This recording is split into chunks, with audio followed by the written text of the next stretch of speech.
Kahiaka, good morning. Haole Lapule. Happy Sunday. There's action at Pipe at the Lexus Pipe Challenger presented by Billabong. Billy Kemper getting a nice one in the warm-up sesh. Oops, Callan Robson broke his stick. Kauli Voss is here, the Olympic gold medalist. We're going to see him today in the round of 64. The action is going to continue. Waves are a bit more tame, Mitchell Salazar, than when we first... Oh, we got legends on hand. Rizal Tanjum. And look at big Cole Hauschman, the powerhouse, coming up in heat number 1. The big rig right there. What a great morning, Kaipo. If yesterday was an indication of great things, I feel like today is another one right here at the Bonsai Pipeline. We got epic conditions to potentially start another incredible round, Kaipo. Yeah, and this is when our top seeds come in. This is when the storylines, get even more intense because people are looking to qualify for the championship tour. Yep. And this is when the C tiers, the guys like Cole Hauschman, are joining the pack. Beautiful pipeline, offshore wind, a little southeast wind this morning. Swell has calmed down just a little bit, so it's kind of not as survival, but still some big barrels out there. Cole Hauschman's our top seed, followed by Luca Macinas, he'll be in blue. DVD, David Silva in white, and Joey Johnson, the local, who has been so impressive throughout the first couple of rounds in this event, is in the green jersey. Watch out for Joey. 100%, especially with so many backdoor waves on offer this morning too. He dropped a couple excellent scores yesterday, won both of the heats that he surfed. But as you said, there's implications on the line right here for the rankings already in this first heat, Kaipo. DVD, David Silva. So setting the scale right here, score comes in as a 3, and that was a good wave. I mean, yesterday that probably would have been a keeper. I don't think by today's standards anymore, Kaipo. Good positioning though. Just outruns the barrel slightly, riding a longer board, and that's where the shorter board does come into play. And then Luca behind him, he's coming off of a runner-up finish at the QS at Pismo Beach. Remember back here, 2022, his rookie year on tour, made the quarterfinals at this location, Kaipo. The Peruvian at Amancora, he's great in these types of waves. What a way to stall right there on the backhand for the Peruvian Macinas. Yeah, Macinas, the first Peruvian to make the championship tour. He's good in lefts, coming from Peru. And there's the proof in the pudding right there. That was even a more critical of a barrel, so I look to see a higher score than his opening 6 and early command of this heat to the Luca Macinas, La Machina. Yeah, we call him the machine for a reason. He's just such an accomplished competitor. How's she now? Packing it. Cole Hauschman, yes, and he's spit out. Oh, waves are good today, Kaipo. Scale 1 to 10, I'd say for Pipeline easily in the upper 7s. Joey on a backdoor bomb. It detonates on the reef, and he is just exploding out. How is this exchange already in the morning? Who needs coffee? Not even 4 minutes into the heat, and now David up again. Stevie D, Silva, got a shoulder ride there. He's going to have to get into this game because I think some big numbers are going to be dropping. And I even think that Luca right here with the pair of good scores, he's probably going to be looking for something way better right now. And that's the thing about backdoor. I mean, you got to charge those ones, and Joey yesterday proved that, in those days where it's a lot of wash-throughs, a lot of work to be able to be in position for those ones, on a much cleaner day like today, much more manageable, Kaipo, he's going to be in the spot. How's Cole right here, packing it. Yeah, and he actually let one go before this, but this was an incredible barrel. I think his positioning under the lip was so good. But you can see right there, that deep bottom turn, holds the line, double arm drag, perfect positioning, gets spit out. So an excellent way to start off the day for him. And then Joey fully backdoors this one. I mean, that is a pit, Kaipo. He could fit in a couple of Lexuses right there on that backdoor wave. Love the claim to the emotion. You see that a lot from a pipe specialist like Johnston, and that should be a hefty score for Joey. It's going to be interesting to see who's going to get the higher score, Cole Hauschman or Joey Johnson. Both barrels were intense. Okay, so we got the number in for Cole. Nice start for the San Clemente Surfers. 7-point ride. Still waiting on the score for Joey Johnson on that backdoor wave. Expecting, in my opinion, something close to the 7, if not better. I know it was a shorter barrel, but you just got to give credit where it's due right there with those steeper sections on the right, and I think the judges are going to reflect it right now, Kipes. I like the consistency. I like that there's still sets sweeping through right now. Cole in position, but he's got second priority. Does Luca want it? No, he's going to give it to Hauschman. Big, steep drop for the big man, and he parks it. Nice backup. Smart surfing, Yep. quick to back up that 7. That's exactly right, and scores in for Joey right here. Best of the heat, Kipes. Wow, let's hear, let's send it down to Jess on the beach for morning updates. Yeah, good morning, guys. It is absolutely pumping down here this morning. A very happy Jaddy Andre as well. I was chatting to you yesterday. You were itching to get out there. Rocking up this morning. It's absolutely pumping. Your heat number 7. What more can you ask for? It's one of the best pipes comp days I've ever seen. First challenge series of pipe, and we're just blessed to have those conditions out there. And yeah, I was really excited about yesterday, but today is just as good as gets. So I'm really excited to go out there and just have fun. You also play a bit of a big brother, uncle figure to a lot of the Brazilians here on the Challenger Series. We know you're going to be watching on. How's everyone else feeling in your crew? Yeah, I think everyone, they feeling good. There's going to be a few guys that they have more knowledge out there, like Ian.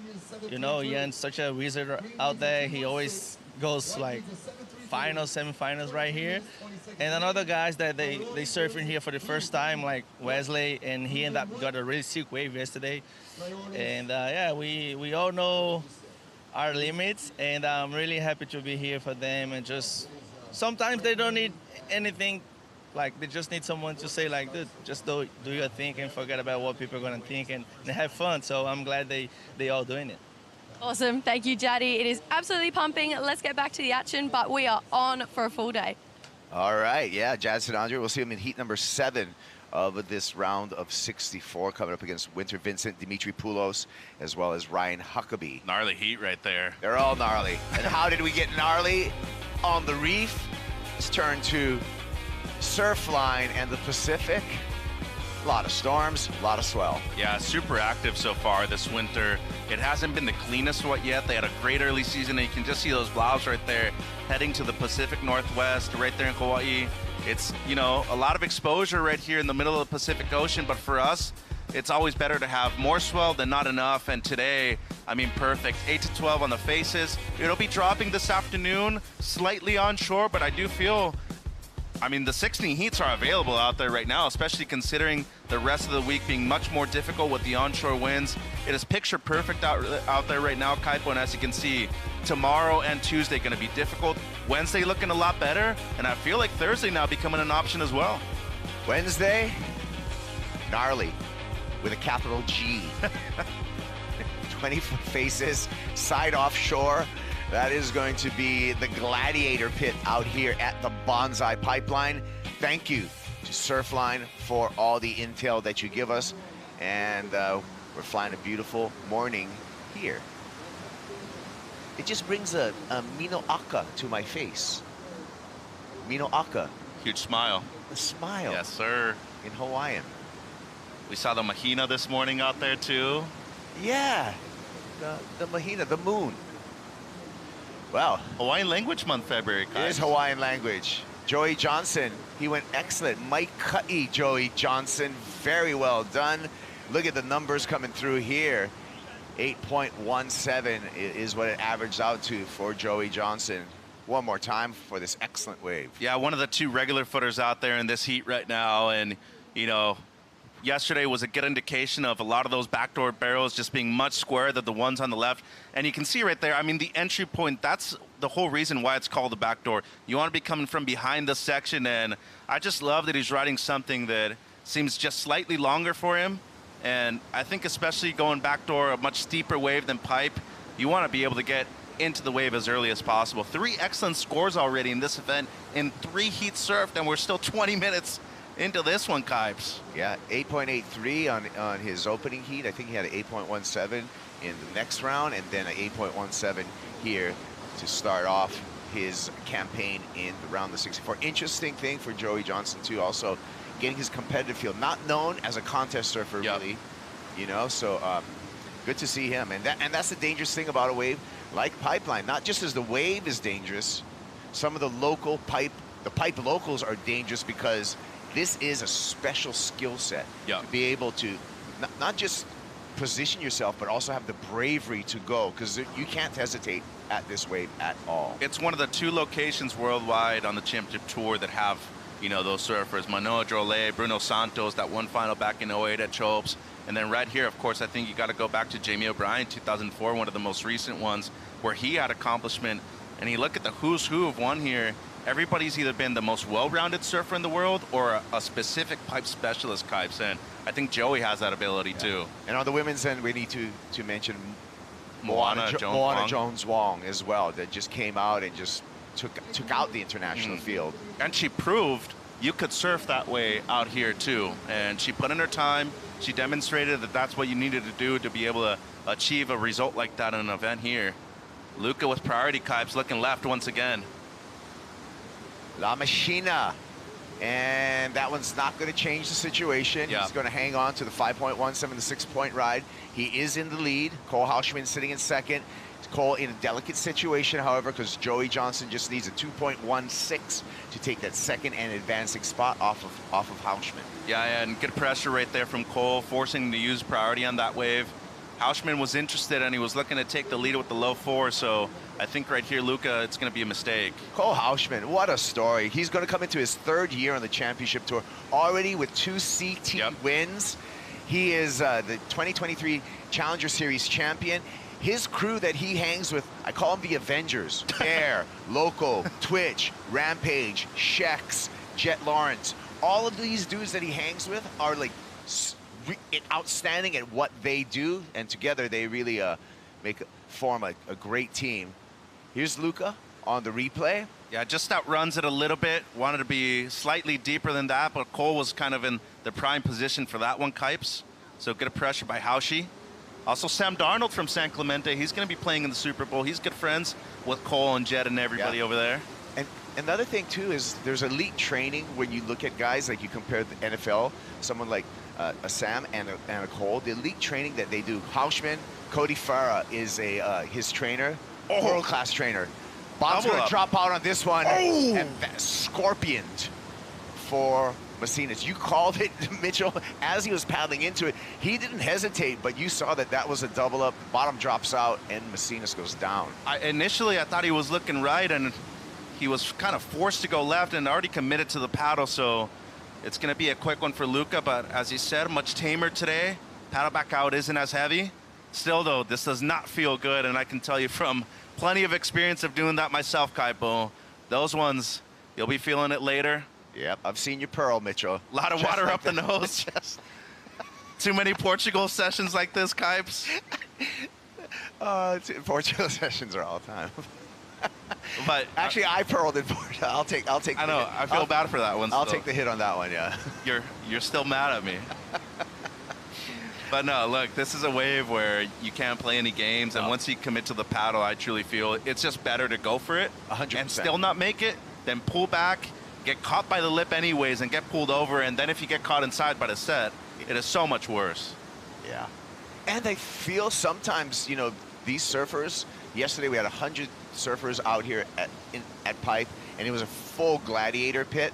And I think what happens is, if you get through the super big day, even though it's big today, you're a little desensitized. Right. It doesn't seem as crazy just because you had to deal with like really hair-raising situations yesterday. If you were able to do it yesterday, it should be a walk in the park today. Right. It's pretty basic. And yeah, put your body on the line, especially in the meaty part of the event, right, Kipes? Because talking about number 24 in the rankings with Luca right now, looking to make it back to the championship tour. And DVD, he's at number 31 at the moment. So this has a lot of implications already for qualification. Stop 6 or 7, so it's either this one or the next one where you got to get it done here if you want to requalify. Yeah, and just the math is that you got to better your worst finish to gain anything on the rankings, right? Because you get your throwaway, so you want to better whatever the low result that you have. David Silva, 4 years actually on the championship tour, 30 years old, out of Guarujá. In Sao Paulo, yeah. Sao Paulo. Good waves there. Family man. Mm-hmm. And, he's truly earned his place at the top of the level, right? Former finalist at the event in Mexico back in 21 to Jack Robinson. He's been doing extremely well at the Challenger Series the entire time that it's been on. He's won multiple big events in his career, too. But right now, I think this is going to prove a point. If he can make it out of this round up against Macinas and Hauschman, and especially with Joey already having the excellent score on the board. Yeah. The worst thing for the Challenger guys who are looking to qualify are characters like a C tier, like Cole Hauschman, and a talented local like Joey Johnson. Those guys are going to be just taking points off the board that they're not going to use. Well, realistically, you have 3 guys that probably deserve to be on the CT right now, too. Luca, who, in my opinion, is going to have one of the best careers out of a South American surfer in the history. 2-time Pan American champion, 2-time Olympian, the first Peruvian male to qualify for the championship tour. Had a great result in Edeseda this year. That's why he's so high up in the rankings. But it comes down to consistency, and he's mentioned that that's something he's lacked over the last few years, and he wants to find it once again. So to me, this is a really good event for him. And I think the addition of Pipeline is one that benefits him on the Challenger Series schedule. Yeah, I agree. He did well out here in his short CT. Quarterfinals, first year. Yeah. Him and Kali too. Remember Kali, because he popped his shoulder out. Yeah, dislocated shoulder for Carlos Munoz that year as well. Some sets approaching, and Joey right here with priority. He used it very well and efficiently yesterday, Kaipo. But look at where he's at positioning-wise. He's on the other side of the peak. He's looking for another backdoor wave. And those are some good ones on the inside, those little rollers. Take a big risk going on that, though, and maybe not catching it and taking those on the head. I mean, he is so far away from everybody else. He is truly looking for that one right that's going to come through. And the conditions continue to be pristine here. A little bit, we have variable winds, so they're clocking around ever so slightly. Swell, as we saw from our data from Surfline, that swell is going to be calming out through the day. We'll have a smaller day tomorrow, and then those monster swells coming through. Yeah, and I mean, on a day with variable winds, if you're one of the first few heats in the morning and you know it's glassy, and especially if you know you're only going to compete once in the day too, that's kind of where I feel personally, where you got to take advantage of how good the waves are, you know? Yeah, that's true. Go out there, if you need to catch 8 to 10 waves in a heat, knowing you're only going to compete once, might as well get it all out right now. And just your paced approach, right? So this is correct. This is the round of 64. There's 16 heats in this round. So every surfer will only surf one time today. Here's Joey using his priority, looking for the backup, finds a nice little pocket. Beautiful tube ride. Just going to back up that excellent score, and he is likely going to go into the lead. I am so impressed with his patience and, you know, how smart he's been using priority and making sure he's on the right waves at the given time too. Held on to priority for a while right there after Luca paddled for the 1, and then right here, he's going to take the lead in my opinion. So good effort right there from Johnston. I mean, 2:16 per second, there's no doubt that he's getting that. But if you look at the heat total from Luca, he's needing a 3 to move up in a first. Yeah, he got it. Good stall right there. I mean, you can clearly see the nose of the board the entire time, but he was deep enough to be able to get a situation change, Kipes. Yeah. Goes to the lead on this one. This is a 4.67. And casual right here. Easy approach into it. Got in early. Made sure to get the completion, and a great ride out from Johnston. And that kick out to me is something essential that a lot of people can learn from too. You always want to pencil dive. We call it a soldier dive in Spanish right there, Kipes. Instead of going with your head forward. Never want to put that at risk, even with the helmet too. But 11 minutes, competitive heat out here. Haushi now in third, only needing a low 4, Kaipo. Yeah. Excellent, really excellent heat to start off the day. David Silva has got to get in the conversation though. He's got priority, so he's in the front of the line. We'll see how this set eventuates for DVD. You can see him a little further inside in that white jersey. He's going to pick up on this one here, and here he goes. Silva stalling. And that one did nothing for the Brazilian surfer. So that puts him in a tough situation, goes to the back of the line and not improving on his score. Meanwhile, Luca Messinas funnels that end section. That bonus section would have served him well, but he just clamped on him. We're taking a break right now. First break of the morning was we're just getting going here at the Lexus Pipe Challenger, presented by Billabong. Local favorite, Joey Johnson's in the lead.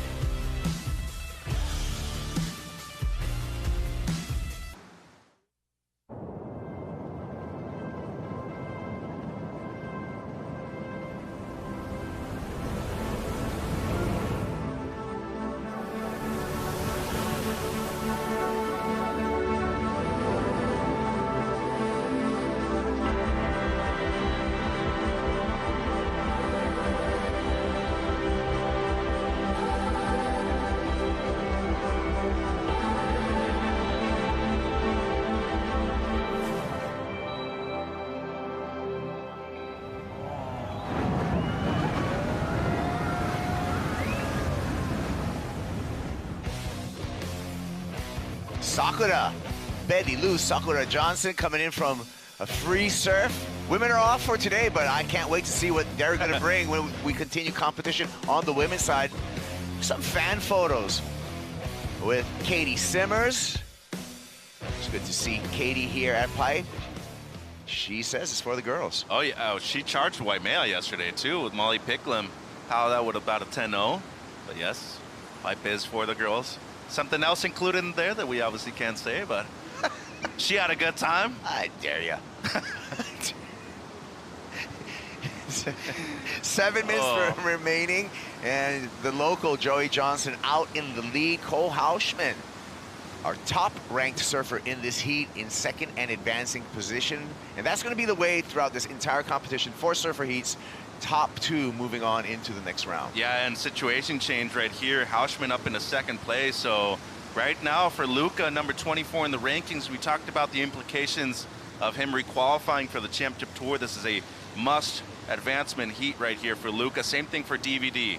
Only has a 3, needs close to a perfect ride right now, a 983 or better, Kaipo. So Joey with a big chance right here to play spoiler to everybody else. Yeah, if Luca exits this heat with a 3rd place, that's an equal 30-30, a paltry 700 points. That's not going to help his cause. So then he'd pretty much need to either make the final or win the event at Newcastle afterwards to, you know, earn his spot back on tour. 6 minutes to go. This is where you earn your stripes, Kaipo. This is where experience comes into play. And there's obviously a couple of waves out there. Talking about a very experienced surfer in the lineup out there in the blue jerseys with second priority.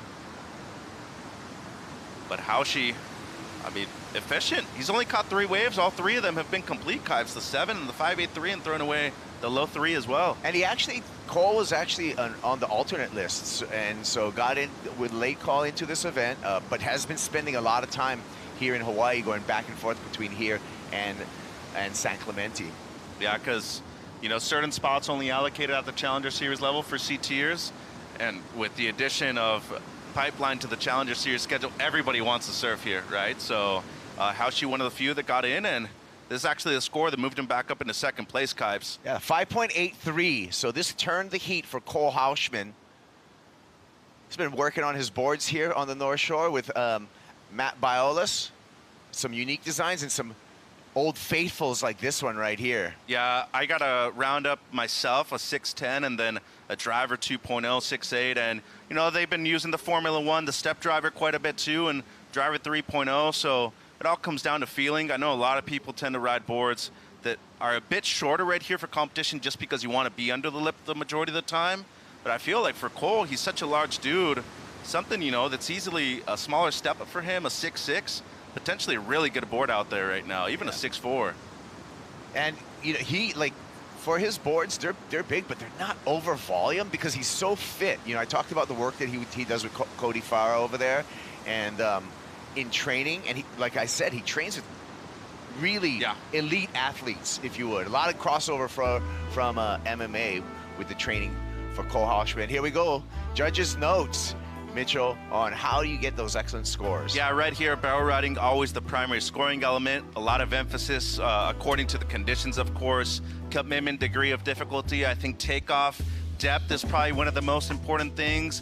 Duration, yes, of course, you want a longer barrel. But when it comes to maneuvers, which could potentially come into play if it does get slightly onshore later, progression, innovation, I think the commitment is a major one right here. And of course, no disruption of flow, Kaipo. So barrel riding always going to be a top priority, but if you can combo it up with a couple of great maneuvers, you're going to be looking good to advance. And good work by the judges too. Yesterday, I felt like the scale was pretty even all day long, and today they've obviously set a standard with the 8 and the 7, and even Lucas' 2 openers, the 6 and the 517. They want to see you on the heaviest waves out there at this moment. Yeah, we have an international field of judges when it comes to the Challenger Series, just like the Championship Tour. So, and we actually have our head judge for the Championship Tour here as well, Luli Pajeda. He made the trip over, made sure to be at the first CS event at Pipe. I think it's great. I think having the majority of the CT judges right here at this event too gives them that feeling that they're eventually going to feel once they qualify there. Priority with Silva. He's going to take off on this one. Stalls off the bottom, looking for a barrel. Needs to stall a little bit more. Again, out of position. Yeah, quick one. I mean, I don't know if you can do it right now with just under 3 minutes. It's been good, but it hasn't been as consistent as you pointed out as comparison to yesterday. So right now, 2 minutes 30. Well, I feel like if you at least could move up in a third, that would be beneficial to you points-wise. To look at the surfing that David's been doing, he's been taking off, but he hasn't been deep enough, so he's always had to stall. And that time that is taken away from him to try to slow down, by the time he does slow down, there's no barrel on offer for him. And he's riding a pretty long board for his stature too, so that plays into it. If you're riding a longer board, it always means you can be deeper. And as barrel experts say, if you come out, it means you ain't deep enough, Kaipo. So I think, David, that's the only play right here. I always thought that was a funny quote, Mitchell. It is. Because obviously everybody wants to... You want to exit. I mean, that's the whole point of barrel riding. But I've heard that quote before. You weren't deep enough. But if I come out plenty deep, man, yeah. I'll take a make any day. Exactly. But I mean, now with the 10 pretty much that he needs, it needs to be the best wave of the event. It needs basically a miracle. Yeah, I mean, you need to be deep and steep on the heaviest wave possible in 90 seconds. Really, the story is, in the 90 seconds, is Luca Macinas with priority and needs a 6.84. So he's all set up for success. He just needs a wave. Well, and there's comparable scores out there already. You have the 7 at Hashi, you have the 6 at Luca. It has to be a point higher than that. And, you know, right here, with priority, he has unconditional right away. And if you're Cole, I feel like just be completely out of the way. You've done your job with that 5.83, retake second. And Luca now, with pressure, Kaib, 60 seconds on the clock, needs pretty much a 7-point ride here. Haven't seen him go right in this heat so far, and I feel like that could be a big play for him right here. I agree. Well, the highest single wave score in this heat was scored on a right. Yep. So that's an indicator of maybe what you got to do. A couple of lines here, and a little ruffle as well. 35 seconds right now. It's going to be a matter of not something just breaking. He's got to be on the move, though. He can't just wait and expect this wave to come towards him. 30 seconds. It's either this one or the next one, Kaipo. Yeah, just 2 chances given the swell period. Looking to the beach. Cole under priority. He's just going to take this wave in. And give everybody else something to think about, too. Stalls on a small wave, gets in the barrel. Now it's time to get to turns. Taps the lip there. Like I said, he's just going to take this one in. Oncoming section. Let's see a little flare, Cole. Oh, there you go. That's a big dude moving that board around, too. And despite it being smaller than yesterday, that is still a pretty meaty section right there at the end. But unfortunately for Luca, Kaipo, time's running out, and it's going to be Joey, the local boy. 3 heats, 3 wins, and Hashi moving through in second. That's right. Yep, clock's off, and all the scores are in. Hauschman and Johnson into the next round. We got a big heat, and we're bringing in Brody Sale as well for the next heat. Stick around, more action from Pipeline after this.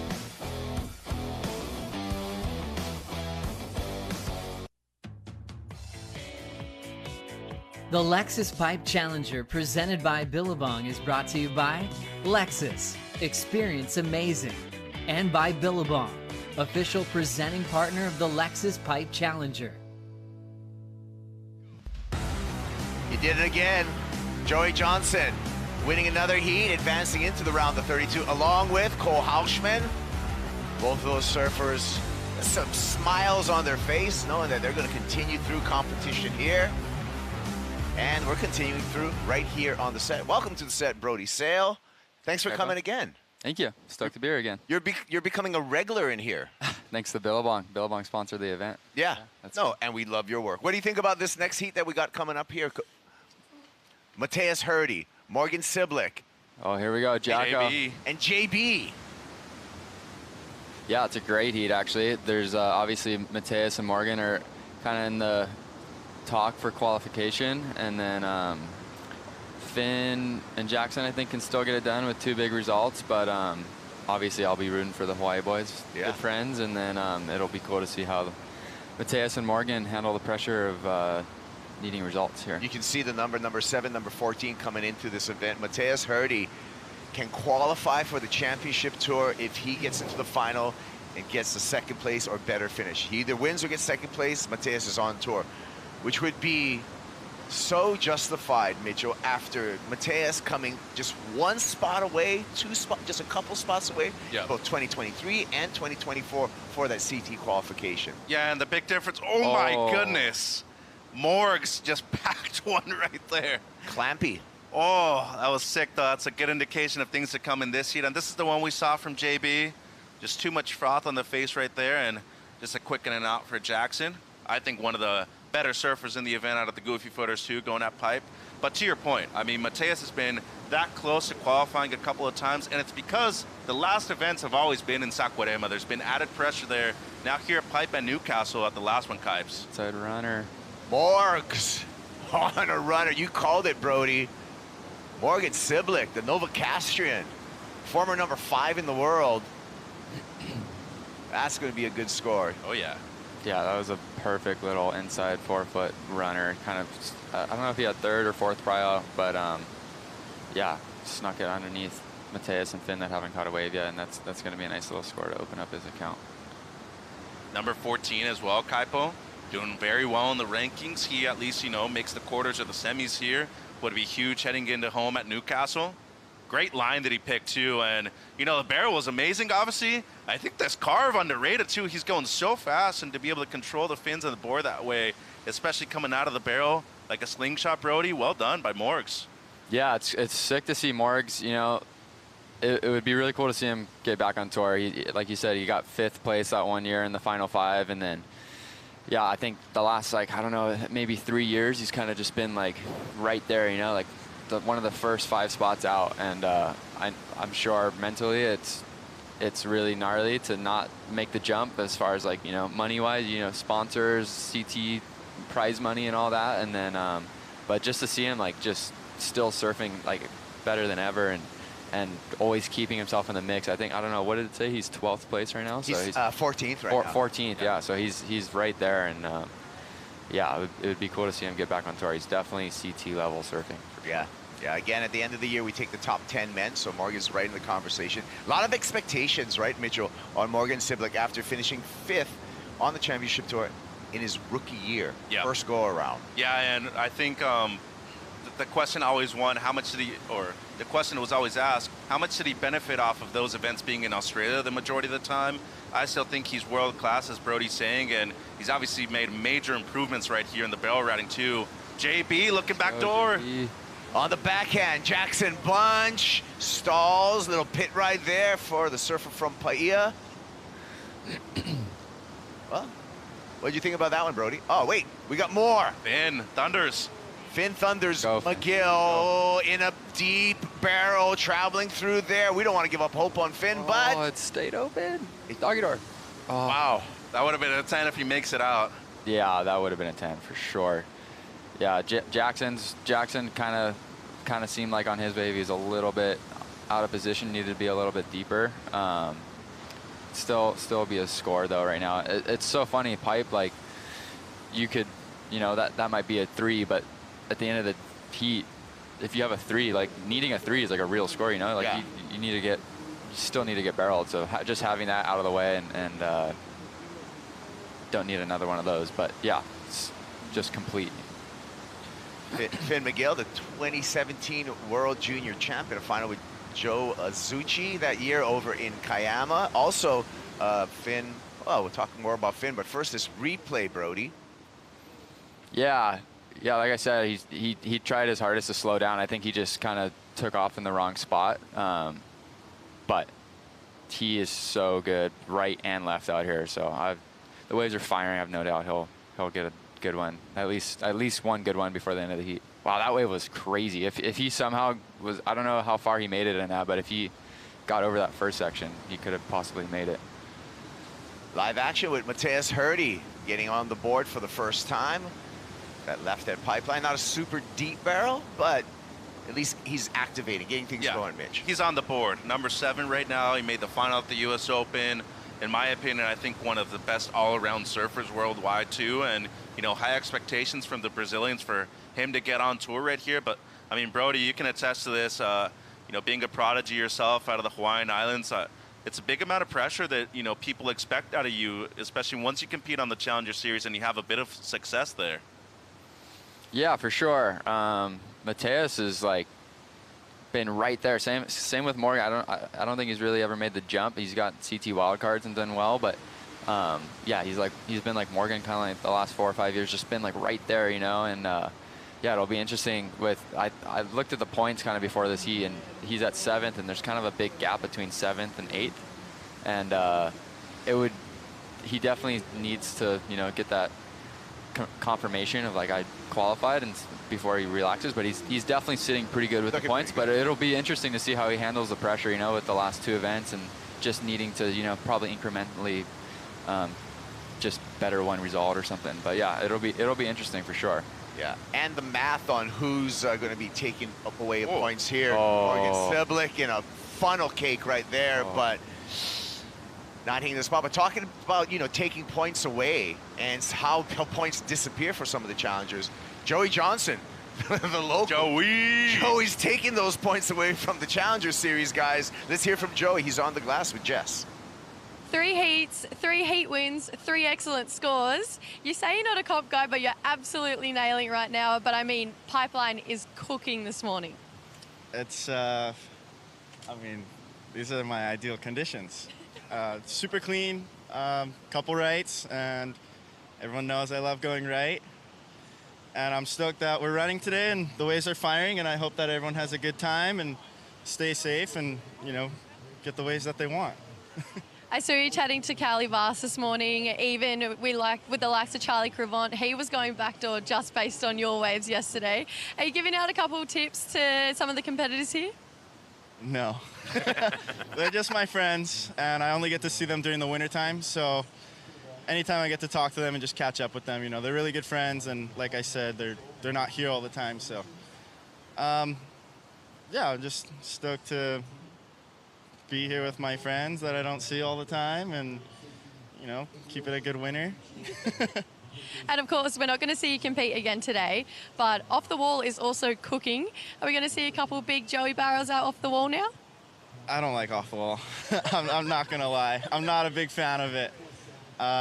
It terrifies me more than going on any wave at backdoor for whatever reason, but I'm probably just going to rest. Body's a little sore, so just hang out, chill, and just get ready for the next day.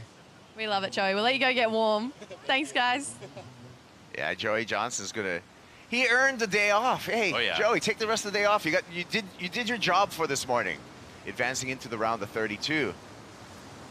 Mateus Hurdy, 4.17. So Mateus in second right now. We talked about Mateus and how, you know, important this competition is, but also, Brody, you talk about some of the math there, like Mateus looking pretty good on the rankings, you know, with 19,460 points for the Brazilian.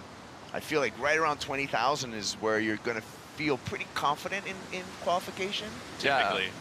Yeah, it's a weird one, right? Because it's like you're never safe till you're safe, and these guys, until they get that, you know, text or the Instagram post saying that they're safe, they won't back down until they are. But yeah, like right there, 7th place, like that's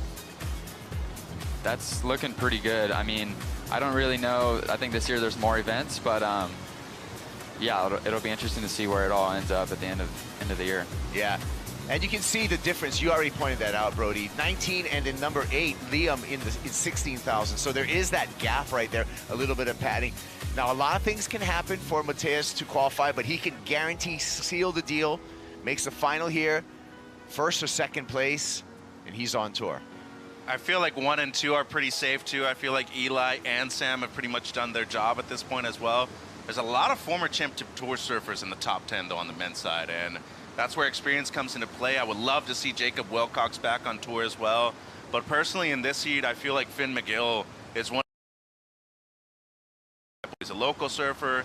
He's deserving of a big result. He has to earn it, of course, but a former world junior champion that is looking to do damage right here at home at Pipe. Here's a replay, Brody, of Morgan Siblick. Oh, that's a mental drop. It kind of stayed open for him, kind of pinched a little bit. He's going for it. Yeah, he did well to make that drop, though, for sure. Yeah, but going back to Finn McGill, well, actually going back to Jackson Bunch in the barrel. Come on, Jackson. But going back to Finn McGill, Mitchell, on your comment there, Finn's had a great winter. He's like on the QS level. Oh my goodness. Won you at kidding me? Sunset. He won at Haleiwa. He was kind of on his way here at Pipe in the QS, and did some weird stuff happen. Yep. But he did win the entire Hawaii, Tahiti, Nui region. So we'll see Finn at, full time on the Challenger Series next year. Yeah, he's been on a roll. His dad Mike texted me yesterday. He's like, hey, rooting for my boy tomorrow. Let's go out there and have fun and stay safe. But I think overall there's a lot of people that would really enjoy his presence on tour. Much like Alan Cleland, he just brings that fun energy vibe. And of course, a talented surfer too that never shies away from big surf. And in position right here, Mateus, bomb kipes. Big opportunity here, drops to the bottom, drags off the bottom, needs to slow down. That one just tapers off into the channel, not giving him any opportunity for a barrel. This one rolls through. Finn, the local boy, knows better than to take off on that. Shouldery one, pulls back, holds on to priority. I like the composure right there from Finn McGill. And Brody right here, you look at the 6, you look at the 4. I mean, the first place is still wide open in my opinion, given that Morgan only has the 2 as the backup right now. Yeah, for sure. There's still, half the heat's gone by. I feel like Jackson's kind of gotten a little bit unlucky on a couple, kind of just pinched or wasn't quite in position. But honestly, on paper, like looking at this heat, even though Morgan and Mateus are high up on the Challenger rankings, I would still have put, Finn and Jackson as the favorites to make it out of this heat. And right now they're losing. So let's see if they can turn it around in the second half of this heat. Yeah, definitely way more local knowledge. Way more reps out here on the reef at Pipeline for those two surfers. And remember the buzzer beater from JB when he got the wild card at the CT event a few years ago too, Kipe. So he has good memories right here at this location. Mateus hoping that this one barrels through more kind of the sandbar section. Not going to do it there for Hurdy. Yeah, back to Finn as well. Like, he won, I forget how old he was, maybe like 16, 17. He won like the pipe trials into, into the CT, and like it was a gnarly field, and he was like 16 or 17. And then I think he went out and maybe close to beat Parco in a heat, but went on a great run there. And obviously I'll never forget that run he had too out here. Well, Finn, much like yourself, Brody, both of you guys had a lot of expectations, and at a very young age, you guys were already kind of highlighted as surfers coming out of Hawaii. And so with that comes some pressure too, I would imagine. Yeah, for sure, for sure. I mean, any sport you have expectations to succeed is definitely pressure, but it's a privilege, like pressure is awesome. It's awesome to be able to like get the opportunity to compete in the best waves in the world against the best surfers and try to beat them and come up with good results and good waves. And yeah, for sure. Finn also, I wanted to say, I forgot to mention earlier, like it wasn't like an official WSL Triple Crown, but like we just had like our QS. Right.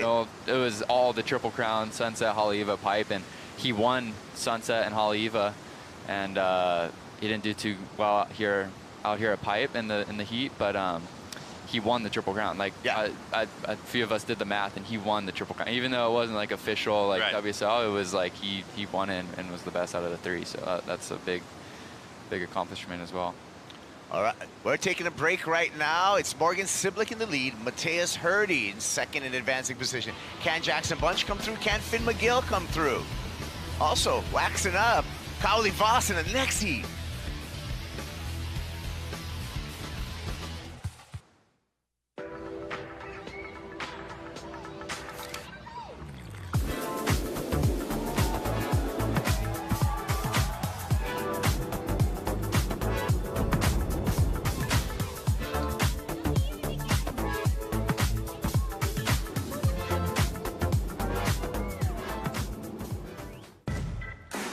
We're back at Pipeline. It's the Lexus Pipe Challenger presented by Billabong. Kaipo Girl, Mitchell Salazar, Brody Sale on the call here. Second heat of the morning, the round of 64.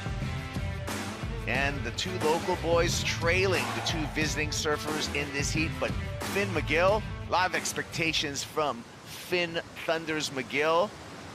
Picked this one up during the break, Mitchell. Yeah, going back door. This is what we expected from Thunders right here. A deep one, throaty, and traveled a good amount of distance, but to me, the depth was the big key to that one, Kaipo. Mateus Hurdy, Brody got one as well. Yeah, and it's not as good as Finn's right there, but Finn, wow, that was insane. what did it come through at? A 6-point ride. So yeah, threw him right back in the mix. That wave was kind of got pretty square and gnarly in there. Definitely didn't look like an easy wave. Brody, what do you think about the winds and the conditions right now so far this morning? Oh, it's perfect. It's so buttery. It's so user-friendly, especially like for most of the guys that don't get to surf out here too much. It's still like, you know, scary and intimidating, but it's not like super like, you know, got its teeth out mega right now. So it's like super clean and just buttery looking out there. Perfect like 6-foot backdoor pipe, and yeah, it looks super fun. Today's a fun day. Yeah, you go out there and you're gonna have a good time. A couple of, you know, roll-ins every now and then, wash-throughs, but you get those good backdoor waves and it can change your life. 100%. Yeah, this is pretty much as good as you could write it up for backdoor. I feel like right now it's really fun looking out there. Yeah. Take a look at our Waimea buoy and the reading on the Waimea buoy. That's our buoy. That's our NOAA buoy that's closest to here. So that's the most recent information on the swell. And Waimea buoy coming in about 7.2 feet at 13 seconds from a 317-degree angle. What does all those numbers mean to you, Brody Sale? Let me look at this. 7.2, 13 seconds, northwest. Yeah, this is just perfect backdoor. I mean, I go right a lot out here, and those are the numbers right there. If I'm thinner, yeah, if I'm looking for a fun backdoor day, that's it right there. Good angle. So, yeah, definitely still some pipe waves, but yeah, this is, I think, the biggest scores and the most waves you'll see today are going to be rights. Yeah, and I'm going to give my input too. As this swell eventuates, it's going to turn more north, so it's going to be even more favoring primarily the rights. The rights as the day kind of continues to present itself, and this swell, you know, kind of ages and goes past the islands. Yeah, for sure. It'll be interesting. Remember at the start I was saying, like, obviously Jackson would want more than a 2.2 right now, but even like he's still got the 2.2 and he only needs a 5.5 right now. You know, like 8 minutes left. It's going to be hard to get 2 more opportunities for these guys with, you know, just pipeline being pipeline. And yeah, just even though it's not what he wants, having that 2.2 instead of needing like a 7, you know, right now is going to be interesting to see how he can turn priority into hopefully a 5.5 or something. Yeah, well, it seems like he's got adequate time given what we've seen so far this morning. Who's on the paddle here? We're going to turn our attention. Mateus Hurdy backdoor, slots himself, gets the completion for Hurdy, wants to better a 2.03 that he has. A 3.64 will take Hurdy into an advancing position over Finn McGill. What are you thinking, Mitch? It's smaller wave, but it's right there, and I feel when you see a lot of the 4s so far, especially his 4.17, they're comparable. The big thing right here on the backdoor side, you want to be much deeper than that. And if you look at the 6 from Finn, you know, that was a decent sized wave, and they didn't go that high with the score either. I mean, looking at this angle right here, Brody, you can see the nose the majority of the time. He only needs a mid-3 though, so it's right there. Yeah, I think it's gonna be close. He wasn't super gone, and like you said, it was a smaller wave. Yeah, it'll be interesting. Either way, Finn's only holding on to a 1.8. Is this a replay of a recent one? This is the 6, Oh, this is the 6, yeah. Yeah, like Finn, like even if he does get that score, Finn's only needing to replace a 1.8. So, yeah, we'll see if that's a score or not. It could be, yeah, just the score. Oh, Jackson Bunch backdoor grabbing rail. This is a much bigger wave. Big 2, and he comes out. Let's go. These heats are so tight, just like you said, Brody, just because these scores can eventuate at any given time. Morgan Siblick, second wave of the set, double armbar hand drag coming through the section. The Nova Castrian, can he find an exit? He sure does. Wow, that's going to shake things up. Yeah, it is. We got a heat on our hands. 5 minutes left. Morgan just got his back up. Finn's got his 6. Jackson, I don't know what Jackson's is going to be. It's going to be, in my opinion, the best score of the heat. So, but especially as a goofy footer. I mean, like, for a goofy footer to do that, that's gnarly. And Mateus went temporarily into second place right now with a 3.67 on his last wave, but we're waiting for scores for Morgan Siblick, Finn McGill, and Jackson Bunch. Yeah, JB only needs a mid-5, and I feel like this is going to be more than that right here. Really big wave, and you can see much better positioning for this one on the back door. And, Finn just unfortunately wasn't able to get the drop right there, going at the left at pipe. but it was a split peak. And JB right here, much taller wave and much deeper on this one, Brody. Yeah, that was the wave of the heat in my opinion. Biggest, tallest wave, like in the perfect spot, rode it perfectly, came out, little no claim. Let's go, Jacko. Well, JB got the job done. We felt it was excellent, and it was. Morgan Siblick right here. We're still waiting for this score. That was a big wave too, a lot of froth on it. Whoa. Oh. 2 sections. Oh, he's gonna go back into first right here with this one. And I'm telling you, this guy is hungry right now. This is the best I've ever seen him surf a pipe at the moment. And just going on these 2 large backdoor waves right now, he should be improving on the 6 at the moment, Kaipo. Oh, no doubt. So we gotta get some math done right now, you guys, and catch you up. That score for Morgan Siblick, 7-point ride that keeps him in the lead. Highest single wave score, the backdoor backhand barrel by Jackson Bunch. That went excellent, 8.5. Mateus Hurdy now in a pressure situation, needs a 6.57. Finn McGill, 4.74 is what the North Shore boy needs. You can see Jackson Bunch and how we got to that 8.5, Brody. What do you think about those numbers? Yeah, I think they've nailed those numbers. Morgan definitely deserves to be in the lead with the, even though he doesn't have the best wave, he's got, you know, the two definitely deserves to be in the lead. Jackson, best wave of the heat, and I said that 2.2 earlier, you know. It's a counting score, right? It's a counting score, and it's, even though it's not a big score, he was complete, and he doesn't need to go hunt for that 2.2 right now, you know, instead of replacing a 0.5 or something. So now he can kind of, who's he got prio over? Yeah, he can kind of sit on some guys and try to manage this last 3 minutes and see if he can better the 2.2 instead of, you know, chasing like an inside 2-point or 3-point wave. Yeah. And if I'm JB right now, I'm trying to pull Mateus off of the peak too. Trying to move him a bit more towards the shoulder over the back door side.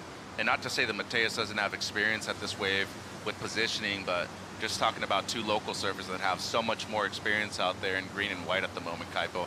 And the second place is still available. I mean, Finn needs pretty much a 5, and, you know, Mateus needing a mid-6. The seat's far from over with 3 minutes to go. Yeah, it just depends on how that northwest swell is going to treat us right now. If we're going to see another opportunity for these surfers with just 3 minutes remaining. I feel as the day kind of comes through, we're going to see some of these periods of lulls as the swell is on the decline. But with that being said, here we have some lines. This looks like a good shape. And Mateus with priority 2 might be in a good spot for this. Yep. He needs a fairly large number. Here we go. Hurdy. Oh. And he's a little too far out, so not going to get the score, and that's going to eat up the clock for Mateus Hurdy. Yeah. He needed a 6.57. He would have had to get deep in that barrel for that number. Yeah, it's going to be hard for him to come back now, especially without, like, you know, yesterday with the jet ski assist, he could have gone whipped back out, and he's that back door on the inside, and it's gnarly in there. It's really, you know, just a washing machine. So if he can make it through and back out, he might have a chance to find one at Aints, but under priority of these guys needing scores, and obviously probably Jackson wanting to sit on him is going to be hard. But yeah, let's see what happens. This is a tough part when you're friends, right? Jackson with priority over Finn. Yeah, now I think about it, Jackson's probably going to have to sit on Finn because Finn's got the 6. Yeah, it's a tough one, but you got to do what you got to do for sure. You got right. What are you gonna do? Yeah, there's no friends in the heat, no matter how good of friends you are. Like, these guys are great friends. We all golf together every day and surf together every day, and yeah, these guys are great friends. So it sucks, but it's like you got to do what you got. It's either you or me making it through the heat. Who's the best golfer? Jackson's actually really up there. Yeah, Jackson's, I think he's like a 10 handicap right now. So really? Yeah, he's up there for sure. Eli Hanneman's on fire. Eli's like, he's on fire on the Challenger and on the golf course. He's no way. I think he's like a 7 handicap right now. Yeah. Yeah. Wow. Yeah. You guys. Well, Finn, he doesn't want to have to book a tee time this afternoon. He wants to continue on in competition. Needs basically, like you said, Mitch, a 5-point ride. Yeah. Needs a Pipeline to do him a favor right now and send a multiple wave set. That's really it. And we saw Jackson yesterday get sneaky with Tully Wiley too. So, you know, he has done those kinds of things before where he's used priority to his benefit. Mateus made it back out in time, Kipes. Sneaky. So there's a few waves in the set though. Finn needs to be on one. I mean, JB can just sit out there if he wants to and Make sure he just goes on an insider that, from his point of view, won't get things done. But I mean, look at him. He's just chasing him down at the moment. Well, Mateus is going to not make it out once, but twice it looks like. He could even, this could sneaker towards Ains. Shift wide here. He's got to get on the gas, though. 12 seconds. Ooh, yeah. Hands need to leave the rail, Kaipo. 5 seconds. With 5 seconds remaining, I don't think anyone's going to get a chance for another wave. It's a good wave, it looks like, though. Oh, well. Oh. Just a little too tardy right there for Finn, and JB, he's going to be moving through. Yeah, I think that's after the horn, right? For Jackson, doesn't matter. He's in second place. He's going to advance into round of 32, along with Morgan Siblick. Good heat, though. Competitive one right there, even with the 4 and the 6. And then Morgan right here. Good surfing, Kaipo.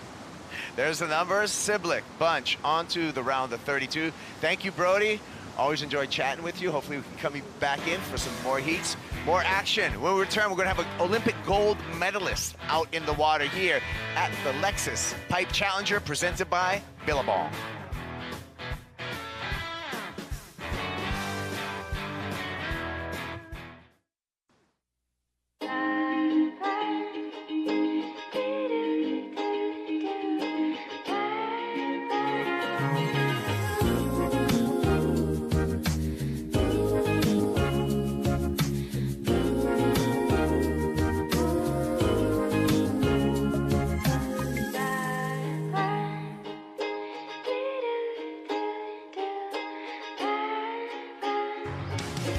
Jackson Bunch having a chat with Keiko Bacalso after a stellar performance. 10.73 to advance on into the next round with Morgan Siblick. Ray Shito behind him there, the beach marshal that's always around for the events on the North Shore of Oahu. Thanks for being with us. Joe Turpel, Ross Williams, Shane Dorian here for the call. Two guys that were in Focus, the surf movie. Nice. Remember that one? Yeah, I do. That was great. Gosh, what a premiere day at Pipe and Backdoor. It's just so groomed. We've already off to a great start. What a contrast from what we saw yesterday, Ross, into this morning. Yeah, it's a lot more playful. It's not as sketchy as yesterday. We have a shorter interval, so a lot of these peaks are standing up tall, giving the surfers a better entry. A lot of really kind of mouth-watering backdoor barrels out there, Shano. Yeah, that's a good description, Ross. Mouth-watering is right. Yeah, you know, these days, like, a lot of times at Pipeline, I'm looking at it like, I'm going to put that on the avoid list today.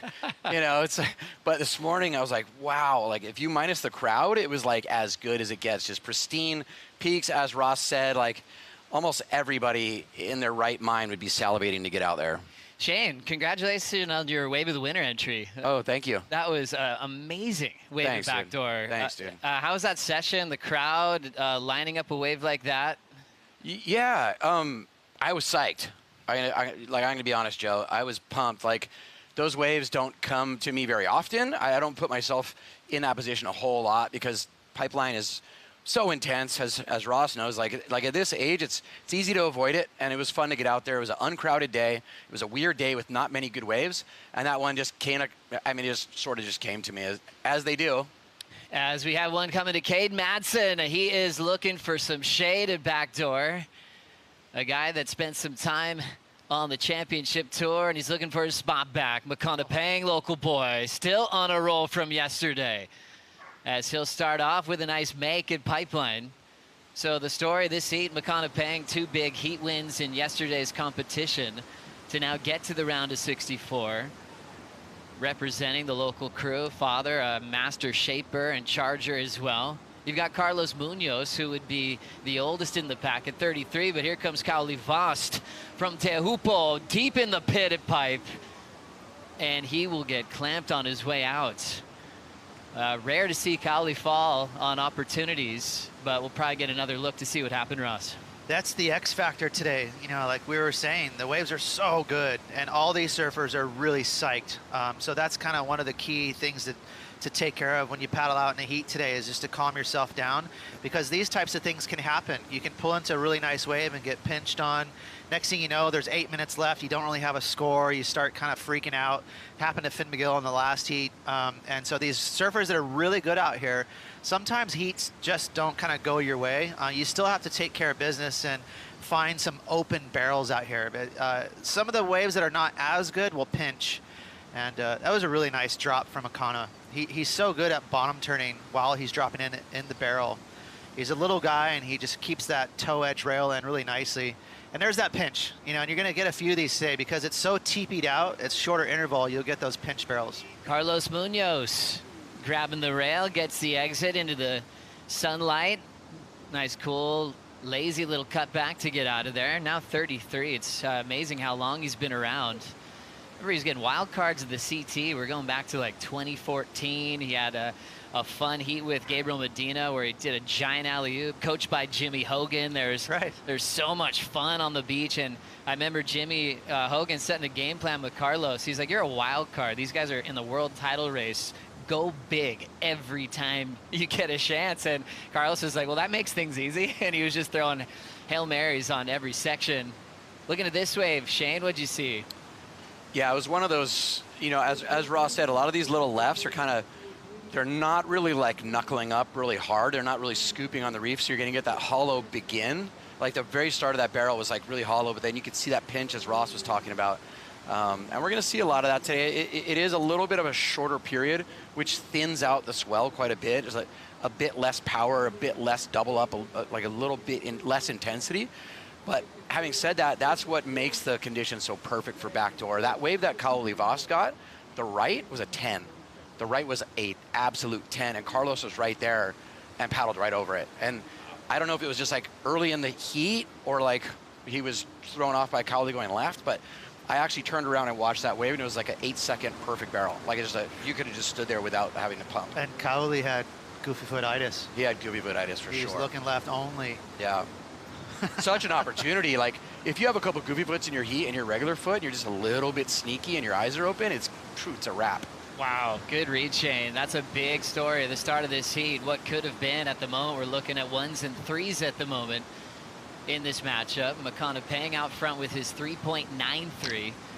He said growing up on the North Shore, he was always ready to go for it. His dad would paddle him out with Moana Jones-Wong and her dad Dawson at like 10, 12-foot sunset, and they were just getting smoked. And so it was kind of normal for him to just start pushing it and not worry about his size, because that was always a topic of being small and people wondering if he should be out there. And he said he didn't realize it at the time, but that was some quiet motivation he had to kind of keep showing that he was going to be out on the biggest days. Here comes Makana now, scrapping into that one. Great paddler, just classic little positioning there under the hood, and he's starting to get on a roll, Russ.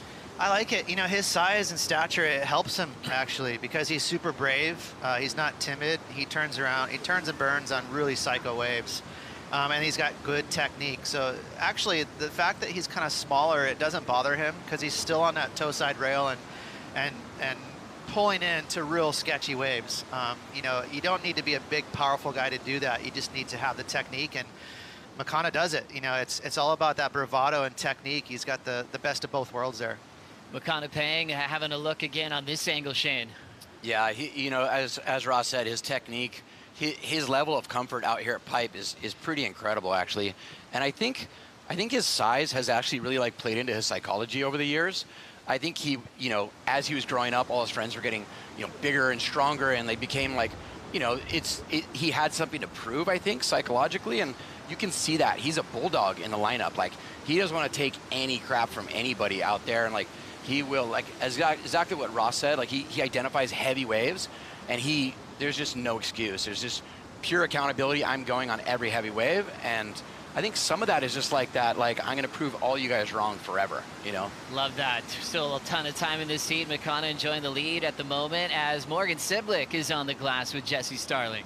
Thanks, Joe. Morgs, haven't competed here since the CT 2021, but you're back in a very fine way. It looks super fun out there. Oh, it's pretty pumping today. I don't know, felt a bit of pressure. Didn't have a good heat here in the CT, and I know the waves are cooking, and I was, feeling a bit of pressure going out, a bit nervous, and I was just thought to myself, like, holy shit, we're surfing Pipe with no one out. Like, let's just enjoy this, and kind of paid off. I got like a fair few waves, I only made 2, so hopefully increase the make rate next time, and go dominate. Morgs, you only need 2. So it's actually fine, only making 2. Obviously, the Hawaiians, they've been dominating. Yesterday was crazy. Today, obviously, it's pumping. Everyone has a chance out there. But you took down Jackson Bunch. So I know you were feeling the pressure, but to get one over a Hawaiian, it's actually a big leg up for you. Yeah, I know. the having all the Hawaiian specialists in the event's so sick. It's like, really shows you how to surf pipe. And it just makes the heats so much harder, which is... it's a bit frustrating sometimes when you look at your first round heat and you got all of the best guys ever out pipe. So, no, it's sick to have heats against them and hopefully take a couple of them down and increase the confidence. But, yeah, it's going to be fun watching it for the rest of the day. Like, McCann is out there now and he's a pretty big inspiration to watch out here. So hopefully learn a thing or two. And tell me, what's the Hog warm-up like? You and Hog obviously been working together for a little while now and he's maybe the best hype-up man there is. Yeah, Hoggy's good. He's got like just a good like charisma around the event. He's just pretty calm. I feel like he's portrayed to be super hectic and a lot of energy, but he's really calm and around an event and just makes you believe in yourself, which is kind of all you want going into an event out pipe. So it's super good having him in my corner and having just the whole Surfing Australia team over here just supporting all of us Aussies and hopefully helping us go deep. I'm going to sound not very biased at all, but go the Aussies. Thanks, guys. Yeah, Jesse, let it out. Morgan Siblick, proud Australian, representing Meriwether Beach and Newcastle, former top 5 in the world, one of the craziest rookie breakthrough performances we got to witness back in that shortened season in 2021. The Hog, Nathan Hedge, what a fiery competitor he was, and just as fiery as a coach giving back.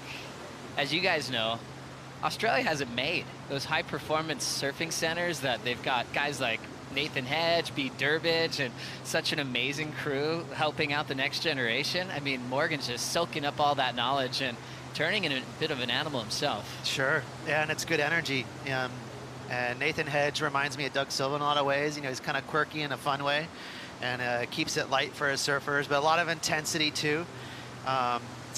Yeah, that's a good man to have in your corner. It's good to see Hog over here too. I haven't seen him in a while. What a breakthrough year for Morgan that was. Then fell off at what we used to have as the mid-season cut. That's all in the rear view now. And so Siblick's just been working on just growing with his surfing. And I think he's done a really good job of making improvements each and every season on the Challenger Series. And also through some wild card breakthrough moments last year, we got to see him on the Gold Coast as well. Well, it almost came too easy for him at the beginning, right? He didn't make the top 5 real easy all at the beginning there in his rookie year, and he's like, he took down John a couple times in Australia during that COVID year. And then everything came back crashing to reality, and he had to like kind of earn his spot back on tour. So it's funny how surfing on the big stage is, it's sometimes it seems easy, and sometimes it seems really hard. And Morgan's experienced both. This is where it gets heavy for guys trying to qualify. We lost Mateus Hurdy in that last heat and lost the guy that's been on a run this winter, Finn McGill. Cade, a late takeoff there, but is able to completely disappear backdoor. A risky takeoff, Shane, and pulls that one off. Yeah, that was great positioning there from Cade. You could see before, it'd be great to see the replay. I think we kind of talked about this yesterday, but a lot of your scoring potential comes in the positioning before the wave breaks, or even before you get to your feet. And on that occasion, Cade was able to really paddle deep. He had priority. He was able to paddle towards the left. You can see him. See right there, his board's angled to the left, trying to maximize how deep he was going to be in the barrel. And it was very similar to the first wave. The first wave he got was kind of cute. He was a little bit pocket ridey and it was really apexy like that. But on that one, he really put himself a little bit deeper, stuffed himself back there, and I think we're going to see that score reflect that. Cade in a good position to try to earn his spot on the tour again. Action continues. The Tahitian Kauli Voss grabs the rail, heading backdoor, and he will come out. Well-read wave. Maybe he had a glimpse of what he missed when he went left on that previous wave he took off on. So eyes wide open, looking right this time, Ross. And also things are organized now in terms of priority. So less hassling at the beginning of the heat. There's no priority. It's a little more stressful and unorganized. Who's going? Everyone's looking around at each other. Who's going to snake each other? So we'll give Kaoli a pass for missing that killer backdoor wave earlier in the heat, and now he can position himself where he wants to. If he wants to go right, that's no worries. And Kaoli is one of the best barrel riders in the world. He's just so smart, really reads the water and where to sit anywhere in the world really well. He's just one of those guys that has that talent, knows how to find the shallow reef and the sort of the doubling up waves, as Shane was saying earlier. He looks for that hollowness really well. And kind of an almondy barrel here, backdoor, but you got to compete at the end of the day. You know, 4s and 5s are good backup scores right now.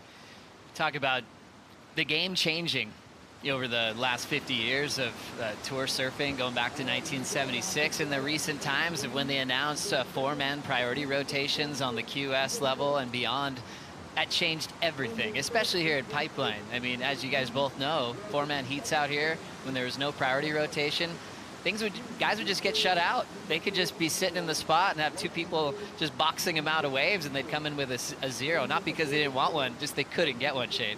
Yeah, it made it really made the game plan so much more difficult back then, because you could get a couple mediocre waves to begin with, and if your opponent didn't have a decent start, you could basically just box them out and kind of mess with them the rest of the heat. And like, if there's no priority, you can kind of get as deep as you want and just keep kind of messing with everybody in the lineup, and there's nothing more frustrating than that. Especially when a surfer that has all the ability to win an event just got taken off of waves, and it wasn't about surfing so much, just about crazy defense. Loving life these days in 2026. We're gonna take a break. Stay tuned. Back at Pipeline for more of this.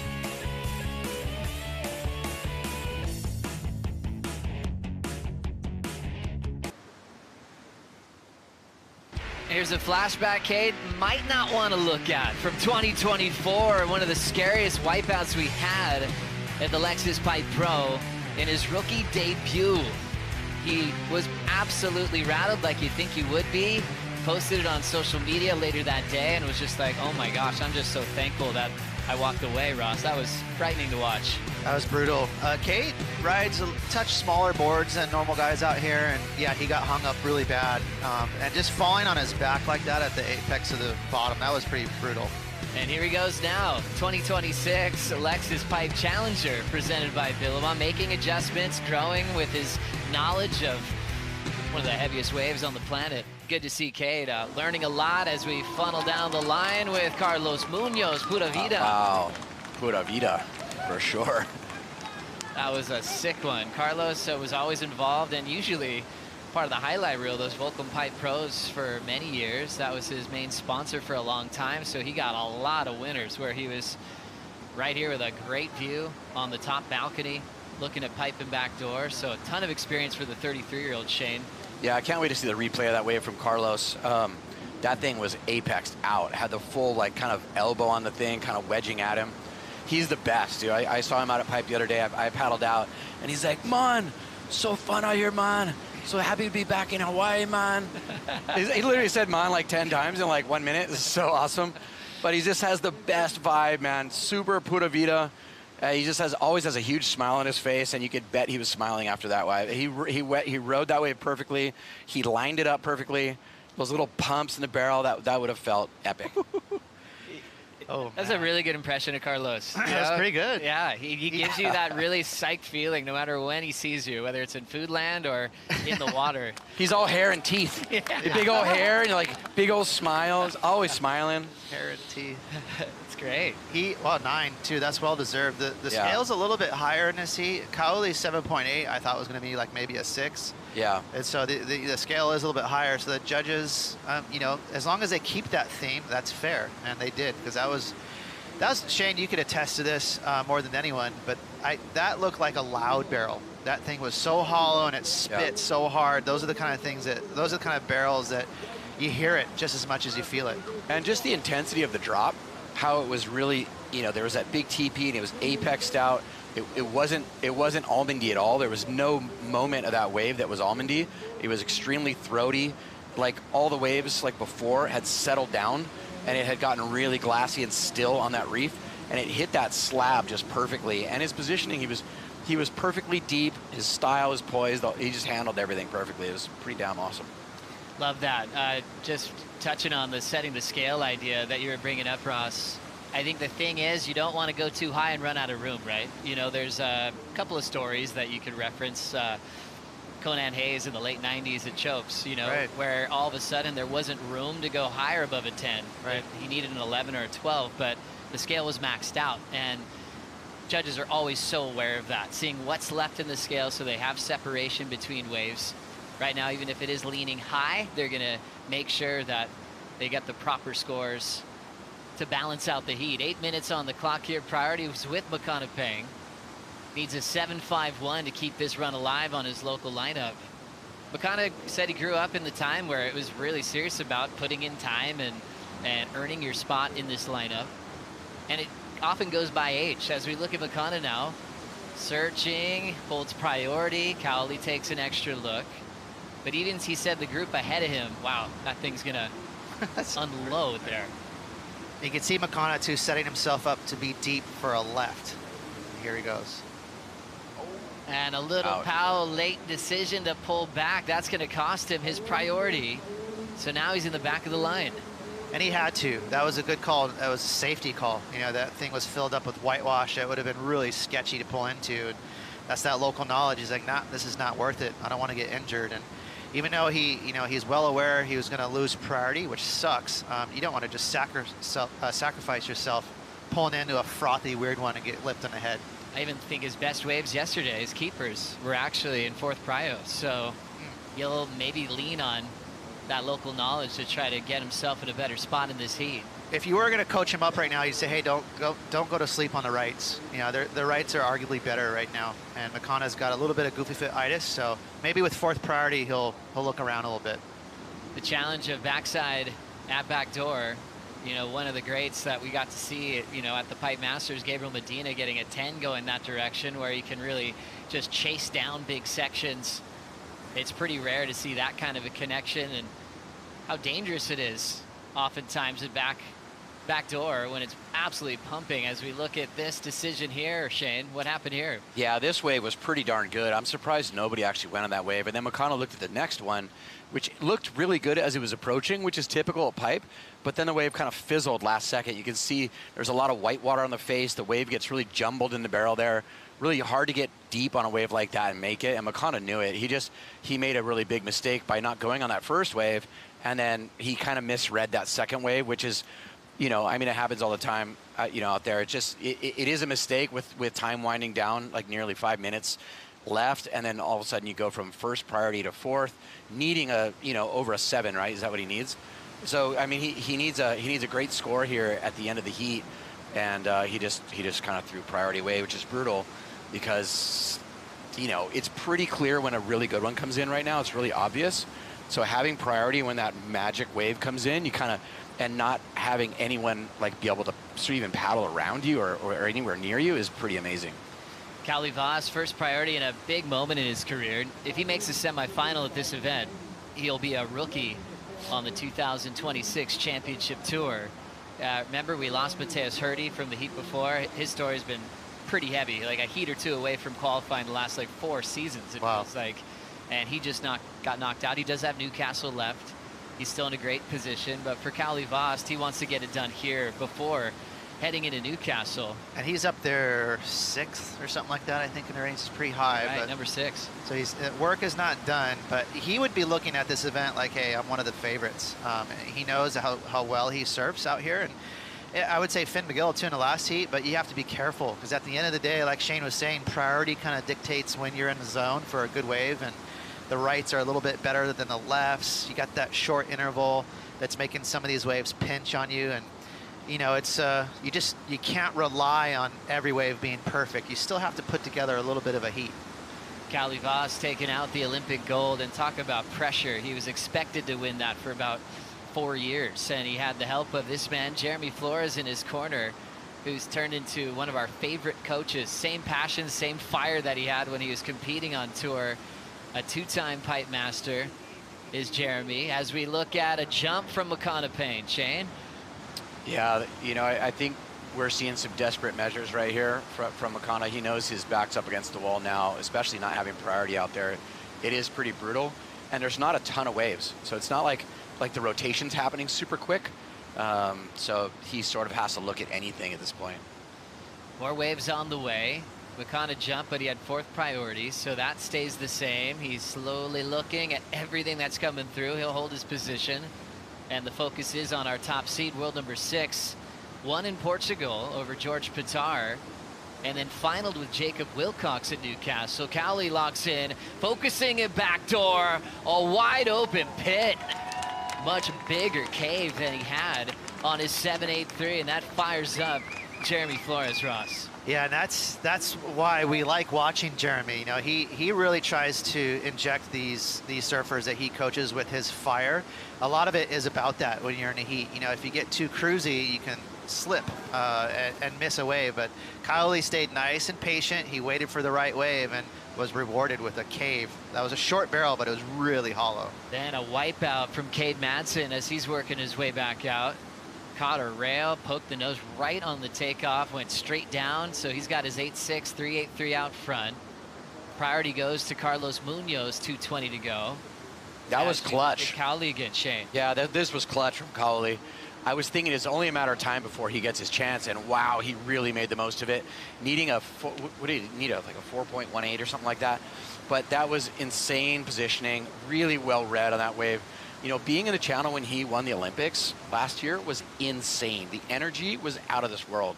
So I've been there to see him level up and under pressure, like make these clutch moves in the dying seconds of heats in the past. And he has a pattern of doing that. He has like a crazy self-belief. I got to see it at the Olympics firsthand, and seeing like Jeremy all fired up like that is just really cool. I would love to see Cowley. He has CT talent. He's a real CT type surfer. He's not so much of like a, I don't know. I just think he's big. He's super powerful. He's really polished, and I think he can, you know, match talent with some of the best guys for sure. And I think we get reminded in performance type waves, you know, finaling at Newcastle, almost winning the event in a close decision with Jacob Wilcox. So he has the benefit of that event next again, where he remembers that he finaled at the start of the season. That 8.2 comes in for Cowley, so Carlos Munoz uses priority. Needs a 3.43 here. Gets out in front. There's the carve, but he already packed the pit to start, and only needing that mid-3 to come through. Munoz giving himself a shot, Ross. It's right there. We'll have to take a look at this replay and see if he got deep enough to impress the judges. That's a real funky score to need. You know, you can't do it with just a couple little snaps. You need to get barreled, which he did. So excited to see this. Let's see if he gets deep enough. Really pretty technical drop. He even got airborne for a second. I think he's going to get it. You know, that's just enough. It's like a mid-range score. Probably like, if I had to guess, going to be right in that 4-point range. But I'm not the judge. We'll see. The scale is set a little bit funky, and there it is. 4.63, right on the money, Ross. Great call. In the 4 range. Oh, I was really nervous for that. Yeah, and I like when you stick your neck out there. That's great. You started wiggling your seat a little bit. I did a little bit, yeah. Leaving yourself. Great call. Munoz to second. Cade Madsen gets into this one in time. Real deep, starting to drive. It's staying open for Cade. Wow. Oh. That was the score. That was the score he needed, too. That was insane. That would have turned it for all the way to sure. the end, too. And now we've got the time running switch out. Foot. Yeah, Makana. Switch foot from Makana Peng. Oh. Stays in 4th. That was exciting. Wow, what a finish. and that was such a meaningful wave for Cade. If he could have stayed on his feet. He's world number 15 on the CS. So he knew this was a huge heat for him in the scheme of him coming back. He's going to have to really rely on a massive performance at the final event of the season at Newcastle. Meanwhile, Cowley Voss getting a step closer to qualification. Carlos Munoz moves on to surf in the round of 32. We've got Baron Mamiya coming up next. We'll be right back.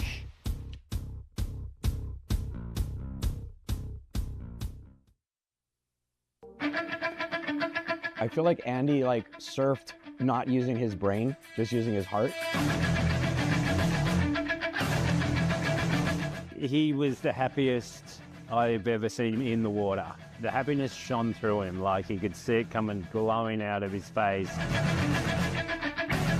Everyone is so excited about it, and seeing the boys in it means the most to me. Woo! We're back up!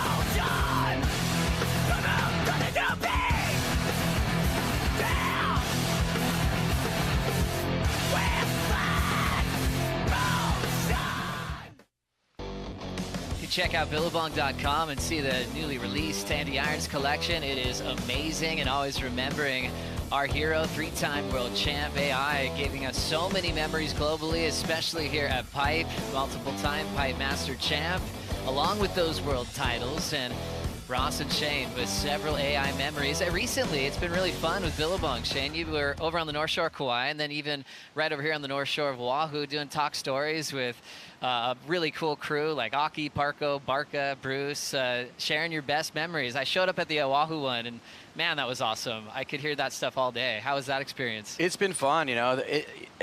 It's such a cool time to have this AI collection drop, and to have Bruce involved and Barca involved, and you know, be on the North Shore of Kauai and seeing all of Andy's old friends, and they all came to all of the like parties we had and the get-togethers we had. We had a really killer big barbecue where everybody came like luau style, like total family style, and all of Andy's best friends and family friends were all there. It was insane. And I have to say, that little content clip, like, we all have seen the influence that Andy had on Ethan Ewing surfing, but to see Ethan in Andy's trunks surfing like that, you're like, whoa. It's like, it's almost like full chicken skin like moment seeing Ethan's style. It has so much Andy in it. It's insane, but it's like magnifies it when he has those trunks on. It's pretty cool. It really meant a lot to people close to Andy when Ethan came on, and they're like, hang on a second, I'm seeing some sort of influence here. You know, I remember talking to Sebastian Zietz about it, and it was cool to see how Ethan brought that into his own game and created his own style as well. Sure. But see how many generations will continue to be inspired by AI, Ross. It's really cool how that's just always going to be forever. Yeah, and Ethan could, you know, he could probably use a little bit of that Andy Irons competitive fire too. Ethan's so mellow and chill, but even in that little, in that ad just now, that first bottom turn of Ethan on that like 3-foot wave, it's so mind-blowing how good he is, how technically sound he is. Because AI, you know, they do have similar styles, but AI was so like up and down and in the pocket. Ethan's almost the opposite of that, but somehow he surfs like him. Lucas Cassidy kicking things off for us in a hollow pit. That thing's going to spit him out to safety. A good read from the man representing Todos Santos in Mexico.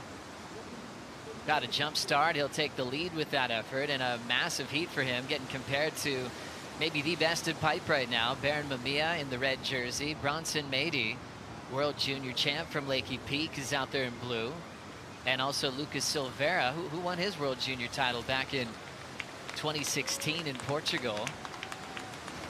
Lucas Silveira, probably the first surfer that Leandro Dor coached all the way to a very successful junior title. Fun one here, Shane. Yeah, you can see him just relaxing. He was loving that. That was like, he was like, you could tell he was like kind of scratching at first. Then he was pumping, like really, you know, I got to get down the line. And he realized he's in the perfect spot. And you can see his body language just completely relaxed, and just, he is fired up. I mean, this kid surfs super good. I've seen him at a lot of like nationals events and a lot of the events down at Lowers as an amateur. This kid's a hammer. I've seen him get like heats where he had like 4 9s. He was like throwing away like low 9s. Like he's a definite hammer. So it's cool to see him in these kind of waves. You know, mixing it up with guys like Baron Mamiya. I'm really excited to see Bronson Mady. There's some serious talent in this heat. I'm a huge fan of Bronson. He's probably one of the best free surfers and definitely one of the best aerialists in the world. I think most people on Earth, including guys like John and like the very, very best guys, Yago Dora, would say that Bronson's probably in the top 5 aerialists in the world. Gosh, such an exciting surfer representing Indonesia. Paddling for this one in blue will split the peak. Bronson went left, and it still was some room to move. Looked like Lucas trying to punch out. Silveira on the split peak. He was trying to get rid of both his ACLs right there on that doggy door. Gosh, it's brutal. Yeah. It's crazy how quickly we move on from that, right? You know, like that guillotine coming on these guys in the middle of a heat. He was trying to doggy door through a brick wall. There was no door there. He just tried to go through it. Lucas still punching free. Let's see what happened on the split. Bronson on the left here, Ross. Wow, really clever, pretty cool takeoff too for Lucas. Yeah, under the hood right there. He didn't have a time to bottom turn, just went right into the barrel. So That was very cool to see Lucas Savetta show that much skill underneath the barrel like that. But that wave stretched out just a little bit towards off the wall. Didn't quite give him a chance to come out. We go live. Baron Mamiya, local boy, one of the best at backdoor. He is slowing down a bit further for more time at his home break inside the pit. Well done for Baron. He'll salute the sky there. And now Bronson Mady trying to get a bit deeper at pipe. That wave's gonna spit, and even though it clamped on him, he had such a solid line, he punches free. 2 scores to be locked in for Bronson. Best wave so far for Baron will be locked in. Now let's catch up with the winner of the last heat, number 6 on the CS, Cowley Vost, is with Jesse Starling. Thanks, Joe. Cowley, I mean, we know you're really good at riding a barrel on your front side. Obviously, at Chopu, you're the king of that place. But you go to pipe, you get 2 massive backdoor barrels for the win into the next round. It's a little bit more pressure off just to be moving deeper in the draw. Yeah, it's true. We don't have that much ride at home in Tahiti. And yeah, stoked to find 2 rides in my heat. I've been trying the last few days. Even like a month ago, I was here for the QS, and then I never find a ride like this. But finally, to be 4 people in the water, stressful because it's only 30 minutes, and also you have really good surfers. And yeah, you have to find these little ones, and yeah, I managed to got to 2 waves and made my heat, so I'm super happy. You know what you need. Your biggest life goal is coming up. You need a 3rd place to qualify for the championship tour. Obviously, that can weigh a lot on people's minds, but feel free to answer this one for all the French fans back home. How are you feeling this week, knowing that you need a good result here?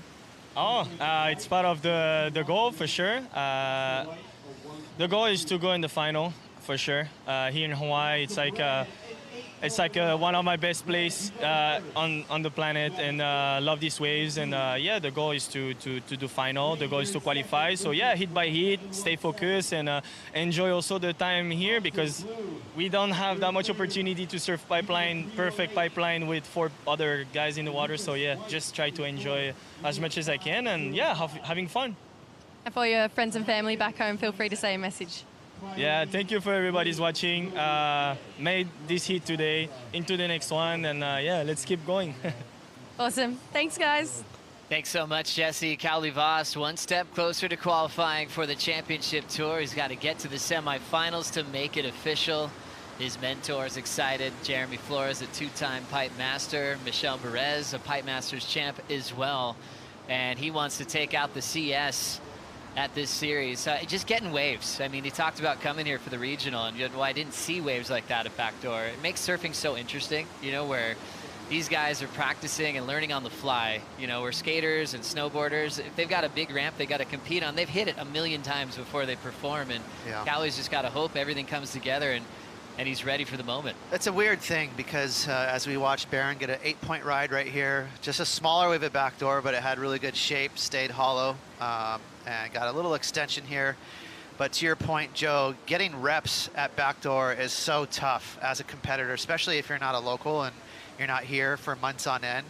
You know, getting opportunities, it's really hard for these guys to get reps. And, you know, you talk about other sports, and things that make practice really functional is repetition and muscle memory. And that doesn't really come with surfing. You know, surfing, it's like you better hold on to that 1 or 2 good rides per year, because that's going to be your practice.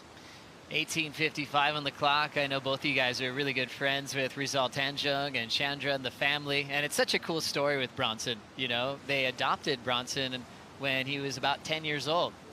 And then Varun had a younger brother, and he was like, stoked, I got this younger brother who's got a huge future. And it's really because of that family support that he is where he is today. You know, Shane, what have you seen, you know, watching him grow up? Same, yeah, I've been going to Bali for the last, 30 years, and yeah, there's Rizal right there on the front, and there's Bitet off to his right. Classic characters for Bali, but Ross and I have been going to Bali really consistently for 30 years, and to see what Rizal has done with Bronson, to bring him from Lakey Peak and really unlock this full-on opportunity for Bronson has been insane. He has all the opportunity in the world, lots of support, where he grew up in a place that wasn't super easy. Like, making money is, like, having a career is really difficult in Lakey Peak. is super limited. So just neat to see him get the opportunities. He's one of the world's best and most exciting surfers, and I'm a massive fan of Bronson's. My son spent the whole summer basically like living at Rizal's house off and on and spending a ton of time with Bronson and always sending me his clips and just being completely baffled. Every time he would paddle out, he would get all these crazy A+ clips and massive airs and super relaxed about it, like paddle out last, paddle in first, but just like do 10 crazy airs in between, like super casual, just like he's just like a savant, you know? Have you surfed Lakey Peak before, Ross? Yeah, it's incredible. It's actually very similar to the conditions today. It's this classic, it has the right name, it's a classic peak. It's very hollow, super rippable when it's smaller, and then it gets really dredgy. It's a great barrel, both right and left. So it's no surprise, and also really good for airs there. And so Bronson, you know, even though he grew up, you know, after Rizal took him under his wing, he grew up in Bali essentially, he went back there all the time. So, you know, getting reps on a wave like that, speaking of reps, imagine practicing getting perfect barrels and perfect ramps and doing huge airs. It's exactly how he surfs. You know, he's very comfortable and nonchalant doing massive airs. He does it like it's an off the lip. He's almost cocky about it. Lucas Cassidy lets go and looks at a short view. Before that, we saw Baron Mamiya just continue his roll backdoor. Baron had an 8 before, and the last one we were watching on replays, a 5.17. Back-to-back titles at the Lexus Pipe Pro for Baron. It was the opening event of the season the last couple of years, and now Baron will get to look forward to that as the finale this season as the Pipe Masters returns to that December waiting period. And you think about the importance of starting with Pipe for Baron the last few years with the cut, and how important that was for him to just get a ton of points before heading into those events he was working on. Now that he's gained momentum, 3rd place in Peniche last year, you know, 3rd place in Tahiti in the past, you know, he's really growing with a lot of the other venues and looking at him. And now with Pipe at the end, what does this mean for Baron with a world title shot this year? You know, what's really cool is out of almost anyone on tour, the 1.5 points could really benefit Baron. Shane could probably remembers this too. I remember the year in 1993, Derek Ho won the world title. He came into Pipe 6th in the ratings and really didn't have that much of a shot, but he just kept climbing through heats and he won the event, won the world title. So Baron could follow up with good old Uncle Derek and do something similar to that with all those points available. What a drop. How about that control? Super late and somehow got traction at the bottom. Lucas Silveira in need of a big score. And that was a fun one to watch, Shane. It was, yeah. That was a cool drop. I was actually kind of surprised he made it. That wave was like really compact, got really hollow. You could see Baron behind him really wanted it, but he slid down the face. It almost looked like he slid into the lip, was able to get his board on rail enough to get up into the pocket there. He kind of, for where he was positioned, he would have liked to have been deeper, but from where he was positioned, he rode that wave pretty darn good. I think he made the absolute most of it. He liked it. He loved it. Yeah, he sure did. And you know, you got to show the judges that you love that ride no matter what, right, sure. Ross? I'm interested to see what the judges will do, because he wasn't, you know, on the right takeoff spot, but he made it exciting with that. He was basically sliding like a skimboard sideways for a good couple seconds, and he held on. You know, that was like a funky ride, but it made it very exciting. So be interesting to see what the judges do. Like, did he have enough control to impress the judges, or will they think, hey, that was very critical, let's give him a big score? And maybe seeing where Baron wanted it, where you would have got real deep and he was a little closer to the shoulder. He was trying to kind of bring that score up from where he was sitting. And you know, if he didn't slide like that, he just would have shot out in half a second. It was really strong. He's a big kid. That's a unit. Yeah, he looks like a football player. That took a lot of strength to wrangle his rail like that and hold on with his right arm to keep the board from sliding out. That kind of reminded me of Johnny Boy. You know, it was like a power move. Lucas Silveira turns that moment into a 7-point ride. He's now in 3rd. I think he did a best job he could have to get the most points possible from where he took off. He needs a 4.35 now to move to the top 2s. Baron's out front setting the pace here, like we expect in Heat 4 of the round of 64. We'll return for more action of the Lexus Pipe Challenger presented by Billabong right after this.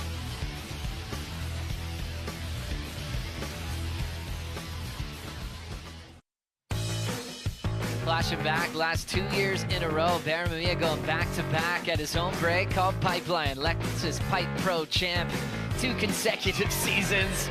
Close decision against Leo last year and a tie-break decision year before against John. John beat John twice, eerily very similar type heats. That crazy late drop at Pipeline where he was able to get perfect 10, Shane. Wild watching this highlight clip for the last 2 years. He's kind of arguably the biggest freak at pipe. Like freak show, magic man. He can make a wave that looks like you don't want any part of it into the best wave of the day, which is crazy. We roll in with Bronson, that short one there back door. He made it short because he knew he didn't have much time to enjoy the pit with that end section coming at him quickly. Bronson chasing a 7.34 and also chasing this guy, Baron holding down priority. Last year, Baron called up Luke Egan for some help at the other events. Didn't call him up for pipe. He's like, I got that one figured out, but let's do everything else That's funny. after that, as we'll get back to Bronson Ross. I can't help but to think about Bronson. I know we're just looking at barrels. It's not the time to talk about airs, but the Kono ends is coming up a little bit now. It's meant to come in around lunchtime. And I selfishly want to see Bronson just do a big old flip. Something, big backflip. You know he's looking at those ramps, but it's about the barrels. I get it, but let's see it. Yeah, I'm surprised that Bronson even looked left in this heat. It's such a no-brainer from a coach's point of view. I would be like, if you're going left, you're losing, especially in this heat. You need to get priority and find those boxed out rights. It's just that simple. It is a miracle that Lucas Silveira found a left to get that 7. And the fact that he got a 7 is a pretty high score for that kind of wave. It surprised me a little bit. But it was only because of how technical and tricky that thing was. But I mean, we all rave about Bronson's air game, and it's incredible. But he is an insane tube rider. His home break of Lakey Peak, the right and left are both insane, hollow, dredged out barrels, and he's super comfortable in barrels. He's kind of a freak when it comes to barrels. So I would love to see him kind of get priority and get one of these super nuggets. He's so talented with a crazy make rate, even in his tiny waves where he's developing his own speed in the Philippines for his World Junior title. That was one of the most entertaining junior championships I've seen in an air show with himself and Winter Vincent. Meanwhile, just stretching this one out well is Brazil's Lucas Silveira. DVD, Jadson Andre, the Brazilian Storm, is his family.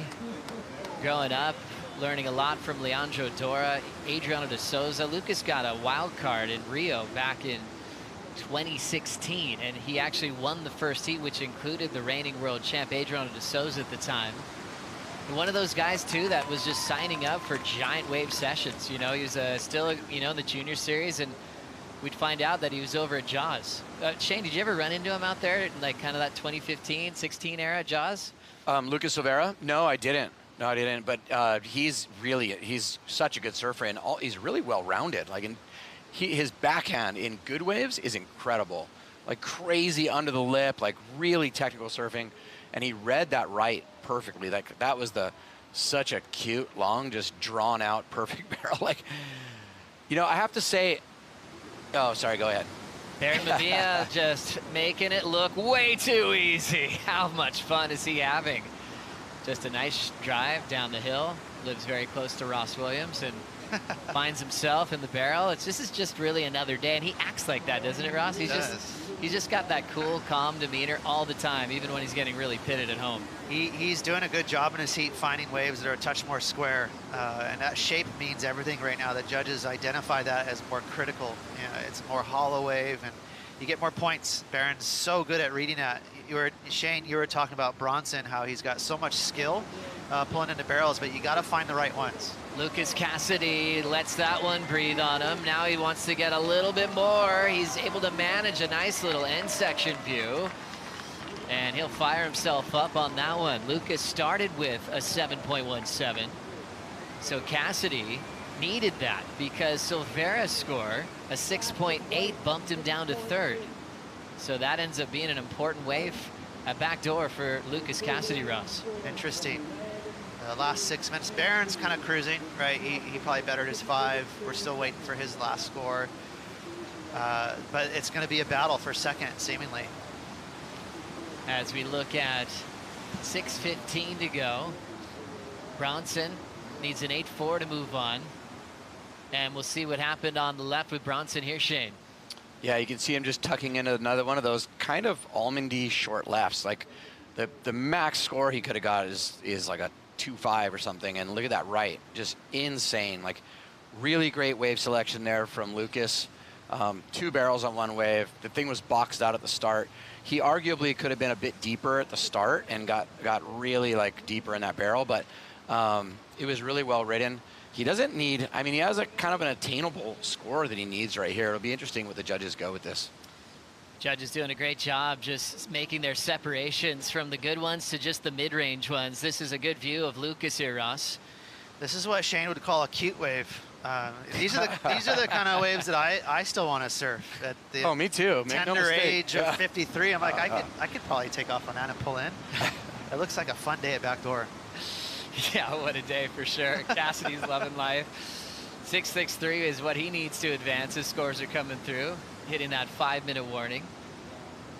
As Barron mixing it up, getting a nice warm-up for this year. He's not worried about qualification. He's already turned into one of the best on the championship tour. For Lucas, it's been a long road to try to get on tour. The pressure comes in hot when you win a World Junior title. Qualifying immediately. And, you know, for Lucas, his title was 2016, you know, 10 years ago at the junior level.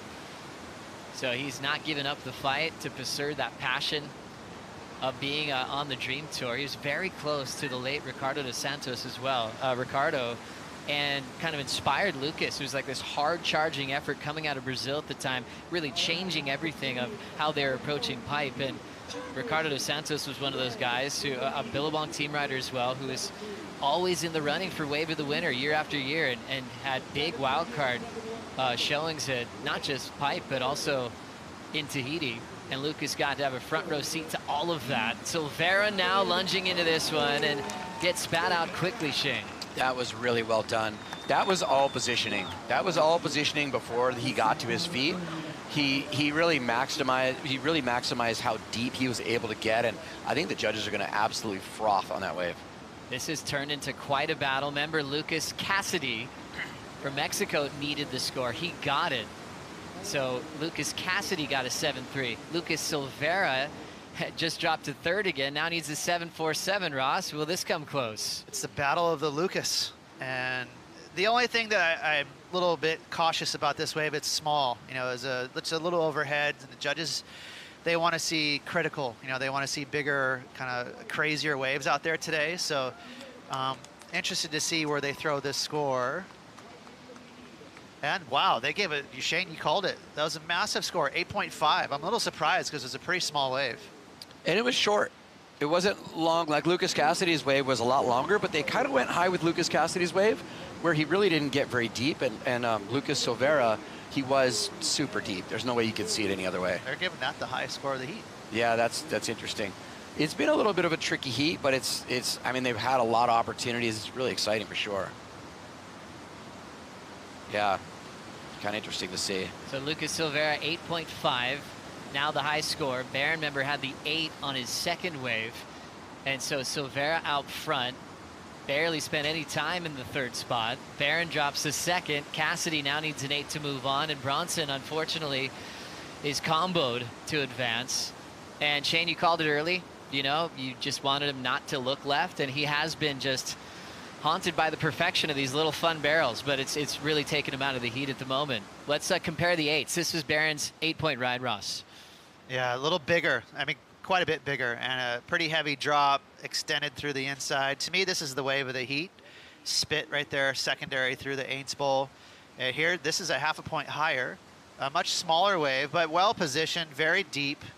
I liked it. You know, I thought it was going to be like 7-ish, but either way, these guys are kind of stacking up a lot of 7s in this heat. And that was Lucas Cassidy, 7.3 there. So a lot of similar rides. This is where the judges really get pressed and are asked a lot of them, because when you get all these rides where there's no clear separation, it can get muddy. 1 minute 30 on the clock. Silvera doing a good job to now take the lead. He knows that Barron's the guy out here, and that's got to feel amazing that he's so far in the lead of heat number 4. Cassidy asking the beach announcers for an update on the situation. You can look at his Apple Watch, see that he's in 3rd in line for priority, but now it requires an 8. Good thing for Cassidy, he's really warmed up. He knows what 7s feels like, and he's going to try to just get a little bit more if he gets the chance, but we're down to the final minute. I think a lot of times at Pipe on days like this, we all think, okay, you got to get this one type of wave, but that wave Barron got, the 8, that wave was a 10. Like, had he been slightly deeper, like in positioning, that wave, it had the potential of a 10. I think the judges are starting to separate people not only on the quality of the wave, but really, really being super critical on how deep they're getting. Like that Lucas Silvera wave wasn't even close to as good as Barron's wave, but he was as deep as he possibly could have got. I think had Barron been as deep as Lucas Silvera, it would have been a high 9 for sure. That's a great breakdown. And it's seeing what's available, and the judges want you to be as deep as you can, hunt down the foam ball, be really risky with your positioning, and Silvera rewarded for that effort. Yeah, they want you to have to like shift into 4-wheel drive in there. Going over the foam ball, just... It's just not typical. That's what threw me off. They typically don't reward a wave that's not high risk, you know, but he was nice and deep. Here we go. This one will end with Barron Mamiya just jumping into a small left at Pipe, and the guy who's won the last 2 at the CT level, Lexus Pipe Pro, one of the biggest, if not the biggest name in the drop pipe and backdoor these days. It will be moving on to the round of 32 underneath Lucas Silvera. Silvera taking a big win. Wow, that's a big win. Huge one there. Much respect for Silvera moving forward. We are having Heat 5 get set up, led by the top seed, Samuel Pupo. We'll bring in Kaipo Mitch and Josh Moniz for the call.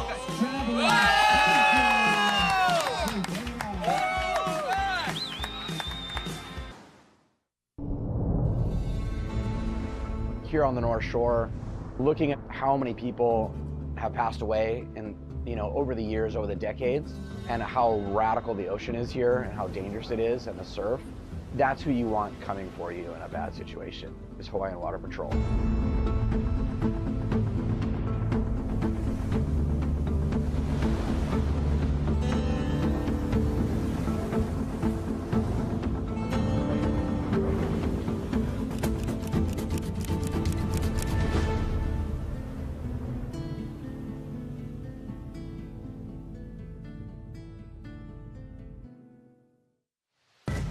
Eight years of collaboration with Billabong. Hawaiian Water Patrol, founded in 1985. Terry Hui and Brian Keolana, and the tradition continues today. Vision here of Lucas Silvera, who's just been successful moving into the round of 32, along with Barron Mamiya. Heat number 4, round of 64. All done, all pow. Time for a new heat and a new guest, Kaipo girl, Mitchell Salazar, and thank you for joining us, Josh Moniz. Thank you for having me. Happy to be here. Oh, man. What are we thinking about today? It looks nice out there. Oh, it's insane. These are the days you dream of, especially for a lot of the guys without experience out here, like the Challenger guys. I'm sure when they've seen the schedule, they're hoping they're going to get at least one go in waves like this. You know, it's not too heavy, pretty friendly, inviting, and you're like not going to be second-guessing yourself when that big set comes. It's pumping. If there's such a thing as user-friendly pipeline and backdoor, would this be it? Oh, yeah. This is for sure it. You know, it's 6 foot, maybe some bigger ones, and with the shorter periods, well, they kind of just let you in a bit.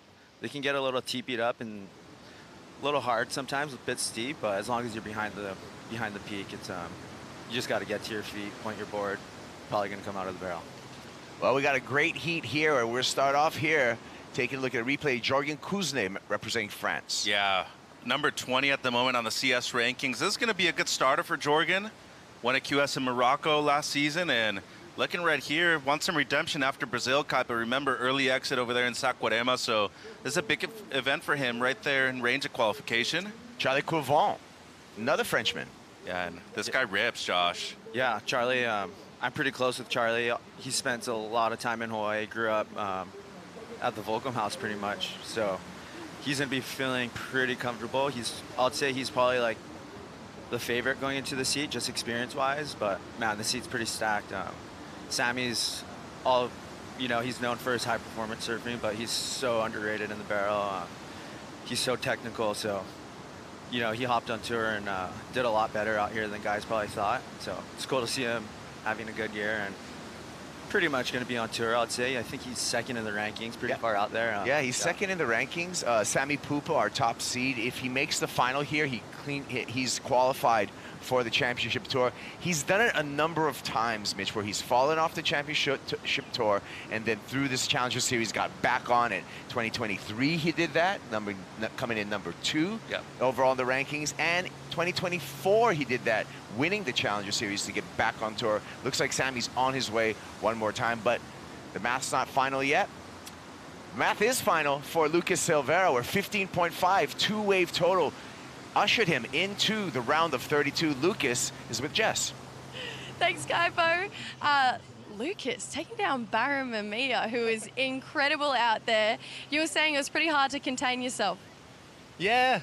First of all, I just want to say happy birthday to my wife back home. She asked for a 10 for her birthday, but I didn't get a 10, but got a pretty good one. I think she'll be happy about that. And yeah, it was so pumping, so perfect. It's like what we dream of, of when we think surfing and competing at pipe. We just want exactly that. And yeah, when I saw the heat draw against Barron, he's been like dominating all the free surfs and won the last 2 CTs here. He's definitely like the main guy at the moment. But I've been coming here for, I don't know, like 20 years already, since I was 11 years old, and I'm confident I can barrel ride as well if I have the opportunity to get waves, you know. And then yeah, it started kind of bad for me. He got an 8 right at the beginning, and Lucas Cassidy got a good one to start as well. And I have a few wipeouts, like one almost made it, would have been a good one probably. But then it was nice to like come from behind, you know, needing a couple scores, and then I turned the heat, and then Lucas got that bomb again, turned again, and I was okay. That's what we compete for, you know. Let's do it. And then found that nice deep one, was able to make it out, and so very stoked. Love it. Can't wipe the smile off your face. Now, one in Portuguese. We're talking about your equipment setup. You've gone for a quad today. Talk me through the process. Yeah, em português, right? Yeah. Então, fiz o Kiver com o Dylan aqui antes de vir, e ele botou a pilha para fazer quad. Eu até estava assim um pouco preocupado de se fazia quad ou não, e ele falou, não, pô, eu só uso quad em slab, e confiei nele. Ele é muito especialista de tubo e nas pranchas para essas condições, e aí ele fez algumas quads e eu tô adorando. E obrigado. Thanks, Dylan, if you're watching. Thanks for making us a few quads. I'm loving it, and the boards are magic. Well, happy birthday to your wife. Big present, moving on through to the next round. Thanks, guys. All right, yeah, so Mitchell Lucas saying that the quad a lot of time works better in the slabby waves and the more hollow waves, right? Yeah, and he also mentioned too that it was, you know, a big consideration from Dylan Longbottom, his primary shaper right there, to somebody who's excellent in these types of waves. He actually modernized basically the toe boards that you see nowadays that are used at show-ups in different places. So props to him working so closely with Dylan Longbottom on the shapes. And the goal is excellent. What about this, Josh Moniz? Yeah, here's Sami. Jeez, that was like, that was excellent. Yeah. Like I said, you just need to be behind the peak and point your board to the corner and stand there. The wave's going to do the rest. Sounds simple when you say it. It ain't that easy, though. Hey, spider-like reflexes from Sami Pupo.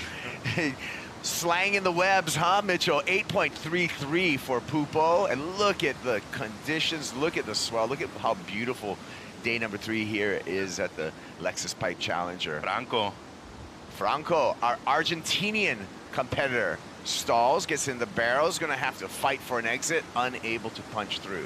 Yeah, much like yourself, Josh, he comes from a big lineage of surfers in Argentina. His dad, Luis, a great surfer. His sister, Maya, also an incredible surfer. But this has been a great location for you. I was here when you won the Pipe Pro Junior about a decade ago, and then you actually beat your brother and your best friend Benji Brand in that final. But then you also won the Vulcan Pipe Pro, the QS level. So what's it about pipeline and your relationship? Obviously your dad too, big legend here. Yeah, I mean, when you go into the final days at Pipe, I feel like she picks you and you get on a crazy rhythm and you just commit to your decisions, and yeah, it works out a lot. Sometimes, or most times it doesn't work out, but sometimes it does. And for me, I got lucky a few times, and yeah, I was just making good decisions. That's all you're doing out here. It's all about positioning and playing the game a little bit, but not getting too invested in playing the game. Kind of like put yourself out of the heat if you get worried about playing the game too much out here, I feel like. Well, and I think it's time put in. I mean, Josh, you've been surfing this wave out here since you were 13, 14 years old, putting in your time. I mean, and some brutal days when you guys were Groms that you guys would paddle out here, big, gnarly days. Yeah, I was really blessed. Billabong had the house right off the wall, and I spent all my winters out there since I was 8, 9 years old in the house every winter. My family managed the house, so if it wasn't for them, I definitely wouldn't have had all the opportunities I got at Pipe. And this is the 1-few wave. You can't really just show up and think you're just gonna, oh, here we go. It's Charlie. He was a little deep. Never know, but be rad if he came out. Yeah, yeah. But like I said, you never really know out here. You got to spend the time. And Jorgen, late one. He might come out of this. Oh! Yes. There you go. Dude. That was cool. That was sick. Yeah. Under the lips, super late. 20 minutes left. He's going to be pretty happy with just finding the exit on one, and he can kind of probably hunt for one of those proper ones after that. It's a big brother right there, too, Kaipo, fitting in that backdoor wave. Yeah, Jorgen Kuzna, I mean, he's been trying to qualify for the championship tour going on, 10 years, a decade, 32 years old, currently number 20 on the CS rankings. This could be his year. Keep on doing stuff like this, Josh. Yeah, that was really well done. He'll be very happy with that score and probably just work his way up priority and get a, whoa. Oh, sick. Those late ones are so fun. When you're behind it like that, you can kind of just point your board to the channel a little more, and you're going to cut that late drop a bit. And yeah, as you see, did that easy. It's super cool. Well, had the 4 initially, Kaipo. I feel like this one's going to be better. And as Josh said, it just slingshots you forward the entire time. So actually probably going to take the lead with this one. Yeah, 7.17 just checks in for the Frenchman. He takes the lead, Sami Pupo in second. There's the breakdown of all the scores from all the different international judges. Pretty tight. I mean, you see a lot of the average nowadays. There's not a big difference between the high and the low. And personally, Josh, I feel like having an international panel good, but the representation of the locals, the people that know this break more than anything, obviously just as important, if not even more important too. Yeah, for sure. It's good to have a mixed panel, in my opinion, especially like a lot of the guys who are like challenger judges. They can kind of keep the scale in check, and then obviously they got the local guys who are out in front of the wave a lot, even on free surfs, they're seeing what's going on and understand like the idea of barrel riding and what it takes, so they can throw their input. Well, enjoy your time at home, Josh, but you got to be making plans right now. You finished number 4 in the qualifying series over here in Hawaii, Tahiti Nui. You're on the Challenger for the next year. What are your plans? Honestly, I'm not too sure if I'm going to do it yet. I'm like 50-50, but more so on the yes side, I'd say. We'll see. I've kind of just been battling a lot of little injuries the last couple years, and so we'll see. If I feel like I'm surfing good and I'm excited to put a jersey on and travel and chase some points, and I'll do it for sure. But yeah, just really depends on where my mind's at the time. Okay, well, hey, you make it on, I'm around the event, I'm buying you dinner, okay? Yeah, so if that motivates you to get on the road, take it international, bro, okay? He never does that for me, just so you know. I've bought Mitchell many dinners. Oh, the grilled chicken does not count, okay? Usually it's in Hials, so the conversion rate's good. It's really cheap. He buys the cheap ones, all right?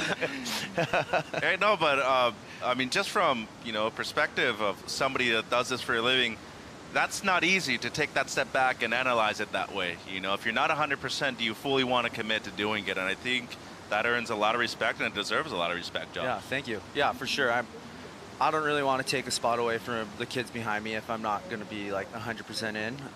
I know how hungry and good all the kids are coming out of our region. So if I'm not, like I said, if I'm not 100% in, I'm not going to take an opportunity away from a kid. So yeah, who are some of the standout kids for you right now? Oh, geez, there's a lot. Oliver Zietz to me is like probably our best competitor we have. Just like structuring his heats and just getting the job done.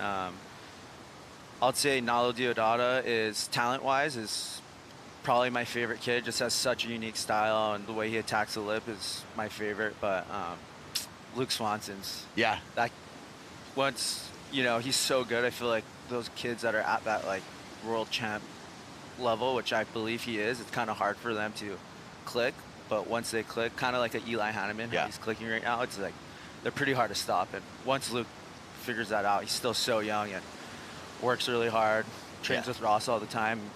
He's, you know, John kind of took him under his wing a bit. So once he finds that little recipe and one good heat, it just takes him one good heat, and I think I agree. Mitch and I were talking about that just yesterday in regard to Luke Swanson, is that his competitive results are not reflective of how talented he really is. So if he just turns the corner, which he could do soon. I mean, he had an outstanding first showing out here yesterday. Swanson did. Yeah. He had an 8.67, a 7.5. He had an excellent heat yesterday. So hopefully that's turning the corner for young Luke Swanson. We'll see him later on today in this round of 64 as well. He was in cruise control in that heat, in my opinion, too. Just went out there and put on his best performance ever. And you would know, Josh, I mean, it's hard to earn your spot out there, and especially in a lineup that's so crowded on the good days. Everybody wants to be the big dog out there when it's great. Yeah, for sure. That's half the battle. You kind of have to not be nice to get good waves out here if you want to get a lot of them. Unfortunately, that's how it goes out here. And Luke is like the nicest kid in the world, so it is a little harder for him in the free surfs because he is so respectful. And but skill-wise and his technical ability is one of the best guys out there. So once he just needs a little more time, and he'll be on all the good ones. Oh, Franco, up and down. Yeah, a little late for Franco right there, but he's got the right idea. Yeah, he does. Going for it, too. Yeah. So Franco's still searching for a meaningful score. Sammy Pupo out there with that 8.33 needs to find a backup. How is this all going to play out? We'll be back with the conclusion of heat number 5, round of 64. Sammy Pupo already going excellent right here.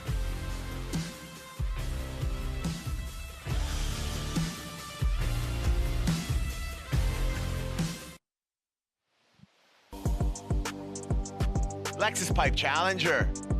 Stop number 6 on the Challenger Tour. Look at how we've globetrotted this year, starting in Steel City, Newcastle, all the way to South Africa, Ballito, Huntington Beach, Levi Slauson taking out a win there.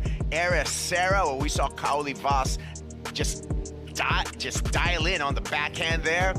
Sakurema, Sammy Pupo taking the win there. Pupo in the water here. And we're going to conclude it all in Newcastle, March 8th through the 15th. Taking your top 5 finishes out of 7 chances. And Sammy Pupo looking pretty good to get back on the championship tour, Mitchell. Yeah, number 2 at the moment. And I mean, just looking at the points, he's pretty far ahead from everybody else. As Charlie, he's looking for a bounce back result, Kipes. In the barrel, streaks through here. Second section for Crevant. And this is going to make it a very, very competitive heat. With that completion, Kaipo Girl, Mitchell Salazar, Josh Moniz on the call. That was a speedy one. Yeah, that was a cool wave. I'm sure he would have probably liked to hit a little better, but at this point of the heat, he just needs to score. And ooh, here we go. We got Sammy. This wave looks crazy. Wow. Oh my God. Yeah, that wave that's the look you want. Sometimes they kind of just stretch out like that, but you got to give it a crack. And then here's Charlie's wave. These are really fun little waves right here, and picked a good line and didn't get as deep as I know he would have wanted to, but at this point in the heat, he kind of just needs a completion with 10 minutes left just to give him himself a shot. So yeah, just to settle in there. So Charlie Crevant, 6.84 takes him to second, which he does.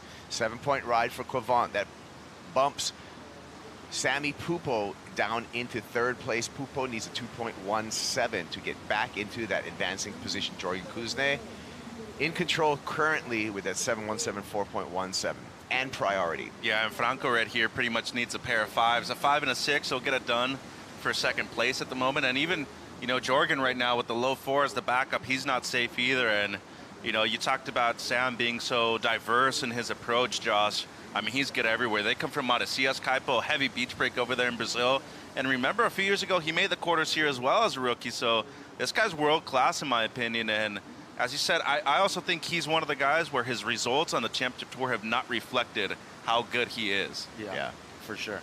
It's crazy to think Sammy hasn't stayed on tour. He's so good, like, and everywhere. maybe Pipe and Chopu aren't his bread and butter, but he can still get it done in those waves and at all the other waves. I watched him surf Haleiwa the other day, and the waves weren't even good, and the surfing he was getting done was just like, oh, Well, I can't believe this guy's not on tour. Yeah.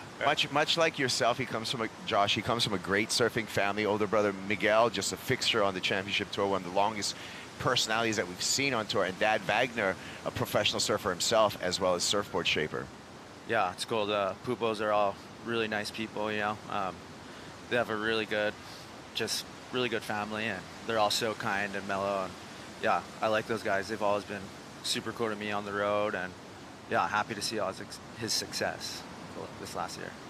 Yeah, really nice having your dad to be able to dial in your boards, too. Yeah, that's cool. They're probably a bit ahead of the curve growing up with understanding what surfboards do and surfboard design, and you know, I believe they're both on JS now. Yeah. But it's interesting because Wagner Pupo that had Ohana Pupo surfboards, but he's also the license for cool. JS in. Right so on. he's making the JS boards over in Brazil. Oh, cool. So I'm sure their dad's still scrubbing a lot of their boards at home. Yeah. That's incredible. I got that right? Yes, yeah.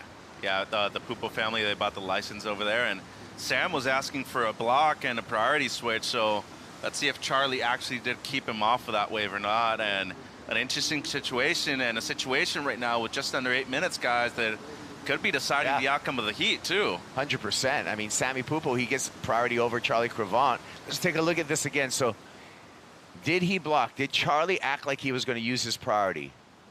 1, 2.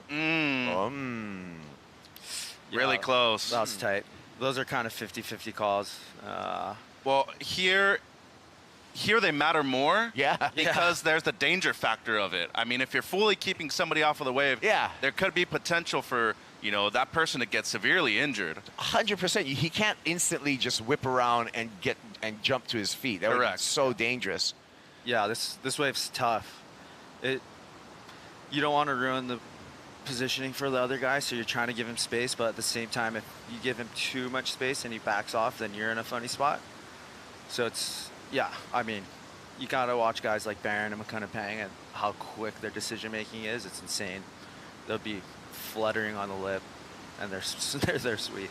I think your brother Seth is one of the best to do that too. Yeah. And just personal note, I love surfing with you and Isaiah and Micah, but surfing with Seth, he's one of those guys where waves just come towards him. Yeah. And I remember the entire time just trying to catch like the right waves out here.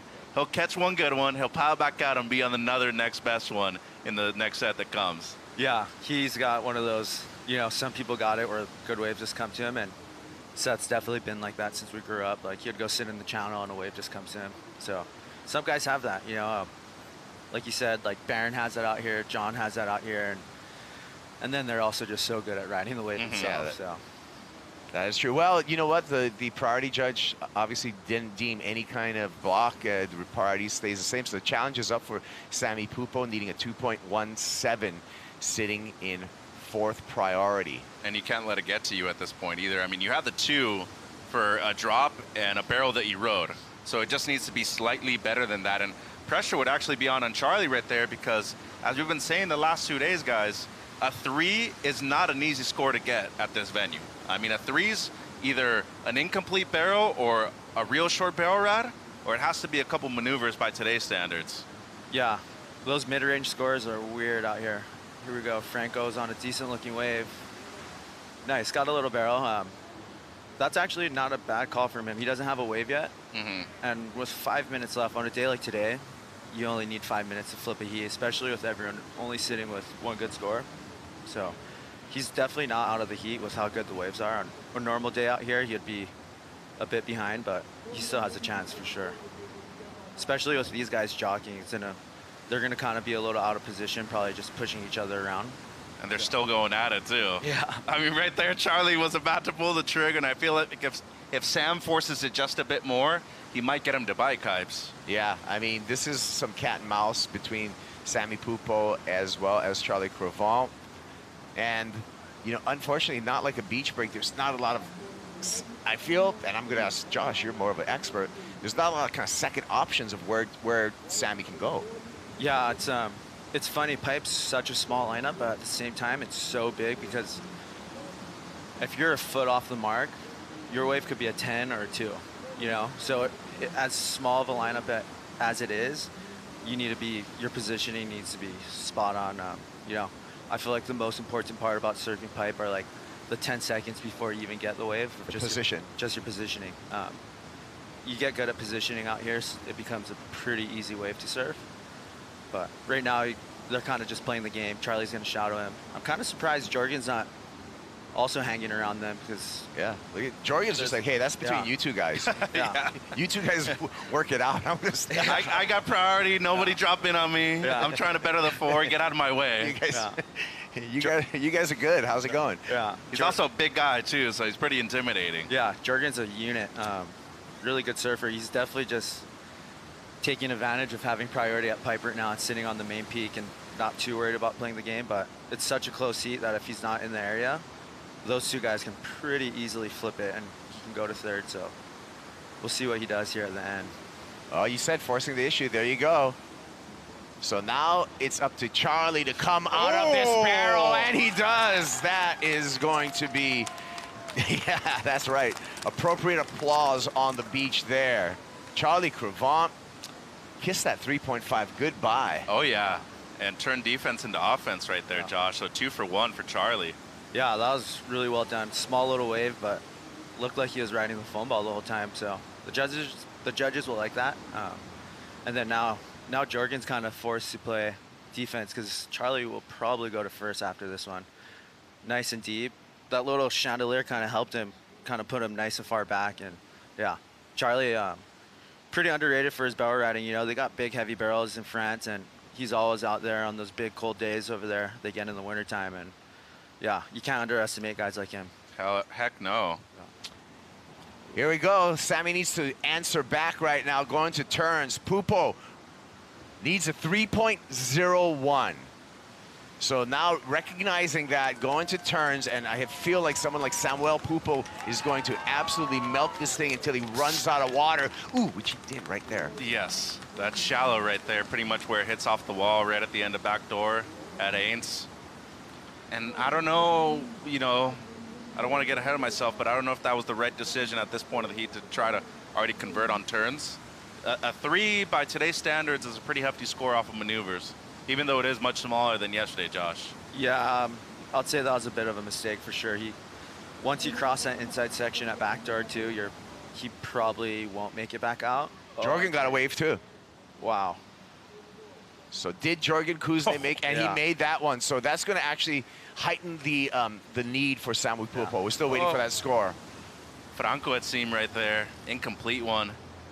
So he dropped the 3 on the previous one, Kibes, but yeah. Sammy's going to need way more than that 3-point ride once Jorgen gets his number in. So we're waiting for the last score for Jorgen Kuzne. Well, and Sam didn't even get it on the turns anyway, so it was a mistake, as you're saying, Josh. Yeah, on a day like today, you're not doing turns. Oh, here we go. Charlie on a sick-looking one. Wow, go. A keg. Oh. Open, spit. Let him out somehow. Can he come out? And no go. No go. But Team France right now dominating this heat. Yeah, the boys did good. Everyone did pretty well. Unfortunately, Sammy just got a bit out of rhythm. That little priority situation probably got a little bit in his head and just pulled the trigger a little early on trying to go to turns, in my opinion. But, you know, he's number 2. Yeah, he's number 2. Get him out of that. Heading into Newcastle is going to be extremely difficult. I mean, he's going to remain in the top 5. He can't buy into this loss too much. I'm sure after tomorrow he'll be sweet and focused on Newcastle. You know, I'm sure. I don't know what his low result is, but I'm guessing it's just 1 heat or so. So once he makes a heat or so, I know he needs a final, but it'll be really hard to get this guy out. But good job to the other boys. Yeah, well, it is. The 2 surfers hailing from France coming through into the round of 32. Jorgen Kuzna and Charlie Crevant both moving into that round of 32. Thank you so much, Josh Moniz. Yeah, Josh. Don't be a stranger. Yeah. You know the code on the door. Come in here anytime you want to talk surfing. Easy, for sure. Thanks for having me. That was fun. All right. Back with more action from Pipeline as the Lexus Pipe Challenger presented by Billabong continues. Check out this barrel from Jorgen Kuzne.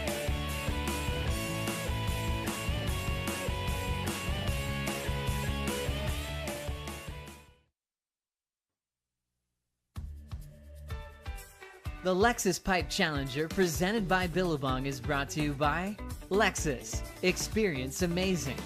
By Uncle Ed's Premium Spirits, official partner of the Lexus Pipe Challenger. And by Open Water. Join the post-plastic era. The round of 64 rolls on at the Lexus Pipe Challenger presented by Billabong. New heat out on the water. 4 men in this heat: Jet Schilling, Ian Gentile, Oscar Berry, Taro Watanabe. And we brought a surprise for you. You've been calling, requests have been coming through. More Ross Williams, guess what? We got that for you. And a super special guest, John Pizell, Pizell Surfboards. Thank you for joining us, John. Thank you. I'm stoked to be here. Nice. John, how are you? Good. It's nice that you blew off the foam dust and everything to get back in here. Yeah, not quite today, but yeah. No? It's a Sunday. I just had a quick Oh, little... Yeah, you had to surf. I got off the couch watching this. Cool. So everyone with your custom boards, it's going to be maybe a couple more days just because today's a day off. Today's a day of rest, Sunday. Everybody needs to take a break. Yes, yeah. Well, hey, you're not taking a break here. You got a team rider in here. Taro Watanabe is out there joined by Oscar Berry, Ian Gentile, and Jet Schilling. Yeah, it looks like, I just watched that end of that last heat. It looks like a lot of rights, but there's a little left.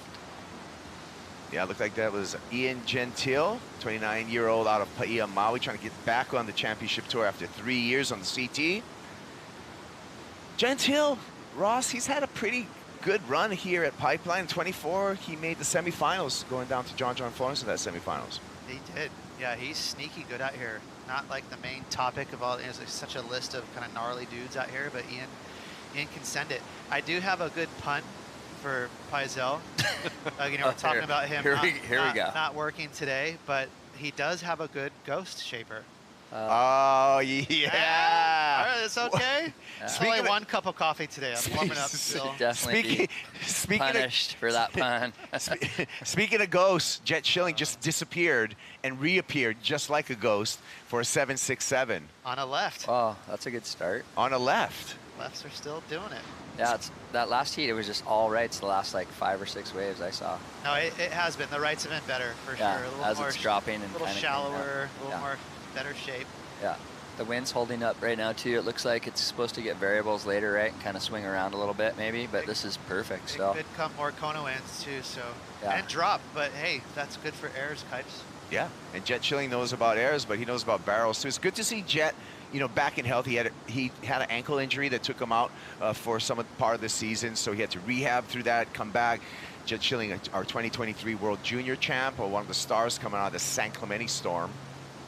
And good to see him healthy once again here. So many storms. San Clemente cyclone. It was a San Clemente cyclone. Stormy. European storm. No, that's the Euroforce. Oh, gotcha. Euroforce, Brazilian storm, San Clemente cyclone. what are the Hawaiians called, Kipes? Hawaiian hurricanes. They're wow. He's nice. That was really well done. That was instant. Ross has had his coffee today. Yeah. Hurricane Iniki. I feel like a real amateur next to you guys. I just got to say, you guys are kind of on fire. Dude, you're on fire. We've seen you in the comments before, bro. You know what you're doing. What do you think about this ride? I like it. It wasn't really deep, wasn't that big, but it was a nice little nugget to get going. And he kind of did what he could with it for sure. Wasn't, you know, what about the little sleeve pull down thing, you know? I like that. I think that's style points. Slater started that one, I think. Slater was more of a nose drainer guy, wasn't he? And the cuff adjustments, kind of cool. Yeah. John did a lot of sleeve adjustments. Oh, yeah. I was going to throw that out there, but I didn't want to sound too John-centric. Oh, they're too early? Yeah. Kipes, it was John, not Slater. But it's okay. Well, I've seen Kelly do it too. It's been, it didn't really catch on with him. It's a surfer thing. Like, you do need to pull the sleeve down. I don't know what it is, but it happens. Or your shorts, like a little butt drag and pull the and the adjustments, down. It's a subtle claim. Yeah. Yeah. I was kind of deep. I was stalling. I got to fix my wetsuit. Yeah. What do you think about that Deep 6 surfboard by Kelly Slater and how that influenced the Ghost model that you came out with? I don't really remember that board that well. That's so good. We are enjoying our time here. Thank you for joining us here on the Sunday and just talking surfing. Taro Watanabe, Oscar Berry, Ross, both of those surfers sitting quiet right now, 7 minutes off the clock. Yeah, and it's cool we have John Pizell here because his team rider Taro, he's one of my favorite surfers. Very stylish, unique technique. He's really fun to watch. Yeah. Yeah, he's definitely become one of my favorites. He's like, you can't help but enjoy watching that guy surf pretty much no matter what. Let's talk about equipment with the Sun Cruiser board check on Taro Watanabe. And what is he riding? I'm guessing he's probably on like a 6.0 next step. I didn't talk to him before the heat. It's kind of a lot of stuff going on down here. I don't like to kind of mess with guys before their heats. But I would think he's on a 6.0, probably maybe a 6.1 next step, which is kind of the board that most of my team riders would ride out here. I hear that, it's yeah. Decent size, or it's not. Basically, every guy is riding that board pretty much, except John likes a Ghost a little bit more here. So you have more guys. Yeah, that's the next step. Little yellow rail. That's a little nod to Tom Curran. He's like, yeah, I want these Curran yellow rails. He has this little memory of Tom Curran. Tom Curran on that Maurice Cole yellow rail board with the reverse V on that board. So next step, a little more rocker, a little more curve for the lots of curvy curve waves out here. Yeah, exactly. And then just kind of pulled in tail, so it's nice and you can knife it, holds in really well, and just kind of overall like good board for barreling strong waves. Yeah, you got quite a group of surfers that are competing here on your boards. I do. It's funny. You got a lot of guys you got to make boards for. Yeah, it's usually I'm kind of used to like on the CT. It's just like I got John, and that's kind of my focus. And then on this, it's been interesting over the last year. I think I've got 6 guys right now on the Challenger, and a woman, India Robinson. And yeah, it's kind of weird to see like my guys against each other in heats and stuff. I never really liked that, but yeah, it's cool. It's fun, and everybody's riding similar boards. They all kind of like some of the same models pretty much, and but a wide variety of like sizing. You go from like Taro's pretty small and light, and then all the way up to like Tully Wiley from Oz, who's big. Yeah, his boards are like 2 3/4. Like Ross, you might like his boards. I would, like, that's even thicker than my board. Yeah, they're beefy. It's like, whoa, it's a 6.3. It's 2 3/4. Like it's pretty gnarly, but it's fun to it's fun working with all these different guys and seeing how they've been doing this year. Nobody's really like sitting at the top right now, but they're all surfing really well. Well, Benji Brand actually like blew our minds yesterday. Yeah, he was trailing the whole heat, and then he just did magic Benji stuff. Benji stuff, yeah. Benji's, he's always, you can never count Benji out in a hollow wave anywhere in the world. No. And performance-wise, the guy's amazing too, actually. I don't think I see him often in a contest that is like full performance surfing, maybe Haleiwa or Sunsets. Haleiwa is probably where you see him really excel.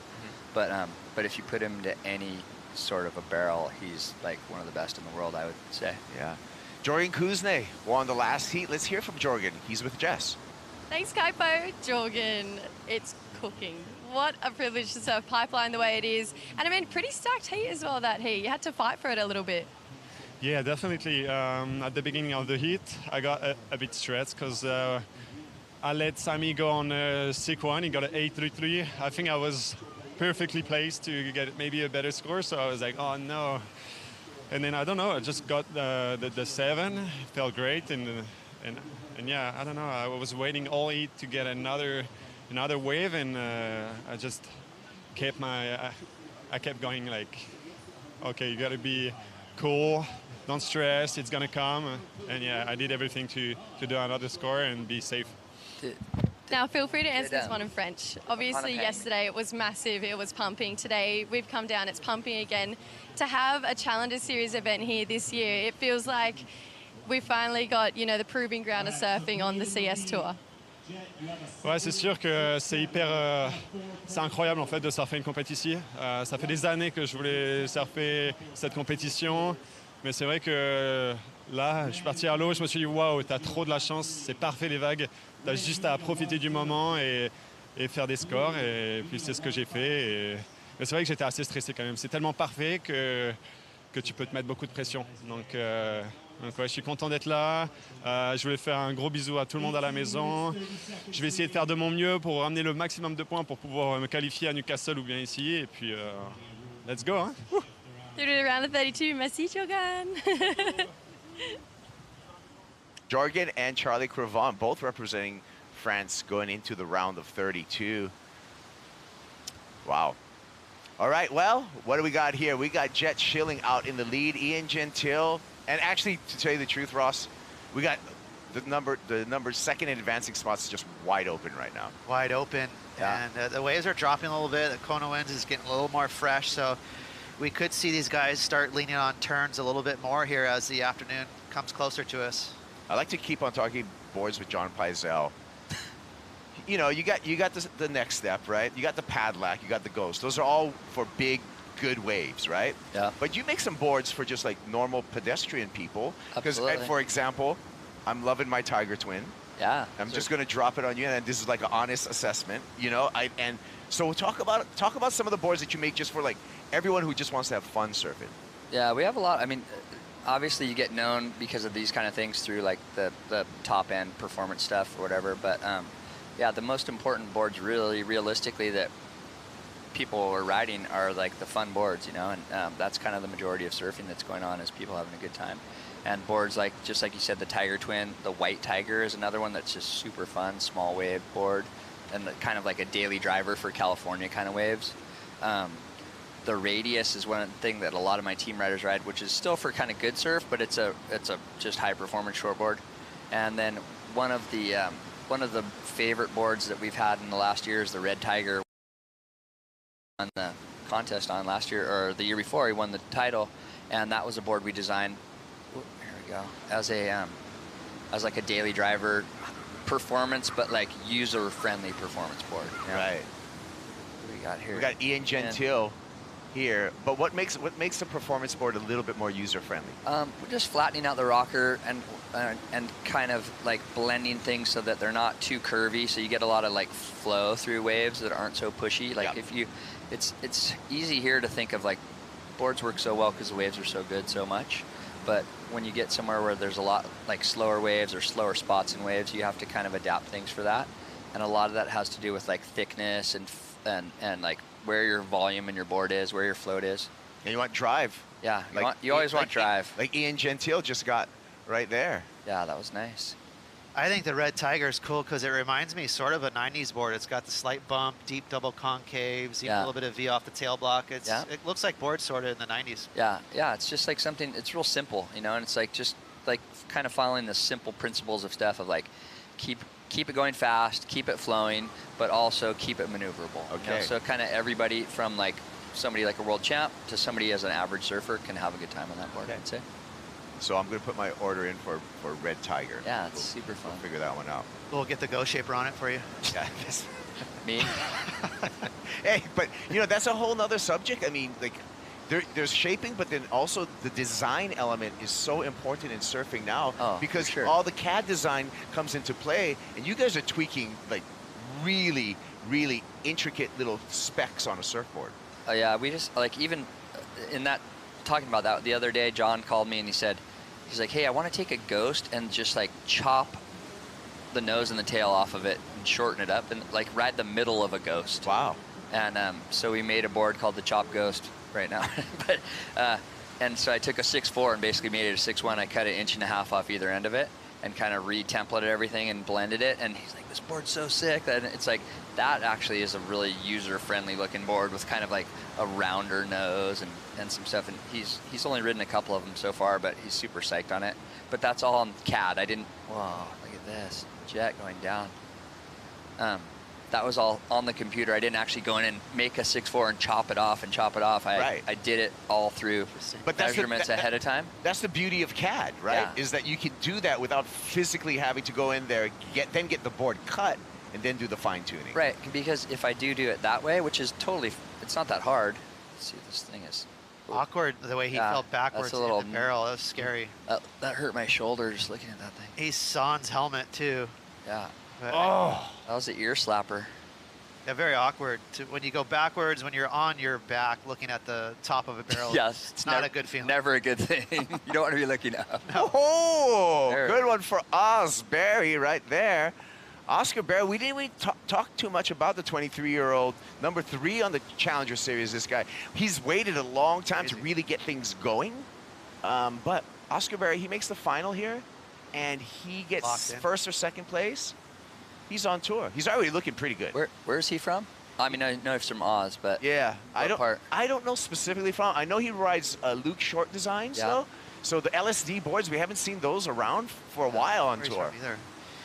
Like Noah Dean. Noah Dean was riding those. I think he Yeah, still yeah. is. He's a big unit. Yeah. We've had yeah. a return to that. A lot of big units The on big tour. dudes, a lot of yeah. big guys. Yeah, they're a little Yeah. heavy. Obviously, he must be pretty good in the air. He's good at he's good at aerials. He's got but he doesn't have like this power stance to him too. You know. He's got some style. Here he goes on the replay, John. Yeah, it's pretty. I mean, he didn't. It was a short barrel, but it was nice. And with what's happening out there, he backdoored that section. It's pretty sweet. And it was just a short one though, but Good positioning. yeah, totally. Got himself behind it, like you said. Got himself a 6.5 and got himself into second place. So getting the job done, chipping away. There's all the scores there. Ross, what do you think about the numbers? Yeah, I think it's fair. It was a short barrel, not a huge wave, but you know, the swell is starting to drop a little bit. I am anxious to see Taro. You know, You are. That is your team rider. Yeah, We want to see the board. Yeah. We got 11 minutes left, buddy. We want to Let's do critique this. the board. If Yeah. he catches a rail, we're going to look Yeah, straight at yeah, you right away. Yeah. We're going to zoom in on your face. Yeah, well, he's sitting in priority. He's going to wait for something good at this point. He's probably like, he's done that like wait too long thing, and then you have priority, and hopefully he won't sit there waiting for a 10. He's going to take something. But how not do get you locked how up. do you shape for someone like Taro who's like he does those crazy turns where he buries his board? Yeah. And so there has to be some kind of compensation with a board to be able to stick to his feet. He's just, that guy's so talented. It's funny. He's funny. He's one of my favorite team riders because he loves every board. Like he literally is just like, this one's the best. And then he gets another batch of boards. He's like, these ones are even better. Like, it's been really fun working with him. Okay. Pretty good feedback. Wait. Yeah. No. Well, no. But now we're working on feedback. He's all, I want to give you feedback. Like, can I come over and talk about boards? It's like he's getting there. John, who's the pickiest though? Who's the pickiest? Drop the name. John's not picky. He's just knows what he feels. It's not like he's not like, oh, this board sucks or whatever. But he's like, he's very helpful. Here we go. Taro. There we go. In the barrel on the Pizelle second section. Waited a long time for this one, but made it count. Oh my God. Jesus. The board just didn't tough. want to go on rail. Just kidding. That was Who sassy, scheduled me to sit here with Ross? Like, what's the deal? I mean, it was the technique was perfect. yeah. There's something must be wrong. Let's with the just board. say he got the points he needed with the barrel in the beginning there, okay? He'd been sitting for 20 minutes. Can His we legs are slow-mo stiff. the cutback and just really figure this out? No, let's not. Let's cut. Oh, Let's just cut right no. here. It was a wave. There was a rib there. It's as if he knows you're in the booth. He's just messing with you. He's just like, oh, here, this one's for John. Usually right here would be beautiful. Instead, it's a little wonky. Yeah, a little far forward on the board. His position was really off. There's so many things Normally, to say. he's really I'm trying to be mellow. I'm trying to take it easy on you. But Oh boy. All right, well, he's going to get a score for that barrel at least, right? Oh, back uptown right now too. Look. There we go. Finds a little bubble, There's little the guy. trainer, gets the back. Try up. again. See what try happens again. here. Oh, there. Oh, Oh, okay. redemption. Thank you, Taro. That was just his talent. Yeah, that was the board for sure. It's not him. It's not him when he falls, but it's him when he rips. He figured it out. He's like, yeah, I can't step here, step there. You notice he doesn't have a tail pad on that board. He's just got wax. Oh my gosh. And does he usually not ride it? No, he usually does. I think maybe he came over here without any pads or something, and he just was excited to ride those boards, so he waxed him up. But that might have led to that missed foot placement on that first cutback. Yeah, we'll go with that. But he found his placement on that other turn. He did. That was nice. Yeah. That guy, interestingly, Brad Gerlach called me up years ago when he was about 17, maybe 16 when Taro was, and asked me to make him a couple boards. And I can't remember what he was riding at the time, but I just remember watching him, and my first thing I did is I made his boards an inch shorter than he was riding. And it immediately helped because he has this very like narrow stance and kind of a tail riding style at the time, even more than he does now. And it was cool because he really clicked with the boards right away. And I'm super stoked. I'm real grateful for Brad for passing him along, passing him my way. And we've had a great relationship. Taro and I have had a good relationship since then, and it's been fun. So this was the exchange right here. and Taro was a part of the exchange. This, I believe, is the second wave. The first wave, Taro got a 5.70. We're still waiting for the score on this second wave for Watanabe and see how that affects the situation in the heat. Ian Gentile was inches away from a 9-point ride. It was such a beautiful, it wasn't very big, but it was a throaty little barrel and just got caught a little too far behind the foam ball. And there's that cutback again. Yeah, so that was a 5.7. And we've seen enough of that cutback, guys. Don't need to keep running that. Thanks. He made up for it with the tail side. It was beautiful.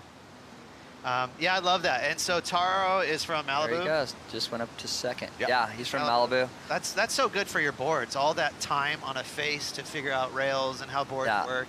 And he's fun. You can throw boards at him, like fun boards we were talking about. Like anything I make him, he's like, oh yeah, let me try this. And he's pretty sick with that stuff. He's real open-minded to it. He does a lot of stuff between contests and like films a lot of stuff, and he's a pretty productive guy. Well, we saw his Snap 5 part was Insane, incredible. yeah. It was insane, you know?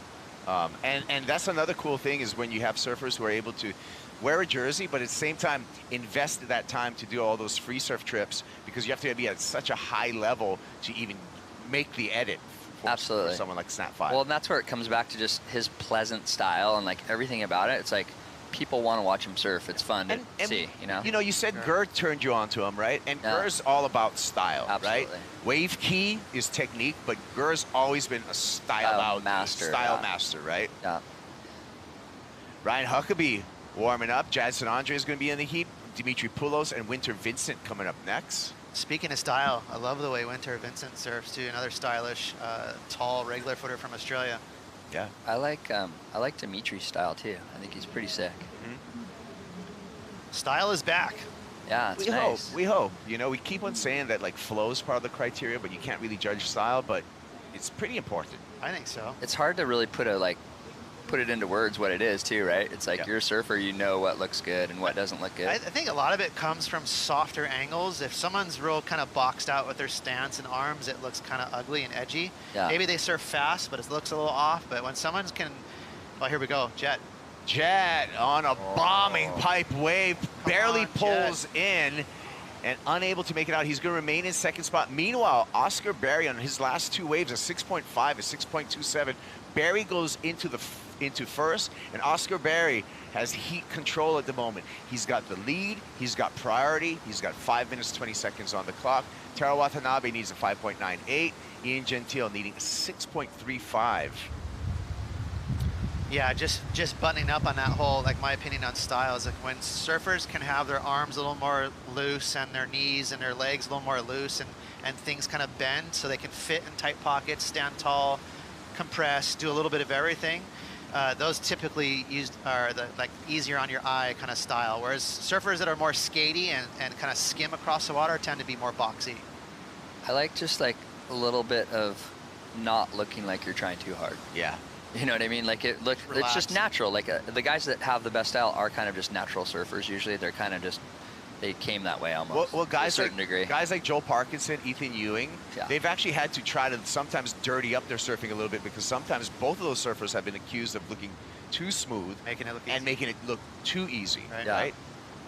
Sometimes you got to get the comp boots on, which is unfair because throw some pizzas. In their mind, they're a little trying hard. layback after the I barely made that. And sometimes it's a maneuver choice too. That's definitely the conversation for Ethan. Yeah. You know, he's so carvy, and his again, you talk about soft knees. He's always just pistoning and pumping because they're available, and he's so good at it. That's why he's arguably the fastest surfer on tour. But every now and then you like to see him square up and do like a messy, flatter turn. Yeah. We're so used to him on rail. Yeah, so he's weird doing thing this. to say. He's not doing like that. He's not like blowing tail much, and he's just. Right. I mean, his surfing's beautiful. Or even like pop and ollie. You know, Yeah. he's real carvy, which is a beautiful thing. Don't stop, Ethan. Yeah. Taro kind of mixes it up. It's funny. He'll do like these crazy blowtails, and then he's doing these big carves. And a big tube here. Yeah. Got to come out, and he There we does. go. There we go. Yeah. That was sick. Yeah, that was sick. Wow. Well-deserved claim. Yeah, that was awesome. So he needs a six. Perfect. He needs Perfect a six. timing. He needs a six. He should get a 6, right? I love that celebration. Yeah, he's like such a grom. I mean, it's a big wave, Kaipo. That could be excellent. Yeah. Be like an 8-point rider higher. Wasn't that that was for sure the best wave of the heat, right? Yeah, that was a dangerous wave. Judges will like that. he should be going into first right now. Well, or second at least. I mean, talk us through this, John. What are you seeing on the? just- Look at the board. What's the Great. board doing? It's just cruising right through that. He didn't really do much. That wasn't like a super technical barrel. The drop was technical and pulling in here. He was really but deep. then at that point, he's just kind of pointing and shooting to come out, you know? And then he was really deep though. yeah, He went that over the was fumble. that was just a millimeter away from getting smoked by the lip right there too. That was super technical. He went. He Yeah, was I deep. guess- He went up over the foam ball and then doggy doored it. He had a lot of surfing going on in that barrel. Guess what, you guys? He got a massive number. Way over a 6, a 9.27 nice. for Taro Watanabe. All right. A couple of judges going 9.5. That's epic. Stoked for him. That go shaper is good. That board does look pretty good, doesn't it, Ross? It does. It looks good. I love the celebration. He's just psychic right now. Good for him. Yeah, that's cool. Good to see. Hey, that was actually on cue. After we're doing all this board talk, we have all the drama going on. Can Taro do it? And like the guy just delivered. Can I ask you where he is in the ratings? Because I see you have some notes there. Watanabe. He's He's number 25 coming into Okay, this so one. he's got a chance. He's there. Still Yeah, 20,000 points available on this tour. Yep. Wow, that's crazy. He's a fan favorite. Like, these are the guys you pull for. Yeah, for sure. Well, and he should do, like, he has a good chance of doing well in Newcastle, too, you know? Right. It's like he's a pretty well-rounded surfer. The guy will send it, too. He's pretty impressive. So Jet Schilling with that barrel there Oh, here on the replay. Only needs a 5.1, but just a little too mellow. You know, it's a smaller wave. So he'll be searching here. The lefts just don't look as impressive So, today. I think to confirm, I think that 9.27 by Taro Watanabe is the highest wave so far of the event. Very cool. Wow. That's awesome. I guess that was worth the bike ride down here. For That me. was worth. Don't you think, John? Don't you think? Stoked. It's crazy to think about because yesterday was so big, but the waves were kind of grumpy. You know, it was difficult yesterday, and today is more perfect. So Yeah, what about Benji's heat yesterday? But wait, wow, he made it! No way! Get out of here! Oh my God. He just eclipsed Dude, the bro. 9.2. That was crazy. What is going? What kind of sorcery What is was going on that? right now? My guess is it's higher than a 9.2. But what's his backup? He's going to take out first place right now, huh? Yeah. Well, he's going to take out second, Oscar Berry. Ian, Yeah, but he might go to first. Oh, yeah, No, it's unlikely. Yeah, It's no. impossible, Never right? fails Impossible. to Yeah. surprise me, this kid, Ian. He's so awkward. Like, he has kind of a funky technique, but he rips. He's Yeah. one of those guys you keep waiting to, like, maybe catch an edge or fall. Yeah, and then he pulls it. All of a sudden, he kicked out of a wave. You're like, wow, that was a gnarly wave. That's what he did. We're just like, we were watching him eat Yeah. crap. Yeah. He's just like, He's just waiting. But he caught a full rail in the barrel and was able to reach. Oh, Oscar Berry is pretty high in the ratings, and he's just about to get clipped. Yeah. Yes. Oscar Berry's number 3 in the ratings. Wow. Ian needs a Well, yeah. 7.44. He's Yeah, going to he- get a he 7. got that, Look but at look at this. this. I mean, my guess is it's higher than a 9.2 from Taro. That was so gnarly. But like, isn't that a mistake? Like, do you take away from that? It is, but it was so critical and deep, and for him to recover in the barrel while he was that deep. Yeah, look at this. Look at this view. What's going Oh, on? that was great. Board talk too. He just slipped out there, but he recovered so nicely. I can't even bend over as far as he did right there, just on dry land. There it is. Hey, look at me. I got my judging cap on. And Ross is right. A 9.47. That is now the highest score of Wow. the event. Ian Gentile, Taro Watanabe, thank you for the show. Whew. All right. Wow. Yeah, Paizo. Oh, sick. All right, my guy won, though. That's all that really matters. Oh, thank you, John Paizel, Thanks so for much. having me, you guys. Bringing the good vibes. Congratulations, Taro Watanabe and Ian Gentile. What a monster What a performance show. from the Maui boy. Oh, that was sick. There you go. Yeah. Wow. Well, we'll see you again, John. Hopefully. Yeah, maybe. Come back in here. You got the code for the door. Yeah. Ride I that left- bike back here. I left my bike over by the guard. More on the way, but just digest this Dude, that one was more crazy. time. That was nutty. Oh my. Wow.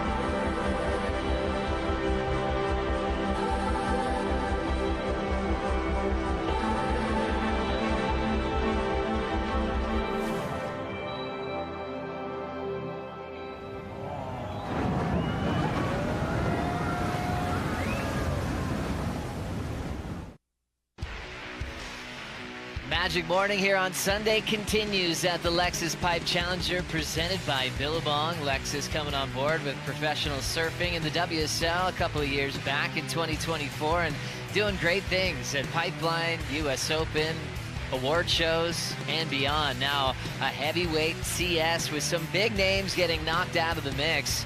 World number 3 on the Challenger Series exits out Oscar Berry in the last heat, and we're really focusing in on the top 10. Winner Vissid, 10th in the world.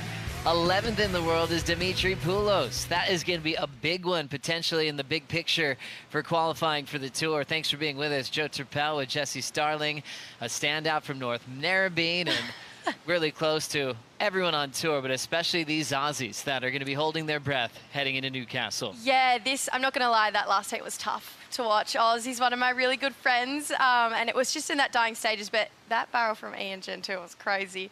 But I think Wint as well, you know, a lot of these Aussies, they've been doing seasons over here for a couple of years now, but someone who really stood out to me yesterday, even just in the confidence factor of how crazy it was yesterday, Ryan Huckabee. He was really eager to get out there and throw himself over, but this guy, Jaddy, I mean, he is excited, but unfortunately, just copped one to the head to start this one off. But I think Jadson, he has the biggest smile on the Challenger Series and was the most excited person to be out there this morning.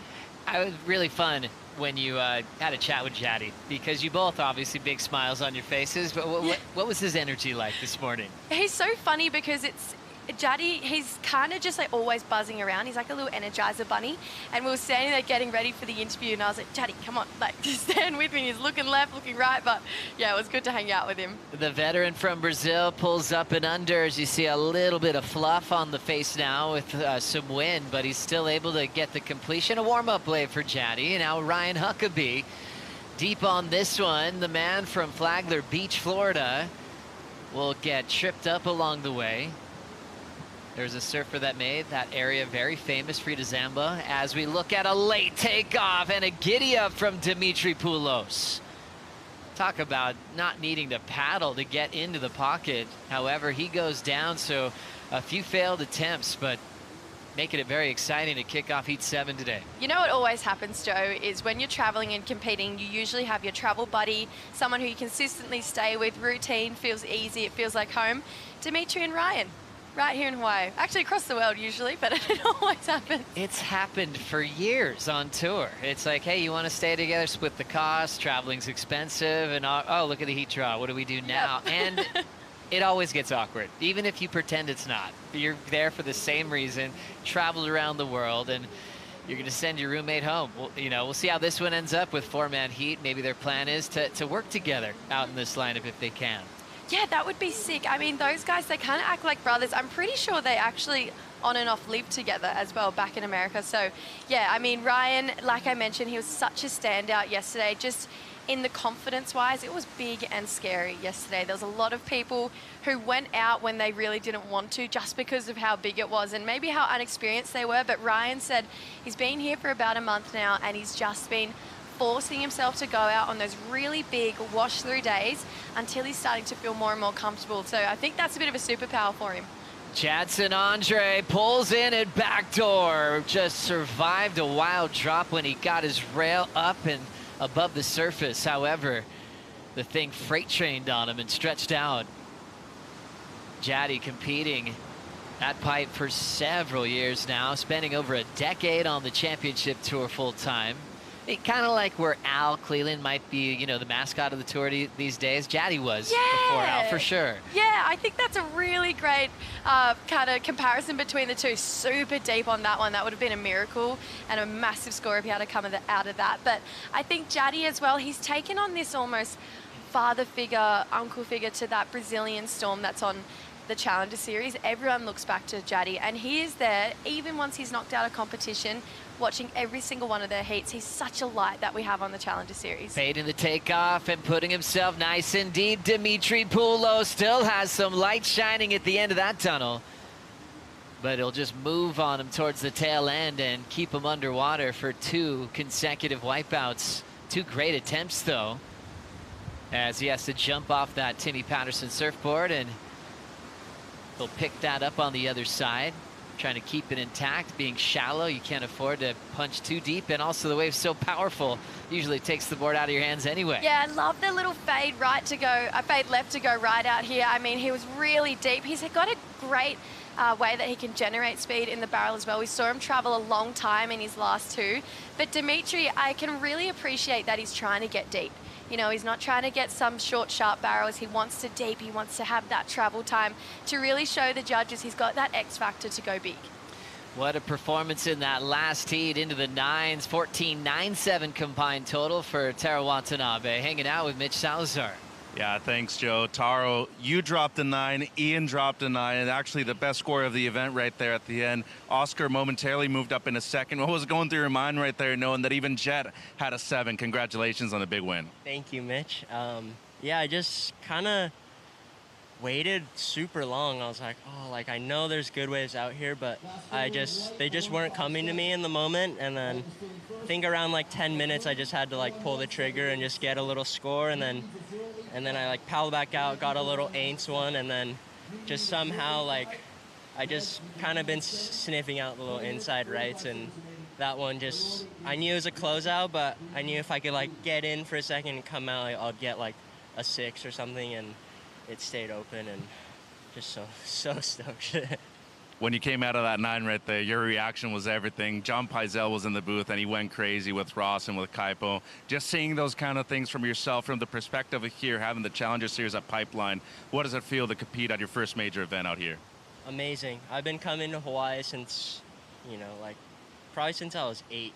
So I don't really get that many waves out at Pipe, but I try to sit out there and just watch all the best guys do their thing. And you know, big thanks to John Pizell. He's been making my boards for the last 8 years, and you know, I just feel confident coming into Hawaii. Even though I'm not from here, I come here a lot, so I'm just, you know, every year I come back, it's different, and the people are friendlier and nicer, and it's just a beautiful place. Congratulations, kid. Thanks, Mitch. Joe. Thank you very much, Mitch, and thank you, Taro. Kelly Slater, Watanabe, one of the best middle names in pro surfing. Maybe the best. Yeah, it's got to be. Yeah. It's got to be. Even because it's full. It could have just been like Taro Kelly Watanabe, but it's Taro Kelly Slater Watanabe. I mean, you're going to be destined for great things. And 9s at Pipe and Backdoor, one of the most celebrated approaches in pro surfing. You know, CT or not. Taro's one of those guys that you can enjoy surfing all day long, whether it's Pipe or Backdoor, or if it's Head High Rocky Point. The guy has a bright, bright future ahead of him. Oh, absolutely. And I think as well, he has that really calm, nice demeanor that I think you need when you're surfing and competing at such a scary wave like this. Winter Vincent, he's one similar as well. He had a really tricky takeoff on this. You could see his board kind of fumbling around underneath him there, and then obviously just getting pretty deep, and he copped a couple on the head after that as well for Wint. But yeah, Taro, I mean, he's so good in so many different ways as well, not just barrel riding. Obviously, he's proving himself here, but he's got an incredible air game. He's got an amazing finishing turn on him. He's got ones that kind of makes you sit back in your seat and go, damn.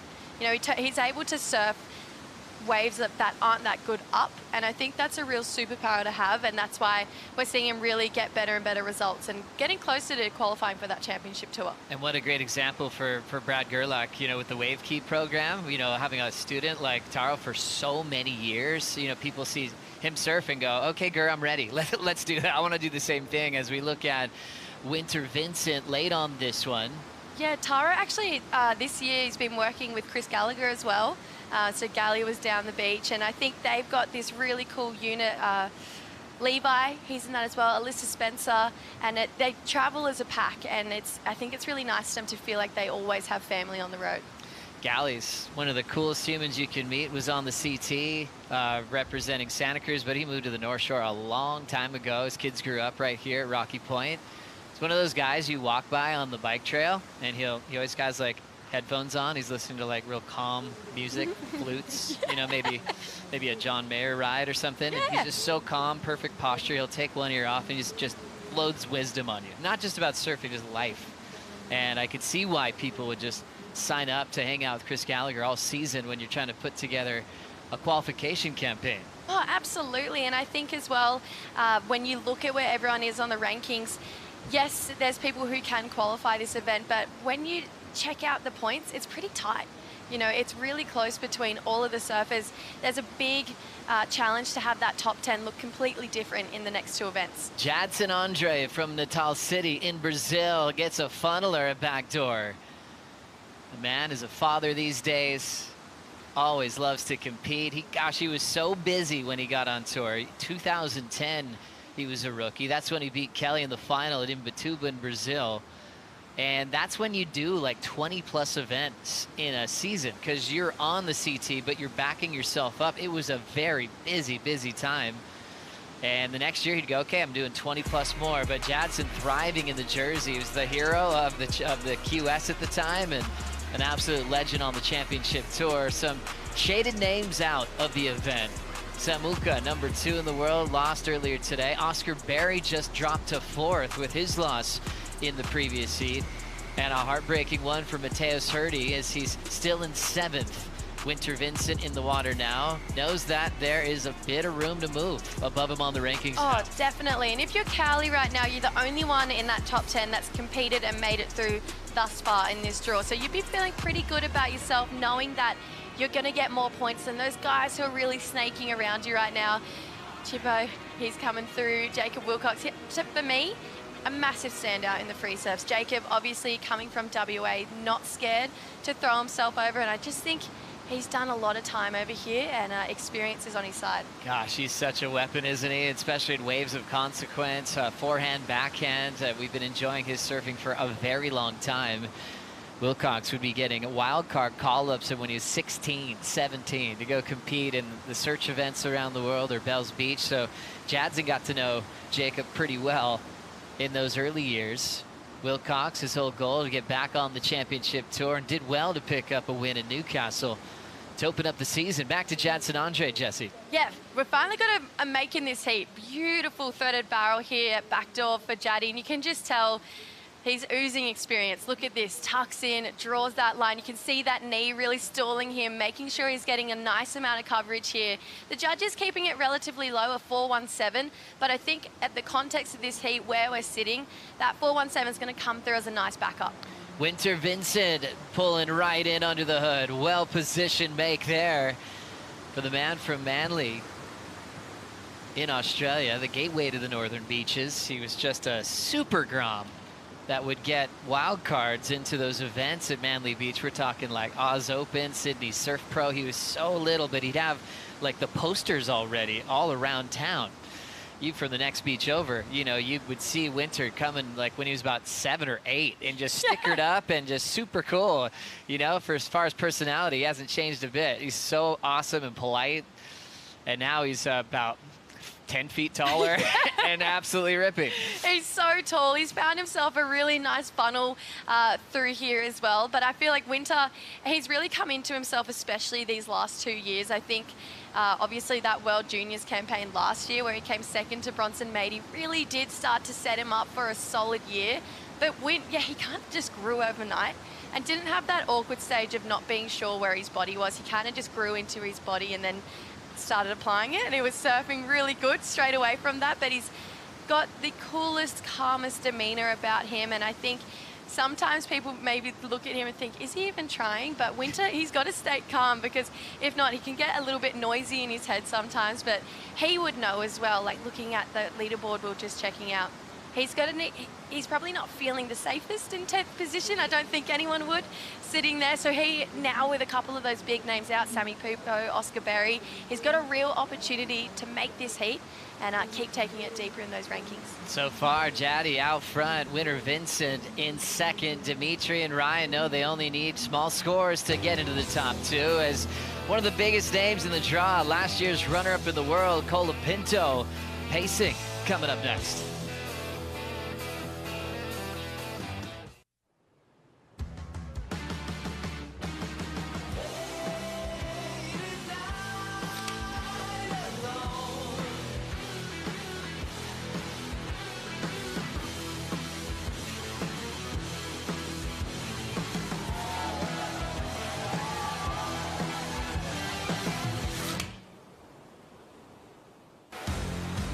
always, look forward to the end of the big day for the 805 post show, where you see all the biggest highlights and all the big movers on the Challenger Series rankings. But we got a long time till we get there. We've got some big stories to tell. Here, heat number 7 of the round of 64 features one of the vets of the tour, Jadson Andre, coming from Natal City, rookie season 2010. We mentioned his win in that rookie year that he had over Kelly. That was a fun time in pro surfing. Dane Reynolds was in the semifinals. Owen Wright was also in Jadson's rookie class. Wow. He had another major standout performance in some heavy beach breaks in France, in the southwest there, when it was bombing, and he made the final with John Florence. John was like doing step-offs off the ski. You could see his comfort factor and just big old teepees. He was hunting him down as he was getting a lift back into the lineup. Jaddy, as he always does, catches 100 waves of heat, and by the final, he was getting smoked. He was so gassed, but he never gave up. And when I saw him on the podium next to John, he kind of looked at me. We just had this moment. It was like, he's like, how good is this? You know, one of the best days of his career to share, you know, the podium with best surfer on the planet and to go barrel for barrel with him.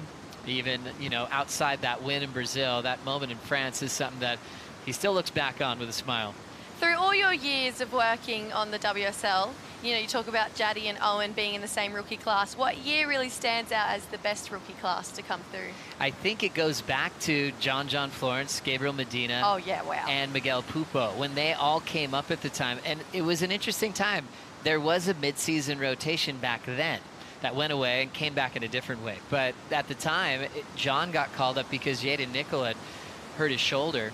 So he got the call up. Medina had already made it, and Miguel Pupo was on. You know, Pupo was like taking over the world with style, performance above the lip.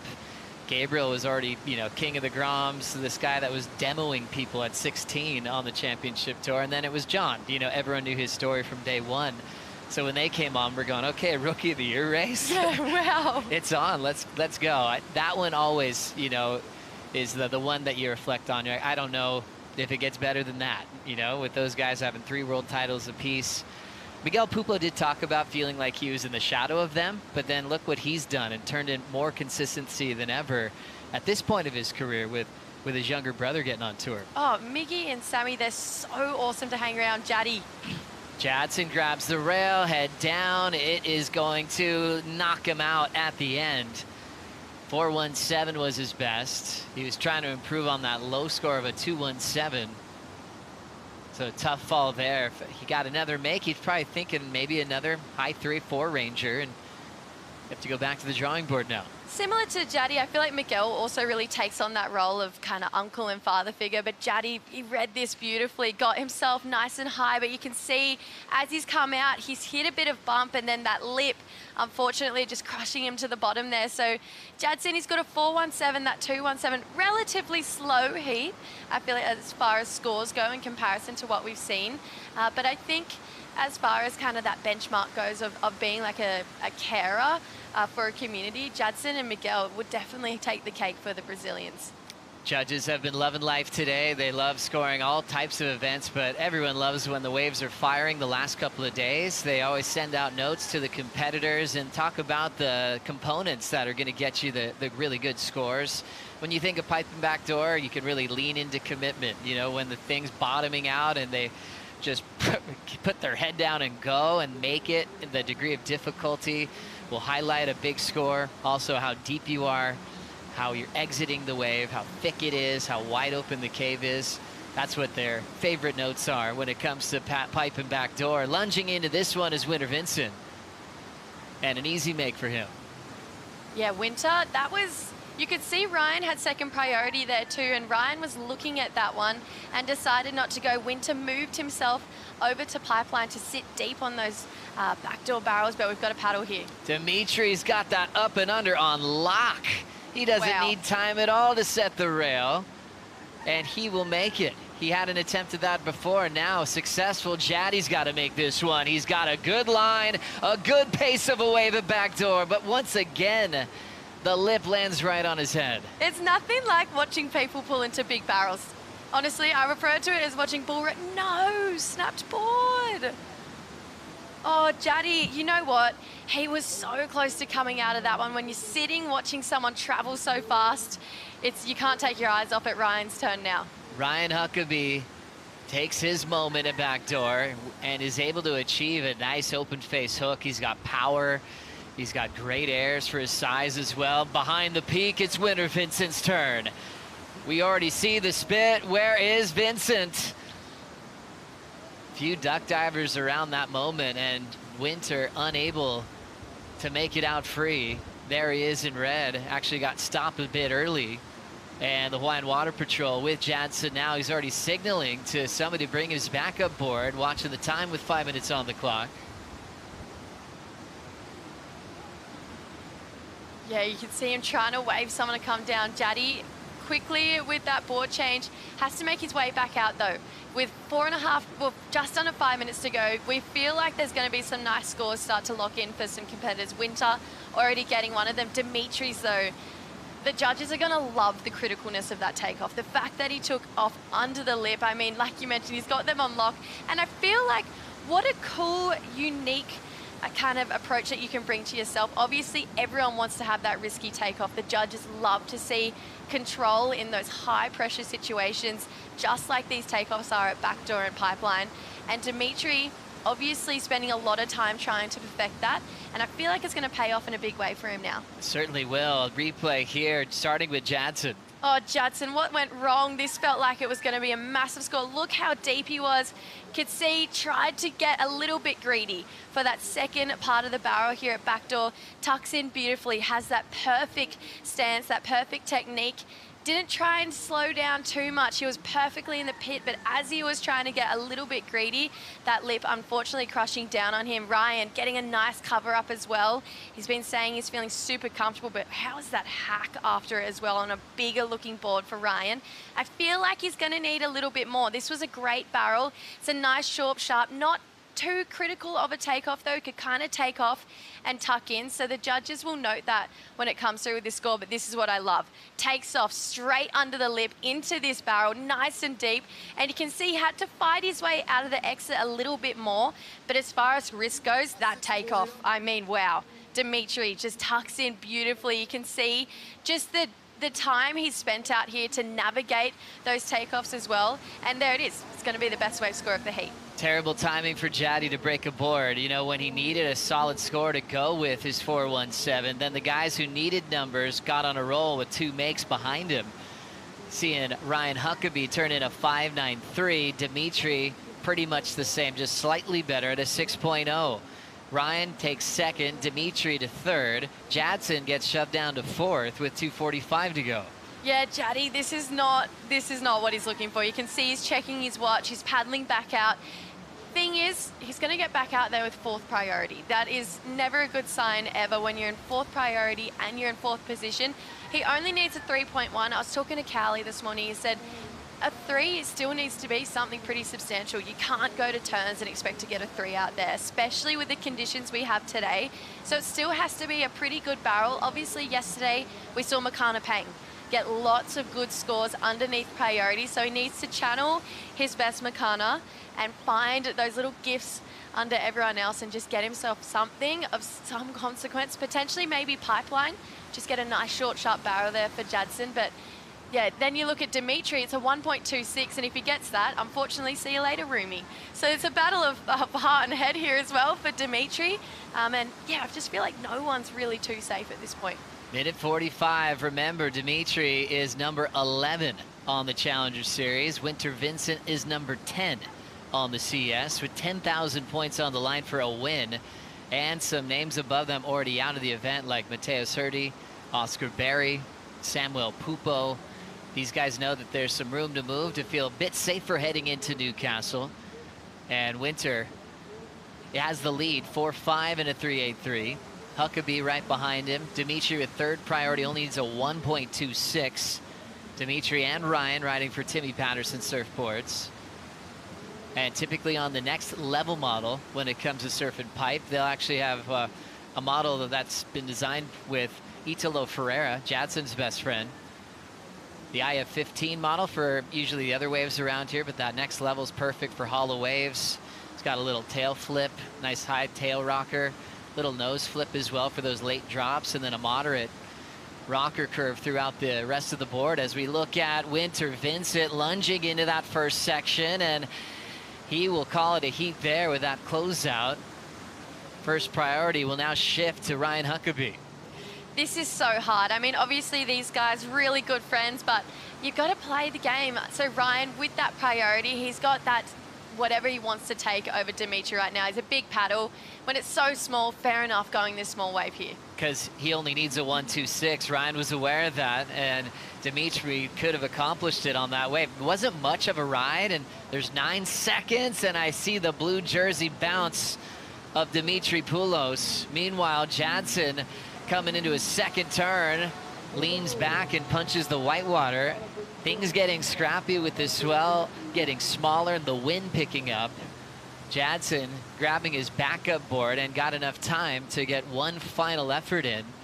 Jadson left chasing a 3-1-0. From what we saw, Dimitri looked like he went straight down, only needing a 1.26. And I think that frustration probably solidifies where he sees that score coming in as well. A lot of these guys scoring themselves in the moment, seeing where they're going to come through. Obviously, Dimitri and Ryan, good mates, they'll drop it once they get to the shore. Jaddy, going to turns, it has to be more. It needs to be a 3.74. And if you're in another comp, you know, if we're in Brazil, Portugal, Newcastle, it's a super easy score to get, but I just don't think not having a barrel is going to get you over anything or two out there. Tough one there for Jaddy. Had a couple of turns in, but like you said, JJ, not enough. Andre in fourth. Dimitri, world number 11, knocked out in third. It'll be Huckabee advancing on with Winter Vincent. Coming up next, Griffin Colapinto, Ryan Callanan, Vicente, and Joe Zucchi. We'll be right back. When you're really connected on a wave, it's kind of like a spiritual moment. Like some higher power is taking your body and using it.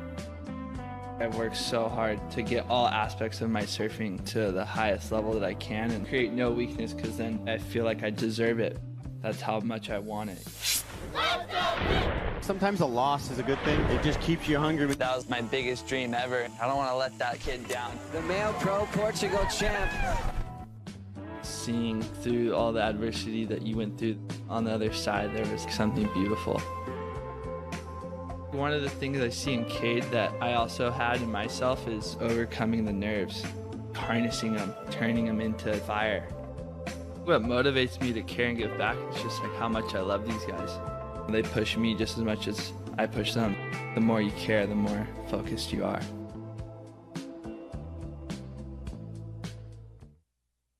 I could listen to Griffin talk all day. He is deep, he is really focused, he loves his meditation, he loves goofing off too, man. He laughs maybe more than anybody on tour, and he is so happy that he created a partnership with Lexus in 2025. Griffin being the first ever surf ambassador for Lexus and really connecting the brand to pro surfing even further. He loves driving his GX on pull-up this morning and grabbed his favorite Mayhem, and he is ready to kick off his year competitively here in the round of 64 in the Lexus Pipe Challenger presented by Billabong. Griff's got Lucas Vicente to deal with, Joe Zucchi, and also Australian vet Ryan Callanan. A fun heat on paper. Ryan already with a 1.5 during the break, Joe Zucchi with a 1.13.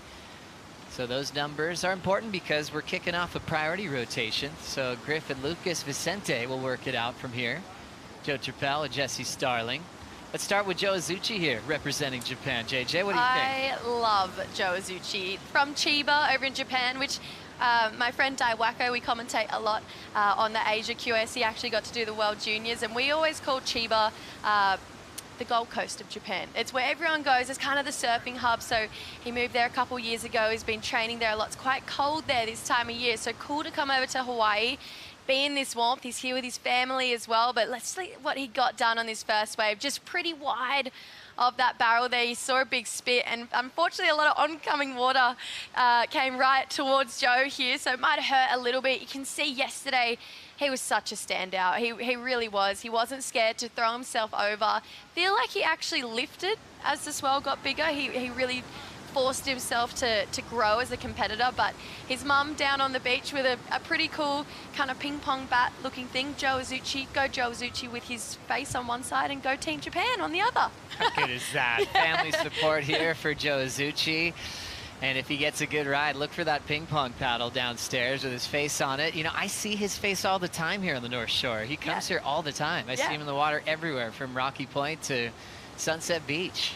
That's awesome. Last heat, we saw Winter Vincent, world number 10 on the CS, take the win. Winter is with Mitchell. Yeah, thanks, Joe. Winter, the wind slightly switched in that heat right there. There was a lot going on in a matter of probably about 90 seconds. Jadson had one of the most incredible barrels. He didn't make it out, though. But you, Huck, and Dimitri pretty much had the same best score right there. What was going through your mind when you came in? Did you feel like you had done enough? No, I had no idea what was going on. I was just like, what is going on out here? Like, that was a wild heat. Like, but that's just, you got to take those ones. I mean, it's the second last event of the challenges, and you just got to do what you got to do, I guess. And I was just grinding out little backdoor nuggets. Felt like I was at like off the wall D-bar or something out there. Format change at this event, Winter. Every heat leading up into the final will be 4 people right now. How does the approach change, especially knowing that you have much more days to pick from, especially here at the back door in a pipe? Yeah, well, I've been working with Tori Meister, and legend, great guy. And he was telling me he was pumping all morning. I was going, I cannot wait to just, like, I just want to get spat out. Like, I mean, those free surfs are tough. And I was like, I just want to get one, like, just one sick one. Just give it to me. And he was like, dude, you got to serve a smart heat. Like, these pipe heats, they're grindy. They can get real grindy. And I was like, yeah, but we were watching it all morning. It was spinning. And then I went out and I was like, I had no wetty top on. I was like freezing from that wind. And I was like, oh my God, what's going on out here? And I was like, all right, this is one of those ones where you got to grind. And yeah, I mean, Dimitri and Ryan, like, they're both pretty good surfers. And Jadson, like, every heat's tough. So, yeah. I know you're very tight to your family. Your mom's watching back home. Anything you want to say back there? Yeah, I got a lot of my mates back home, my family back home watching. So shout out to them. Love you guys. And thanks to the sponsors and everyone watching. Yeah. Congratulations. Joe? Thank you, Mitchell. Thank you, Winter Vincent. Yeah, things definitely changed with the wind, the scrappiness of that heat. The scores reflected that. Just they're trying to make sense of that lineup, and there's just a couple near makes in the beginning by everybody. It came down to 3s and 4s at the end. Winter on top, and an important one for him, being 10th in the world. Now he knows there's a little space behind him. Dimitri with 11th. He's now out of the contest as things are tightening up on those CS rankings. Ryan Callanan, he's one of the headliners of this matchup. One of the coolest guys you'll ever get to hang out with in your life. Always cool, super duper humble. We'll start with Griffin, though, as far as wave riding. He gets a well-positioned right to come out of.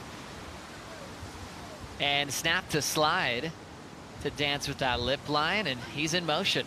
I'm really excited to see the CT surfers come up in this Challenger Series draw. If we think back to the women, obviously we've only seen one heat of that next round, but Molly felt like she was leaps and bounds ahead. Obviously, she's the world champion, as she should be.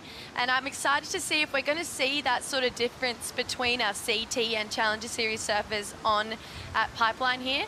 But I feel like it's going to be closer than we think. Obviously, Barron losing out there this morning, but in a very Barron way. He was very exceptional out there, but I think it's going to be interesting for a lot of these guys to kind of size themselves up, compare themselves. Okay, how far am I away from being on that championship tour? Especially even with a guy like Ryan out there who was on the CT for so long, and in a lot of people's eyes across the world, as far as talent goes, should definitely still be there. Yeah, it's always a good breakdown, and also to compare yourself to CTers, it's an opportunity. You know, I feel like we are so grateful that they get into the draw here as we look at Lucas Vicente getting eaten up on the left there pipe, a world junior champ that's trying to enjoy an uncrowded lineup here as conditions are changing. But yeah, even with the scores from Barron in that heat, he had an 8. He looked solid. He had a great read on a wave, and then it was a good moment for Lucas Silveira to get an 8.5. And he going, wait, I got an 8.5, advanced on with Barron, but got the win. Those are those types of little confidence boosts that can take you not just a long way in this event, but throughout your year. It's kind of like that. Everywhere has their certain specialty guy. Obviously, there's a lot of them out here, but Barron and John. They're the guys out here. They are. And I feel like for someone like Lucas, to get a win over one of those, that's going a long way. He's going to be feeling great about himself for the rest of this event and know that, you know, whoever he gets in the draw, he beat Baron Mamiya at really good pipeline and backdoor. So I feel like he's going to take that with him for quite the long way. It's the same as if you beat Geordie Smith at J-Bay. It's got that same kind of edge, that same sort of bravado about it when you take down the top dogs at their home break. So obviously we're going to see Baron again. And Baron is the type of competitor who loves a bit of revenge. He wants to get it back on some people who have beat him before, so I'm sure he'd love to get the chance. And I feel like, yeah, I'm really excited to see where we're going to see these Challenger Series surfers really start to rise to the occasion and maybe even take down what was #2 in the world last year. 1935 on the clock. What a run it was for Griffin last season. It didn't start off the way he probably would have hoped. It was a awkward start result-wise, but he knew he had put in the time. So he kept telling himself that it was a matter of time before things turned around. Ryan Callanan up and under.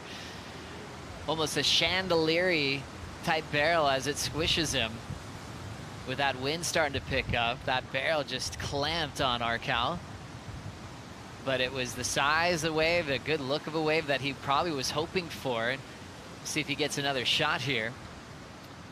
Ryan, one of the most decorated juniors, made covers when he was a teenager internationally for what was really focused in on his aerial act, because he looked like a gymnast, almost doing cartwheels above the lip and landing them.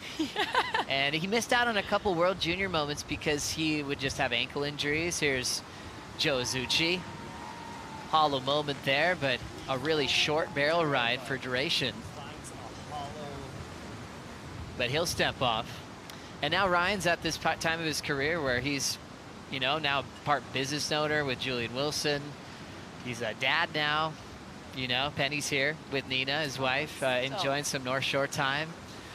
And he's still one of the best surfers in the world. And with all of that just valuable experience for Ryan, it's like, wow, he can really create this next chapter for himself. I think it also slightly takes the pressure off as well, because it's going to make it, obviously people do see surfing as quite a self-centered sport, but I feel like when you have a daughter, a wife, a company, you know, it's going to be a lot more than just himself now for Ryan. And Ryan, he's such a nice guy. You know, he would take that in his stride. He'd want to make them all proud. And you kind of see that time and time again, especially with just last year, thinking about a lot of the competitors who became fathers. It felt like they really did level up. You know, I was calling it dad power last year. You know, Connor O'Leary went on to win his first ever championship tour event.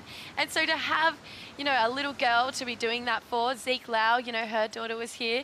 It's pretty cool. His daughter, sorry. But back to this one. Joe got a nice cover up. A lot of size on that wave, actually. You could see, though, unfortunately, just a little wide. Got a good amount of cover through that midsection there. There's a big spit to it. Obviously, he's not scared to throw himself over. It's going to come in as a nice wave. It's a big looking barrel, but I think he'd look to get deeper. Lucas Vicente takes off without a barrel ride, but has an open face to hammer. Nice patience, big vertical whip there from the former World Junior champ, and we'll hop out of there.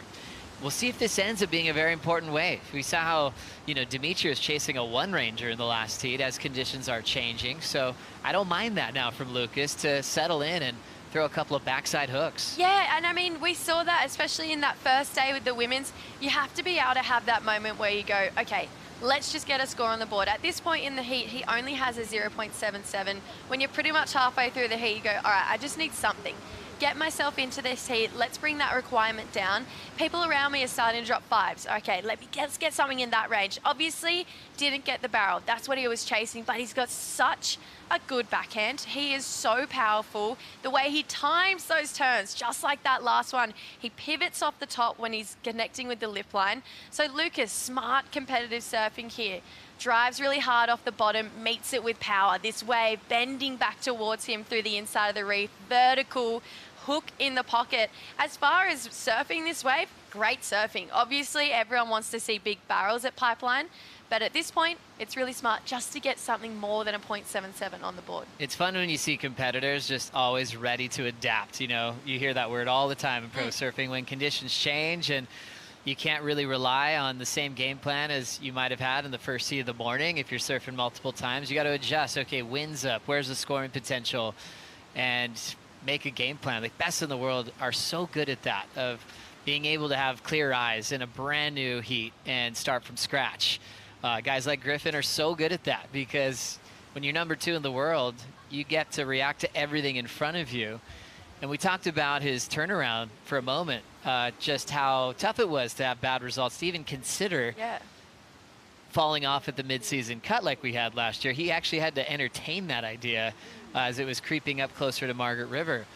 And then things just switched. You know, 2 previous years, he finished 3rd in the world. We're expecting him to be in the top 5 at all times.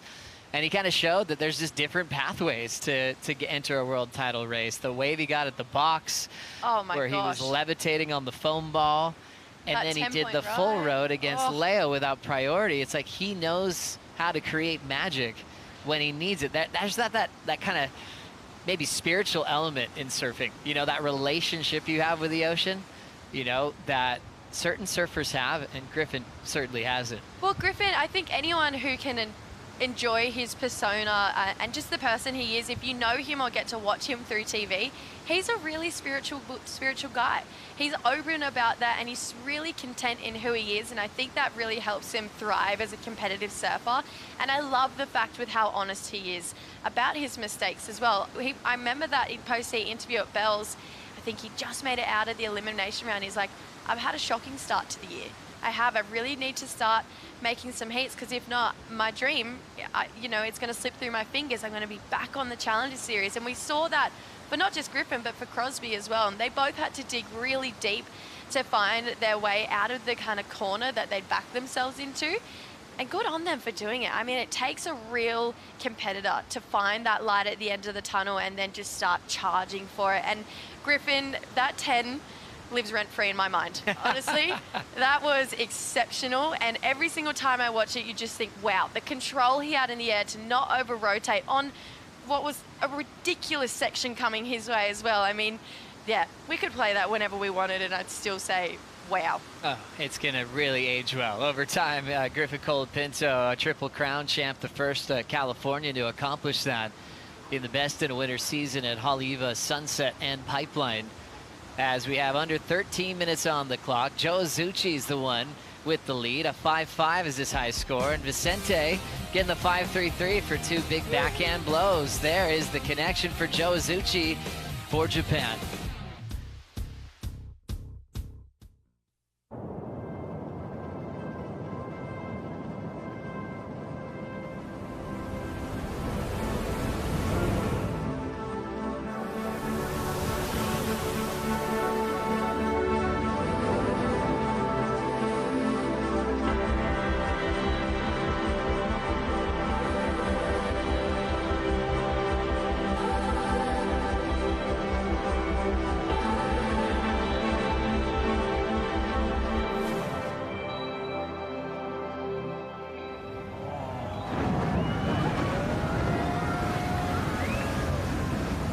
Here we go in the pit with the red jersey of Griffin Colapinto. Wow, we got the tail end of that just in time coming off the break.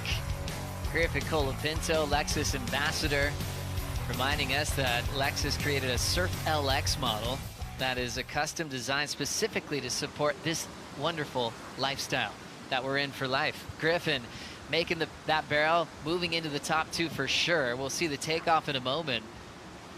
His low score will now be a 5 and scores in quickly at an 8.5. Let's watch it from the start. Oh, we can always expect excellence for Griffin Colapinto. Kind of chandelier backdoor wave. It gets in right when no one else would. Lots of travel time there for Griff. And just, are you kidding? I mean, it didn't even look like they had a section to be able to tuck into. This is just Griff. The amount of time he spent here, gets in, it's chandeliering around him. Look how deep he is, traveling through, holding his line all the way through. I mean, Griffin, 8.5, big set wave. It had to go to excellence. This is Just such good technique to be able to find that entrance he did. It wasn't clean. It wasn't easy to spot.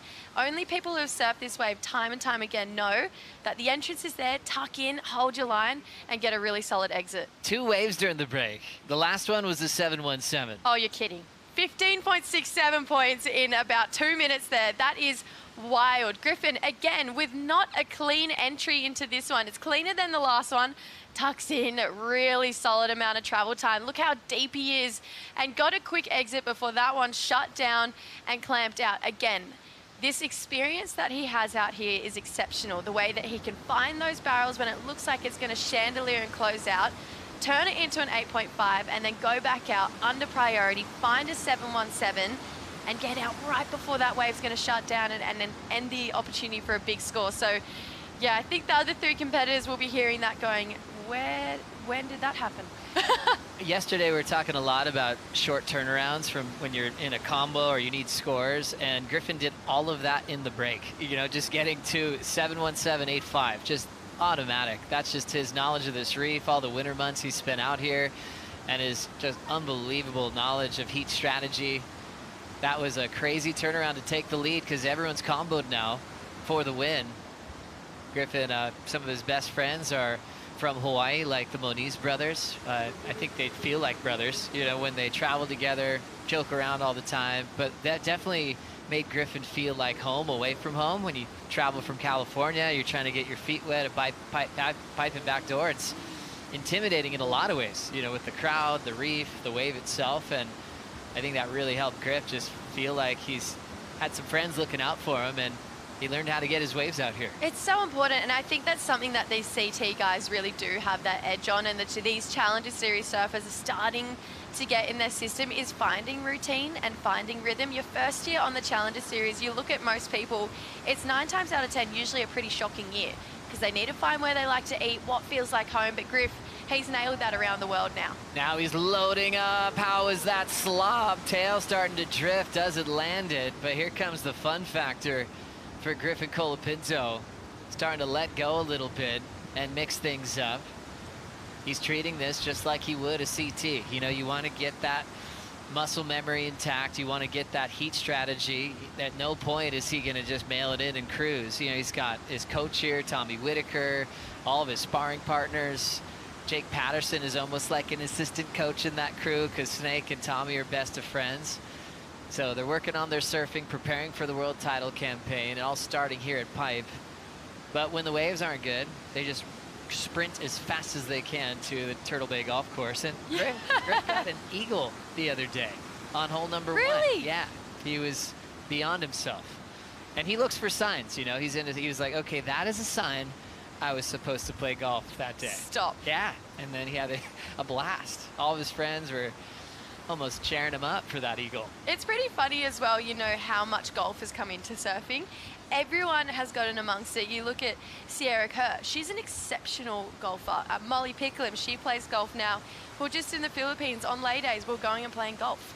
And it's so new, but I love how much it's kind of intertwined into our sport. And if you're a good surfer, it's also a bit of a flex to be a good golfer. I think it is. And maybe like a mental comparable is every shot at golf, you have another shot at redemption. Yeah. You know, it's like another wave. Like you follow the first 4 waves of your heat, and you're like, nope, I got this. And you stay in it. You know, you're focused on it. And I think golfers are good at that short-term memory, moving on, looking at the next shot as an opportunity. And when you fall in a wave, you're looking for their next wave is the opportunity to come back in a heat. And kind of how Colapinto played this. Started with a 5 and then just boom, lights out, back-to-back scores. I think as well, golf is 90% technique. And I really do believe surfing is that as well. Even you look at Griffin, just the technique and the repetitions he's put in out here to know where to navigate those barrels, where to find the entries and where to find the exits. So yeah, Griff golf, it's all working out for him right now, getting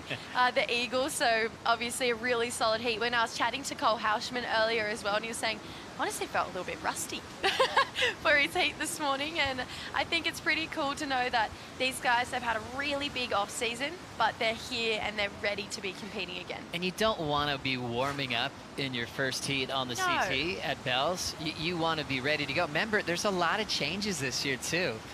There's not going to be that 3-man heat to start where nobody loses. You know, it's starting off with elimination, one-on-one heats from the get-go. So it's not gonna, okay, I'll feel the conditions, feel my board, feel the season out. You're gonna be gone in that first heat if you lose. So now more than ever, these events are so important. You know, for Kanoa Igarashi, he's playing that game coming up next. A guy who loves being in a jersey all year. You know, it makes sense that Kanoa is signing up quickly to be a part of this event. So he can get a jump start on 2026, because last year for Kanoa was certainly stellar.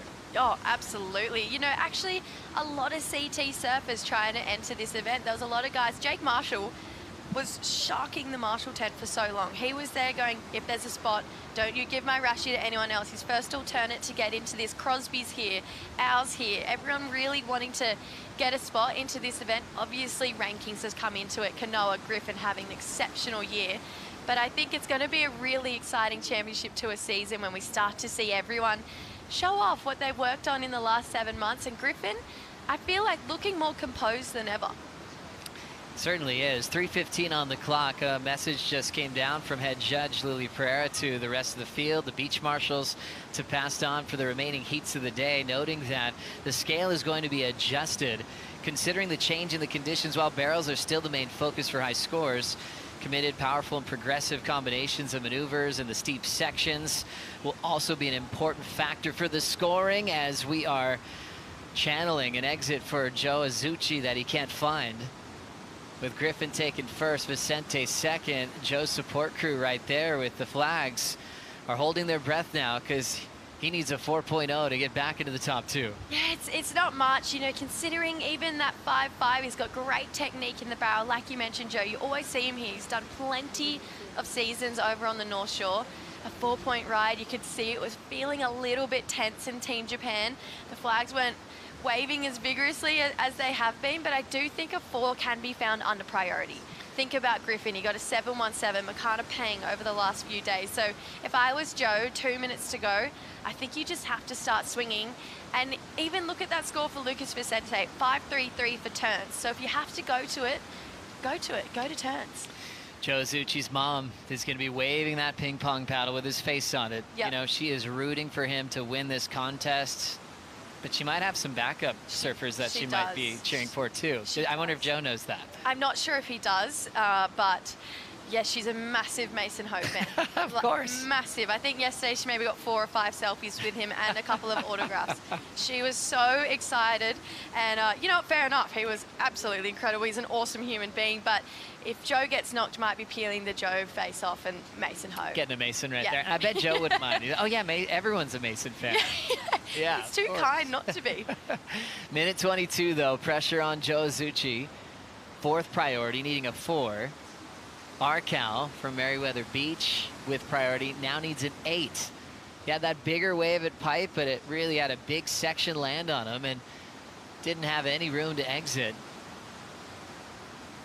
And remember, Ryan's last event of the CS this year is at home at Newcastle. So he'll be comfy, sleeping in his own bed with his family.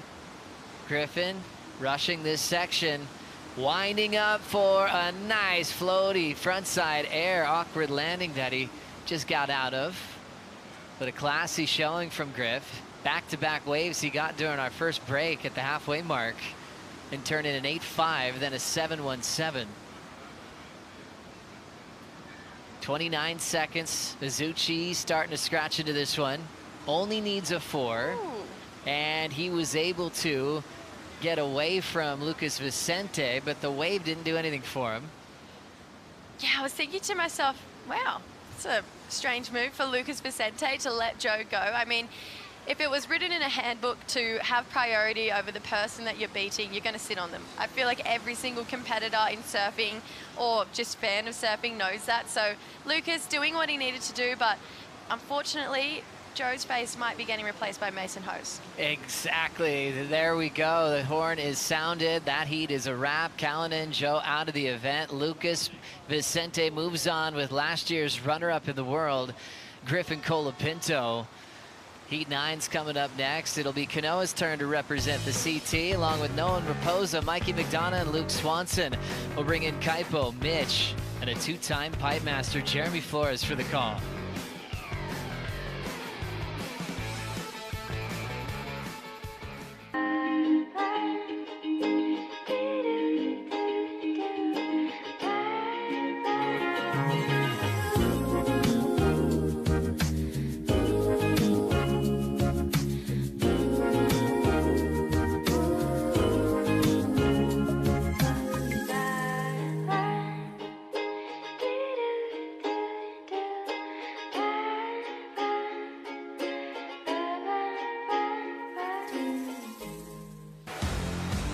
Welcome back to the Lexus Pipe Challenger presented by Billabong. Round the 64 has been on the water all day.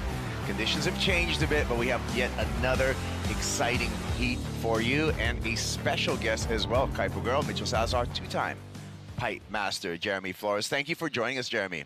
Yeah. Hi, guys. Stoked to be here. We're stoked to have you here, man. Yeah. This must be a special place for you, Hawaii, especially Pipeline. Oh, yes. One of my favorite places in the world, you know, and I had to spend a lot of time here to get some knowledge, you know, like most people, but, you know, coming from Reunion, it's kind of similar wave, but it's the other side of the world. So I had to spend a lot of time here to get kind of comfortable. Whoa. A lot of commitment, like that committed barrel by Nolan Raposa. No wrap. And let's take a look here. Mikey McDonough.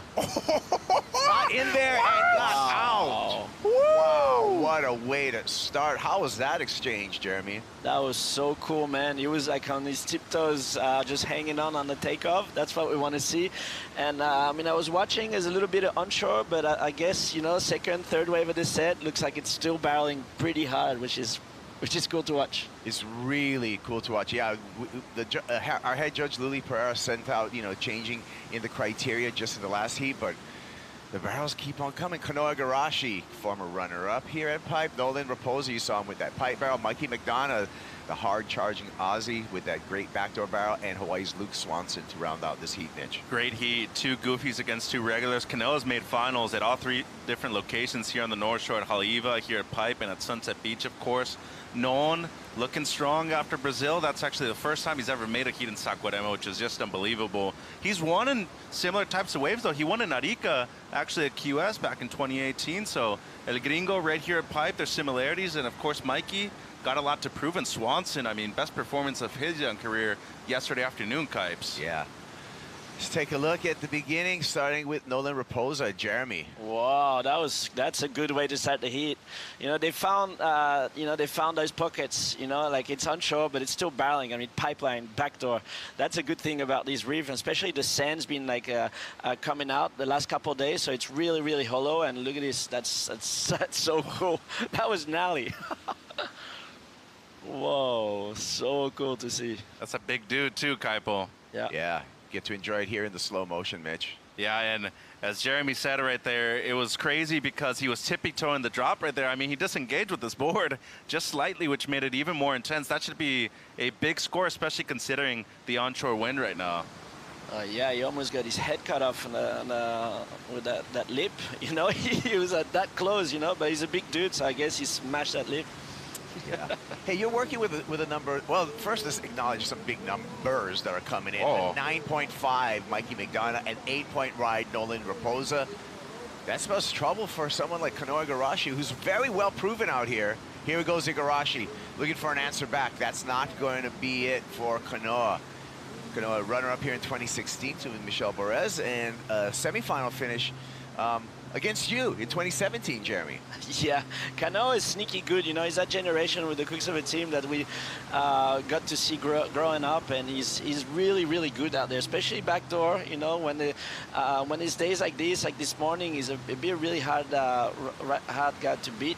And he's been spending a lot of time, you know. I remember when he was younger, he wasn't as comfortable, and then he spent a lot of time here, and now he's always going like at least quarters, semis, like no matter the size. So yeah, you know, the more to spend time out here, and the more experience you get, and the more confident you get. Yeah, and are you working with, because some of the French surfers have done pretty well today in the round of 64. I think Jordan Kuzle, Charlie Quavant, and Kaoli Voss. Yeah. All coming through their heats. Of course, we're taking over, bro. hey, I didn't come here to just show up, huh? Nah, just kidding. No, they did so good. They did so good. I mean, Kaoli is really well ranked at the moment, and he has 2 really big results, and he's got like kind of smaller results. So I guess just by making 1 hit, it's really good for him. So it was a little bit of stress, you know. I mean, especially when the waves are good, you're so excited that you kind of like, okay, just lower your excitement and just do the job, no matter how it looks. And he did really well. Mikey McDonough takes that pipe wave. Let's see if we can cue up Kaoli Voss in one of his waves in his heat. And take a look at how the French Tahitian got it done. And look at you, Jeremy. You're invested. Oh my God, look at this guy stressing. Right now he needed a score, he needed a 4. And I was like, okay, just hold on. I was scared of that leap at the end. Just like, just make it. It's like 4 minutes to go, and he got that wave at the end, and that's really important hit for him and wave for him. So, I mean, he's so talented, like it's pretty easy. I mean, I have a really good crew around him with Joan Duru and the whole French team, and we're really sticking together because, I mean, obviously there's a lot of, Brazilian, Hawaiians, Americans, Australians, and there's a few French guys, so we stick together, and then we try to stay really tight so we get that, like strong energy going. Oh, I love it. I love the positive vibration. Speaking of positive vibration, the guy who's always positive came out with a heat win and a high heat total, 15.67, on to the next round. Griffin Colapinto. Let's hear with Griffin. He's with Jesse. Griff, it's nice to have you back. We missed you. We missed seeing you compete. How does it feel to be back? Well, it feels great. I mean, start the year off here, and we're going to finish the year here. So, yeah, it's a great way to do it. And, I mean, North Shore is kind of like my second home. We've been coming here since we were 12 years old. So, any opportunity to surf pipe, for me, I'm just like all in. I want to get some goss. I want the inside tell. What's your last couple of months been like off? I mean, you would never have had a break this long in the last couple of years. How have you made the most of the 7 months? I've been really switching off, just golfing a lot, which is super fun, and I definitely feel like I'm getting better, which is cool. And but yeah, I almost treated it like as if I had an injury, because you hear a lot of people when they get injured, they like come back way stronger and like more motivated. So I was like, you know what, I'm just not gonna surf for a while, because if I take a lot of time off, I'll come back like super psyched and motivated. And that's kind of how I feel. And like over here, like I'm still like, a little rusty, like a few turns here and there, feeling rusty. So just like super psyched to get back to like my A game. And every day I'm just like so motivated to surf, which feels really good. And yeah, we got like our whole posse over here, so we're just having the best time ever. Yeah, little someone told me you might have got an eagle on the golf course the other day. Yeah, I got eagle hole 1 at Turtle Bay. It was crazy. Crosby actually hit my ball, thinking it was his, and then I realized that after, and I was like, Crosby, you hit my ball, and he had to run up to the green, grab the ball, run back, and then put it back, and we were like 140 yards out, and he used like a 48 iron, and boom, click, tick, tick, tick, went in. So we started, and Leo was with me. He was like freaking out. It was so much fun. And Griff, I've got to know, obviously last year, best result for you ever, second in the world. There's only one more place to go after that. You've spent a bit of time switching off, but what's next? Is time to switch on and maybe head to Australia? Oh, 100%. Yeah, I'm super motivated, and Crosby is too, so we're just like feeding off each other. Like, it's pretty cool. There's times where like maybe I'm like a little more lazy, or he's a little more lazy, and the other person's like ready, up and out, I'm ready, let's do this, come on. And then like, okay, I'm coming. And then next, you're just like pushing each other so much. It's like the best thing ever, having your brother on tour. So yeah, we're super fired up for the year. I love that. Love the Colapinto brothers. We'll see them both back in the Rashi soon. We get to enjoy you here for a little while. Thanks for your time, Griff. Enjoy. There you go. So, Jeremy, I had a question for you. How Griffin talked about taking time away from surfing. What do you think about that? How important is that for a surfer to take a break? It's so important because, I mean, it's intense. It's a long year. You gotta really fix your health, and obviously it's going to be a lot of ups and downs, and it's how you react of the downfalls. And like I remember talking with Griffin, I think at the start of the year, last year I think, or the year before, and he had a shocker at first few hits, and I was speaking to him. He was kind of like, all of a sudden I would like best surfer in the world, and I just lose three events in a row first round. And that's the way you adapt, and that's where you get all this experience, like mentally, get good people around you, stay super positive. And surfing is so crazy. It's not like I don't know, like on the stadium, like soccer or whatever. It's just there's so much nature part of the process. So you just gotta embrace that, and yeah, just take care of that up and down. This. You gotta just react positive out of all these moments. Yeah. The roller coaster, right? And I can almost speak to your career. I think in your career, you had probably the record-breaking close decisions for any professional surfer. You had so many close calls that could have gone either way, like fractions of a point in so many of your heats. Yeah, I feel like that my whole career was like hero to zero every event. Just like one super sick result, and then boom, just like out, and then boom, win, and then out. So I had to kind of find the right balance, and then get that anger out sometime, because it's so frustrating, like you say, when you lose by 0.0 something. And there was a few times where I kind of lost my mind, and I went a little bit too far. But you know, you learn with time, and then you learn about yourself, and then, you know, at the end of the day, surfing is our job, you know, it's our passion, but there's way more to it. You know, when you start learning about yourself, that's when you start learning about the future and what's, you know, like, I mean, just different things. So yeah, it's hard to react when you lose many events in a row, and by little points you can freak out. You can just let go and just give up, and that's definitely not the way to do it. Wow. Boom. No wrap. Nolan Raposa. Oh, well, it doesn't really matter. He got it kind of done right there. He got a backup. Yep. Mikey McDonough. It seems like Nolan and Mikey, the only guys surfing right now. Well, after those opening excellent scores, it's what you're saying. They just want to back it up right here. They're going to do it. As you said, judges are adapting also to the conditions, which is huge right here, despite dropping the 9.5 and the 8 for both McDonough and Raposa. And there's still plenty of time to answer back for both Kanoa and Luke. And I mean, primarily for Swanson right here, this is great air wind for Luke. And we talk about him not having the best year on the Challenger Series. Kind of a big opportunity right here for him at home, Kipes. Well, it's a big ask right now for Luke Swanson. As soon as Mikey gets a backup, which he just did, a 2.83, waiting for the backup for Nolan Raposa. We're going to see what the situation is going to be out there. Had a highest heat total in the last round, 8.67, a 7.5, 16.17 two-wave total for Luke Swanson. Talking about him kind of turning the corner. Jeremy, what's your advice to young surfers? You know, when they're first kind of coming up and having to face, you know, the roller coaster that you just talked about, the ups and downs? Oh, you gotta, to be honest, after like looking back, you kind of have to be selfish. But like it's selfish in a way, not like selfish being like really, you know, like cocky or whatever, but kind of cocky.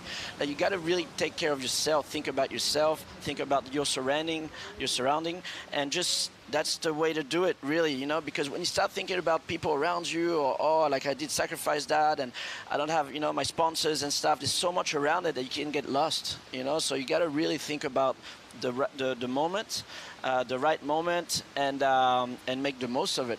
Simple as that, you know, because it goes quick, you know, like a career, especially nowadays. It's not like the old days where there was like big sponsors, like big contracts and stuff. It's not like that anymore. Right. The economics of surfing is tough, right? It's not the same. So, you know, when you have an opportunity, you got to really take it and think about yourself and go hard, you know, a lot of sacrifice. And it's kind of hard too, because some people are just not in their nature to like be like crazy fighters, you know. It's not like inside, it's not in their blood, but they have to learn how to be this kind of fighter, you know. So it's yeah, there's a way to look at it. It's different profiles, adapt, have the right people around you, and stay positive, and just really connect to the ocean, because if you don't connect to the ocean, you go nowhere. Yeah, and that's true. So great advice. We got really a one-sided affair right now in this heat, Mitchell. Now Kanoa as well as Luke, they're both comboed, and going to have to make it happen. Well, this is a start for Luke Swanson if he can hang on. He needed that. Yeah, he needed that at this point of the heat. And as Jeremy's saying, I mean, there's moments where you got to bring out the dog in you, even though you're not necessarily like that in personalities. Kanoa now deep here, Kipes. Really deep. Too deep. So both Kanoa Igarashi, Luke Swanson likely staying in that two-wave combination situation with 13 minutes and 20 seconds remaining here. Nolan Raposa looking strong. Mikey McDonough with a 9.5. We're going to take a break. No wrap. Can he hang on? We'll see when we return to the Lexus Pipe Challenger presented by Billabong.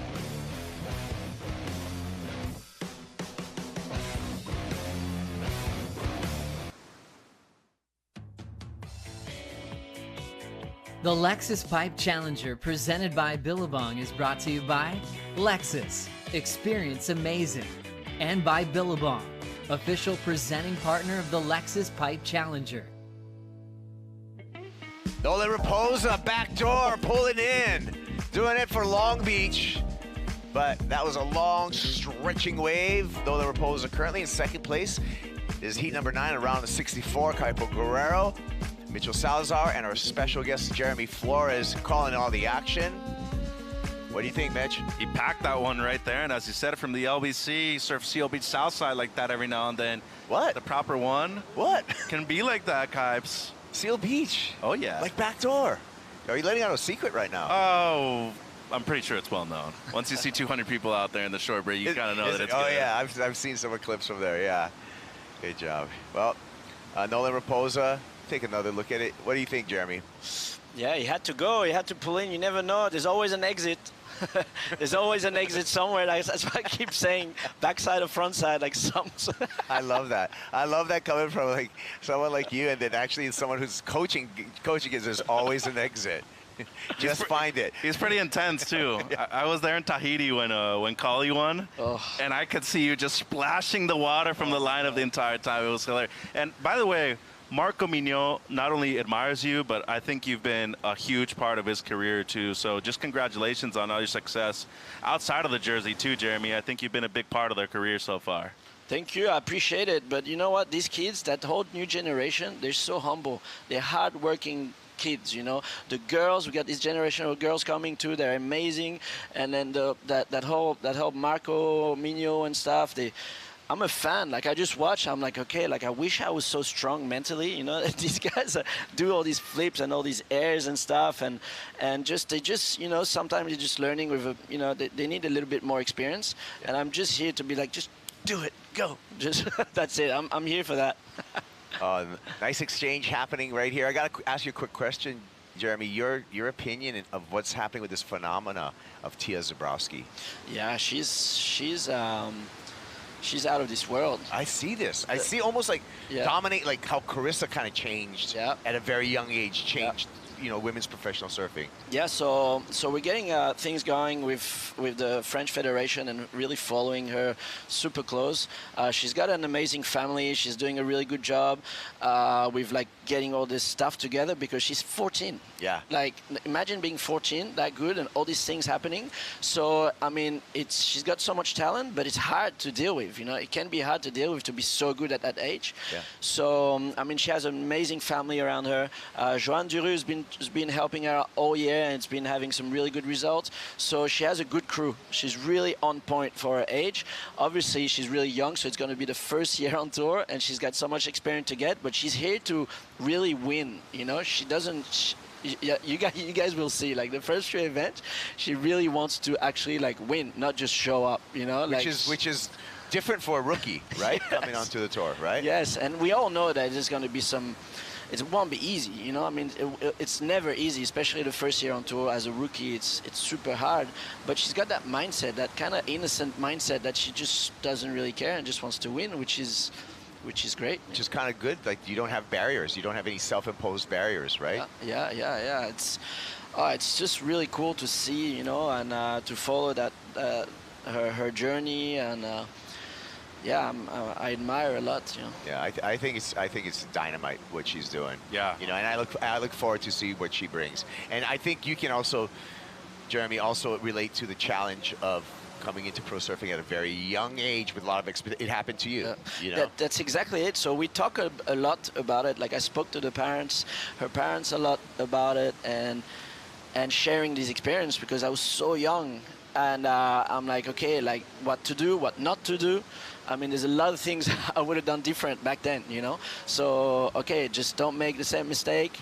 And yes, I mean, sky is the limit. Just keep doing, keep pushing hard. And that's what she's doing. And it's cool because her mindset is like, I'm like, I just watch, and with Joanne, they're doing this. They have this crazy connection that it's just so cool because they're kind of similar in a way. Yeah. You know, so I mean, they're kind of shy, but they're like.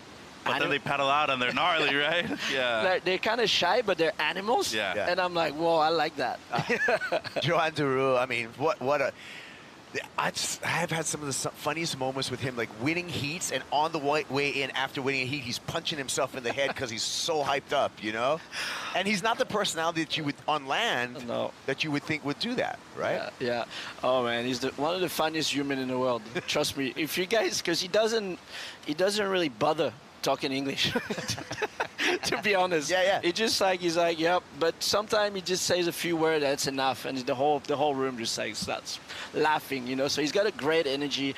He's got amazing experience, and he's so into it. So he was surfing in the Olympics like last year, like 2 years ago. Yeah. Well, he beat Al. Yeah. And he beat him in a big way too, because Al was ripping at that event. Yes, exactly. So, you know, the way he really turned into this coaching mode, like he's doing it in a really amazing way. You know, like he's like, I'm like, okay, like you're the guy. You know, this is exactly what these young generation, these young French guys need in their corner, and that's the idea. It's to always have one of us on tour to kind of just share experience and just share the energy, so that we can push with that positive like dynamic, you know. Yeah, and I think it's motivating, and it's security. And I feel in the world of surf coaching, it's not like you're drawing plays like a soccer or football. There's so many ways that coaches help surfers. Support, mentally, physically, you know? Travel. Helping them with travel, helping them with equipment. You know? It's funny because all these too, I mean, I had these long careers, Johan had these long careers, but we are not necessarily good coach, you know, could be the worst coach ever. And then sometimes it's just like, I was in this situation sometimes, maybe Canoa. Oh, there you go. I guess there's always an exit, Jeremy. Nice, I told you. There's always an exit. There's always some kind of back door. Yeah, Canoa. You know what? I knew he was going to find some sneaky barrels, so I guess he's back in the game with that wave, huh? Oh, yeah. But, I mean, needs a low 9, but still, it should be one of the best waves of the heat, in my opinion. And 2 sections right here. That second one was sneaky good, too. So, stands up tall right at the end. That'll easily improve on the 3 right here in another angle, Jeremy. Got a pump after that first section right there by Igarashi. Yeah, that was cool. Should have hit it hard in the slant section. Just joking. McDonough trying to answer back. He gets caught up. Oh man. I mean, you've surfed. You had that semifinal out here with Canoa. Yeah. And the final at Karamas too, which, by the way, in my opinion, one of the best ever. I really enjoyed that final too. Yeah, that was cool. That was such a good experience surfing at Karamas, and that wave is so good, and the whole vibe is so good, and the beach and stuff, and just so much fun stuff going on during this event. There's a pool, there's a bar, right? It doesn't even seem like some of these events, and somehow that's where I did good, is they don't seem like events. Like Fiji, Karamas, like Hawaii, Tahiti. It's the places you're just surfing all these waves. It's like a dream, and you're like, oh, hang on, I got a heat coming up. You're just like, this is a dream tour, you know? Well, it truly is. Broken board on this one, though, for Mikey. So Mikey's still in the lead, though, because he has the highest single wave of the entire event with that 9.5. Nolan still, maybe we can see what happened here. He got stuck on the lip. He kind of went high. Yeah. I mean, they're hard section to deal with, but 2 minutes to go. He kind of. Talk about coaches. Yeah. Bam Bam on the beach right there, Kikoa Bacalso. Mililani's own. I wonder what he whispered into Mikey's ear. Ooh, Luke. Little late run for Luke Swanson, still in a 2-wave combo right now. Break the combo right there. Get back out 2 minutes and potentially get another wave. And Kanoa now only needs a low 5. Nolan's got to be careful right here, Kipes. Yeah. So Kanoa Igarashi, last wave of 6.83. Let's take a look here, Mitchell, of Luke. This one was sick. As we've been pointing out, I mean, that onshore wind is much more noticeable on the lefts rather than the rights, but I was a clean barrel right there. He's going to get a score out of that with just under 2 minutes now. So got a response, has time, and now Raposa's got to play some defense right here. Try to improve on the low 4 if he can as well. That was, it's on. It's back on. 1 minute to go. Let's see if these guys get back on, but you never know. Never know what can show. I feel like the wind is not as strong as backed off a little, huh? A little bit, which is probably why these guys are getting barrel again. Hopefully it just keeps switching and have some glassy moments and stuff, but they're doing amazing even in the onshore. Well, Luke's back in it too. He needs a 5.85, and that one just gobbled him up though. But he did break the combo. Kanoa needs a 5.35. Nolan Raposa trying to guard his advancing position, holding priority in this final minute. Kanoa snuck away, found one, and was working hard. Right there for the mid-range score. Nolan's got to be moving around right now. Use that priority defensively, 50 seconds. I mean, he's high up in the rankings, so this is a must advance heat right here for Nolan, especially with him being so close to qualifying multiple years, having the chance to compete at the Challenger at Pipe Kaipo. Big spot right here for Noel Rapp. Oh, it's all happening. Yeah, well, I think time's going to be what's going to be the problem for both Kanoa Igarashi and Luke Swanson. Swanson probably not going to get any waves off of Nolan, and I don't know if Kanoa's even going to make it back out into the lineup with only 20 seconds. And same thing for Mikey with the broken board. Seems like this one's going to run out, and you know, big performance right here by McDonough, but Kanoa's got a chance. Ooh. Well, I mean, he's trying. He doesn't let go. Oh, maybe air section. Let's see it, boys. Uh-oh. Nope. Just a ride in.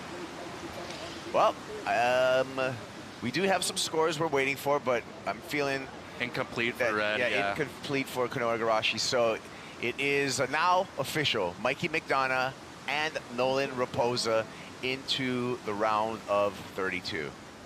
Good heat.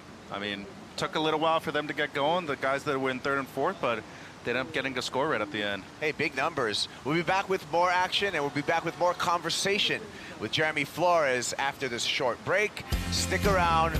More action from Pipeline on the way. Look at this 9.5.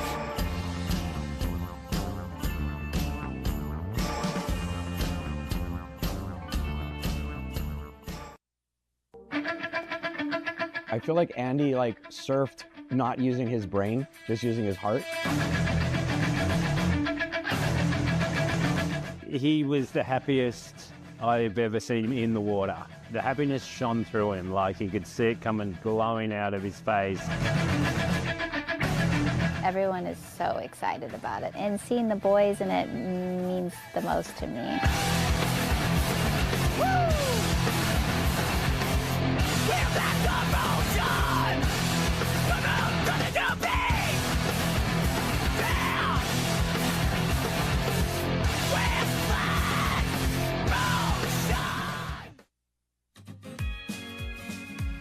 That's right, the Andy Irons collection from Billabong is out.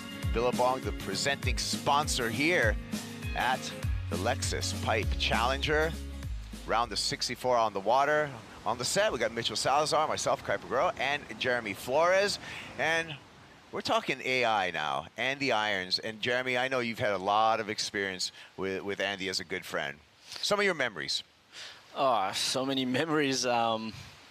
So many memories. Obviously, there's a lot of really funny ones, and then there's some crazy ones. But yeah, I don't know. I remember when I first got on tour, he didn't really like me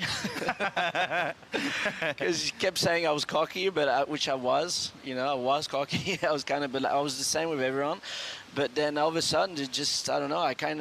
I was lucky enough to talk to him a lot, and then he gave me, he gave me attention for some reason, like he's my hero, and I didn't want to really show it, but then I was so proud to be hanging out with him.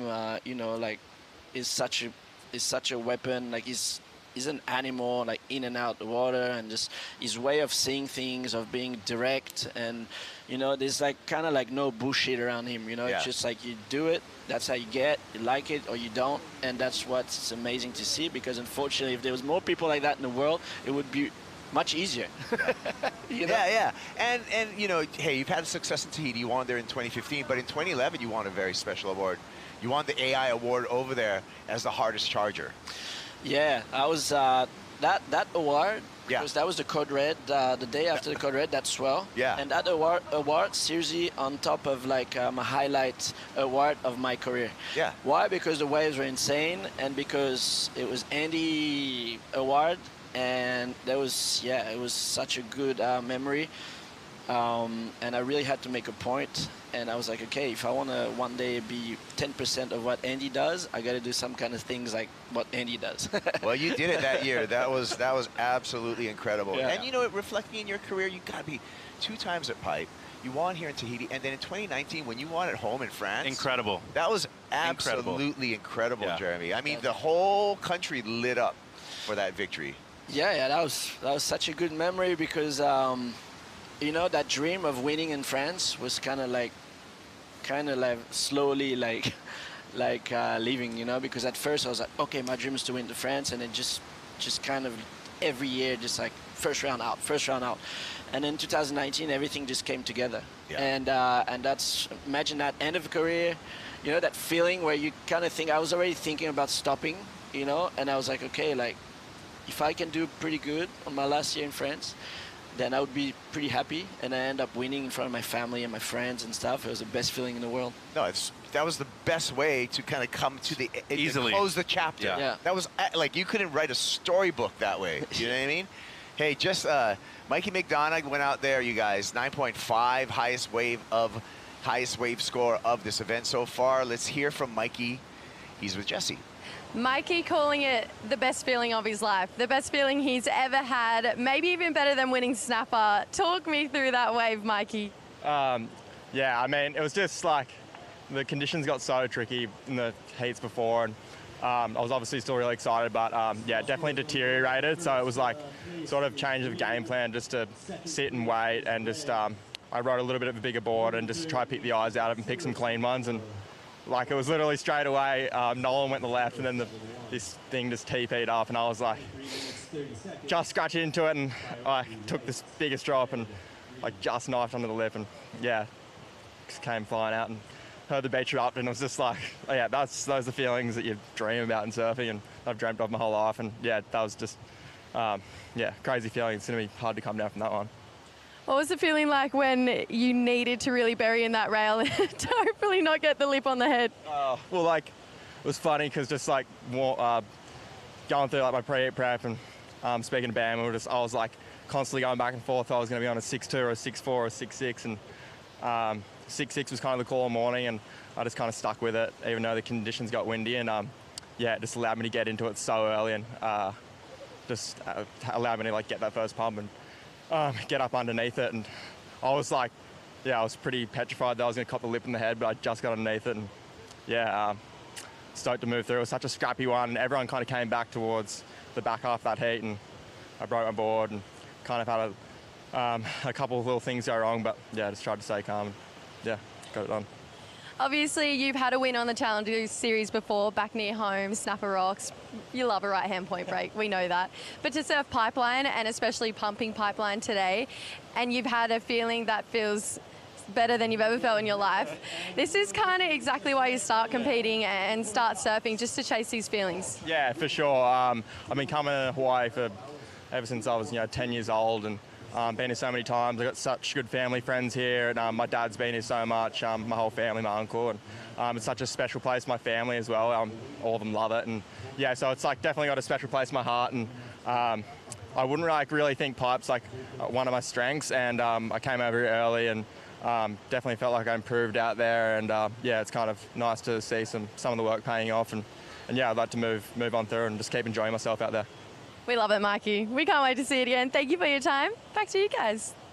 All right, yeah, what a showing, Mikey McDonough. Let's get into this heat right now. We got Jacob Wilcox, 28-year-old Western Australian Mitchell, and coming in at 9th on this Challenger. So he wins this event, he's back on tour. And then this guy wants to make it back to the CT. That's Edgar Grosjean in the white jersey. Ouch, that did not look very fun right there. Hopefully Ed's okay. He breached already, at least momentarily. Yep, there he is. And then you have Levi out there who won the US Open. So you have 2 winners of an event each so far this season. This is a stacked one. And then Benji Brand, he dropped a 9 yesterday. So watch out for this local kid out there in the green jersey too. Stacked one here, Kipes. Yeah, but it seems like it's a whole different species of animal right now, Jeremy. I mean, we saw some fireworks in the last heat, but now nobody's broken a 2-point ride as of yet. Oh, man. Ow. Oh, yeah, that hurt. Yeah, well, they're going to have to find some kind of pocket, some barrelings, there's not many out there. I guess if you find it, you win your heat, you make your heat, so you got to really find the little windows, the little corners, how you call it, left, right, like you got to really chase them, they're out there. And all you got to do is just do better than your opponent. So right. That's the idea. And you just got to be in the top 2, right? So, as a coach, or just like your advice for someone in a 4-man heat versus man-on-man? It's different. It's different because man-on-man, you can really, it's different game plan, you either choose I'm just going to go out there and surf and be active, or you can be like, what, all I need to do is just 2 waves. I need 2 waves, and so, but you got to be pretty confident on standing up 2 wave, which doesn't happen very often. So it's like different game plan. Everyone's different, and I think when you know how to adapt, that's where you kind of do good, So especially in these waves, everyone thought they were going to get the barrels of their life today, which some of them did, but right now I just turned onshore. So all you got to do is adapt and just, if you got to do turns, if you make it with a couple 3s or just get that 9.5 barrel like in the last hit, all you got to do is just adapt and do your best and really work for it, because it's the same for everyone. Yeah. And you can't be like negative about it. It's the same for everyone. You just get out there, and it's surfing. Like even if it's that way, and you're like, oh, I wish I surfed this morning. It's like, man, it's the same. All you got to do is just make a hit. That's the reason you're pro surfers. Otherwise, if you choose to be a free surfer and then you just wait for the offshore condition all year, but that's not the case. These guys are warriors. These guys surf 1 foot to 10 foot onshore, whatever offshore. If they can't adapt in these conditions, then they might not be ready for the city. Yeah. Because there's been Pipe Masters where there's been rounds that look like this. Here we go. Levi. Slauson. Air. He wants an air, doesn't he? Oh! Big straight air. That was close. Man, I think that's an option, huh? Yeah, it is. I think this kid knows how to do big airs too, and all of them, most of them. I'm sure that's an option. Like some guys are gonna go airs, I reckon, really soon. Yeah, it might be good to switch gears for Levi Slauson. Benji's can find a barrel anywhere on the North Shore, but that one with no exit. But yeah, Levi Slauson, on our live rankings, number 11. So, especially, he's holding 10,000 for that win over there at the U.S. Open. Yep. So Levi Slauson really in the hunt and really in part of the conversation of a surfer that we might see as a CT rookie next year, or this year actually. And Dimitri already out, Cato out. Cade, much respect to him. He had a big heat out there this morning. Matt McGillivray, Jorgen Kuzene, there's a couple of big names. Taro won his heat this morning, and Morgan Sibulik, to me, one of the most impressive of the day so far. So this is a big heat right now for the surfer that won the U.S. Open out of Encinitas, Kipes. Well, take another look at this air. Booyah. That was so good. That must be a sick shot, huh? The photographers must be happy about it.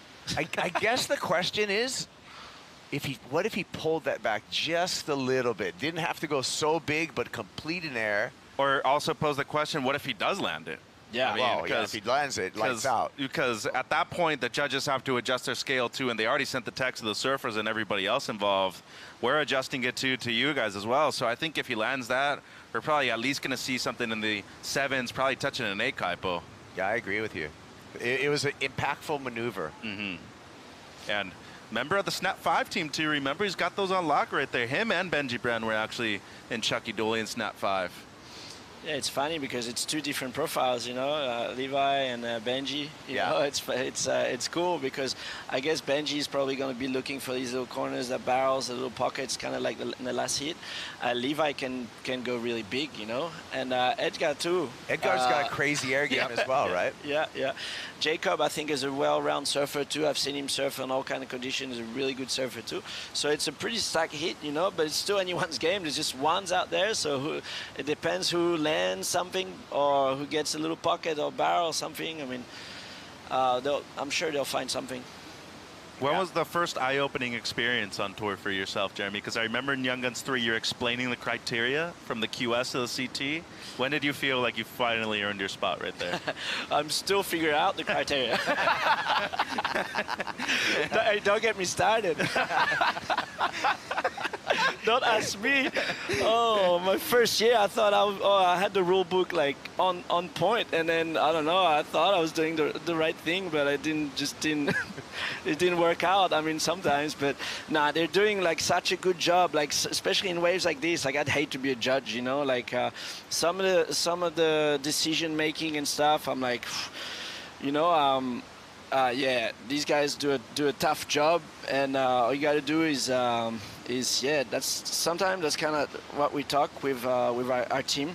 Is like, you know, you can't really look at what the judge is gonna do. You just got to go out there and do your best and just play the game. Really. Oh, that was cool. That could be Benji playing the game right there, where he's, you know, going to turns. There you go. See, he adapts. So everyone expected him to do barrels. Yeah. He just went bang, bang, bang. Might be a really good option. Yeah, let's take a look at these replays, Mitch. Yeah, and really deep right there, so wasn't able to get the barrel from the get-go, but as Jeremy said, first snap is really strong, and this is a kid that throws a lot of spray with each and every turn, too, so a 3-turn combination right here. Peisel looks great underneath his feet. To me, that should be a keeper score. And another angle from the drone, deep bottom turn. And the first section, I mean, you're still talking about backdoor pipeline, so despite going for turns, that's a risky maneuver right there. And it's a 3-turn combo, so good stuff right there from Brand. And this was a 2.67 for Jacob Wilcox. Yeah, and cool stall. I think, you know, with that wave right there, probably would have been much more difficult if he tried the turn at the initial part, Jeremy. But, I mean, good adaptation as well for this little barrel right here at the beginning of it. Yeah, I mean, you know, backside, being a goofy footer when it's like this, a backdoor, is really hard, you know. So, I mean, you can find these little pockets, but it's tough because there's little chandeliers and you know, all around. So it's it might be, you know, to be honest, backdoor when it's like little pockets, it might be an advantage to be regular in these conditions, anyways. But I mean, they're so good. They especially Jacob, you know, I know he's got a big air game too, so he can get barrel, air game, and like Benji got 5, 6, 7 with 3 turns. Yeah, it's pretty crazy. I think that might be the program right now, is to kind of what Benji's doing is maybe for the moment just to abandon, you know, barrel hunting, because you can waste a lot of waves if you're just like constantly looking for the barrel and it's not really there. And this wind continues to kick up right now out of the southwest, these Kona breezes. Yeah, I mean, it's, you know what's the hardest right now is what board to ride. You know why? Because it's still really powerful. Right. But you don't know if you want to go to turn or have like a bigger board so you can hold if you get that one bomb. But at the same time, you want to have a board small enough so you can really push and have some big turns. Yeah. That's kind of the issue for a lot of them right now, because they're like, okay, what board do I ride? Do I ride like a step up or just a short board or a big one? And a lot of the new generations don't really ride a lot of really big boards anymore, you know? I mean, everyone's riding 6.4s at Sunset now in comps. Yeah. Benji, what's he got for us? Nothing there. You know, while just maybe a decade ago or 15 years ago, the go-to Sunset board was a 7.6. And guys were turning 7.6s. Guys like Pancho Sullivan, Sonny Garcia. Just the art of being able to step on the tail on a big board and still turn it is kind of the best of both worlds, right? Yeah, and they used to be really narrow board too, so they used to be able to like carve and push like under the lip on like a 6-foot wave. Yeah. Which right now all these guys ride much wider board but shorter. Yeah. So it's pretty hard. Like it's different, yeah. It's so different, man. It's like my last few years that I was on tour, I had issues in these kind of conditions because I was like, okay, like I'm way better barrel rider than a turn surfer, you know. So I was like, okay, what do I do now? Okay, do I just hunt and get a little step up board so I can just you know, find these little pockets and barrels, or do I get shorter and do turns? But then yeah, it was hard. It's hard to deal with, to be honest. Like I think for everyone, I bet you, like some of these surfers are gonna be like scratching their heads right now, being like, hey, what do I ride? because it's nothing like we've been having the last few days and the last couple of weeks. It was so different. It's really turned the corner. That's right, yeah. Well, here we go with Benji Brandt. He's in the lead. He's dealing with the wind. The 5.67, super valuable. We'll be back with the conclusion of this as the conditions change here at the Lexus Pipe Challenger presented by Billabong.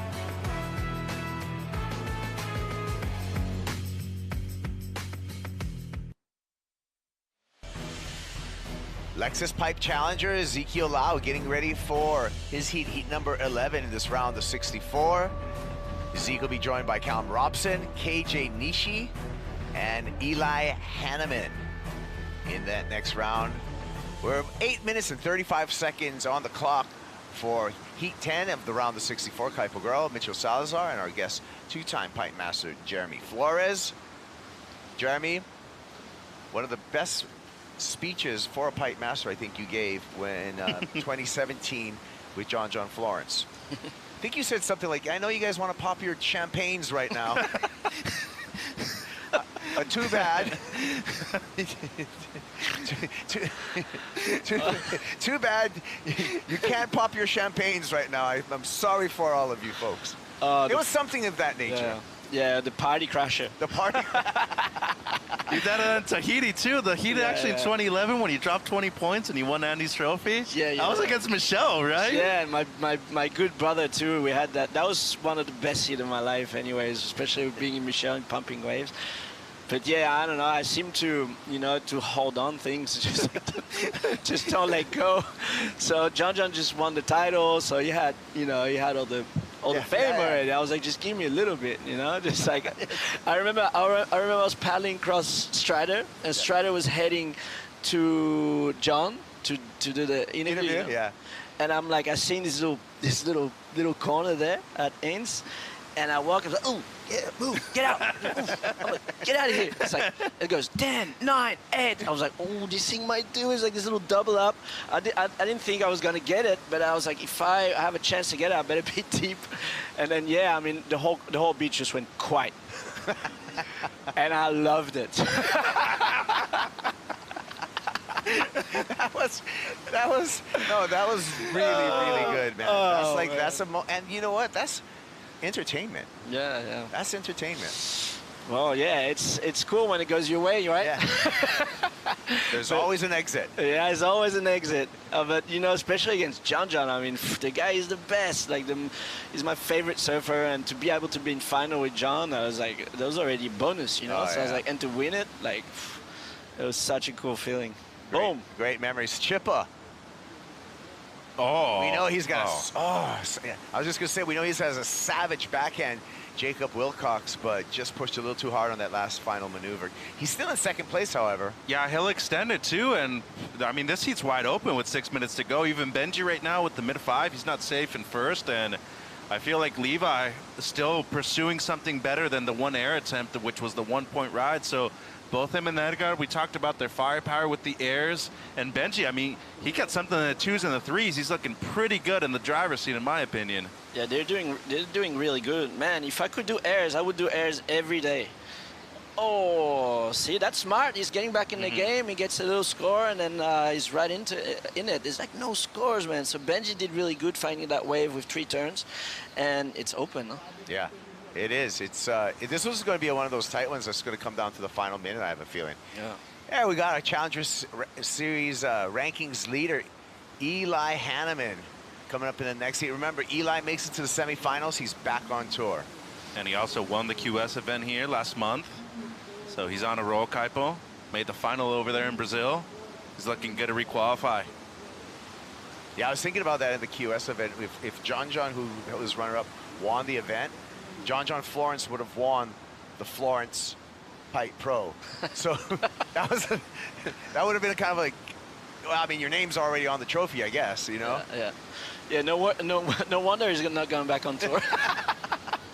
he's making his brand so good, and I mean everything's doing awesome. He deserves it so much, man. He sure does. When I see his clips and he's the way with his family and stuff, it's like this is life, you know, like because you know life on tour is a dream. Yeah, it's a dream, but there's the ups and downs, you know. And when you've been on tour your whole life and stuff, and you start having a family, and then that's when you're like, hey man, I don't know if I still have that dog in me, you know. And that's I guess that's gonna be. Yeah, it's when I heard the news that John was not gonna surf in you know this year, I was kind of bummed because I'm a fan, you know. But at the same time, I get it. Yeah. No, I thought it's rad because you know, as a father, like you know, my kids are grown up, but those early years you don't get back. Yeah. And they go really quick. And that time that he's gonna be able to spend with his family, like there's kind of like no price you can put on that. Yeah. You know? Yeah. So yeah, good thing he was not in this event. He would have done the air show. Oh yeah, all cylinders. Wow, and Jake right now holding on to it too. So that actually did help. It helped a lot incrementally. And it's these little things. And Edgar just got a 2.27 for that one kind of off the top there. So we're talking, Mitch. I mean, this is going to come down to the final minute, final 30 seconds. Who knows? He needs another one of those waves. I mean, he does. Here he goes. Well, if anyone knows how to grind out a heat, it's this guy, Edgar Grosjean. Oh, that was pretty solid. So that probably another 2-something, right? It'll probably change the situation right here. And Jake needs to be careful. I mean, that second turn, if he completes it on the 2, he's probably maintaining second place right now. And Levi still with the chance. The door's wide open right now. You get in there, you get a combination maneuvers. I mean, right now, it's just another day at Pally's or car parks over there at Seaside. Yeah, here he comes. He needs a 2.4. He gets a little snap and then hits it pretty strong here. So yeah, I don't know. I don't know. It's Back gonna to be the close. criteria, Jeremy. Oh, I'd hate to be in their position. Classic. He doesn't Ooh. get it. He gets a 2.3. Wow. And then Levi, so this is his best wave so far, and that is a major turn in the consequence of the heat right now. So that'll get him back in it. I don't know if it's going to be the mid-3 that he's requiring at the moment, though, Kaipo, but he has 2 minutes to go and needs to be breaking away from everybody else. Oh, man. That's an important hit for him, huh? Yes. Yeah. Levi is pretty good on the ranking right now. Yeah, he's number 11 right now in the live rankings. And Jake's number 9. And Jake's number 9, yep. Yeah. Oh, let's see who wants it more. This is sketchy. Sketchy situation right now. Almost 1 minute 50 seconds to go. Ooh, what do you do? You know, there's lefts, rights. There's option. There's a wave coming. Ooh, yep. Jacob's got to go. He's got to better his. So Wilcox. Oh, that's a good start there. Nice carve. Let's see if he's going to really grind this one out. Oh yeah, might as well just take it all the way to the beach if he can. Gets real soft here going into gums. Maybe one more though. Around the shorey. Really smart. that was cool. Yeah, that was smart. Yeah. That first one was pretty cool. Big carve, kind of lay back, and then, just all the way in. That's cool. And I feel like there was some sarcasm in that double shaka that he showed, but he's going to improve his situation in a big way, actually. And maybe even go to first. Yep. 45 seconds, though. And both Levi and Edgard right now, I mean, before the last of red needing 2s. So we talked about the airs. The opportunities out there have been pretty slim for both of these guys, and it seems like Grosjean, the Brazilian, here he goes, Kaipo, maybe last chance. Well, let's see if he looks for the air. Just hits it off the top there. Speeds around that section. Talk about grinding out a heat. I don't know. Needs a 2.38. Nah, and Jake's going to improve, too. Yeah, and Benji's going to improve, too. So there you go. Just throw it up there. Oh, Levi. Ooh. Levi Slauson, he's got time. Oh! He's got airs. And he's got, hopefully, strong ankles. Wow, he went for it. He had to, though. He had to do something pretty special, and these guys' percentage of making these airs is so high. Yeah. That's going to be a tough one for Slauson, unfortunately. Levi, outside of the U.S. Open, has lots of throwaways. He needed a result right here, and Chippa's, yeah, we're still waiting for Edgard's score. 4.37 is what Grosjean needs. And it comes in way under. Yeah, so there we go. It's official. Benji Brand, Jacob Wilcox on to the next round, the round of 32. Chippa's got to feel good about that one. He had to grind through it, and he did just that, as well as the local boy, Benji Brand. Thank you so much, Jeremy. Epic conversation. Yep. Thanks for having us. Yeah, hey, anytime, man. We really enjoyed the talk. Congratulations, See you guys. Benji. We'll see you in the round of 32. We'll see you guys after this break, along with a special guest. I'll give you a hint. It's a fun day.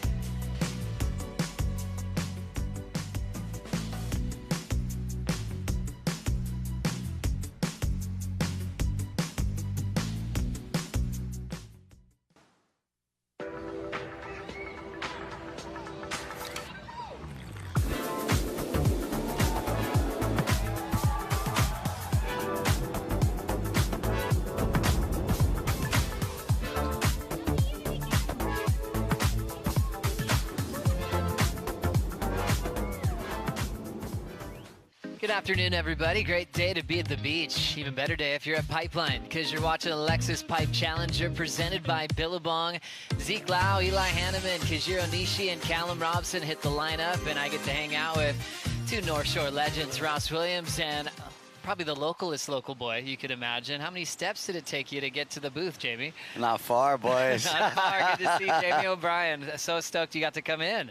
Yeah, super psyched to be on the cast with you guys. And man, are they scoring some epic waves. I would call today potentially the best day of the whole season. And guys are getting blown out of psycho rights. A lot of things have to come together, as you know, to have any wave firing in the world. But yeah, your overview of the entire season, there's been some competitions. Yep. And what we've dealt with yesterday and today, that's good to hear from you that we've been scoring for this event. Absolutely scoring. I mean, there was a swell in October that, you know, that John and Tosh got a couple waves that was kind of had its moments. And then besides that, there's been a couple backdoor days. There's been a couple weird pipe days, but it's just been weird. And then finally woke up this morning and I was like, wow, the waves are incredible. Perfect south wind offshore. And look at that. And guys are still getting shacked right now. How was that? What a ride. A couple of line changes down the stretch. And Callum Robson is still swinging on the open face. Bang. Cracks it again and opens up with a solid start. Callum Robson had a quarterfinal start in his rookie year when he was on the CT full time. And looks like that relationship continues, Ross. Well done. Yeah, it was nice. Nice little layback snap. Another one here. Zeke Lau. Zeke. Going up and under. Man, he got some just clean pipe waves yesterday. He looked so solid with his decision making. His veteran status is clear, how many heats he's been in, but he's only getting better at pipe, Jamie. Zeke's been getting better and better every swell. He's dedicated. He's here at dark. He's out there. He's making it happen. He's pushing his weight. He knows exactly where to sit. It's right next to me and Koa and John and Nate. It's pretty classic. Honestly, one of my favorite surfers. I'm so psyched on anything that Zeke's doing. Psyched that he got a new sponsor and he's able to let him kind of keep traveling, keep growing, and man, I want this guy on tour. He's so freaking good, dude. He's really good. This is how he opened up the heat, a 5.33 here, Ross. Okay, so patience right there. Got a little bonus on an inside. And Aints and a straighter. Does he make it? Wow. Wow, that was lofty. A little whiplash on that landing. Look at this right here. This is Callum, Jamie. What'd you see here? That was a very difficult wave to navigate, but he got the job done, and then look, he just put it to bed. One more turn right into the shallowest part of backdoor. It's always sketchy laying up this last turn because you could lose your fins real quick. As you can see, he decided to go straight in and go right back around. He's not going to paddle straight back out at backdoor because potentially break your board and catch a lot of poundings. Yeah, well, such a good read from Caltex. Dang. Stylish snap there from Callum. Yeah, so it's funny because everyone, like you said, Jamie, that this morning was probably one of the best mornings we've seen in a long time. There's teepees everywhere, really perfect backdoor. And then all of a sudden we had this pivot with the wind slowly turning, westerly. And the judges were very cool. They said, hey, we're going to let you do some turns now. Don't worry, we're going to adjust the scale a little bit. So that was a quick pivot. You know, I coached Luke and Finn, and they both had those weird transitional heats where we're like, yeah, maybe do some turns now, but still look for barrels. And it's a weird thing as a surfer to still look for barrels, but keep those turns on hand. And get ready for this guy to frickin' go to the air. Eli Hanneman has got the talent everywhere, from massive barrels at pipe to crazy backdoor waves, and his air game is tight. As you saw, he won that recent Florence Pro right here at Gums, but it didn't matter. Like, it was kind of like one of those events where I'm like, okay, I want someone to win that like really deserves the win, but like, you know, it was like either him or John or whoever else was in the final, but I was right when he won and I was at Gums, I'm like, yeah, but he's still legit at pipe, which makes you feel better overall. Such a rad showing of airs, and just switching gears so quick. He was so automatic with that first full road to go on to victory in the regional. As we have the winner of the last heat, Benji Brand, on the glass with Jesse Starling. He's just having a little heat breakdown with Lukey Thompson, who's out there next. Benji, I heard you had the warm-up session of the century at Rockies, maybe, and you had an incredible surf session. Molly Picklin was filling me in on that. Oh, for real? Yeah, I had I think I surfed for like 4 hours this morning, and I was just like honestly pretty broken paddling out there. I was on a marathon this morning, but stoked to like figure it out there. It wasn't easy. I was trying to find some barrels, but it was so crumbly. And then actually, like on the 5, I just did a couple turns, but I thought I was gonna barrel, and I went to grab my rail, like missed my rail and almost fell. And then I like picked myself up, and I was like, oh, just do a couple turns, and that ended up being enough to get through. But let's be honest, you had to tap back into the Kiwi grind. And then last heat, we've been watching these sets roll through. It's kind of been night and day to your heat, but sometimes you just have to kind of switch gears, go back into turns. But it felt like that inner QS warrior started to really come back out of you. Yeah, it was funny. I haven't done like a full grindy QS in a very long time, but me and Jacob were kind of like laughing out there, and he was going like, oh, full Kiwi grind, like full like flashbacks to the Q, but it was funny, but got through. Yeah. You're obviously a pipe specialist, though. I mean, you're so incredible at this wave. Just in the last 48 hours here, it's been an incredible showing. Where does this kind of sit in your scale for competitions at Pipeline? Well, that yesterday was really good. It was still tough. Like, it wasn't like really good Pipeline, but there were great waves, and that was just fun to like be out there in some energy. Like, you find so many times that pipe here in like tiny backdoor, and I don't know, for me, like, I love big lifts, so that was nice to see. That swell come through yesterday, and then yeah, just to get through today and maybe have the chance of like some big lifts again at some point would be nice, and stoked to keep it going. We'd love to see a couple more big lefts with you. That'd be sick. All right, thanks guys. Thanks so much, Jesse. Thank you, Benji. Had that opening round of 20 local wildcards, got 7 remaining. Benji doing a good job just to adapt to the changing conditions after a marathon session before. Not how everybody preps for game day. Oh. Usually they save a little bit of the tank. Yeah, absolutely. You know, Benji's not on the CS Tour grinding, trying to qualify for the CT. So for this, I feel like he's just treating it like a bonus, but he is so deadly. And he's not wrong. If it turns into big lefts, that is the guy. He's insane. I think everyone's in trouble if it turns into big lefts. And he's so confident out there at Pipeline. And to me, hands down, probably the best goofy footer out at Pipeline on a day-to-day base. Jamie, how'd you see Benji evolve over the years into the reputation he has today? Man, it's crazy. So many good waves he's ridden, and he's so quiet and so mellow and so, like, just overall such a great guy to share the lineup with. You know, everything about him, the energy, and he's silent but violent. Like, the guy wants the gnarliest, heaviest waves, and he's just like, you know he's gonna make it, and you know he's gonna be deep, and yeah, he's one of the best goofy footers to ever do it at Pipeline. Love that, Jamie. Nice position for Zeke Lau. Getting the exit on that one, Ross. That's sweet. Yeah, he's already got 2 scores now with the 5 and the 7. Smart. And Zeke has got good eyes. You know, he's spent a lot of time out here, and he combined that with Zeke's savviness with competing. He knows that it's a little tricky out here, but he's had so much time just in a jersey on a CT level that he's got the best of both worlds: local knowledge plus that competitive savviness. Jamie, have you had a heat with Zeke yet at the Eddie?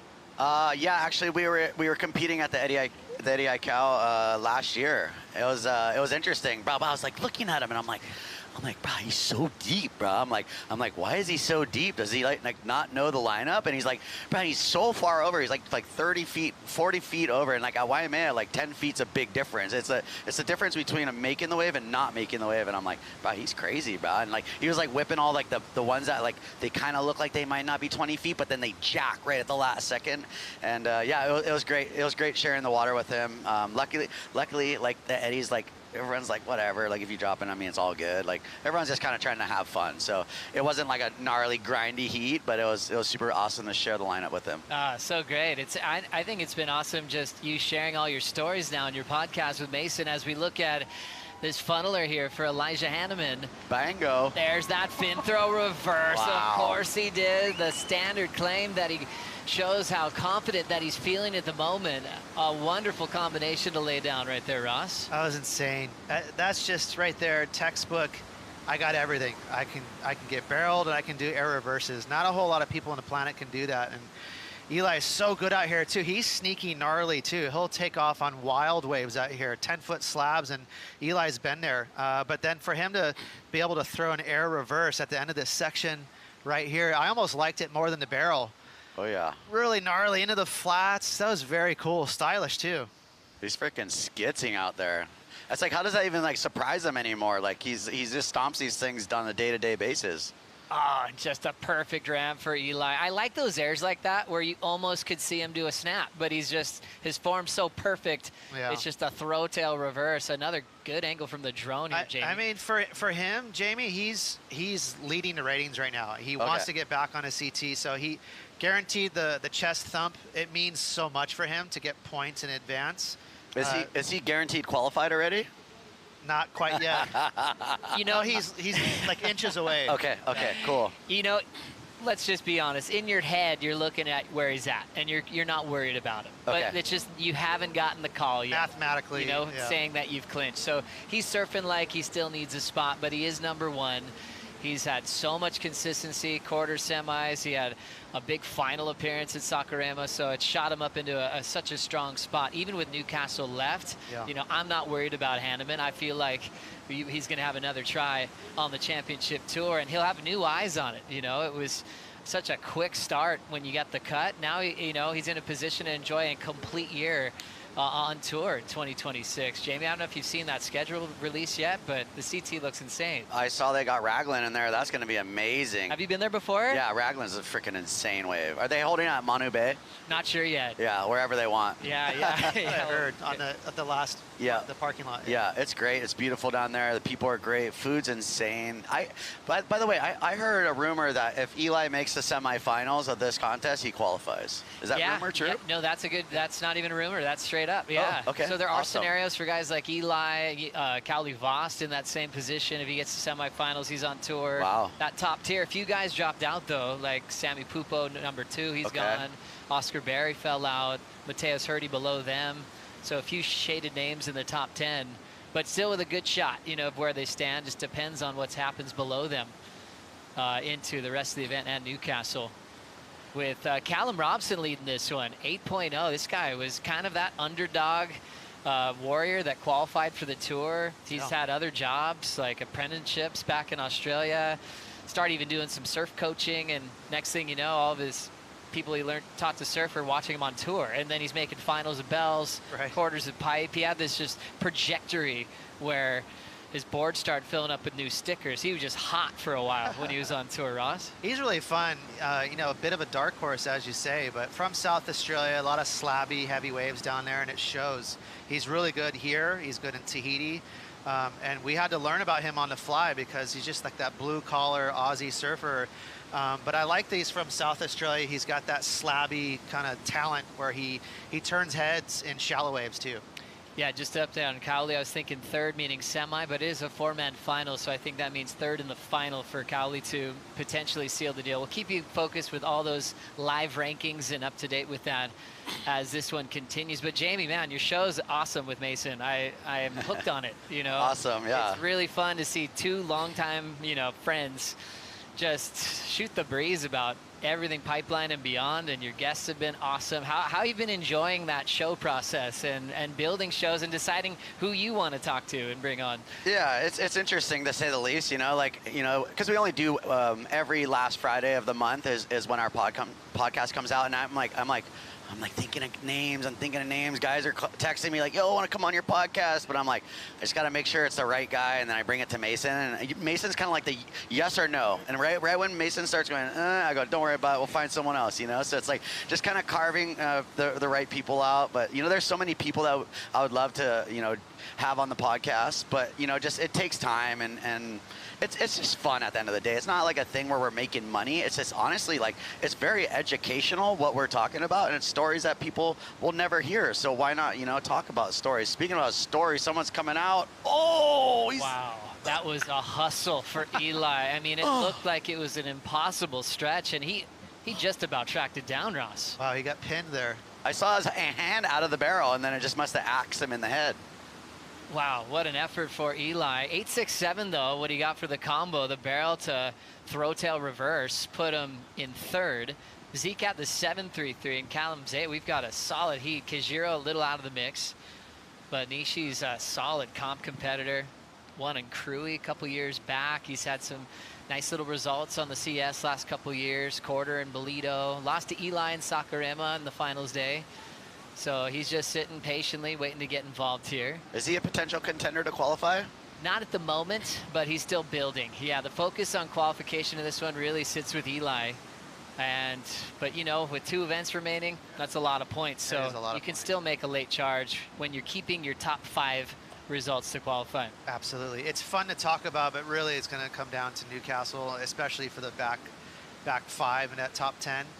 But Eli is interesting because he's got, he was a childhood prodigy, got on a CT, but didn't get results that he was capable of. So I feel like when you see him thump his chest and stuff like that, I feel like there's so much energy for him because he wants to prove himself on that CT level. Yeah, totally. I can't wait for him to be back on tour because he's going to come out guns blazing. Oh, yeah.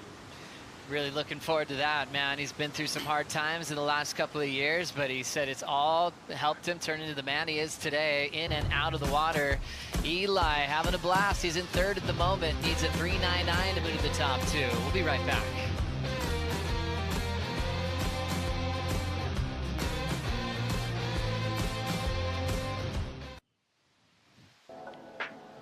Welcome back to the Lexus Pipe Challenger presented by Billabong. Callum Robson still out front. Zeke Lau in second. Eli Hanneman, world #1 on the CS, is in third. And Kijiro Nishi just has a 1.3 and a 0.83. A lot of time left for him to get a couple of gems through that lip line. We see the red jersey of the man from Maui.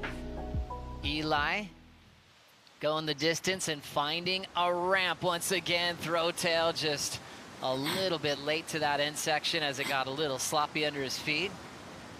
As he looks to get into the top 2, the road to requalification is fun to follow. We've kind of got about a handful of maybe repeating surfers that are trying to get back on tour, thinking about Jacob Wilcox, looking at the George Pitar stories and guys like that. You have a couple of fresh faces in the mix too, like we saw Winter Vincent advance through.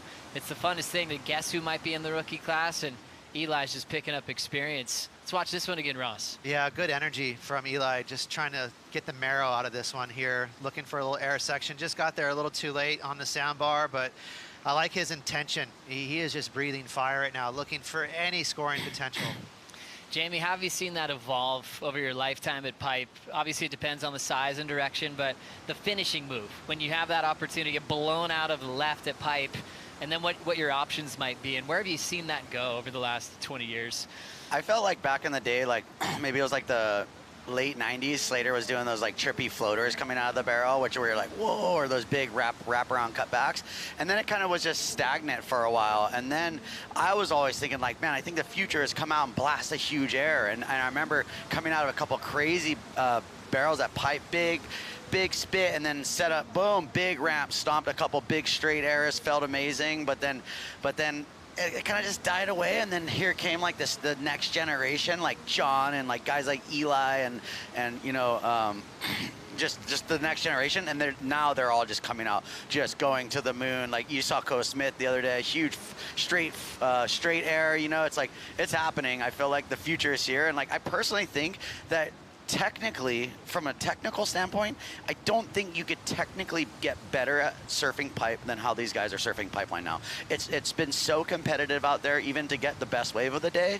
But now guys are coming out, and after they get this crazy wave, and they'll just stomp like a 6 foot full rotation and just ride out of it, and you're just like, oh my God, these guys are gnarly. What a great way to seal the deal for the panel, huh, Ross? I mean, getting blown out, you have all that speed and a ramp waiting for you, and the ability like Eli, you know, who knows what he's going to go for next chance he gets. It's pretty radical too, because not everyone does that, right? It's just these real freaky, talented surfers that can punt a big air after knifing a late drop on a scary wave at pipe. So it's a great platform for the best of the best here at Pipeline. It is a pretty good air section after the barrel. It's insane. Yeah, and it's kind of nice because it goes into like a little soft section, and like it's kind of usually like a little fluffy like landing, you know? After your heart's been in your throat from making a gnarly drop, getting barreled, then these guys are like, hey, no, where's the air section? Like, what the hell? Yeah, it kind of reminds me of like your career, Jamie. It's like, you know, you're so attached to pipe for good reason, you know, and I know you're super proud of that, but how well-rounded your whole career has been, you know, your Freak Series movies, you know, and all the big airs you're landing, you know, being in the Boost Mobile Pro at lowers, and just always taking everything into your own hands and paving your own way. Even when sponsors were going to help you make a movie, you're like, well, I'm going to do it anyway. Yeah. And it seems like you're still living by that. You've got to be proud of all those, what would have looked like hard decisions, you know, for young pro surfers growing up, and seeing the life that you created for yourself. Yeah, thank you so much. Yeah, it's at the end of the day, it was kind of like we want to make a Jamie O'Brien movie, and then the company goes, we're not ready for a Jamie O'Brien movie, and my dad's like, screw that, we're gonna make this Jamie O'Brien movie. And then that kind of just evolved in taking all my content into my own hands and basically building out a production. And then the production went into, you know, movies, Freak Show, Freak Side, Who is JOB the movie, then like a 10-year series with Red Bull that just went absolutely nuclear, to taking it all back into my own hands and starting a YouTube channel and growing it to over 1 million subscribers. It just kind of feels right to control and own all my content. And there's nothing better than waking up in the morning and going and, you know, gathering the filmers, the crew, and just going to attack and go get epic waves. And I'm so lucky, dude. I can paddle out the pipe, and I wouldn't say I can get any wave I want, but there's a good chance I can. And like, it's stupid for me not to go surfing nowadays. Oh, from your series with Red Bull as well, the amount of Groms that come here for the first time that I meet, they're like, okay, where's Pipeline? Where's Jamie live? That's I get that, you know, like 9 times out of 10 when I meet a new Grom, you know, you got to be proud of that subscriber base because you earned it. It's not easy. No. You know, creating your own content in a day of age where you post something yesterday and it's old. You're like, okay, what's next? You know? Yeah, it's crazy, but yeah, I mean, you know, for me, it wasn't, the QS wasn't my grind. You know, I think I ended up maybe like 49th, and I need to make semis at Haleiwa, and I make quarters. And then I'm like, boom, another year I come in, I'm like, I need to make the finals, and I lose in the quarters, but then I go win the Pipeline Masters. So it's like there was like that like, oh, you're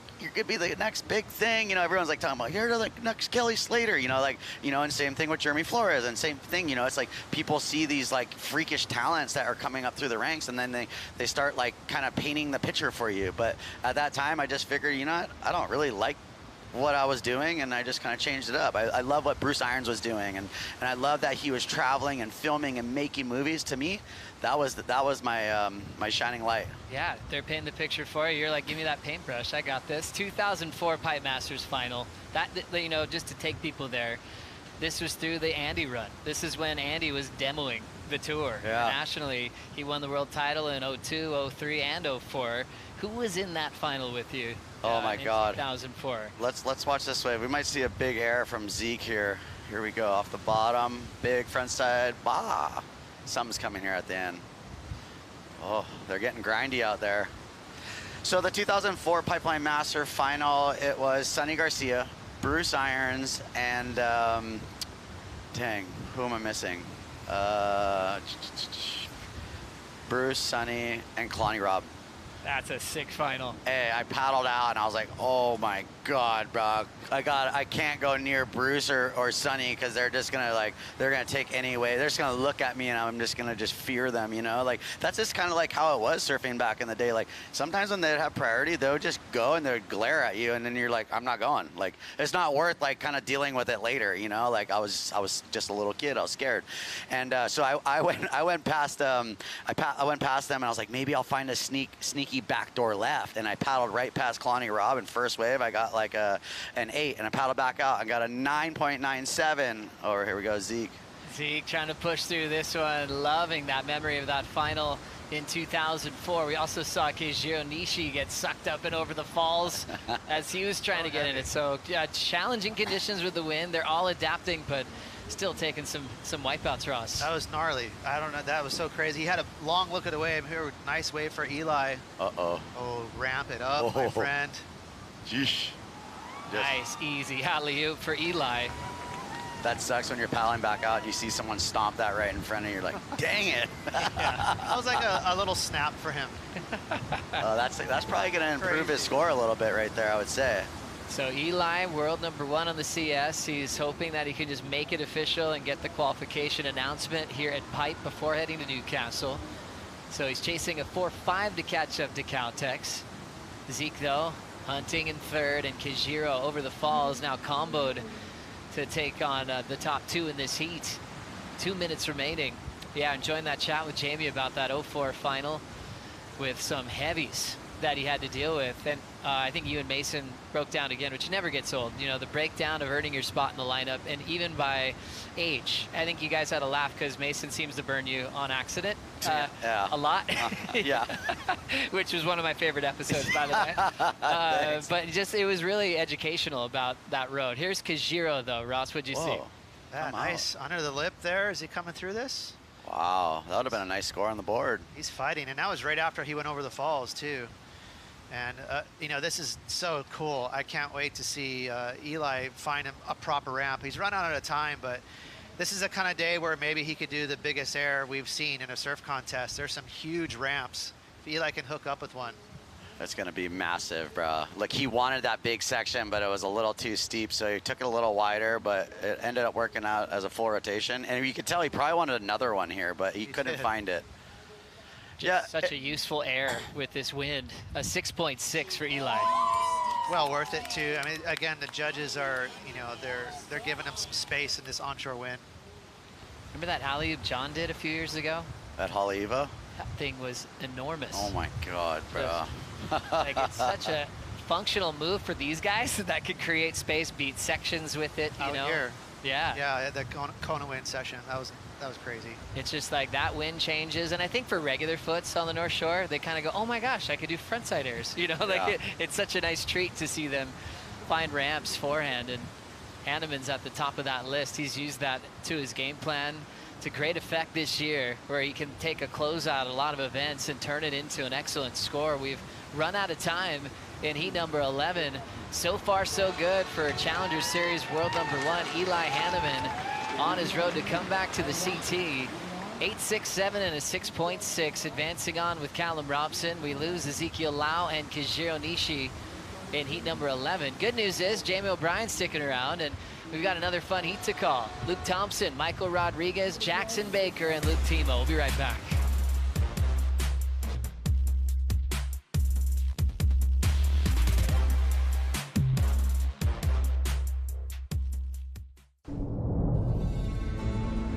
Here on the North Shore, looking at how many people have passed away and, you know, over the years, over the decades, and how radical the ocean is here and how dangerous it is and the surf, that's who you want coming for you in a bad situation, is Hawaiian Water Patrol.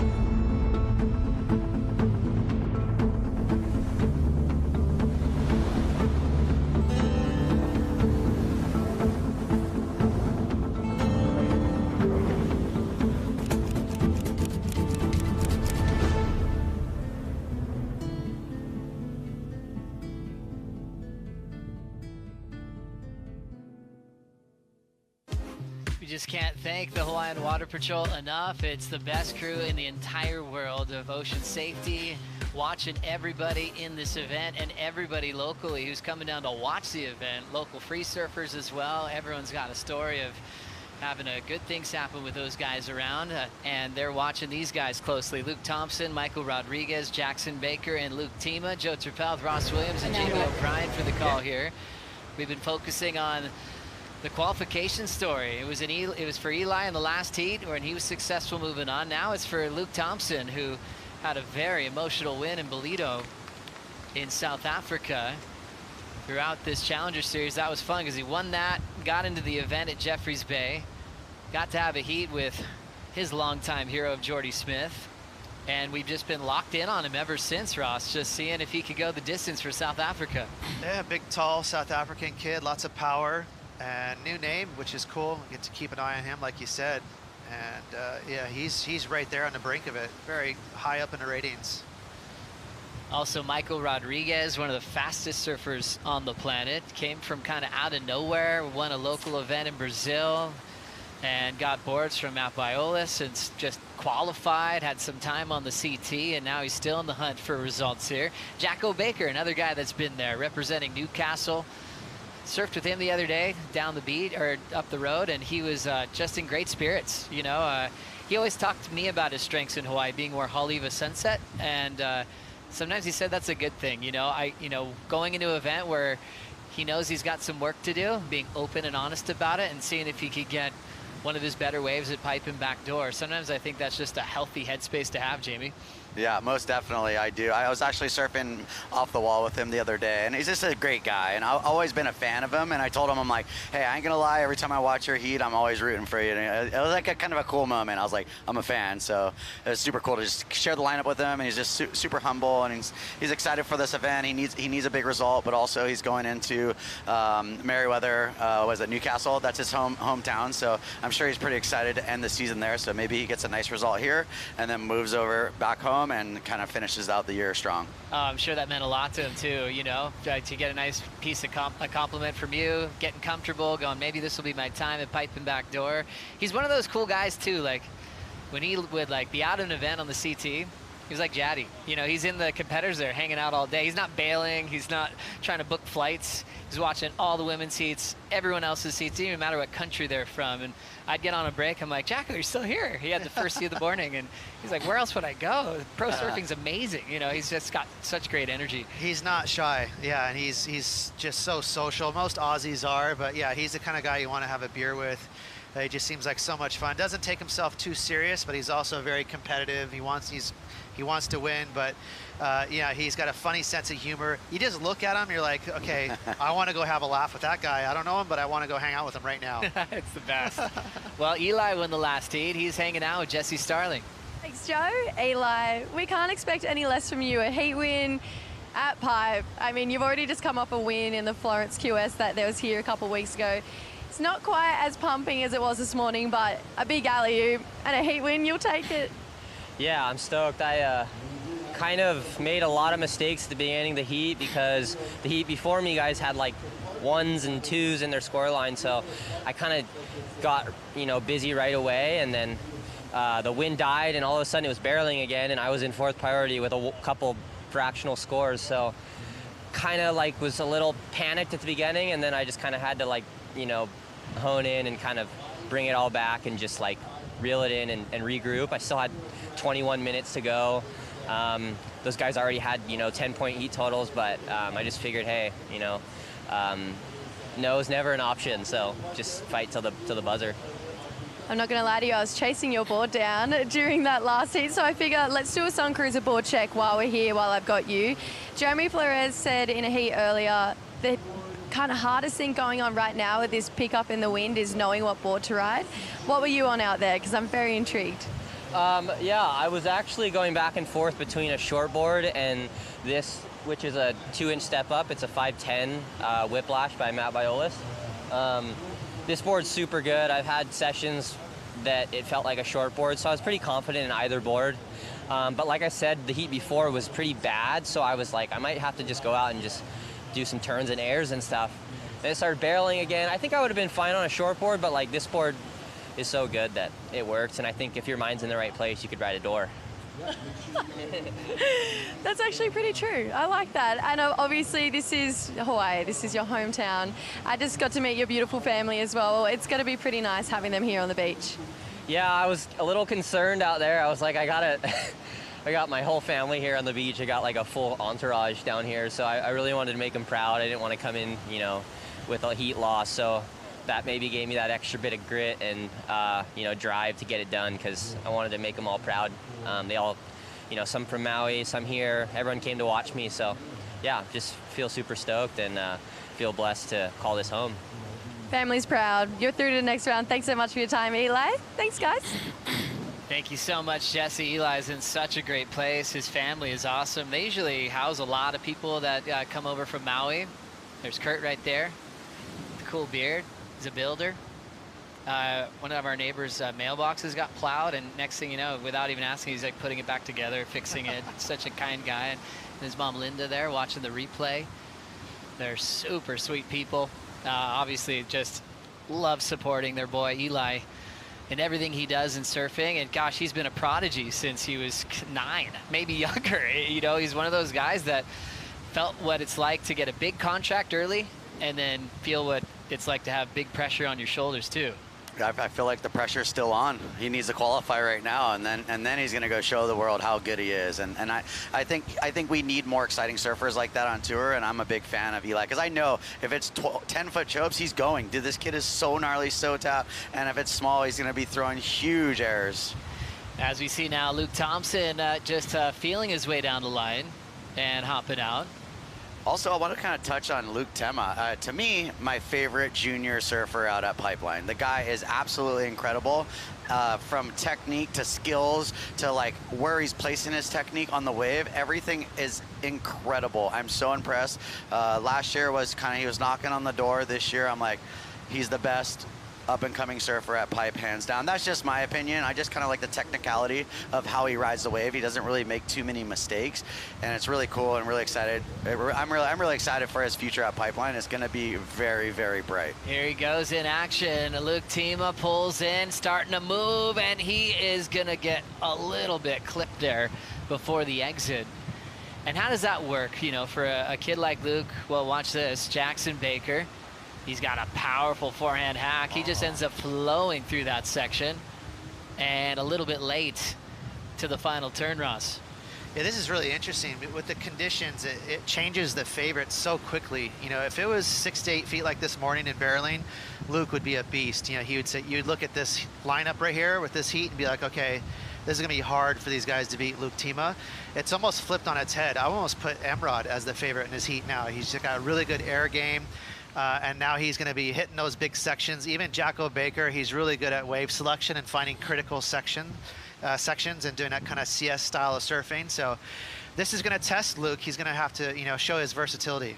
And that's the thing with Pipeline, right? Sometimes you got to get through the grindy heats to get to the good ones. Like, speaking of heats, my heat yesterday I had a total of 1, probably my worst heat total score ever at Pipeline. But it was like, I wasn't going to turn, they're like, Jamie O'Brien, you need a 0.8. I was like, well, if I take off and go straight, I'm going to get a 1. But do I wait it out and then try and get a 4? And then next thing you know, they're like 10 seconds and there wasn't even a wave near me, you know? So it's like, it is tough. But Pipeline, nothing comes easy. You know, maybe the final day could be all time, but you got to grind through a couple heats like this. And that's just Pipeline, right? You got to surf it in all conditions and be ready for war no matter what. Jamie, it's all these years of surfing, every event you could ever surf in at Pipe. Body surfing, bodyboarding, you name it, you're signing up. You love this wave with all your heart, you know? What does it mean to you at this point where you've won so many events, but you're coming after a heat like that? Is that a hard thing to wash off? No. Or are you happy just to switch gears and watch the rest of the event? Honestly, I don't really care about competing, but I definitely want to surf Pipeline, and if I have the opportunity to surf Pipeline with 3 other guys out, I'd be an idiot not to do that. But, you know, at the end of the day, I'm grateful for all my results and all my wins and all my moments that I had competing out here, and you know, like, my numbers are with the best of all of them still, you know, and like, yeah, maybe I'm not making the final now. It's not lack of talent, it's just contest is a lot of luck involved, right? It's like, you know, you get through a grindy heat where you have a total of 4 points, and then the next heat you have, like, you you know, a 9 and a 10, like, and you're smoking fools. Like, it's just, but like I said, the talent to me nowadays, the level of the bar has been risen so high. You know, it's like, not to say it wasn't back in the day, but like, guys are so good. It's actually incredible, you know? We were talking about that earlier, Ross, you know, where this event used to come and there'd be guys on the CT that you're like, oh man, I don't know if they want to paddle out today. That whole thing is out the window, you know, and you look at guys on tour, they're beast mode in every condition you could imagine on the championship tour. Giant chopes, you know, it's like they've got so much knowledge and they train so hard mentally on how to turn a courageous performance. You know, it's surfing's in a really good place right now. Yeah, it used to be, you know, in the 90s for sure, it used to be kind of lopsided. So when you went to the heavy waves, like we were just starting to go to Tahiti, and then whenever you came here for pipe, there was 10, 15 people that didn't want to paddle out. And so you'd have some heats where they were really lopsided. But you're right, nowadays there's one or two guys that don't really like surfing bigger waves, but pretty much 95% of the surfers, including the women, they're catching up too. They want it. You know, they're really good at late drops. They're good at backside surfing.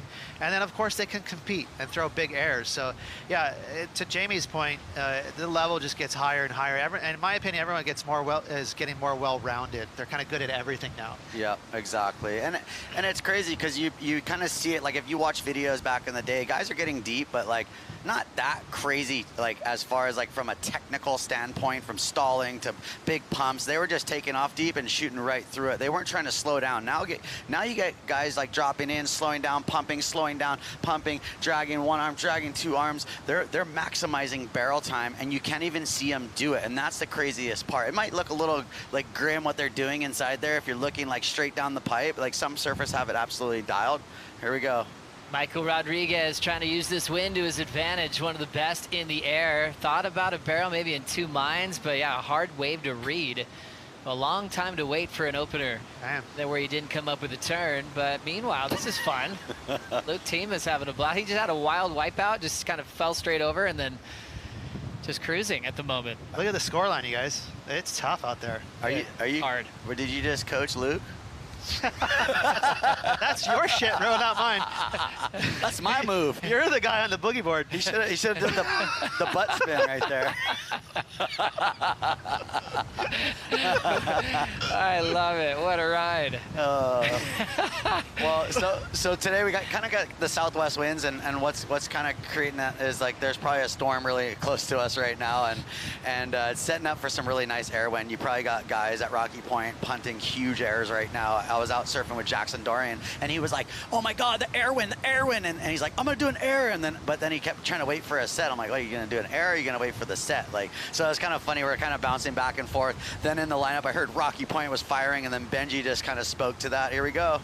Luke Thiem is having some fun his last couple of waves, but he really wants to score. Gosh, if he's having this kind of trouble, it is really hard out there.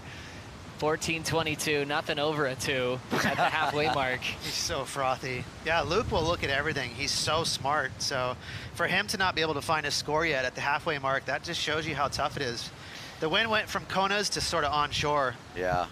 But these guys they're gonna take to the air. There's 14 minutes left. There's no scores on the board. So basically, the heat is it's anyone's heat at this point. One big punt and a couple turns of the beach, you're gonna get through this heat potentially. Good call, Ross. As a coach, how do you reset? We know nobody has anything. How do you get through this heat? Well, here's the one good thing. There's not many barrels right now, so at least that's simplified it. You just got to look for a section and do an air. So that's why I was thinking, Michael Rodriguez is sort of the favorite in this heat because he's really good at aerials. So for him, lower your wave selection. Don't look for a barrel. Just look for some sort of ramp and impress the judges. They do want to see critical sections. I don't think they want to see you milking small waves and doing tons of little snaps. Just look for something critical and hit it. Jamie, I want to know the order of getting waves these days, especially for a guy like Luke Thiem, from Oahu, and he wants to get his reps. He's starting to represent Hawaii around the world. You start seeing him at Pipe and Backdoor. What's his road to start, getting some turns and getting some better waves out here in the free surf?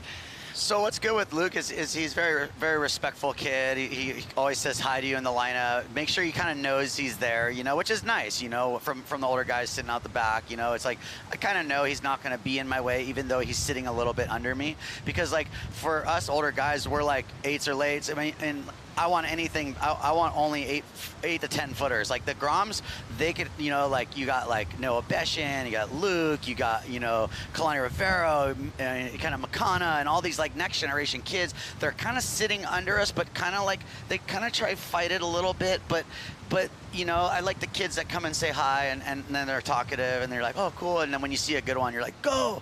And he's been doing a great job about that, just sitting under us and going on the ones we don't want. And sometimes those 6-footers go 8 feet. So you're like coming in from the session, and you're like, oh my God, like Luke was on the best wave of the session. I didn't even look twice at that wave. So I think he's kind of like, you know, like earning his stripes, and it takes a long time, you know. Like the first time, you know, I surfed pipeline was, I don't know, you know, 8, but then was I really surfing pipeline? Like I would probably, when I was like 13 or 14 years old, I kind of started getting there and pulling into some big closeouts, getting pounded, breaking boards, and you know, it's like the road to, you know, becoming a pipeline master or becoming a, you know, to perfect this wave, which we never will, is just endless, right? I'm 42.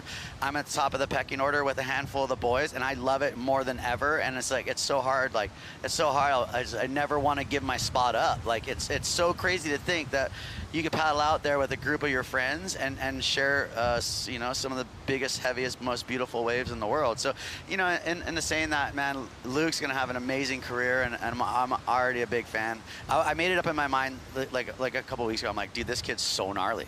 Like, you know, and along with, you know, Makana Pang's been like really one with the ocean at Pipeline. He's been finding his grooves and finding his good waves, and you know, putting in the time in the water. You know, the kids are grinding it out. Obviously, you got Baron, you know, like all these kids are awesome. Legend and Mana, like it's like there's like such a cool, like it's fun going surfing Pipeline. We were just talking story, like we're talking story here in the booth. I love that, Jamie, bringing us into the lineup at Pipe and what it's been taking for Luke to get some more reps out here and earn his spot in the most respected lineup on the planet. We'll take a quick break.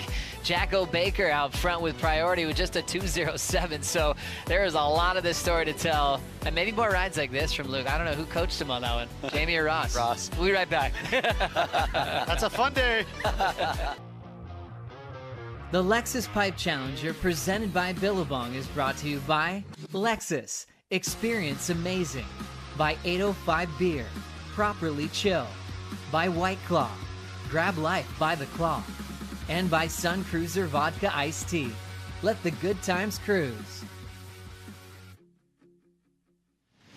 Conditions changing dramatically from the perfection that we saw this morning as the moon was setting on that first heat of the morning, and we had some great barrels. Backdoor was really turning on. The left provided some moments, but it was really a backdoor day. The wind came up. Kona's now shifting on shore, and these guys are really trying to dig deep. Jackson Baker got a wave during the break, along with Luke Tima, to try to find a way to make it out into the round of 32. Meanwhile, live action from Emrod.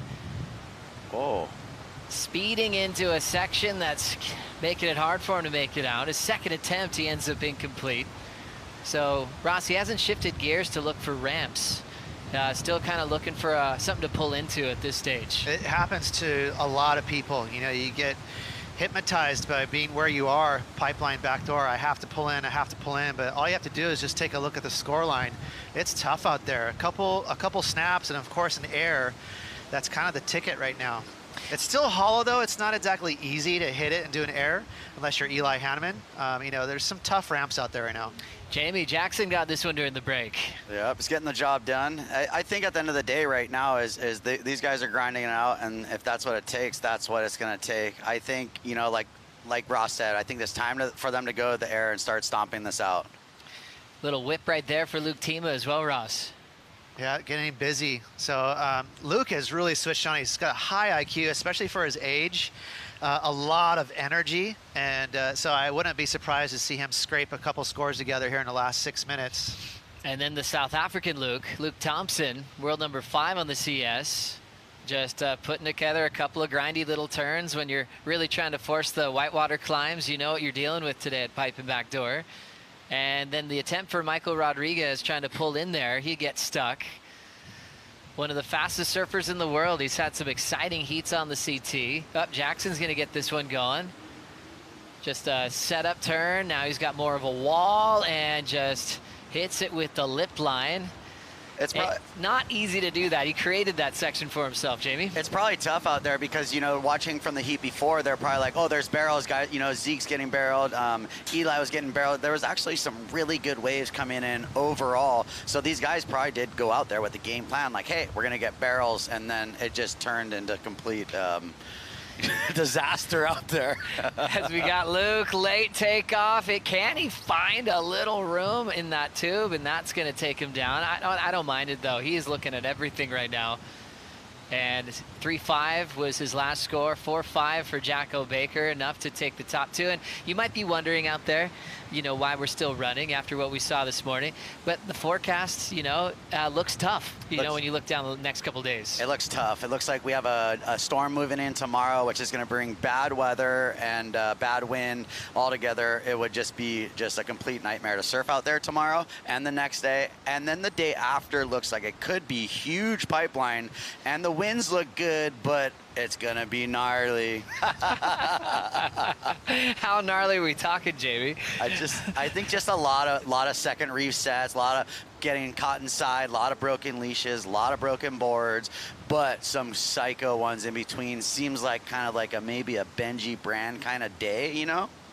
Wow, Benji's licking his chops. Eyes wide open, ready. Yeah, that's what I think. That's my ready theory. for another part. It's a good Snap one. Benji would agree with you.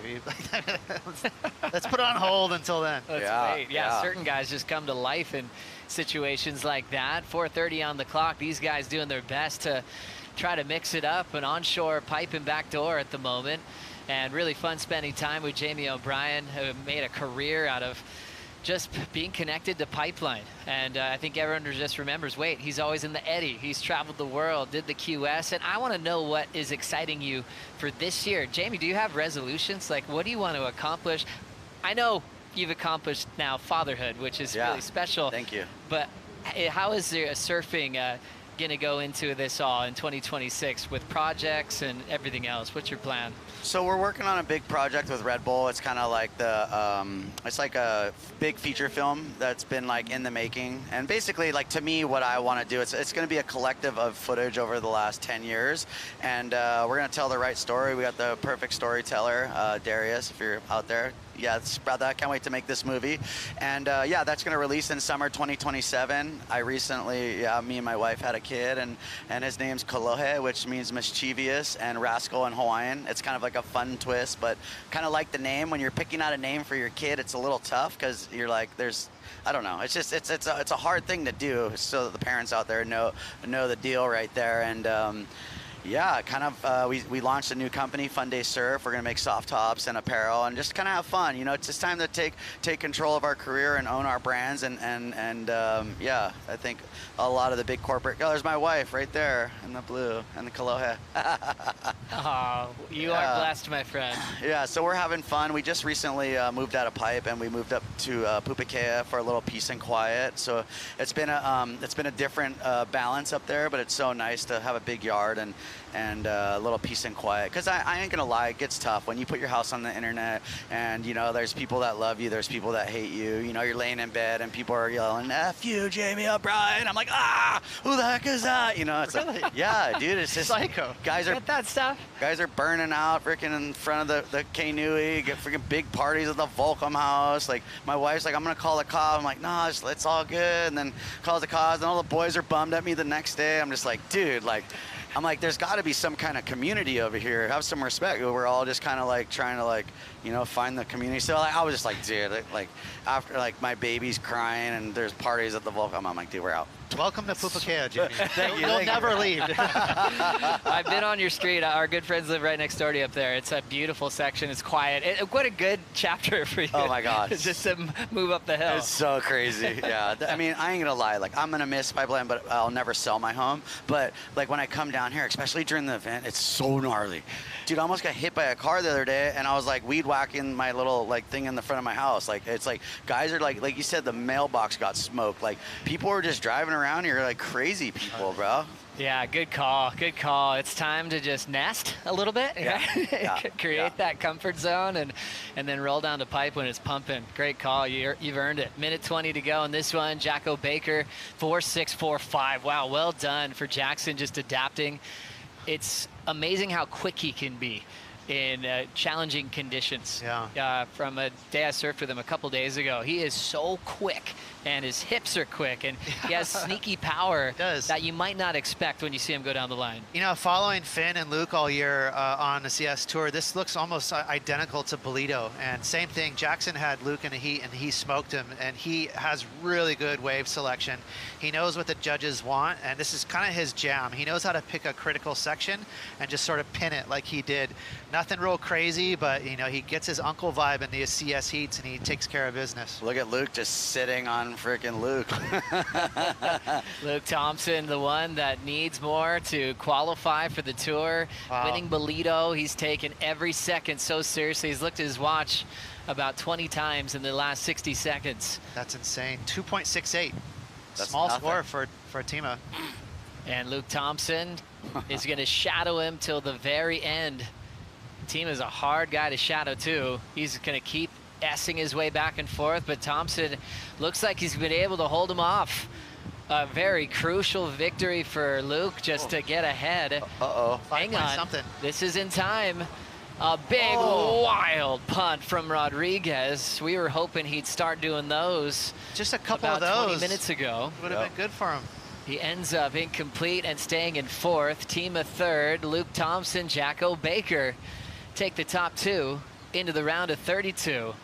And that's a wrap for this one. Heat 13's coming up next. But first, Jamie, appreciate your time. Thanks for coming in. Thank you guys. Jamie. Thanks, Ross. Legend. Appreciate you guys. Yeah, anytime. Come on and let's talk surf, life, everything and beyond.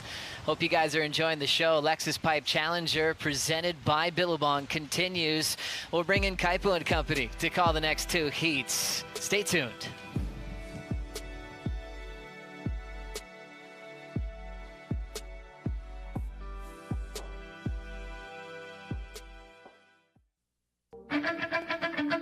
I feel like Andy surfed not using his brain, just using his heart. He was the happiest I've ever seen in the water. The happiness shone through him, like he could see it coming glowing out of his face. Everyone is so excited about it, and seeing the boys in it means the most to me.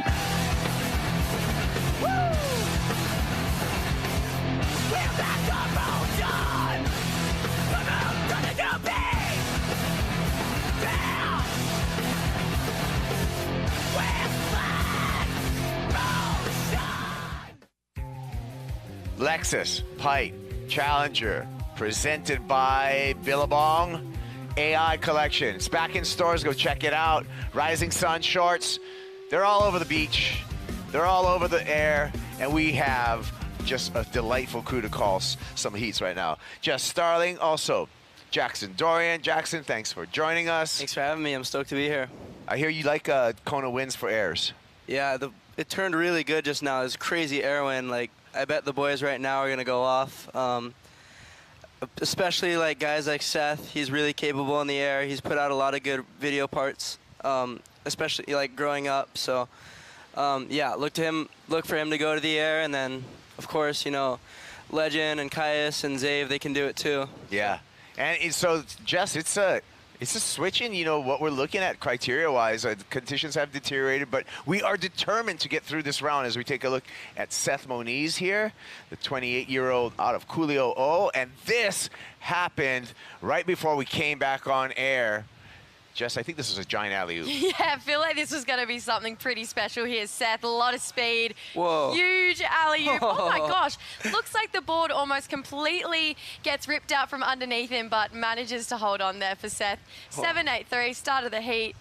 What'd you like about this one, Jackson? Wow, that was crazy. He used the backwash to give him some extra pop, and then Seth's like a cat, so he just went straight to layback and pulled it up really quick. That was really well done. He really took advantage of the wind early on. I guarantee you he was watching that last heat and was like, I wonder why these guys aren't really going to the air as much as they should be, and really early on in the heat already posting up a 7.83. So yeah, I'm not surprised to see this from Seth, and we'll probably see it again before the end of the heat. This is really encouraging to me, because you could get, disappointed.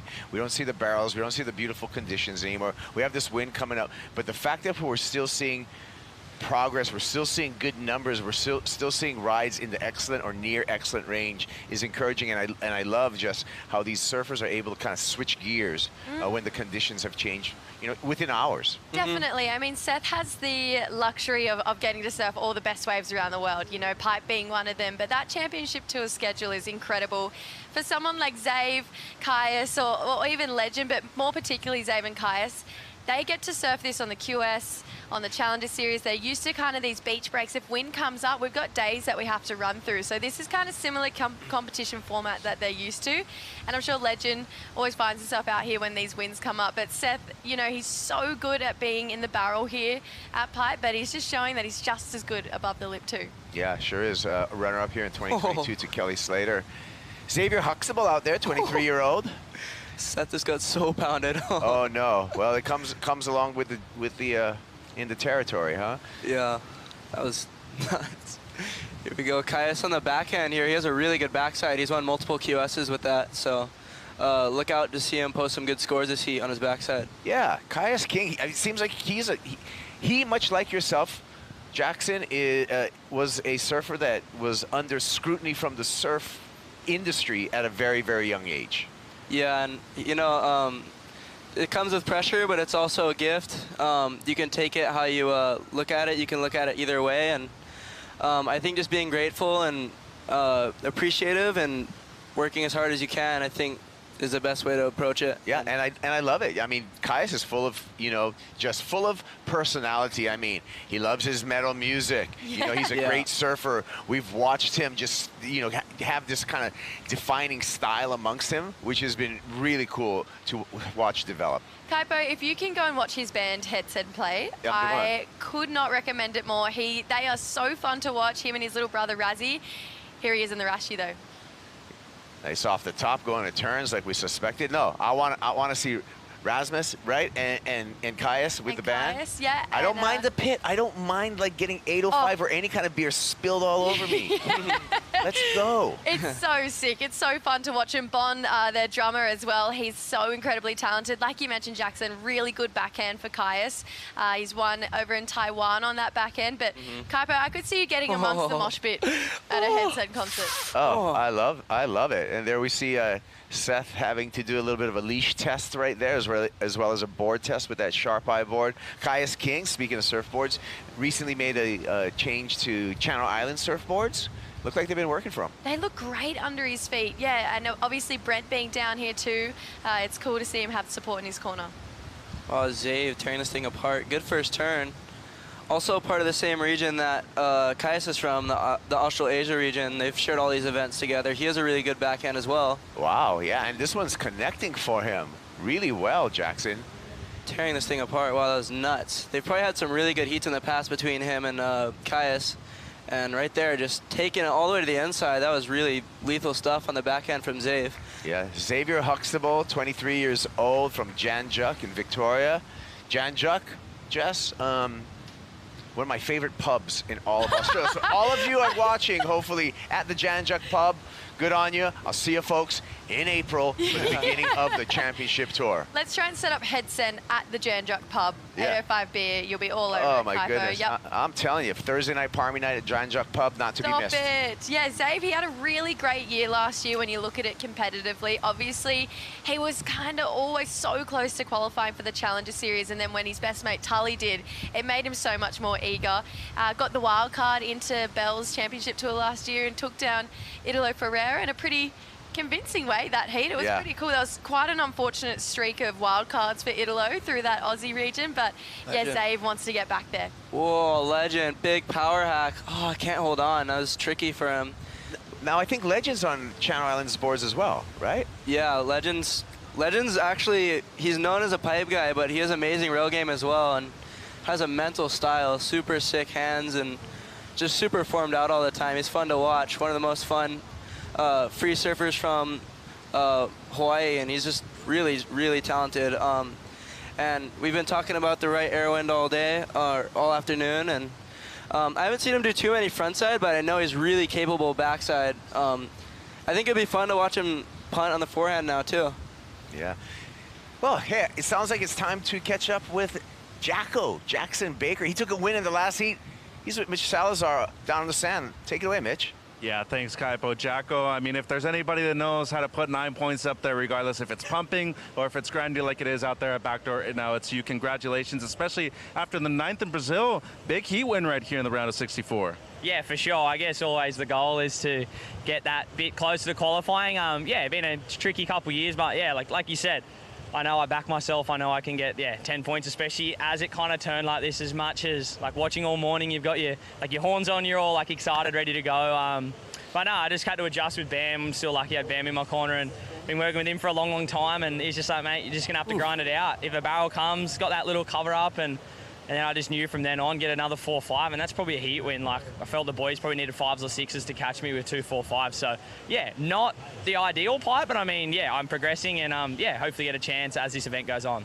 And what about the board selection? I know a lot of people were debating whether short board, a little bit of a step up. There's still a set out there, though. What did you end up riding in your heat? Yeah, I was a bit in between. I ended up having a 6-3 as a backup, and I rode a 6-4. I know a lot of the boys are probably getting down to 6-1s and 6-0s, but I'm a bigger guy, and I know I can throw a bigger board around. And once I kind of got out there, I felt like as I was kind of meeting the wave and meeting the wind, I had enough like kind of speed from my board, the CI Goldie. So like I was super lucky that I stuck with my guns. Didn't try kind of go like short board and really small and try go progressive. I knew that like my rail and those things can kind of hold in those bigger waves. So yeah, I don't think I would have made the turn on the 4-6 without that extra length. And what about the other event heading into Newcastle after that? You got to be excited heading back home right after pipe. Oh, for sure. I mean, to go home and yeah, I mean, my goal here is just to get in a mathematical position to qualify at home. Yeah, that'd be the coolest thing ever to qualify in front of my family and friends at home. So still a long way to go. I'm excited to be in the new. I'm representing a new sponsor this year, Tradie Brand, which I'm super lucky to have. Like a company that's outside of the surf industry supporting me and they believe in me. And yeah, I mean, from their undies to I'm sponsored by a beer company. They run a beer, so perfect for my forte. So I'll definitely having a beer this summer to celebrate. And yeah, moving on. Congratulations, Jacko. That's right. Let's hear it for the tradies, okay? They're well represented with Jackson Baker, 35th on the rankings right now, so he's a mathematical chance. I like his chances, and I would love to see Jackson Baker back on the championship tour. He brought a lot of personality. Absolutely, and also just the rail game you saw, especially at waves like Bells. He always put on a really solid performance. But Jacko, I feel like he's just such a awesome human being, and I just want him to I just feel like he deserves that as well, just for how kind and supportive he is. Caius, he's really similar, obviously a really hard-working guy.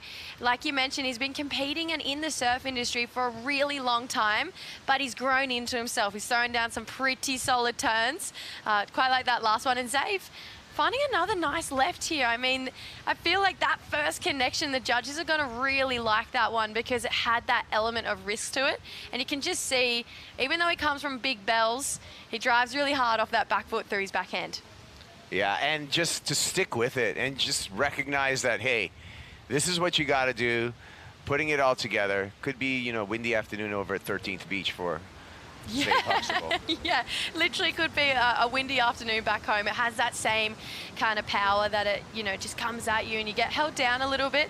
Seth Moniz maybe just shaking off and keeping, just trying to get his breath back after that last wipeout though. It was pretty big. Yeah. Seth Moniz. Do you have any favorite surfers right now that you're watching? Yeah, I would say, obviously growing up, kind of when I was a Grom, from when I was like 10 to 15 or whatever. John was at the top of the world, winning world titles. He was from Hawaii. I would watch every Pipe Masters in real life. You know, you just see him get chaired up the beach. He's putting out all the coolest video parts. Put out View from a Blue Moon. So obviously he's probably been mine and then a lot of other people's biggest idol growing up. Yeah. Especially from the North Shore. So obviously John my entire life was huge, and then recently I've loved to watch Ethan Ewing. He's incredible. Yago Dora is amazing. And many more. You know, Griffin's awesome. I love style. Yeah. And I love when guys are like at the top, the very top level, but it looks good. Yeah. And I think those guys all are really good at that. So I think much that's one time of my with favorite them, surfers. with the Billabong team? Yeah, for sure. They did the Trilogy movie a couple years ago. Yeah, with Seth, yeah. Yeah, and they had Seth, Griffin and Ethan, and last minute, I remember Griffin got sick, so we had to pull out of a trip, and I got thrown in last second, and I got to spend a lot of time with Seth and Ethan, and it was incredible. That was after Ethan had his first year on tour. I think he fell off. Yep. And he had that break, and he got so really, really good in that year. He put out that insane Mexico edit, which was incredible, and then we had that trip in Tahiti, and he was doing some of the best surfing I've ever seen in person. It was ridiculous. Hypothetical question, Jackson. Billabong's going to do Trilogy 3. What other 2 surfers from your generation would you pick to join you on Trilogy 3? Well, that's hard because I have so many friends my age. It'd be tricky. I mean, obviously the last one was a Billabong movie, yeah. So if I could just do like my closest friends, I would say I'd pick at least, I'd want to pick my friends from here for sure. Like, say someone like Luke Tima or Nalu Diodato or Legend Chandler, one of those boys. And then also I spent a lot of time with Dan Henry recently. Yeah.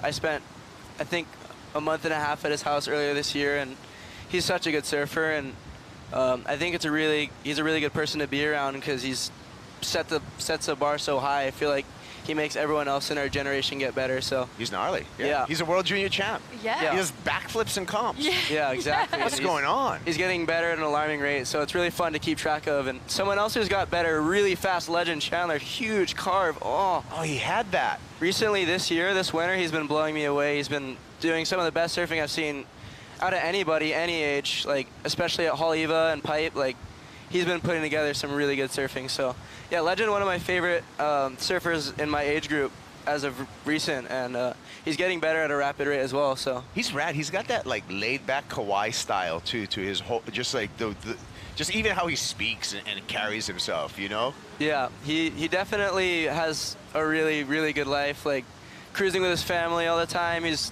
a really good person to hang out with. He has huge friend group, best family ever. Has all the boys over their house when Pipe's good. We all cruise at their house, and then obviously he's an incredible surfer, and I think he'll have a really good surf career coming up for him as well. Yeah, I agree. Looks like we might have a set coming right now, Jess. Seth Moniz with priority. Seth has that super valuable 7.83, so even though he's in second place, that's really kind of a camouflage second place, because I'm sure he's going to vault to the top once he gets another wave. Yeah, absolutely. I mean, a 101 is nothing. And if you think about it through the eyes of Jackson Baker, you know, he said he needed 2 4s and everyone else would have needed a 6. Having a 7, it's going to set him miles apart of everyone. Legend really needs something special here to get back in. Oh, that was cool.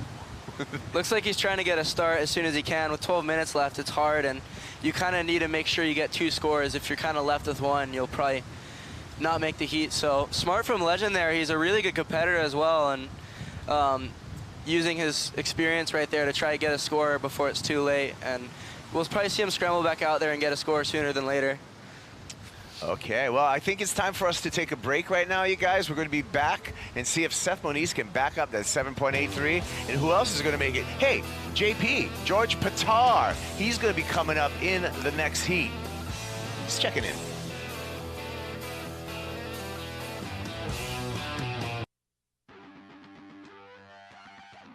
Oh, it's absolutely firing out there.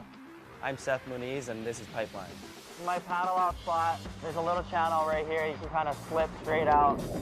Pipeline isn't a perfect wave. It's a constant changing wave. It's like a big beach break on reef. You're constantly moving from the West Peak to over here by the back door for backdoor waves. This is the lineup. There's a little imaginary line right here.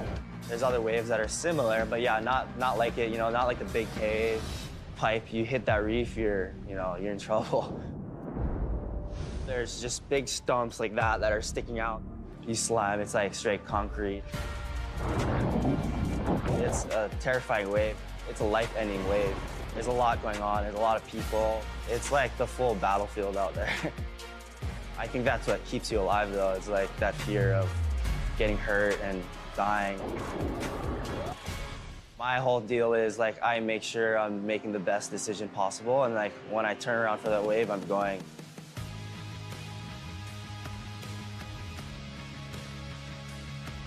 Pipe is good. No one really cares how everywhere else is. It's all eyes on Pipe because it is the most entertaining wave in the world. anytime someone asks me where my favorite wave is, it's Pipeline for sure.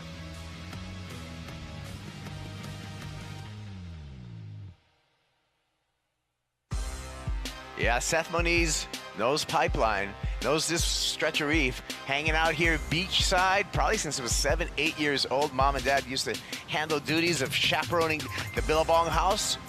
He's got some good guys in his corner as well. Like the watchful eyes of the one and only Doug Silva. Super coach, mantra master. Have you gotten any magic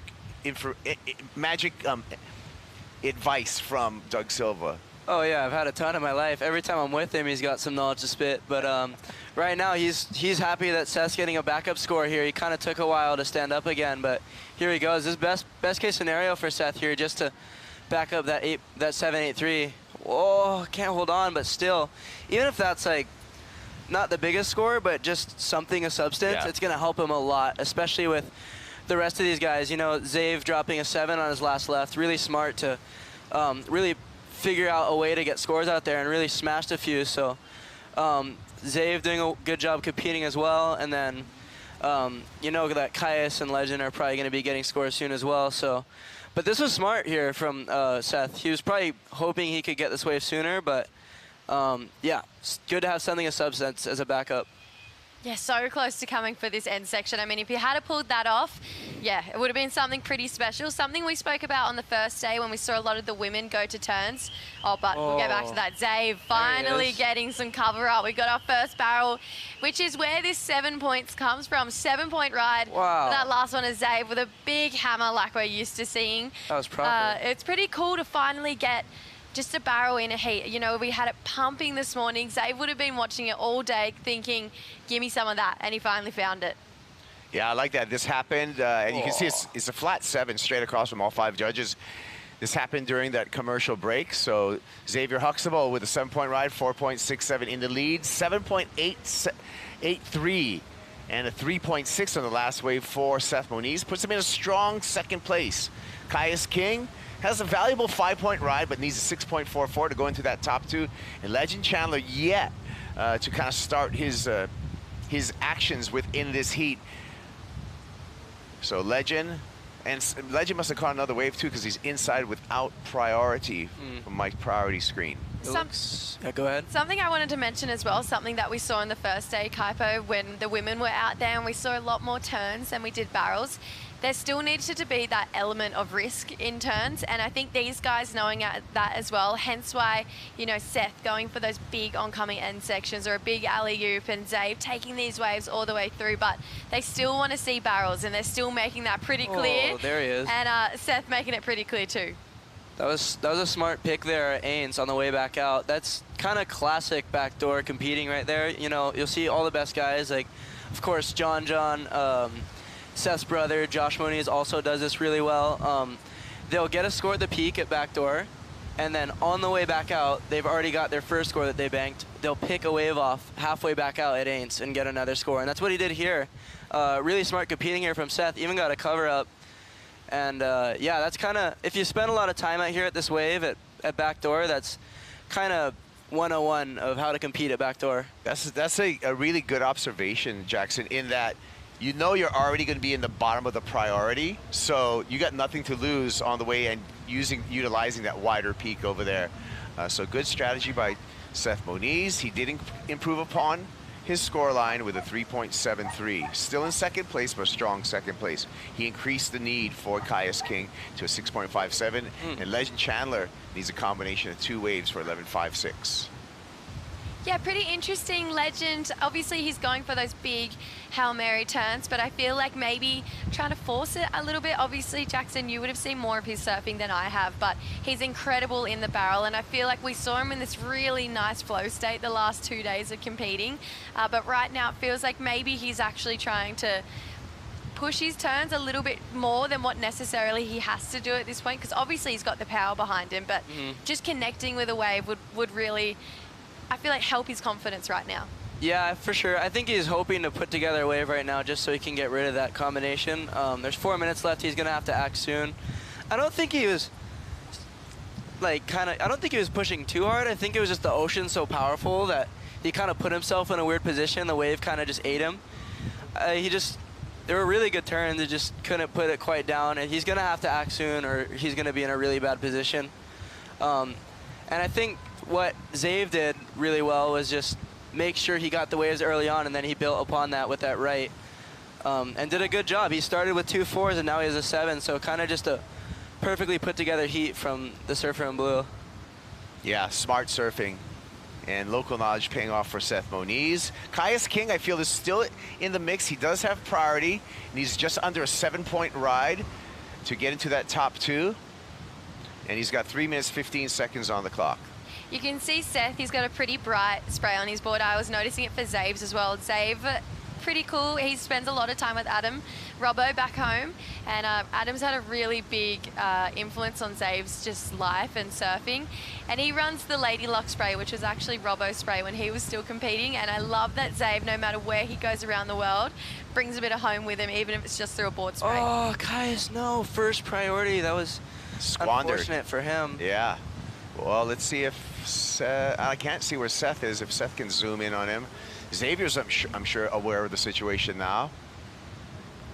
Still, though, 6'5", you could see probably Caius picking off a smaller backdoor wave, and he's capable of anything. He's a really good surfer, so if he gets the opportunity, I'm pretty sure he's capable of getting that 6'5" for sure. As we see, Legend here, he's going to have to act soon on this wave, or he's going to be stuck in combo. He's going to have to get this wave and then pick one off at Aints here.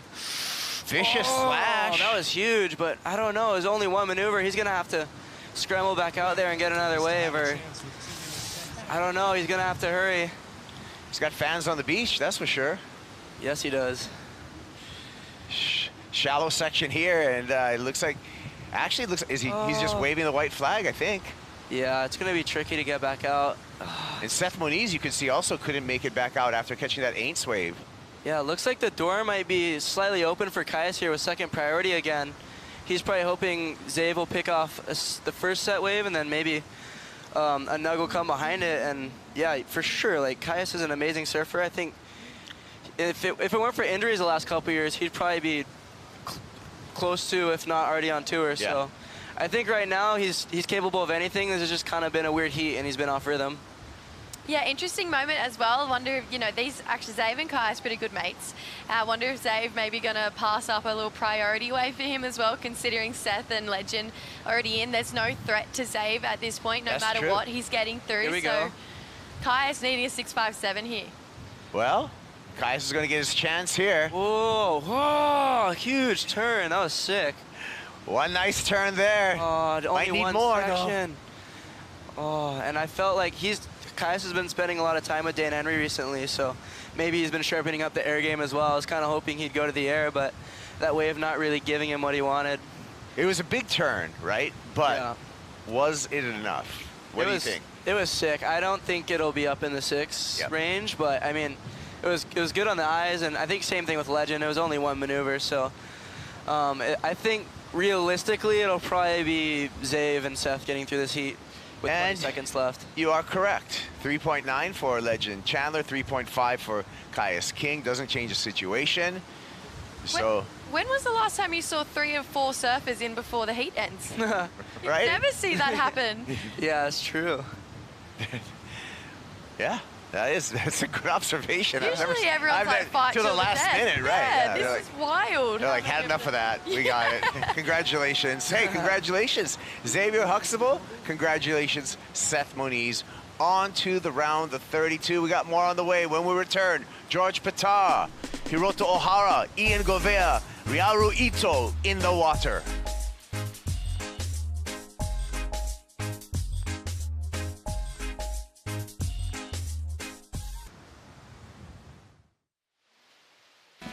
Hey, you like bike paths? You like chickens? You're gonna love the North Shore. Just a couple of little scenes here on the daily commute on the North Shore of Oahu. They call it the 7-mile miracle. Could be 8 miles of miracle surf. And one thing that connects a lot of these breaks is the North Shore bike path. Stay in your lane. Here we go, Hiroto up and riding here, slamming the first section. Wow, he's got that turn dialed. That was cool. Kuiper Girl, along with Just Starling, and Jackson Dorian. Jackson, what do you think about this heat? This is a fun one. We got George Bitar, obviously an amazing rail surfer. He's really good on rights. He'll probably smash some of these waves. So we see Ryaru Ito. He's an incredible surfer as well. He's got kind of the whole package. He's really good in smaller high-performance waves, but if a 10-footer came through this second, he would whip and go and probably get blown out, so he's proper. We saw that yesterday, Jess, with Ryaru. Took a horrible wipeout. Horrible. Came back and got a 9-point ride. You'd think maybe worst of the day. Yeah, for sure, for sure. I cannot believe where he jumped. Anyway, and then when he got the excellent score, that 9-point ride, he has done so much time over here. Every single year he comes over, does the winter season, and I really think he's leading the way in that sense of the big wave surfing coming out of Japan. So I'm excited to see Ryaru come up against, you know, Hiroto is having an incredible year on the Challenger Series. Unfortunately, missed out on what I thought was going to be a pretty big event for him over in Portugal, had a priority interference. Yeah. And I feel like he's still kicking himself for that. So maybe a bit of redemption to do over here. Hiroto Ohara, we can see him here in the blue jersey. He semifinals over at the U.S. Open in Huntington Beach, and that was his best result so far this season on the Challenger Series. But sitting at number 17 on the live rankings, still in the conversation, you know, for qualification for the championship tour. Coming out of Chiba, Japan. Great prefecture of surf there in Japan. Yeah, he's an incredible surfer, and he's been around for a while. Obviously, I think everyone now wants to see Hiroto qualify. He's the man, so super fun to watch. He was also in all those fun Snaketails episodes. Wow, that was crazy from George. And yeah, I was a huge fan growing up watching those, and Hiroto is such a character. I think those are really classic to watch. I'd love to bring back Snaketails. They've been doing them, I think. Really? He's actually, yeah, he had a, was it Portugal? I think it was. He did a quick episode from Portugal because he was over there coaching. I saw Snake up and down here. He's been hanging out. He's been coaching. Yeah, he's been around. He's unreal. He's a pipe master. 2 runner-up finishes this year for George Pitar from Manly. Puts him in a great position. CS number 5. Pitar makes it into the final, gets 3rd place. He's back on tour. He's so close, and I mean, he has been working so hard to get back there too, and I think you can tell when someone is CT worthy. You know, we've always heard people talk about that, about Cali Vast. Yeah. Even Lobby, someone like Lobby who's on the Challenger Series. George, he goes into that category. He is a CT surfer. Yeah. Obviously, rookie year, it's hard. It's hard when you go to a new place, you're like, where am I gonna eat? Yeah. Where do I sleep? Yeah. Am I too far away from it? I haven't surfed this way before, and you even see on the Challenger Series, 9 times out of 10, the first season can essentially be a write-off.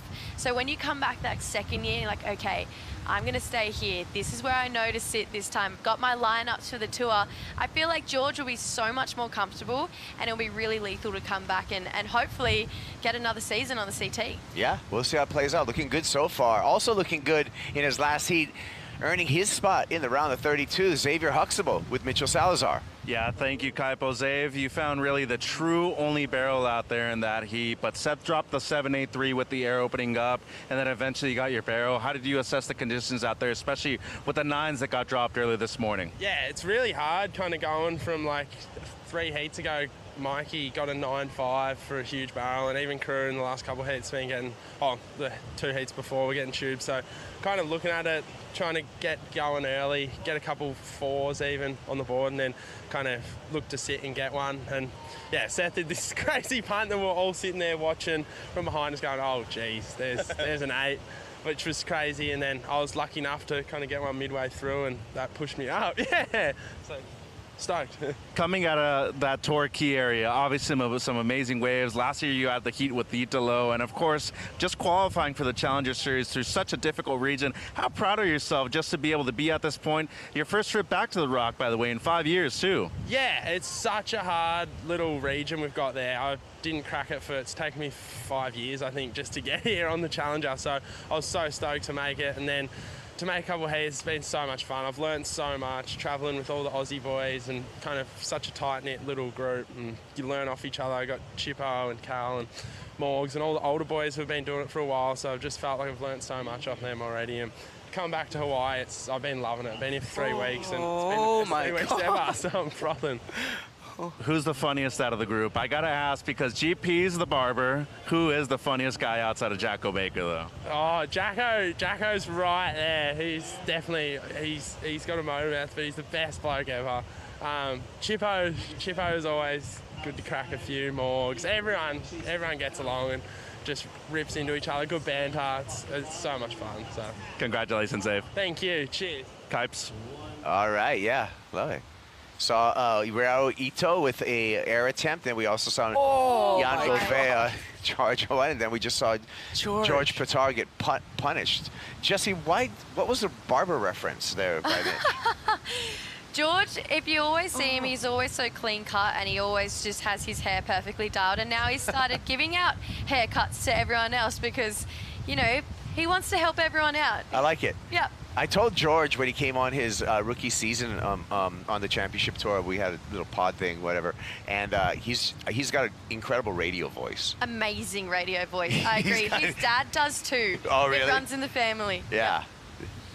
Dad was a teacher on Vanuatu. Is that what was happening with his childhood, or was doing some type of maybe church work over there? Yeah, they had a resort over A resort, there. okay. Yeah, he's got an awesome family, actually. They live back in Manly now, and they still go back there and travel there a little bit. I'm pretty sure they still have the resort there, but what a cool childhood to spend so much time in Vanuatu and be immersed in that culture. Yeah, he said he was surfing waves by himself all the time there. All the time, and in tropical water, tropical weather. I mean, it's not a bad life when you're a Grom. So he's from Manly. Is he on the North Saint side, or is he on the east side? Okay, I'm going to get myself in trouble here. I know it's a delicate subject, It is a delicate subject. It's one beach, but it's a delicate subject. I'm pretty sure he's North Saint. Okay. He's one of his best mates. I'm purely going off this because one of his best mates is Axel Rose Corrado, and he's North Saint. Okay, there you go. And here comes George. Sorry if I got it wrong. Big GP. Big first turn there. That was sick. He's really good in heavier water as well. Watching him at like Rocky Point and Haleiwa recently, he's been putting together some crazy turns, and obviously last year at Margaret River, he was doing huge turns as well. Yeah, and his, and even on his CT rookie year, he made the quarterfinals here at Pipe. And it was the best finish that he had, on the CT last year. He didn't make the mid-season cut, but he started off with a bang. An incredible event that he had here, and it's so interesting that was his best result. How is this? I mean, just no engagement, unfortunately, for George. He would have got pretty flogged on that. But when you think about George's style, right, he's got this incredible carve on him, really great connection in the lip, and you'd think maybe a wave like Burley, Bells with those big calves would really suit his style, even El Salvador. But here, it was Pipeline where you least expect it. He did so well. This is that rail work we're talking about, though. He really just talks so much with his upper body through those calves, and I think that's what the surfing world has really fallen in love with here. Yeah. Beautiful turn, but you see him all the time, Jackson. I mean, these calves, they're his trademark turns. Yeah, and that was really good composure. He got pretty rocked on the wave before, so he was probably a little bit out of breath, and then just a really good read to get back on his board and hop and get another score right away on the inside. So that was really good competing from George, and that's the reason why he qualified for the tour the year before. He just has that really good competitor's mindset. As we watched Ryo Ito there blasting that section, that was sick.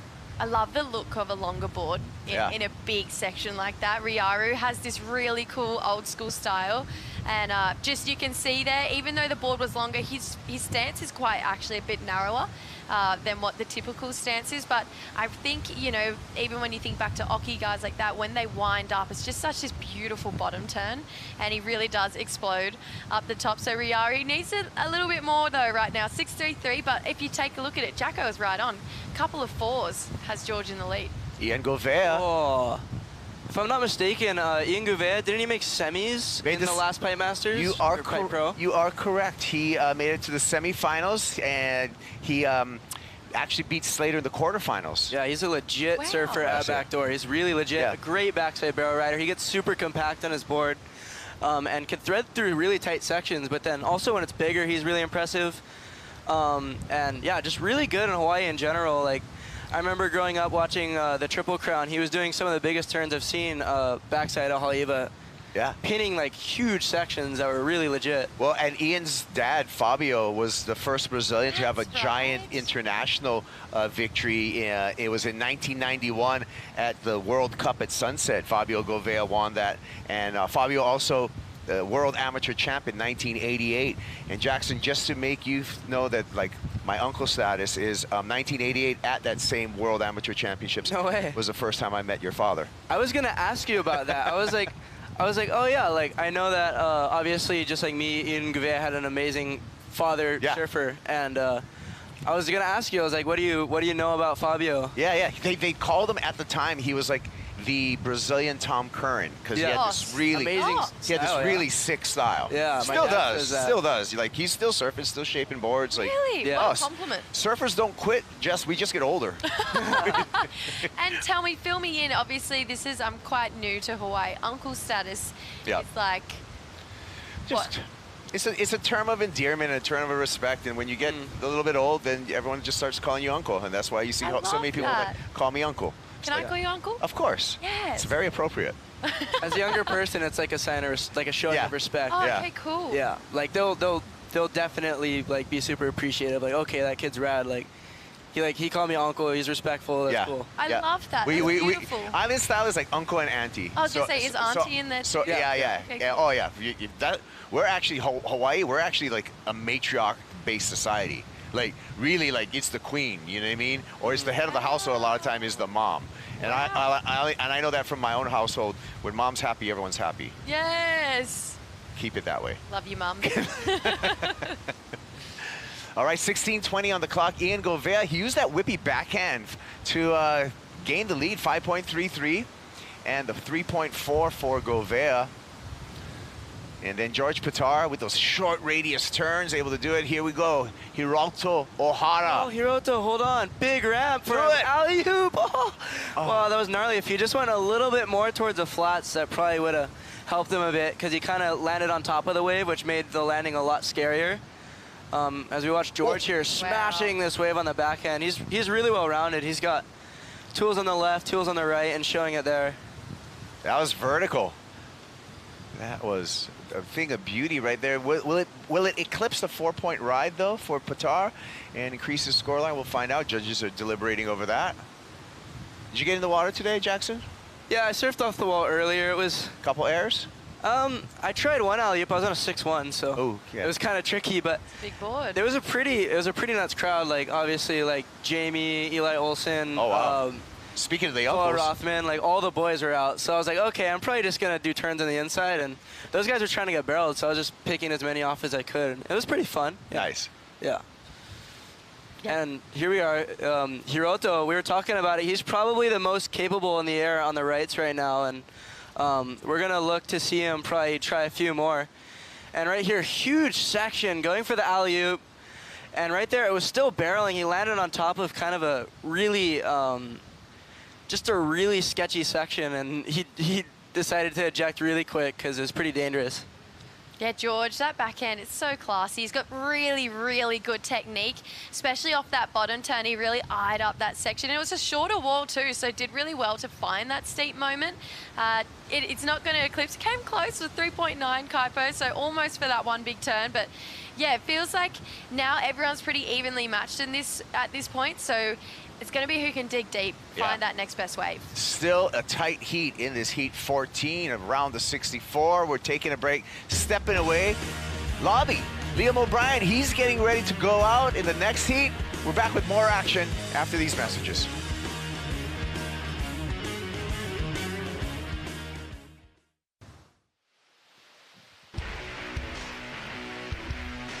Go. I mean, no, don't go. Oh no, Ryaru Ito. That's what happened yesterday, Jess. Oh my gosh, that is the wipeout of the day by far. He literally jumped off a building, but then made up for it. Are you kidding? 9-point ride, absolute excellence, stood tall in such a beautiful cave.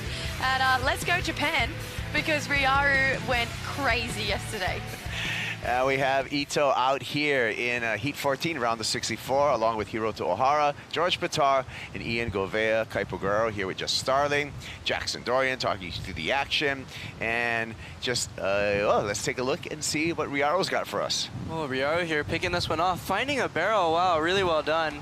And you can tell he's put the time in out here. He's definitely logged some good hours in. That was really well surfed there, as we see the whole Japanese crew there all psyching on that wave. That was really proper from Riaru, and just kind of been really doing a good job at representing the Japanese legacy here at Pipeline. There's been so many absolute weapons that you could put money that they aren't pulling back on the biggest wave of the day. They're absolute hammers. They will charge until there's nothing left. And that's been happening for generations too, Jackson. And it's nuts because there's guys that they're not even, they're names you don't even know. And they're guys who are just like, whipping it. Dudes you've never seen before. You see them turn around, you're like, whoa, this wave's gnarly. How come I've never heard of this dude? And yeah, and then they'll just disappear right after. Like, I've never seen that guy since. But yeah, we are one of those faces that will keep on appearing. He's such a talented surfer. And right here, just showing the hours he's put in on this wave, just finding a read on, you know, the ocean's really tricky right now, and still finding a barrel and a really good end section.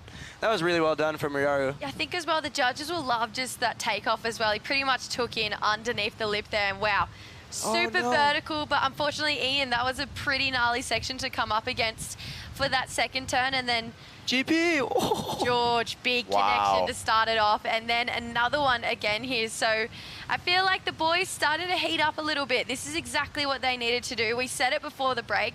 They're all pretty evenly matched, so they needed to dig a little deeper and find something more. I feel like the judges are probably going to like Riaru's. I mean, that was a pretty critical barrel, got a nice travel time, and then a big solid drift of the tail on the finishing turn. Yeah, well, we saw that wave of George Pitar, 5.27. Pitar in the lead, still waiting for Riaru Ito's score.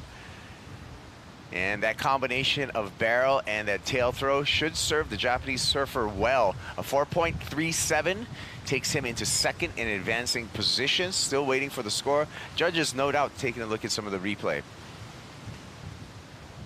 Yeah, pretty interesting matchup, this one. I feel like these guys all, if it was big and perfect, these guys all would put on incredible barrel performances, but we've had to go to that kind of Kiwi grind technique here. And it feels like all of them lighten up as much as they could right now. Ito. Go ahead. Lit it up. Check it out. Look at the score. 7.5, Jackson, to the lead.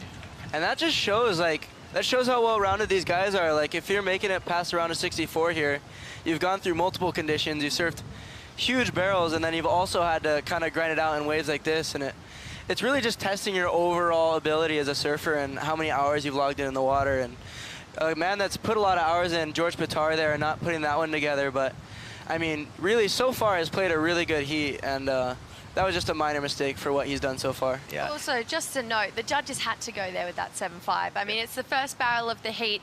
The way he took off, it was a critical takeoff straight in under the lip and just threaded it beautifully, finished high as well. So, yeah, I think the judges did really well with that scale there. I concur with Riaru Ito. And, you know, hey, us surfers, we stick together as a community. Here comes Mason Ho coming up in the next heat. This will be fun. I just got an announcement, you know, February 7th, across the street from Pipeline, we're going to have the Kainui Festival. Okay. And that's going to be a fundraiser for Dakota Briley.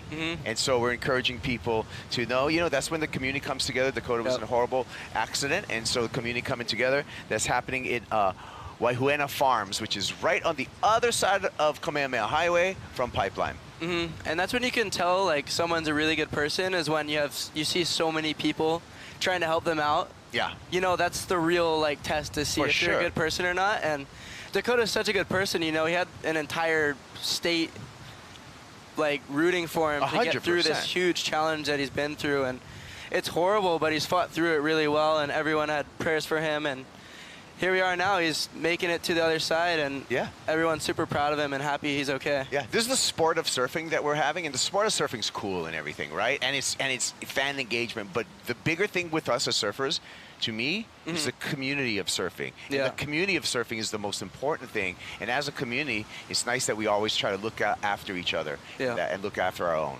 I think what I love, or what I've fallen in love with the most with Hawaii as well, is how much you guys are wanting to just keep you know, stepping forward and keep bringing the community together. Even Lindy, chatting to her yesterday, she had her walk today to raise some money and awareness for mental health. And I think it's really cool to see how you guys all work together just to keep growing, and just the connection and the friendship and the almost family-like arena that you guys have here. It's beautiful, and I've loved being a part of it. Thank you for that. I feel blessed to have grown up here. It really is a special place, and the community and the sense of culture here is really, really special. So thank you for acknowledging that. Yeah. And now I can call everyone uncle and auntie. Yeah. I'll be even more in the community. Yeah, they'll be psyched. Well, we got 6 minutes, and Ryaru Ito again showing that he's very versatile. George Patar close out at Pipeline for Patar, but he's hanging in there. He's currently in second place in advancing. Ian Govea needs a 4.27. Hiroto Ohara with priority and ample time on the clock needs a 5.11. What I've noticed from the top 2 surfers in this heat with Ryaru and George, they've swung like a lot more than everyone else in the heat. Hiroto and Ian kind of been a little bit sleepy throughout this heat, and here they are sitting in second and third. I think the formula right now is to really just keep on rolling the dice, because it's kind of unpredictable out there, and it's paying off for the top 2 surfers right now. Well, thing is, you know, even though we're at Pipeline and obviously it was pumping and perfect this morning, it's windy. It's pretty much a windy beach break condition right now. So when it's windy and you know, good scores are limited, you have to catch waves. At Kuiper, how many times have you seen that in competitions where people who sit and wait, it doesn't usually pay off? And now we're starting to see a little bit more action for Ian, so hopefully he starts to get in some rhythm here. There he is. Good backside. Oh, everybody, a collective sigh for Ian Govea. Looked like he was on his way to that 4.27 he needed. Caught a rail, though. And that was super unfortunate right there. I have a feeling he's going to dart to Aints right now and just try and make sure he can. It's super easy to get a 4, and no one else is sitting at Aints right now, so he's smart enough, he's competed enough out here, he'll try and get a score wider than everyone else. But also another guy kind of sitting in the back seat right now is Hiroto. He's going to have to try and capitalize on this wave using first priority, and up and out. Unfortunate there for him. Ooh, I don't know. That's tough, huh? Yeah, it's tricky, and with 4 minutes left, it's still super doable. No one's completely ran away with it, but I mean, George with priority here, he might better his 4.33. It'll be pretty easy for him, but at the same time right now, Ian Govea has created space. He's sitting a little bit wider, and if he finds a wider wave like how Seth did in the last heat, he might be able to really capitalize on it. Yeah, when is it too early for George Patar just to play a little bit of defense right now? I mean, never too early. Yeah. He needs to do it now. Yeah, he can do it right now. He really needs to do it now. You're under the 5-minute mark. As soon as you see the color yellow on the beach, it's time to really lock in. Even Ian. Here it is, right here. Too good. Oh, nice first turn and a float. I don't know if that's going to be quite the score, and I don't think that'll better his 5.33. So I respect that he's giving it a go, trying to, you know, fight his way out of this, but I don't know if that was the right call, that specific wave. But like we were saying with George, I think he would probably learn earlier from this year. He had the final against Luke Thompson and Bolito, and he had the heat. He had Luke Thompson in checkmate, and then he just gave him just enough space, and Luke Thompson got the score. So I think right now we'll probably see George identify that now. He's learned from it, and he'll probably end up sitting on either Hiroto or Ian. Yeah. You know what? We even saw the World Juniors end that way. Sierra Kerr was winning the entire final. With priority, let Isla Huppets have the winning wave. Oh, wow. So it's pretty interesting how quickly people can actually make that mistake, where I feel like it's written in this imaginary handbook. If you have priority and you're in the advancing position, you sit on your competitor, even if they're your mate. So George, really needs to lean on that experience right now, because a 4.27 for Ian Govea, I mean, you'd be freaking out right now. Yeah, and Hiroto Ohara as well. 5.11 is what Ohara needs, but nerves of steel right there. George Patar controlling the lineup. You can see him in the red jersey, and he's keeping his peripheral vision on Hiroto Ohara, who's looking to the beach, maybe for some landmarks. But I guarantee you, George is not going to let him go on any kind of wave that there's scoring potential on. I have a feeling Hiroto is going to be looking for a double up just underneath George, and you know, he might even, because he knows George is probably not going to opt for an air in this situation right now, so he'll probably try and get a wave that's like more closed out, and he's super capable. If he hucks a big air in the flats, it'll probably be the 5.1 he's looking for, especially with Seth's one scoring so high in the last heat. And this might be his opportunity. Whoa, what? George let him go. Oh my God. That was a score. Oh. That was silly. Whoa. That was very silly. That was radical that George let him go. That was heavy. Yeah. That was a little mistake on both of their behalfs there. George letting him go, and then Hiroto had it. Like, that was the opportunity, and just getting unstuck. I think it was just a little weird with all those chandeliers and the crumble. He kind of got lost in it. So, you know, we had Jeremy Flores in here, and he was saying that there's always an exit. Yeah. Did you see an exit on that one? There was definitely an exit. It was a blunder on Hiroto's part, but I mean, I feel like if you gave him that wave 10 times, he'd probably make it 9 out of 10 times. Just a little weird, that little crumble right there, taking his board from under his feet, but it might have just come from being a little bit nervous too. He knew that was the score he needed. That chandelier took him out there. But still, I feel like it was still makeable even at that point. So just a little bit of a shocker for Hiroto there, but I know he's such a good barrel rider. Like, if you gave him that wave a few more times, he definitely would have came out. I agree. That was just a nervous point in the heat. 30 seconds remaining. I think if anything, George was quite lucky in that scenario. That Hiroto, He said, did you make that right No, there? he said, yeah. Jackson Dorian reads lips as well. George said, did you make that to Hiroto? He was all worried that he made it. Oh, he had a sigh of relief right there. I think he just realized that he made the heat. Wow, you know what? It hasn't been perfect, but it sure has been entertaining these last couple heats. It has. You know, everyone's really had to get creative with it. Get creative on moving through to that round of 32, because it's obviously it looks a little bit different to what we had this morning, but I love the creativity from Ryaru. I think that 7.5 was definitely the highlight of the heat. And George, he can take a sigh of relief, but oh my gosh, please do not do that with priority again. Ryaru Ito, George Patar are on to the round of 32 here at the Lexus Pipe Challenger. Thank you, Jackson. Always a pleasure. Thank you, Jess. Keep up the good work. Thanks, Kai. Thanks, Uncle. All right. Hey, you guys, we got more on the way. We're going to bring in Joe, Ross Williams, and Luke Swanson to talk you through the final 2 heats of the day. Check out Ryaru Ito.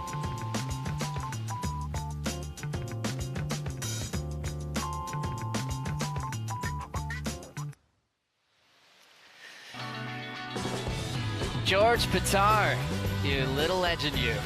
Advancing through that heat with a 9.6 combined total, and Ryaru Ito right in front of him with 11.87 total. We lose Hiroto Ohara and Ian Govea, 2 guys that have been great out here in the past, but George has his eye on the prize of trying to get his spot back on the championship tour, representing Vanuatu and Manly Beach. Hi, everybody. This is our set. It's fun. It's comfy. Little living room action. Joe Turpel, Ross Williams, and Luke Swanson joining us. Luke, thanks so much for coming in.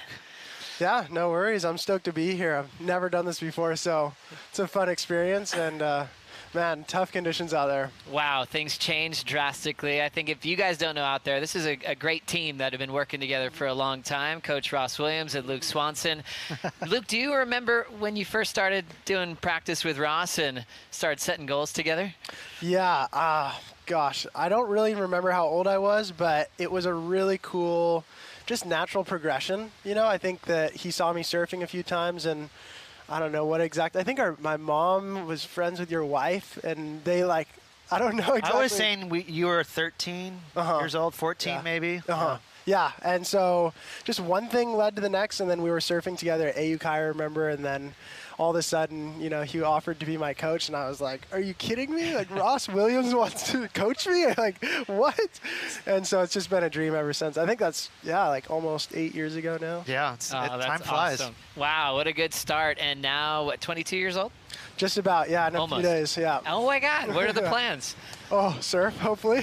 Surf all day. Yeah. And then golf if it's on shore and shredded. Well, That's Luke right. Swanson in the booth with us. I'm stoked for this opportunity to get all his insight on this matchup. Liam O'Brien, Geordie Lawler, the 2 Australians in the matchup. Geordie from North Narrabeen, Liam O'Brien from Burleigh Heads. Shohei Kato, he's a fun one to watch. I just had a Nios barrel that popped into my mind from a QS that he scored in probably a couple years ago now. And then everyone's favorite personality in surfing, Mason Ho, who has been just so entertaining on land and in the water. Love that he had that 7.6 in the last heat of the day yesterday, Ross. Now that the conditions have completely changed, that 7.6 is going to be packed away. We'll see what he has for us, but let's get caught up. A couple of waves during the break, Ross. Yeah, you were mentioning Liam O'Brien from Burley Heads. He's got the smoothest style. Really enjoy watching him surf. And here we go, Shohei, our Japanese surfer in the water.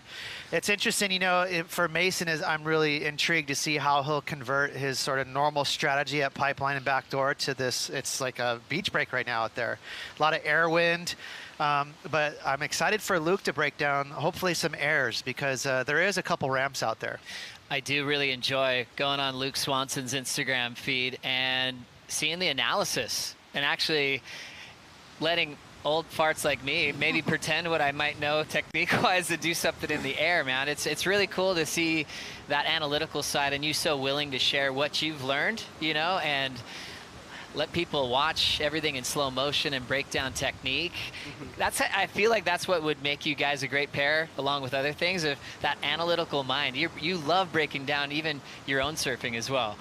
Yeah, no, I definitely was given that trait of just being analytical. I've always grown up fascinated with the details, and I think that's just a big way that me and Ross have connected over the years, is just how much we study things together. So I enjoy it, and I feel like it's also, there's a lot of need for it just in the intermediate to beginner part of the surf world. A lot of people curious how to get better at surfing. I think there's a lot more focus on the details and analysis. So I really enjoy being able to do that, and in any way that is, on Instagram or YouTube or whatever. I love talking about it. Some competitors love studying tape of who they might be coming up against. Do you do that as well?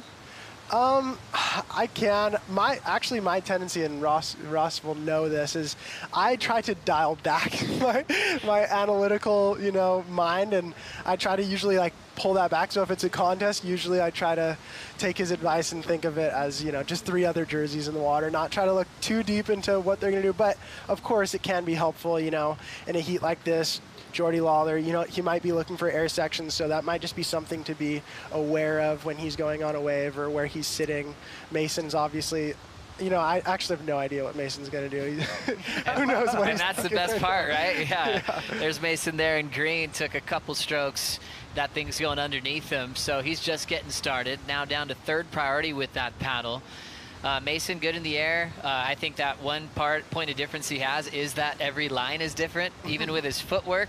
Doesn't usually use a traction pad ever, and that kind of gives him freedom to move up and down. Even a very small board, Ross, that's really unique. He's insane. You're speaking of being analytical and studying style, technique, all that fun stuff, ramps, how to hit it, and Mason, all that, I feel like he really relies on his feel. He's a feel surfer. I think that's why he doesn't really typically wear or use a pad on his board, because he likes the freedom of moving his feet up and down. And even his arm placement, everything's, there's for sure not any technique thoughts going through his head in the lineup. He's just feeling it out there, and that's the way we like it. Jordan Lawler, a couple of nice swipes on his forehand. The man from North Narrabeen, riding surfboards from Timmy Patterson, has had some highlights in the last couple of years. Before we go deeper into Jordy Lawler, we've got Ryaru Ito standing by with Jesse Starling. I've been saying that wipeout from Ryaru yesterday was the best of the day. Ryaru, let us know, give us an insight. What was that wipeout like? Yesterday wipeout was so gnarly, and then I was like bird. Yeah. And then push in the water, and then, how to say? I don't know, but I'm so lucky. No injury. I'm so lucky. Happy. Thank you. English or Japanese, you got flogged on that wave yesterday. Obviously, a good heat win. The conditions changed a lot out there. Feel free to answer this one in Japanese. Obviously, just explain that heat to all your fans back home. Okay. 今日のコンディションは昨日と違って、オンショアでバレルも少なかったんですけど、なんとか勝てたので良かったです。ありがとうございます。Thank you. Arigato, azas. Thanks, guys. Love it, Jesse. There's a way to communicate when you even don't have a lot of words. There's an energy, right? He's a good dude. I like him a lot. Yeah, it's really refreshing to see how he turned that heat around as well yesterday. It was the most frightening thing we saw, having him jump off a 3-story building and then have it land on him. And then he got a 9 after that. So he's a little weapon. And then change gears today. Here's Mace. Wow, big rooftop float. Would have loved to see him right away from that one, Luke. Yeah, I first of all, I just love how Riari was talking about his fall yesterday, because everyone, I mean, for the surfers that have been in that position, you know what that's like, and it's indescribable. It's crazy. Wow. Liam putting some turns in. I like how these guys are adapting to the situation. Even Mason just found a barrel. I have no idea how he did that, but yeah, these guys are adapting well. Yeah, Mason rhythm, just finding a weird section. He loves weird waves. He loves surf spots that actually aren't surf spots. And sometimes he has to remind people that follow him out at places. He's like, guys, this is not a real surf spot. See that rock, that reef, you know? He can see things in waves that no one else can. Let's look at this one, Ross. Yeah, he's just such a character, and he's so freed up. But underneath it all, we forget how talented Mason is. He's one of the best surfers in the world. Even just, I was kind of catching myself. We were saying how he probably doesn't think too much about technique, but I might have to reel that back a little bit. Like, Mason's kind of sneaky. He probably does study a lot of clips at home online, and he projects this kind of non-competitive guy, but he is sneaky competitive, and he kind of wows us with how funny he is, his sense of humor. He's so out there, but underneath it all, he's a pro surfer, and he does calculate a lot of things. And sometimes it's a ways to find motivation. He had 3 beautiful interviews with Jesse Starling yesterday, and he would remember a heat he had with someone from 2 years ago, and he was like putting that in his brain before he paddled out. He said that a couple different times, even with his heat with Jamie and getting past him there. So it's cool to see him where he's not in the jersey that much, but he remembers moments like it was yesterday, and then use a little fuel for the fire. Luke, have you felt that in rivalries, even with good friends, where you're like, okay, payback's gonna be fun, and use that to fire yourself up a little bit more in the jersey? Yeah, no, for sure. I think that's a big part of it. Is any good athlete and competitor wants to make things fun and spin things in a fun way. Mason is like the epitome of that, because every event he does is like the most unique experience ever. I've had just the funniest heats of my life with him in contests here in the regional series, and I think he's just so good at, like, he does pay attention to detail, but in a different kind of artistic, like he sees things very differently, but he's definitely, in a way, he's very detail oriented. And yeah, I'm sure right now he's like, I don't know if he's probably surfed against any of these guys before, but he's probably like painting the scenario in his head, who these guys are. He's coming up with a story for sure in his head. That's what I think about Joe. He's optimistic, but he thinks about things outside the box. A lot of people will be pretty straight down the middle and think about a traditional way to make heats, but Mason's got a little bit of Tom Curran in him. Like, he'll go way down the other part of the reef that no one's looking at. He'll feel a set wave coming in and sort of drift to the side. He's a bit of a renaissance. Mason Ho, last wave, 4.33, puts him in a good spot, and now chasing a 2.74 for the top 2. Top 2's got Liam O'Brien up there. Luke, you've been watching a lot of Liam on the CT. He's a big wave charger, likes little missions at Waimea, or when there's third reef kind of roll-ins out here at Pipe. What are your thoughts on the man? Yeah, man, I am such a fan of Liam. I actually first met him on a surf trip. Oh, let's see Jordy here. Just kind of a crumbly wave bending out to sea. Yeah, Liam, I first surfed with him, I think it was in 2020 in Mexico. I'd never really seen much of him before then, and I surfed with him for like 2 or 3 days at point breaks, and I was like, this guy is going to be a world champ one day. Like, literally, he blew my mind with how good he was on rail. Super smooth. He charges like really hard. Like, he's one of the few guys that'll go out to off the wall the day before a contest and just, pack like 8-footers. And he's really smart. He's very intellectual. He's very, he thinks things through. He's kind of quiet, but you got to open him up a little bit, but he's a very, very neat human being.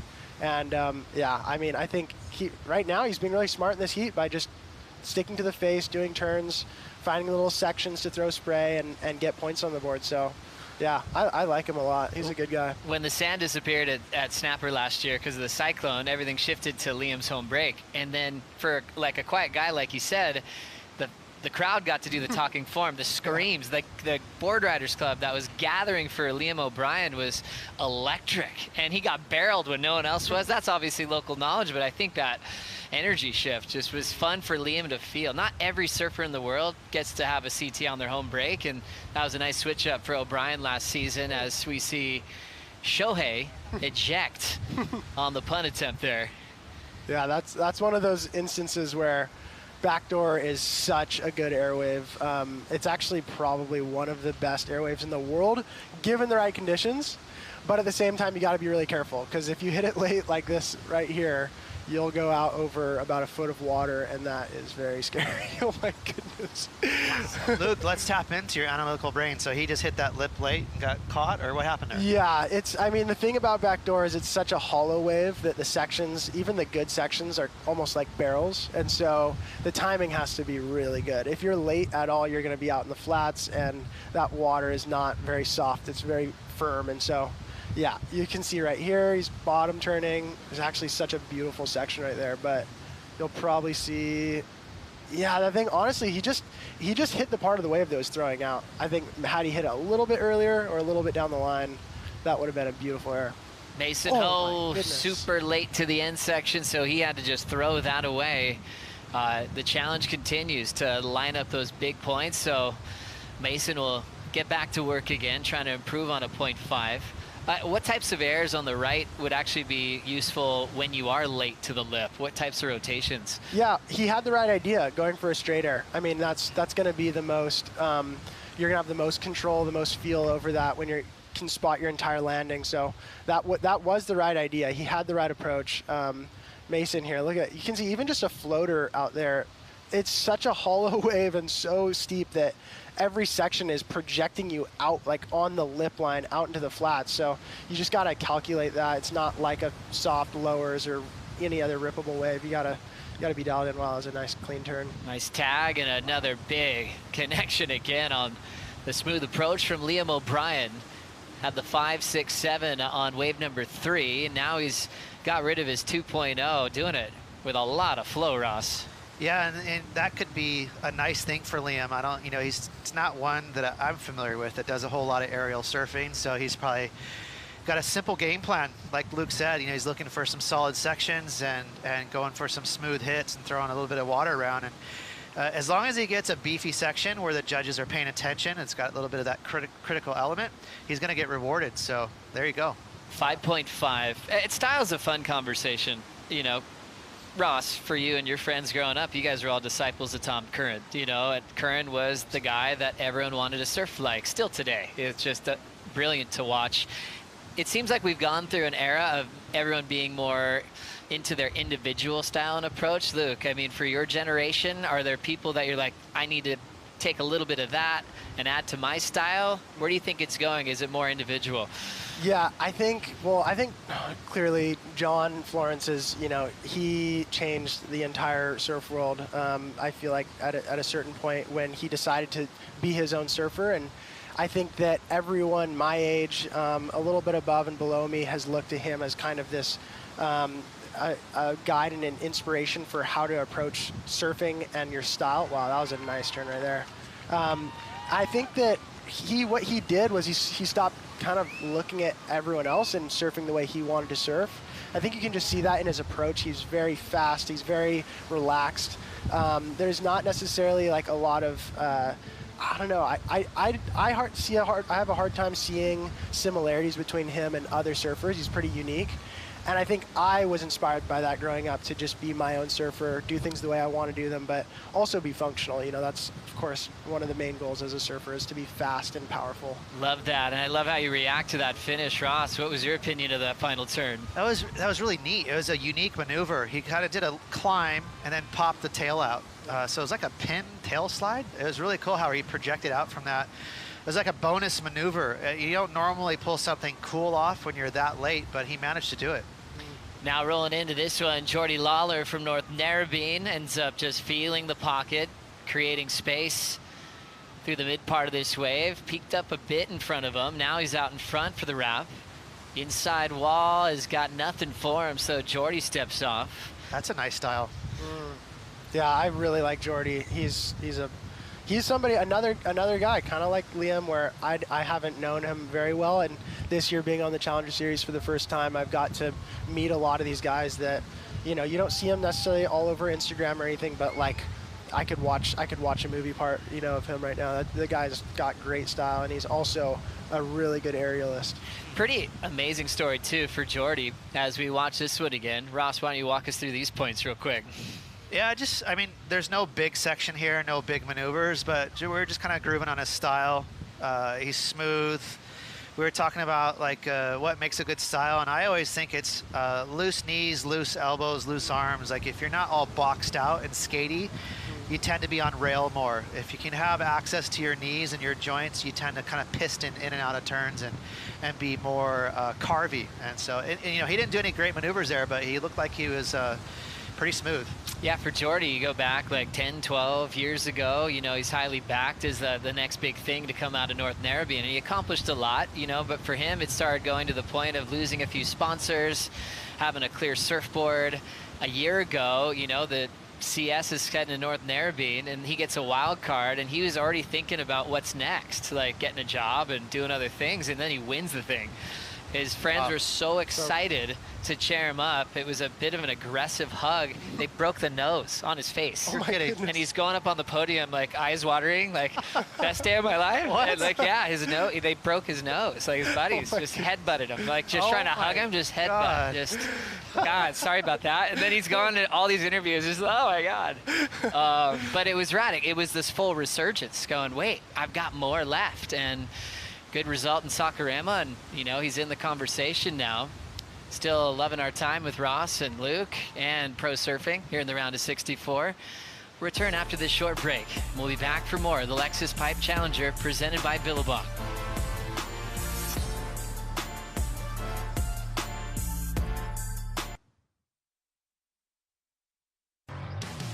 Let's get ready for some Mason highlights from yesterday, round of 80. How about this one, Luke? This was one of the great highlights of yesterday. Yeah, crazy. That guy is so dialed in when the waves are good, especially when it's this big. He's head down. He's never going to back out. Gosh, and it showed us that 7.6 before he paddled out, Ross. That was a ticket. Again, we're talking about how freed up he is. You know, he doesn't go for the traditional equipment, traditional technique. He's just one of one. And I love that huge 7'6" board. Mason's not a big guy, and he's an artist. And Keikoa Bacalso always backed Mason from day one. That was a fan favorite heat, and just the way he approached it lived up to the expectations even into the last heat of the day yesterday afternoon. Here comes Jordan Lawler, quick tag there, gets off the lip line for completion on the back end. Jordy looking for a 3.64 to move into the top two, so still very close with 6:15 to go. Mason down to fourth with priority and just needs the 2.88, and a lot of support still for Shohei Kato with the Japanese flag. There's Love Hodel. There he is, doing some signaling there. Just trying to get him to, that appears like he wants him to go further towards off the wall. Maybe he sees some backup scores down there. He's in third priority. And now we've got Liam O'Brien finding some space on the right. Wow. Little carve to snap out of that rail release, and then a whippy little open face cut back, pops the fins out and falls. Next section is setting up for Mason to go up and under the hood and then hop out. So two completely different approaches back to back, and we've got more for Shohei Kato. Kato just greases the bottom turn, belts the lip. Setup work to create some space here. Now just finding a section to hit the lip line and shuts it down as he's running out of water under that surfboard. Well done for Shohei. He's got this extra gear at the end of his maneuvers, like a ton of kinetic energy. It's crazy how he gains speed out of those poppy turns. When you think it's done, he just like pops his tail out. The extra flare, yeah. Extra flare. So well done in a windy lineup when you know the reef's running out of water towards that end section. Really impressive to see all of these rides. We'll start with Liam O'Brien's, Luke. Yeah, this is just, you know, again, textbook rail surfing. That was such a hard wave to surf. Look at how many ribs are going through it, and got a nice layback, a cut back, and then pops the air. That would have been a perfect little air section to finish off the wave, but just didn't get all the way around. Then Mason. Mason here, Ross. Yeah, quick little head dip for Mason. He wanted more, but just sort of got stifled by the end of the reef. The end of the reef there gets really shallow. Luke brought up a good point. You know, there's such tight corners out here. It forces you to either get barreled or kind of do an air. It's really hard to find a normal section to do an off the lip. And watch this last little turn. Zang! Wow. I don't know, he just gets a ton of zip out of those turns. Yeah, those Japanese beach breaks probably, right? Yeah. Gutless waves. Yeah, because like if you're in Chiba or somewhere like that where it's 1 foot all the time, you're going to perfect a really nice turn in a 1 foot wave. Yeah. So he's like, no, I see more. There's more on this wave. What are you talking about? You see what's in our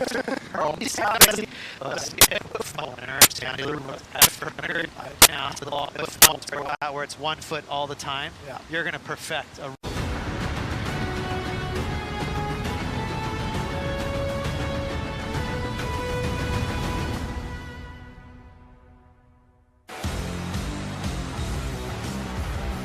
Aloha kakahiaka, good morning.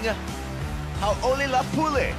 Happy Sunday. There's action at Pipe at the Lexus Pipe Challenger presented by Billabong. Billy Kemper getting a nice one in the warm-up sesh. Oops, Callan Robson broke his stick. Kaoli Voss is here, the Olympic gold medalist. We're going to see him today in the round of 64. The action is going to continue. Waves are a bit more tame, Mitchell Salazar, than when we first had. Whoa, we got legends on hand. Rizal Tanjum. And look at big Cole Hauschman, the powerhouse, coming up in heat number 1. The big rig right there. What a great morning, Kaipo. If yesterday was an indication of great things, I feel like today is another one right here at the Bonsai Pipeline. We got epic conditions to potentially start another incredible round, Kaipo. Yeah, and this is when our top seeds come in. This is when the storylines, you know, get even more intense because people are looking to qualify for the championship tour. Yep. And this is when the C tiers, the guys like Cole Hauschman, are joining the pack. Beautiful pipeline, offshore wind, a little southeast wind this morning. Swell has calmed down just a little bit, so it's kind of not as survival, but still some big, big barrels out there. Cole Hauschman's our top seed, followed by Luca Macinas, he'll be in blue. DVD, David Silva in white, and Joey Johnson, the local, who has been so impressive throughout the first couple of rounds in this event, is in the green jersey. Watch out for Joey. 100%, especially with so many backdoor waves on offer this morning too. He dropped a couple excellent scores yesterday, won both of the heats that he surfed. But as you said, there's, you know, implications on the line right here for the rankings already in this first heat, Kaipo. DVD, David Silva. So setting the scale right here, score comes in as a 3. And that was a good wave. I mean, yesterday that probably would have been a keeper. I don't think by today's standards anymore, Kaipo. Good at positioning though. Just outruns the barrel slightly, riding a longer board, and that's where the shorter board does come into play. And then Luca behind him, he's coming off of a runner-up finish at the QS at Pismo Beach. Remember back here, 2022, his rookie year on tour, made the quarterfinals at this location, Kaipo. The Peruvian at Amancora, he's great in these types of waves. What a way to stall right there on the backhand for the Peruvian Macinas. Yeah, Macinas, the first Peruvian to make the championship tour. He's good in lefts, coming from Peru. And there's the proof in the pudding right there. That was even a more critical of a barrel, so I look to see a higher score than his opening 6 and early command of this heat to the Luca Macinas, La Machina. Yeah, we call him the machine for a reason. He's just such an accomplished competitor. Hauschy now. Packing it. Cole Hauschman, and he's spit out. Oh, waves are good today, Kaipo. Scale 1 to 10, I'd say for Pipeline easily in the upper 7s. Joey on a backdoor bomb. It detonates on the reef, and he is just exploded out. How is this exchange already in the morning? Who needs coffee? Not even 4 minutes into the heat, and now David up again. Stevie D, Silva, got a shoulder right there. He's going to have to get into this game because I think some big numbers are going to be dropping. And I even think the Luca right here with the pair of good scores, he's probably going to be looking for something way better right now. And that's the thing about backdoor. I mean, you got to charge those ones, and Joey yesterday proved that, you know, in those days where it's a lot of wash-throughs, a lot of work to be able to be in position for those ones, on a much cleaner day like today, much more manageable, Kaipo, he's going to be in the spot. House Cole right here, packing it. Yeah, and he actually let one go before this, but this was an incredible barrel. I think his positioning under the lip was so good. But you can see right there, that deep bottom turn, holds the line, double arm drag, perfect positioning, gets spit out. So an excellent way to start off the day for him. And then Joey fully backdoors this one. I mean, that is a pit, Kaipo. You could fit in a couple of Lexuses right there on that backdoor wave. Love the claim to the emotion. You see that a lot from a pipe specialist like Johnston, and that should be a hefty score for Joey. It's going to be interesting to see who's going to get the higher score, Cole Hauschman or Joey Johnston. Both barrels were intense. Okay, so we got the number in for Cole. Nice start for the San Clemente Surfers. 7-point ride. Still waiting on the score for Joey Johnston on that backdoor wave. Expecting, in my opinion, you know, something close to the 7, if not better. I know it's a shorter barrel, but you just got to give credit where it's due right there with those steeper sections on the right, and I think the judges are going to reflect it right now, Kipes. I like the consistency. I like that there's still sets sweeping through right now. Cole in position, but he's got second priority. Does Luca want it? No, he's going to give it to Hauschman. Big, steep drop for the big man, and he parks it. Nice backup, smart surfing. Yep. Quick to back up that 7. That's exactly right, and scores in for Joey right here. Best of the heat, Kipes. Wow, let's hear, let's send it down to Jess on the beach for morning updates. Yeah, good morning, guys. It is absolutely pumping down here this morning. A very happy Jaddy Andre as well. I was chatting to you yesterday. You were itching to get out there. Rocking up this morning. It's absolutely pumping. Your heat number 7. What more can you ask for? It's one of the best pipes comp days I've ever seen. First challenge series of pipe, and we're just blessed to have those conditions out there. And yeah, I was really excited about yesterday, but today is just as good as gets. So I'm really excited to go out there and just have fun. You also play a bit of a big brother, uncle figure to a lot of the Brazilians here on the Challenger Series. We know you're going to be watching on. How's everyone else feeling in your crew? Yeah, I think everyone, they feeling good. There's going to be a few guys that they have more knowledge out there, like Ian. You know, Ian's such a wizard out there. He always goes like finals, semifinals right here. And another guys that they surfing here for the first time, like Wesley, and he ended up got a really sick wave yesterday. And yeah, we all know our limits, and I'm really happy to be here for them. And just sometimes they don't need anything. Like, they just need someone to say, like, dude, just do your thing and forget about what people are going to think and have fun. So I'm glad they all doing it. Awesome. Thank you, Jaddy. It is absolutely pumping. Let's get back to the action, but we are on for a full day. All right, yeah, Jadson Andre, we'll see him in heat number 7 of this round of 64, coming up against Winter Vincent, Dimitri Poulos, as well as Ryan Huckabee. Gnarly heat right there. They're all gnarly. And how did we get gnarly? On the reef. Let's turn to Surfline and the Pacific. A lot of storms, a lot of swell. Yeah, super active so far this winter. It hasn't been the cleanest one yet. They had a great early season, and you can just see those blobs right there heading to the Pacific Northwest, right there in Hawaii.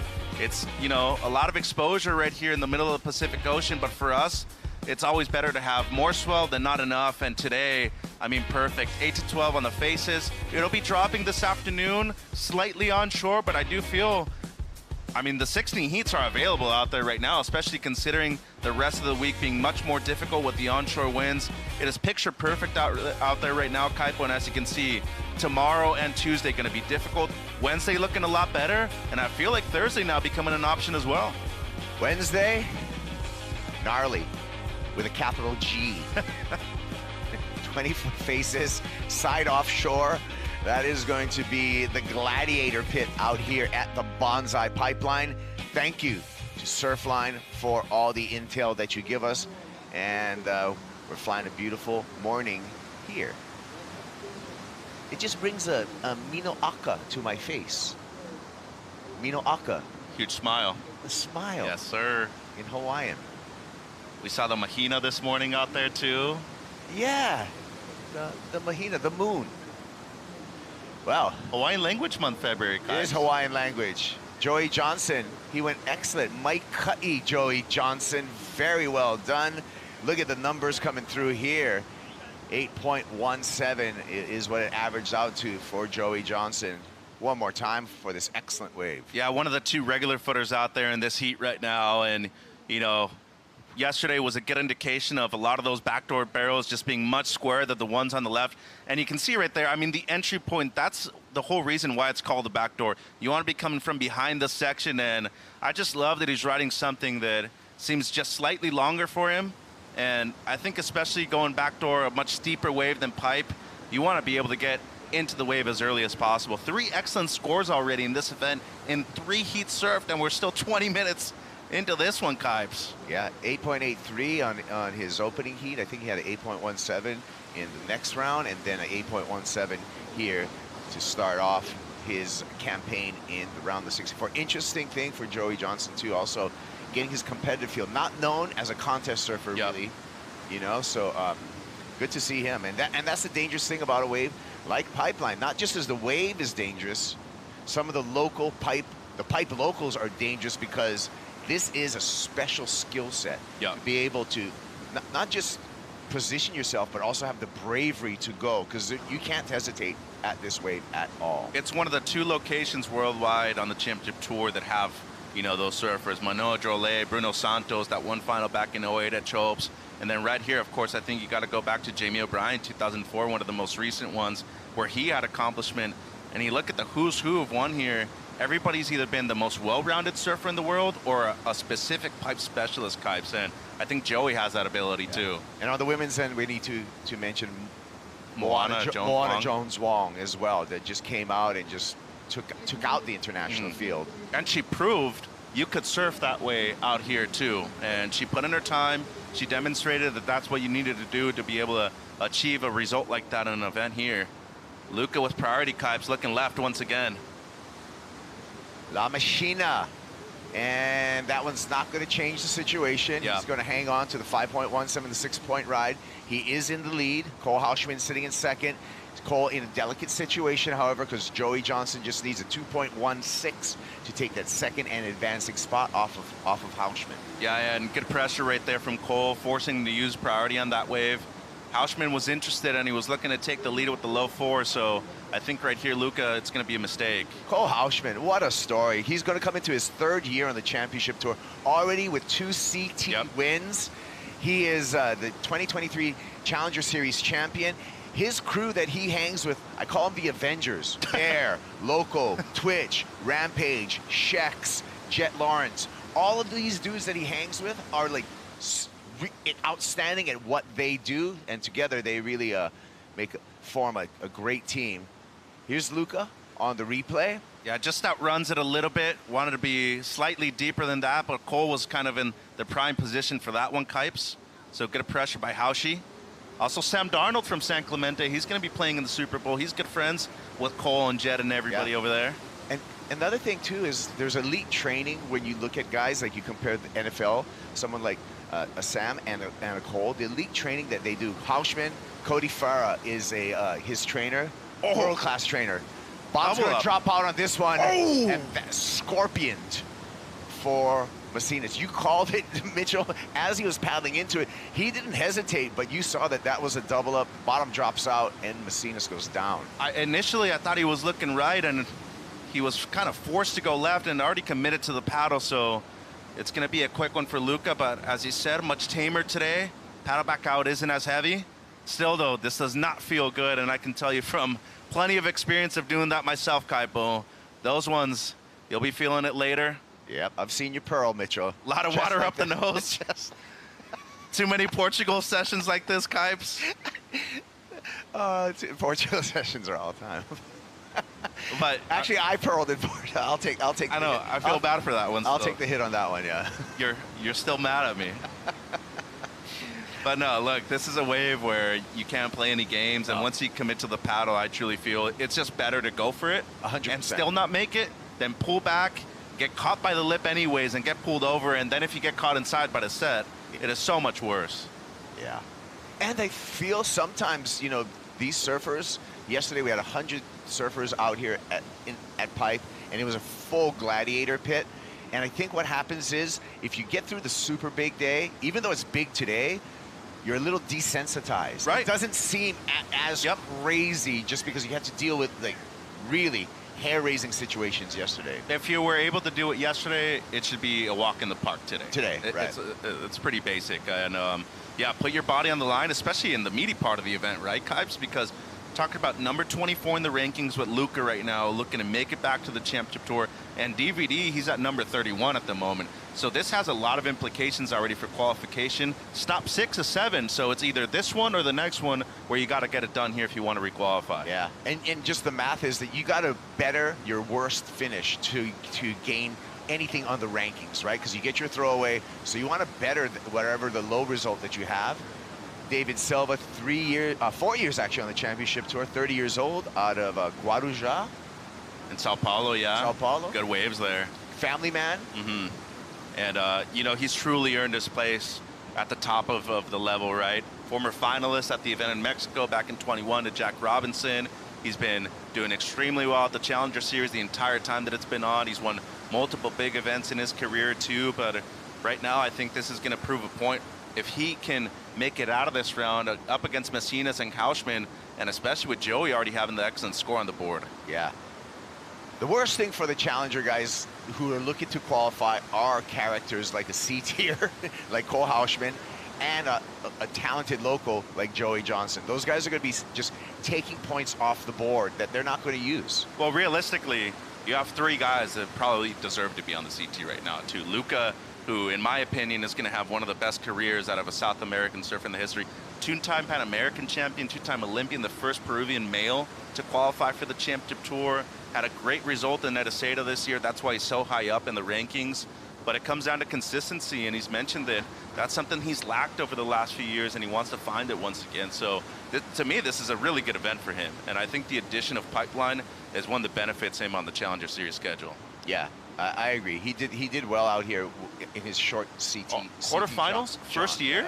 Yeah. Him and Kali too. Remember Kali, because he popped his shoulder out. Yeah, dislocated shoulder for Carlos Munoz that year as well. Some sets approaching, and Joey right here with priority. He used it very well and efficiently yesterday, Kaipo. But look at where he's at positioning-wise. He's on the other side of the peak. He's looking for another backdoor wave. And those are some good ones on the inside. Those little rollers. Take a big risk going on that, though, and maybe not catching it and taking those on the head. I mean, he is so far away from everybody else. He is truly looking for that one right that's going to come through. And the conditions continue to be pristine here. A little bit. We have variable winds, so they're clocking around ever so slightly. Swell, as we saw from our data from Surfline, that swell is going to be calming out through the day. We'll have a smaller day tomorrow, and then those monster swells coming through. Yeah, and I mean, on a day with variable winds, if you're one of the first few heats in the morning and you know it's glassy, and especially if you know you're only going to compete once in the day too, that's kind of where I feel personally, where you got to take advantage of how good the waves are, you know? Yeah, that's true. Go out there. If you need to catch 8 to 10 waves in a heat, knowing you're only going to compete once, might as well get it all out right now. And just your paced approach, right? So this is correct. This is the round of 64. There's 16 heats in this round. So every surfer will only surf one time today. Here's Joey using his priority, looking for the backup, finds a nice little pocket. Beautiful tube ride. Just going to back up that excellent score, and he is likely going to go into the lead. I am so impressed with his patience and, you know, how smart he's been using priority and making sure he's on the right waves at the given time too. Held on to priority for a while right there after Luca paddled for the one, and then right here, he's going to take the lead in my opinion. So good effort right there from Johnston. I mean, 2:16 per second, there's no doubt that he's getting that. But if you look at the heat total from Luca, he's needing a 3 to move up in a first. Yeah, he got it. Good stall right there. I mean, you can clearly see the nose of the board the entire time, but he was deep enough to be able to get a situation change, Kipes. Yeah. Goes to the lead on this one. There's a 4.67. And casual right here. Easy approach into it. Got in early. Made sure to get the completion, and a great ride out from Johnston. And that kick out to me is something essential that a lot of people can learn from too. You always want to pencil dive. We call it a soldier dive in Spanish right there, Kipes, instead of going with your head forward. Never want to put that at risk, even with the helmet too. But 11 minutes, competitive heat out here. Haoshi now in third, only needing a low 4, Kaipo. Yeah. Excellent, really excellent heat to start off the day. David Silva has got to get in the conversation though. He's got priority, so he's in the front of the line. We'll see how this set eventuates for DVD. You can see him a little further inside in that white jersey. He's gonna pick up on this one here, and here he goes. Silva stalling. And that one did nothing for the Brazilian surfer. So that puts him in a tough situation, goes to the back of the line and not improving on his score. Meanwhile, Luca Messinas funnels that end section. That bonus section would have served him well, but he just clamped on him. We're taking a break right now, first break of the morning, but we're just getting going here at the Lexus Pipe Challenger, presented by Billabong. Local favorite, Joey Johnson's in the lead.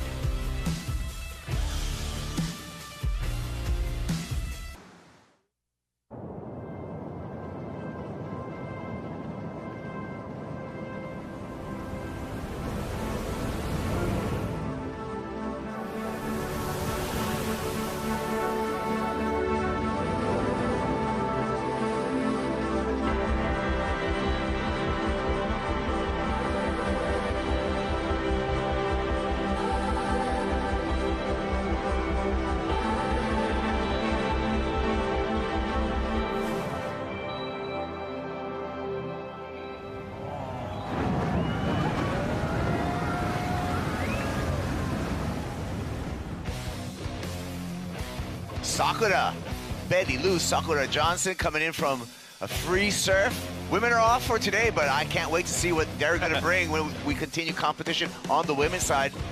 Some fan photos with Katie Simmers. It's good to see Katie here at Pipe. She says it's for the girls. Oh, yeah. Oh, she charged Waimea yesterday, too, with Molly Picklam. How that would have about a 10-0. But yes, Pipe is for the girls. Something else included in there that we obviously can't say, but she had a good time. I dare you. 7 minutes remaining, and the local Joey Johnson out in the lead. Cole Hauschman, our top-ranked surfer in this heat, in second and advancing position.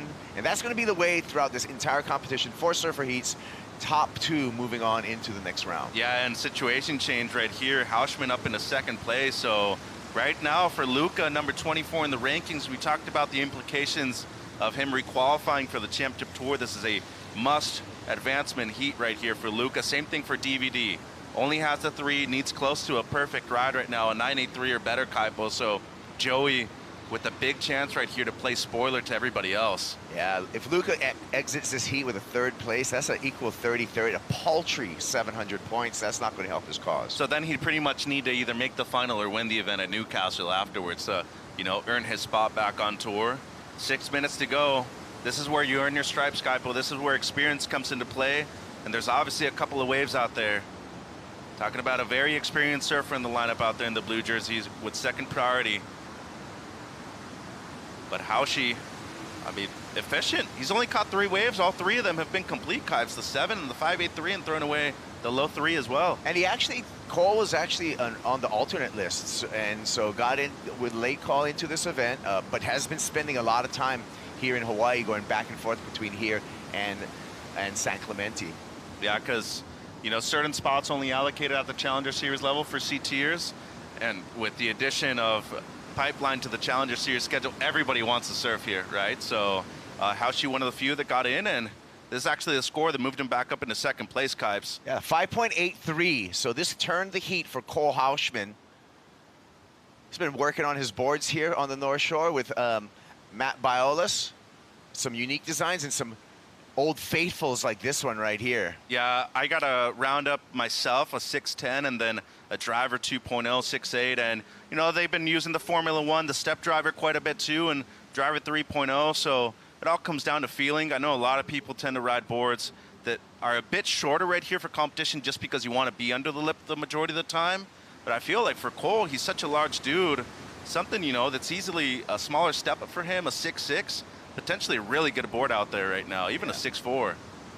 And, you know, he, like, for his boards, they're big, but they're not over volume because he's so fit. You know, I talked about the work that he does with Cody Farah over there, and in training, and he, like I said, he trains with really elite athletes, if you would. A lot of crossover from MMA with the training for Cole Hoshman. Here we go.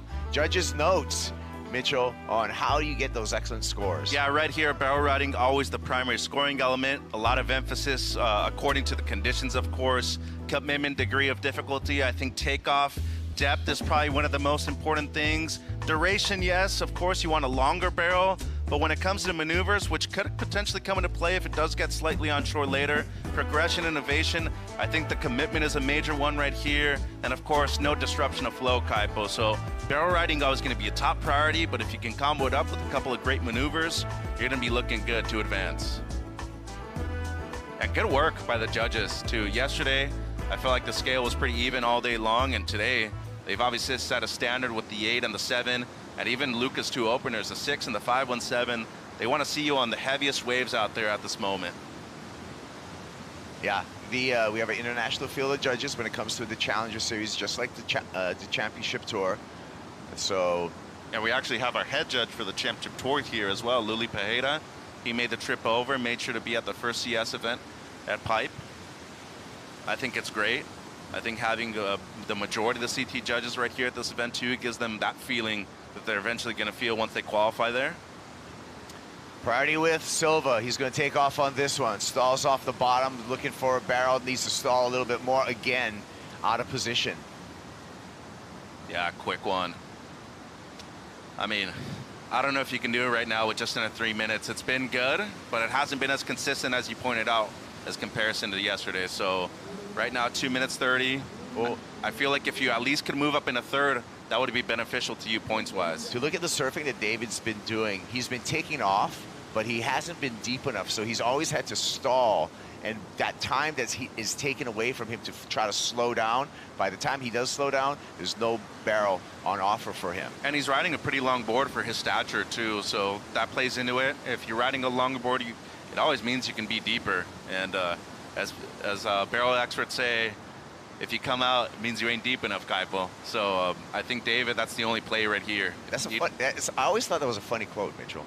It is. Because obviously everybody wants to... You want to exit. I mean, that's the whole point of barrel riding. But I've heard that quote before. You weren't deep enough. But if I come out plenty deep, man, yeah. I'll take a make any day. Exactly. But I mean, now with the 10 pretty much that he needs, it needs to be the best wave of the event. It needs basically a miracle. Yeah, I mean, you need to be deep and steep on the heaviest wave possible in 90 seconds. Really, the story is, in the 90 seconds, is Luca Macinas with priority and needs a 6.84. So he's all set up for success. He just needs a wave. Well, and there's comparable scores out there already. You have the 7 at Hashi, you have the 6 at Luca. It has to be a point higher than that. And, you know, right here, with priority, he has unconditional right away. And if you're Cole, I feel like just be completely out of the way. You've done your job with that 5.83, retake second. And Luca now, with pressure, Kaib, 60 seconds on the clock, needs pretty much a 7-point ride here. Haven't seen him go right in this heat so far, and I feel like that could be a big play for him right here. I agree. Well, the highest single wave score in this heat was scored on a right. Yep. So that's an indicator of maybe what you got to do. A couple of lines here, and a little ruffle as well. 35 seconds right now. It's going to be a matter of not something just breaking. He's got to be on the move, though. He can't just wait and expect this wave to come towards him. 30 seconds. It's either this one or the next one, Kaipo. Yeah, just 2 chances given the swell period. Looking to the beach. Cole under priority. He's just going to take this wave in. And give everybody else something to think about, too. Stalls on a small wave, gets in the barrel. Now it's time to get to turns. Taps the lip there. Like I said, he's just going to take this one in. Oncoming section. Let's see a little flare, Cole. Oh, there you go. That's a big dude moving that board around, too. And despite it being smaller than yesterday, that is still a pretty meaty section right there at the end. But unfortunately for Luca, Kaipo, time's running out, and it's going to be Joey The local boy, 3 heats, 3 wins, and Hauschman moving through in second. That's right. Yep, clock's off, and all the scores are in. Hauschman and Johnson into the next round. We got a big heat, and we're bringing in Brody Sale as well for the next heat. Stick around, more action from Pipeline after this.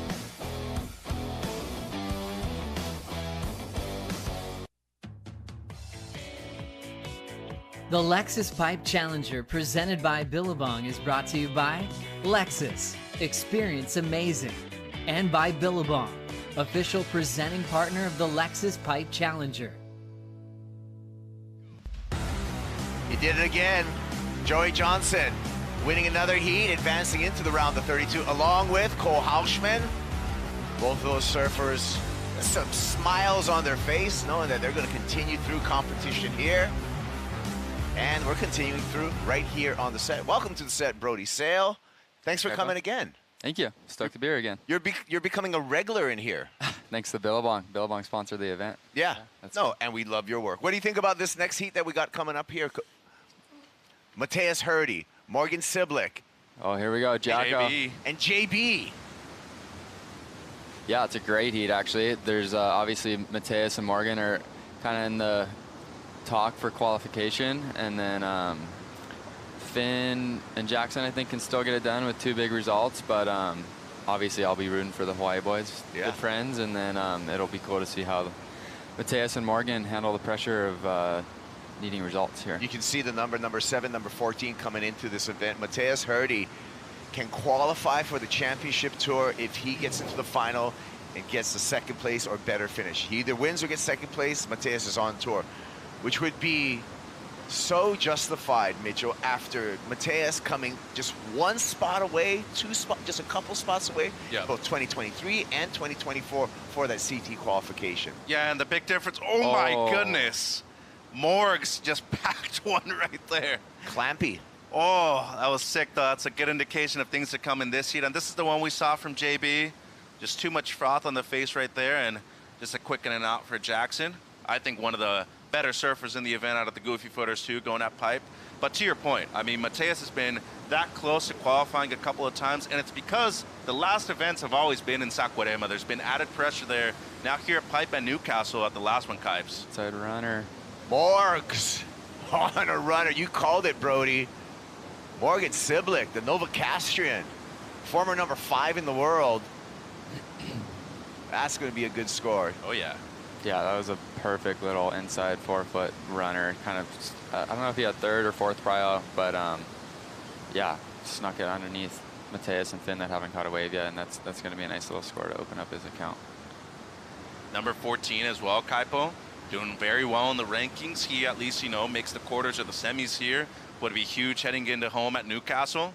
Great line that he picked too, and you know the barrel was amazing. Obviously, I think this carve underrated too. He's going so fast, and to be able to control the fins on the board that way, especially coming out of the barrel like a slingshot, Brody. Well done by Morgs.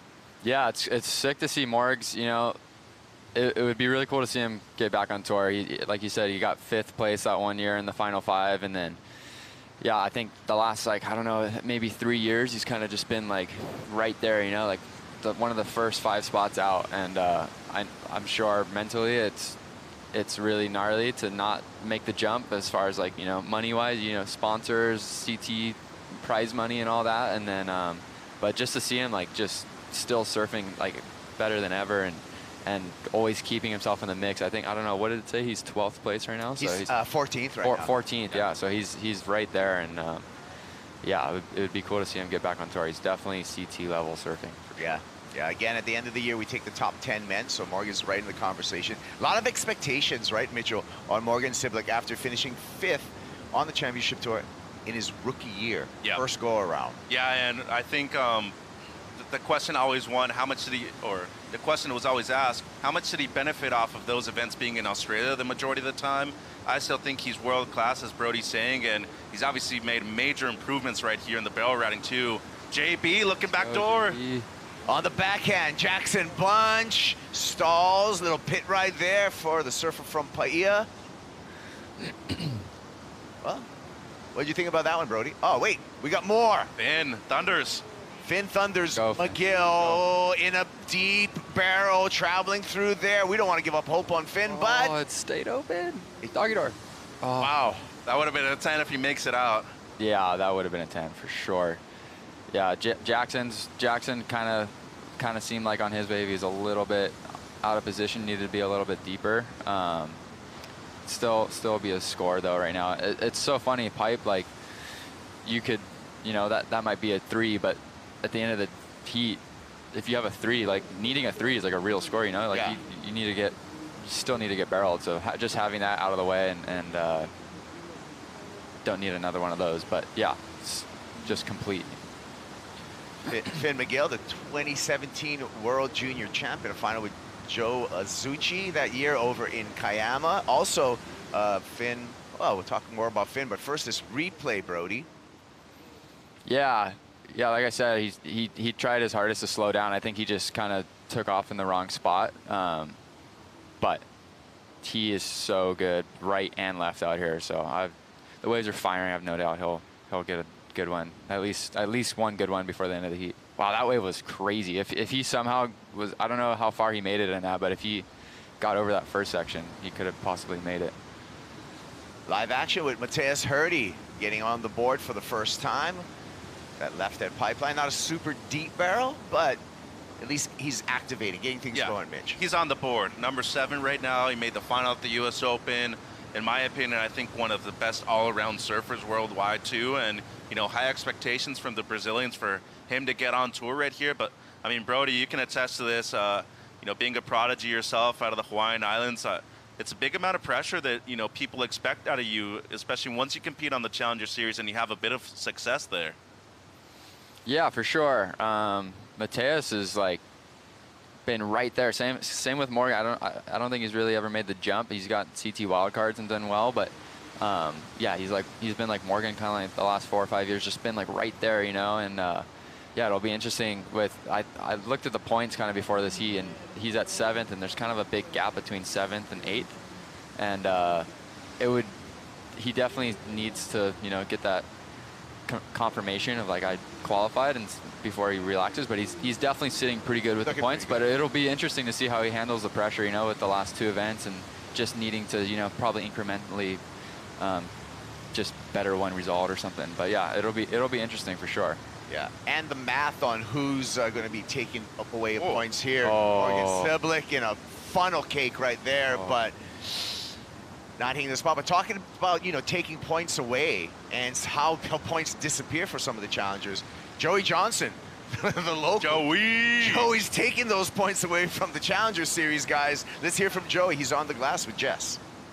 3 heats, 3 heat wins, 3 excellent scores. You say you're not a comp guy, but you're absolutely nailing right now. But I mean, Pipeline is cooking this morning.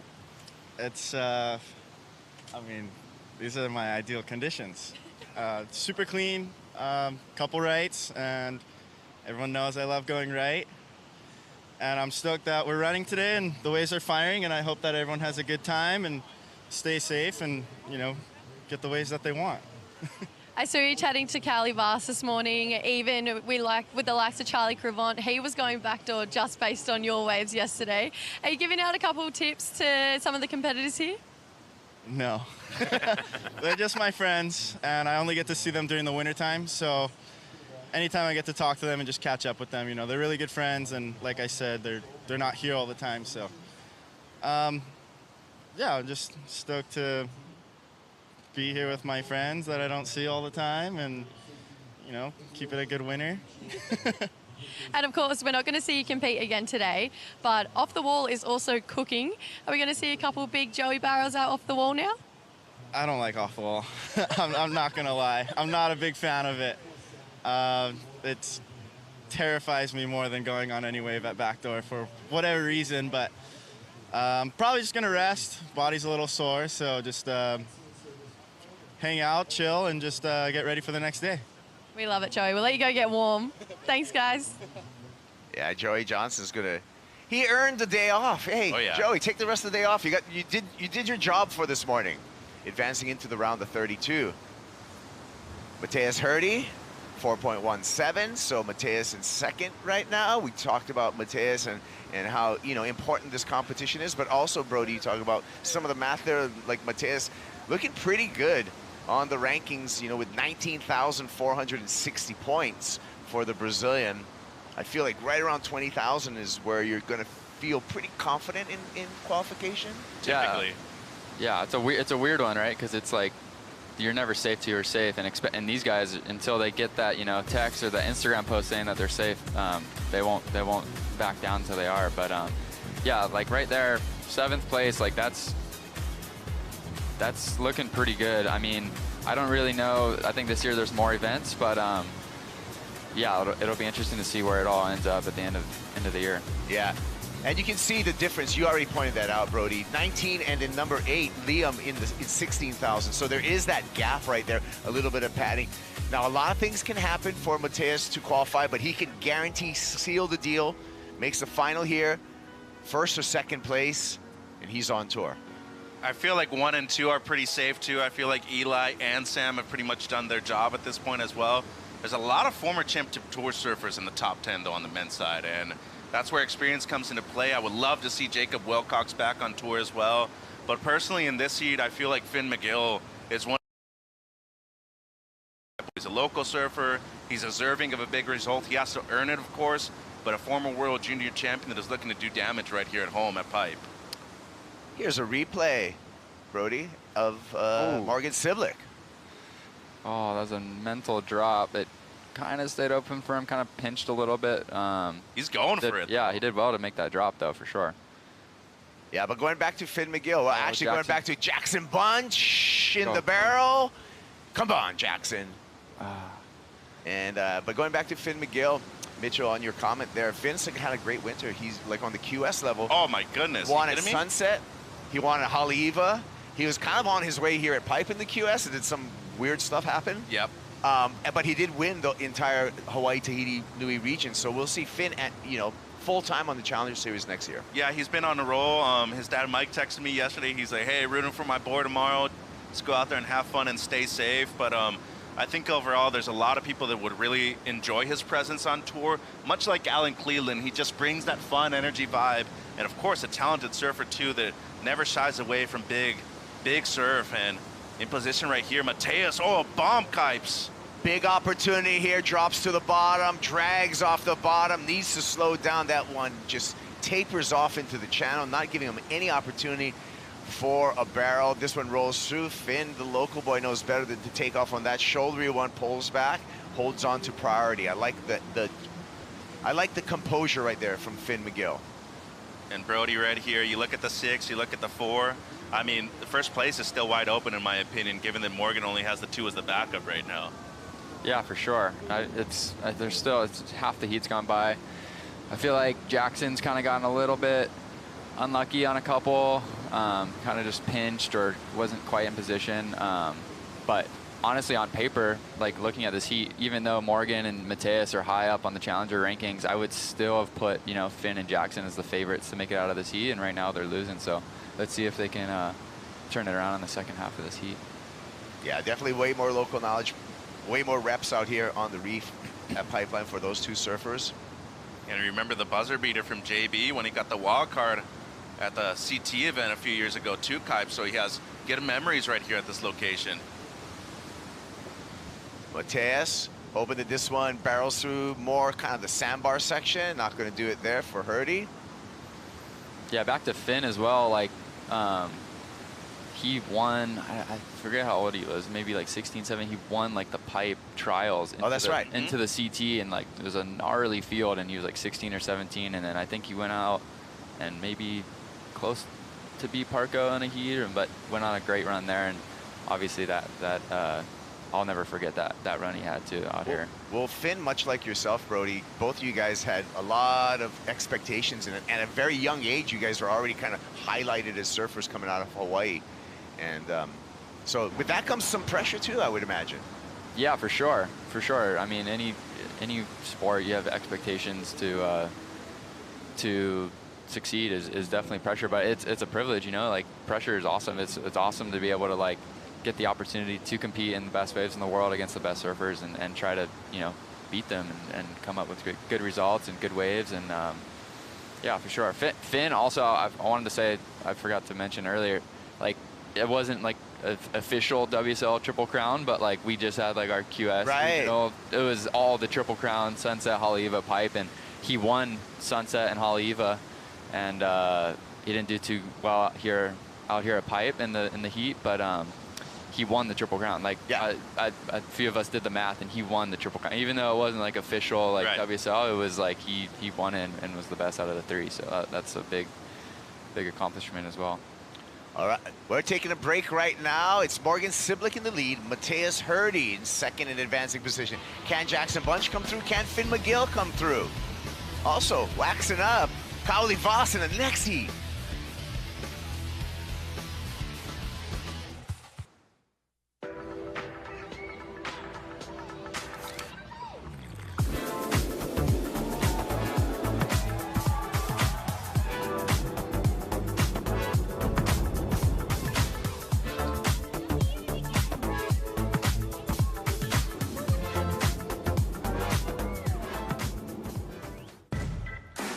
We're back at Pipeline. It's the Lexus Pipe Challenger presented by Billabong. Kuiper Girl, Mitchell Salazar, Brody Sale on the call here. Second heat of the morning, the round of 64.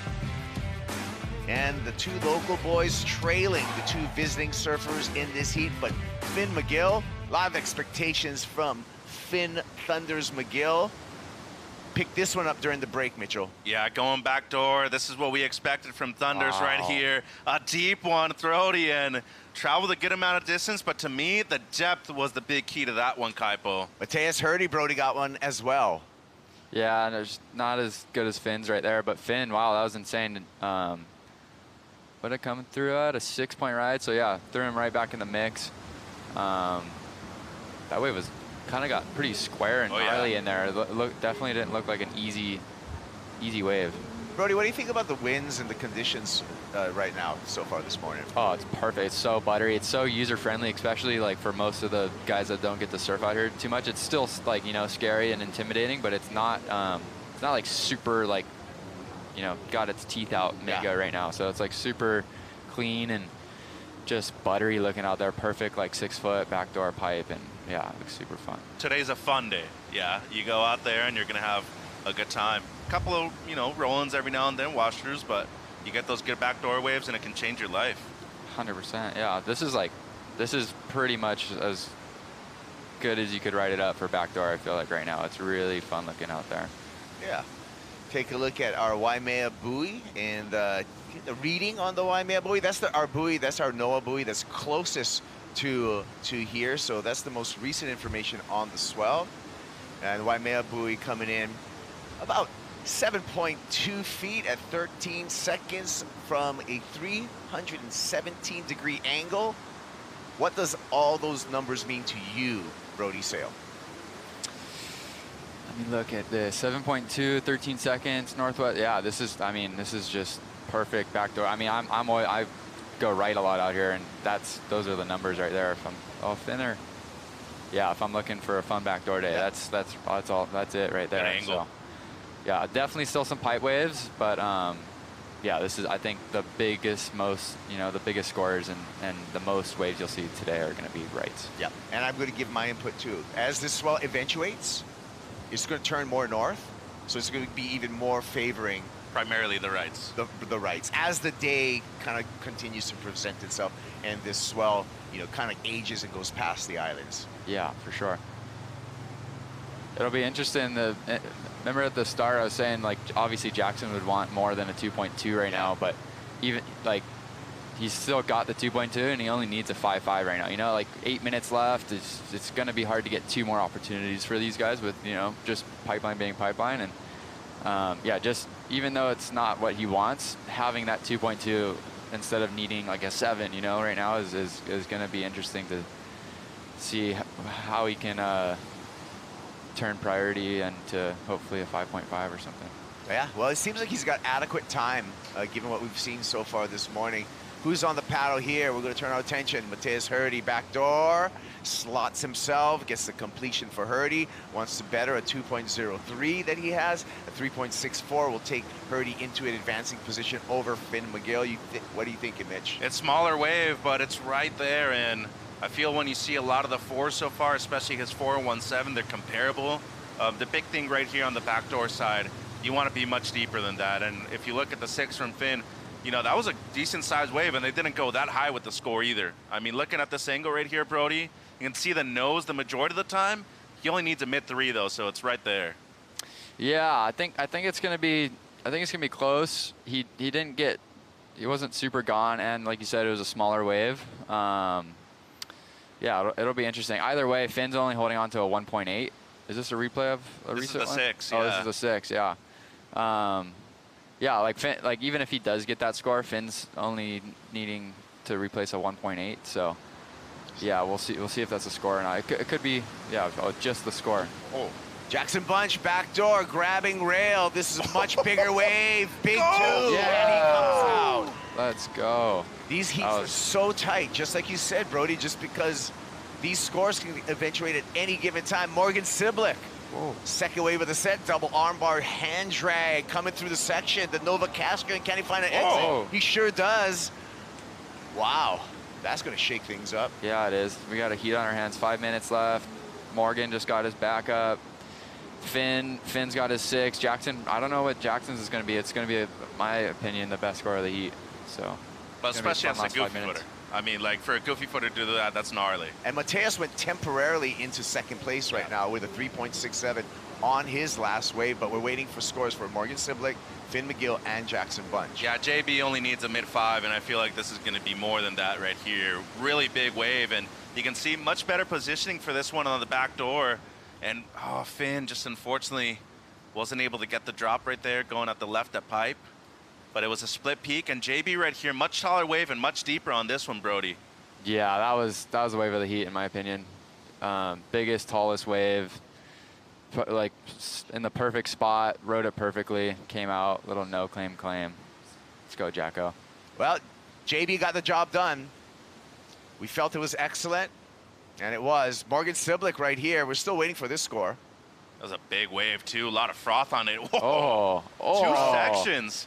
Oh, he's going to go back into first right here with this one. And I'm telling you, this guy is hungry right now. This is the best I've ever seen him surf at pipe at the moment.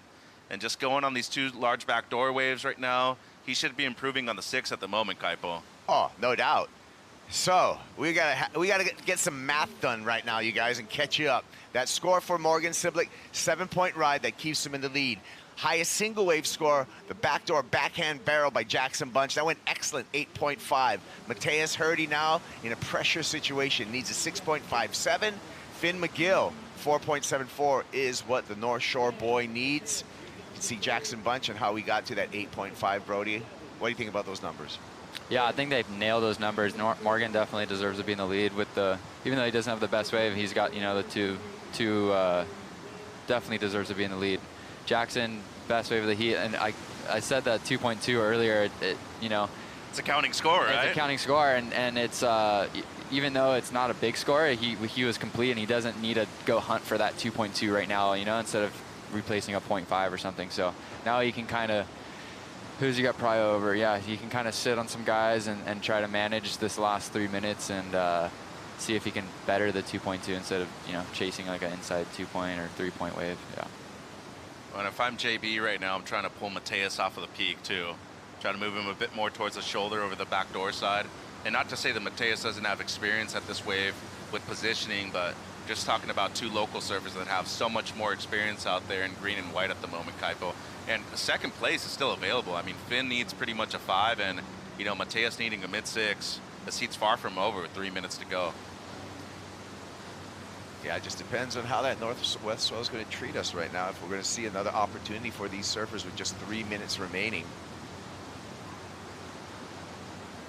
I feel as the day kind of comes through, we're going to see some of these periods of lulls as this swell is on the decline. But with that being said, here we have some lines. This looks like a good shape. And Mateus with priority 2 might be in a good spot for this. Yep, he needs a fairly large number. Here we go. Hurdy. Oh.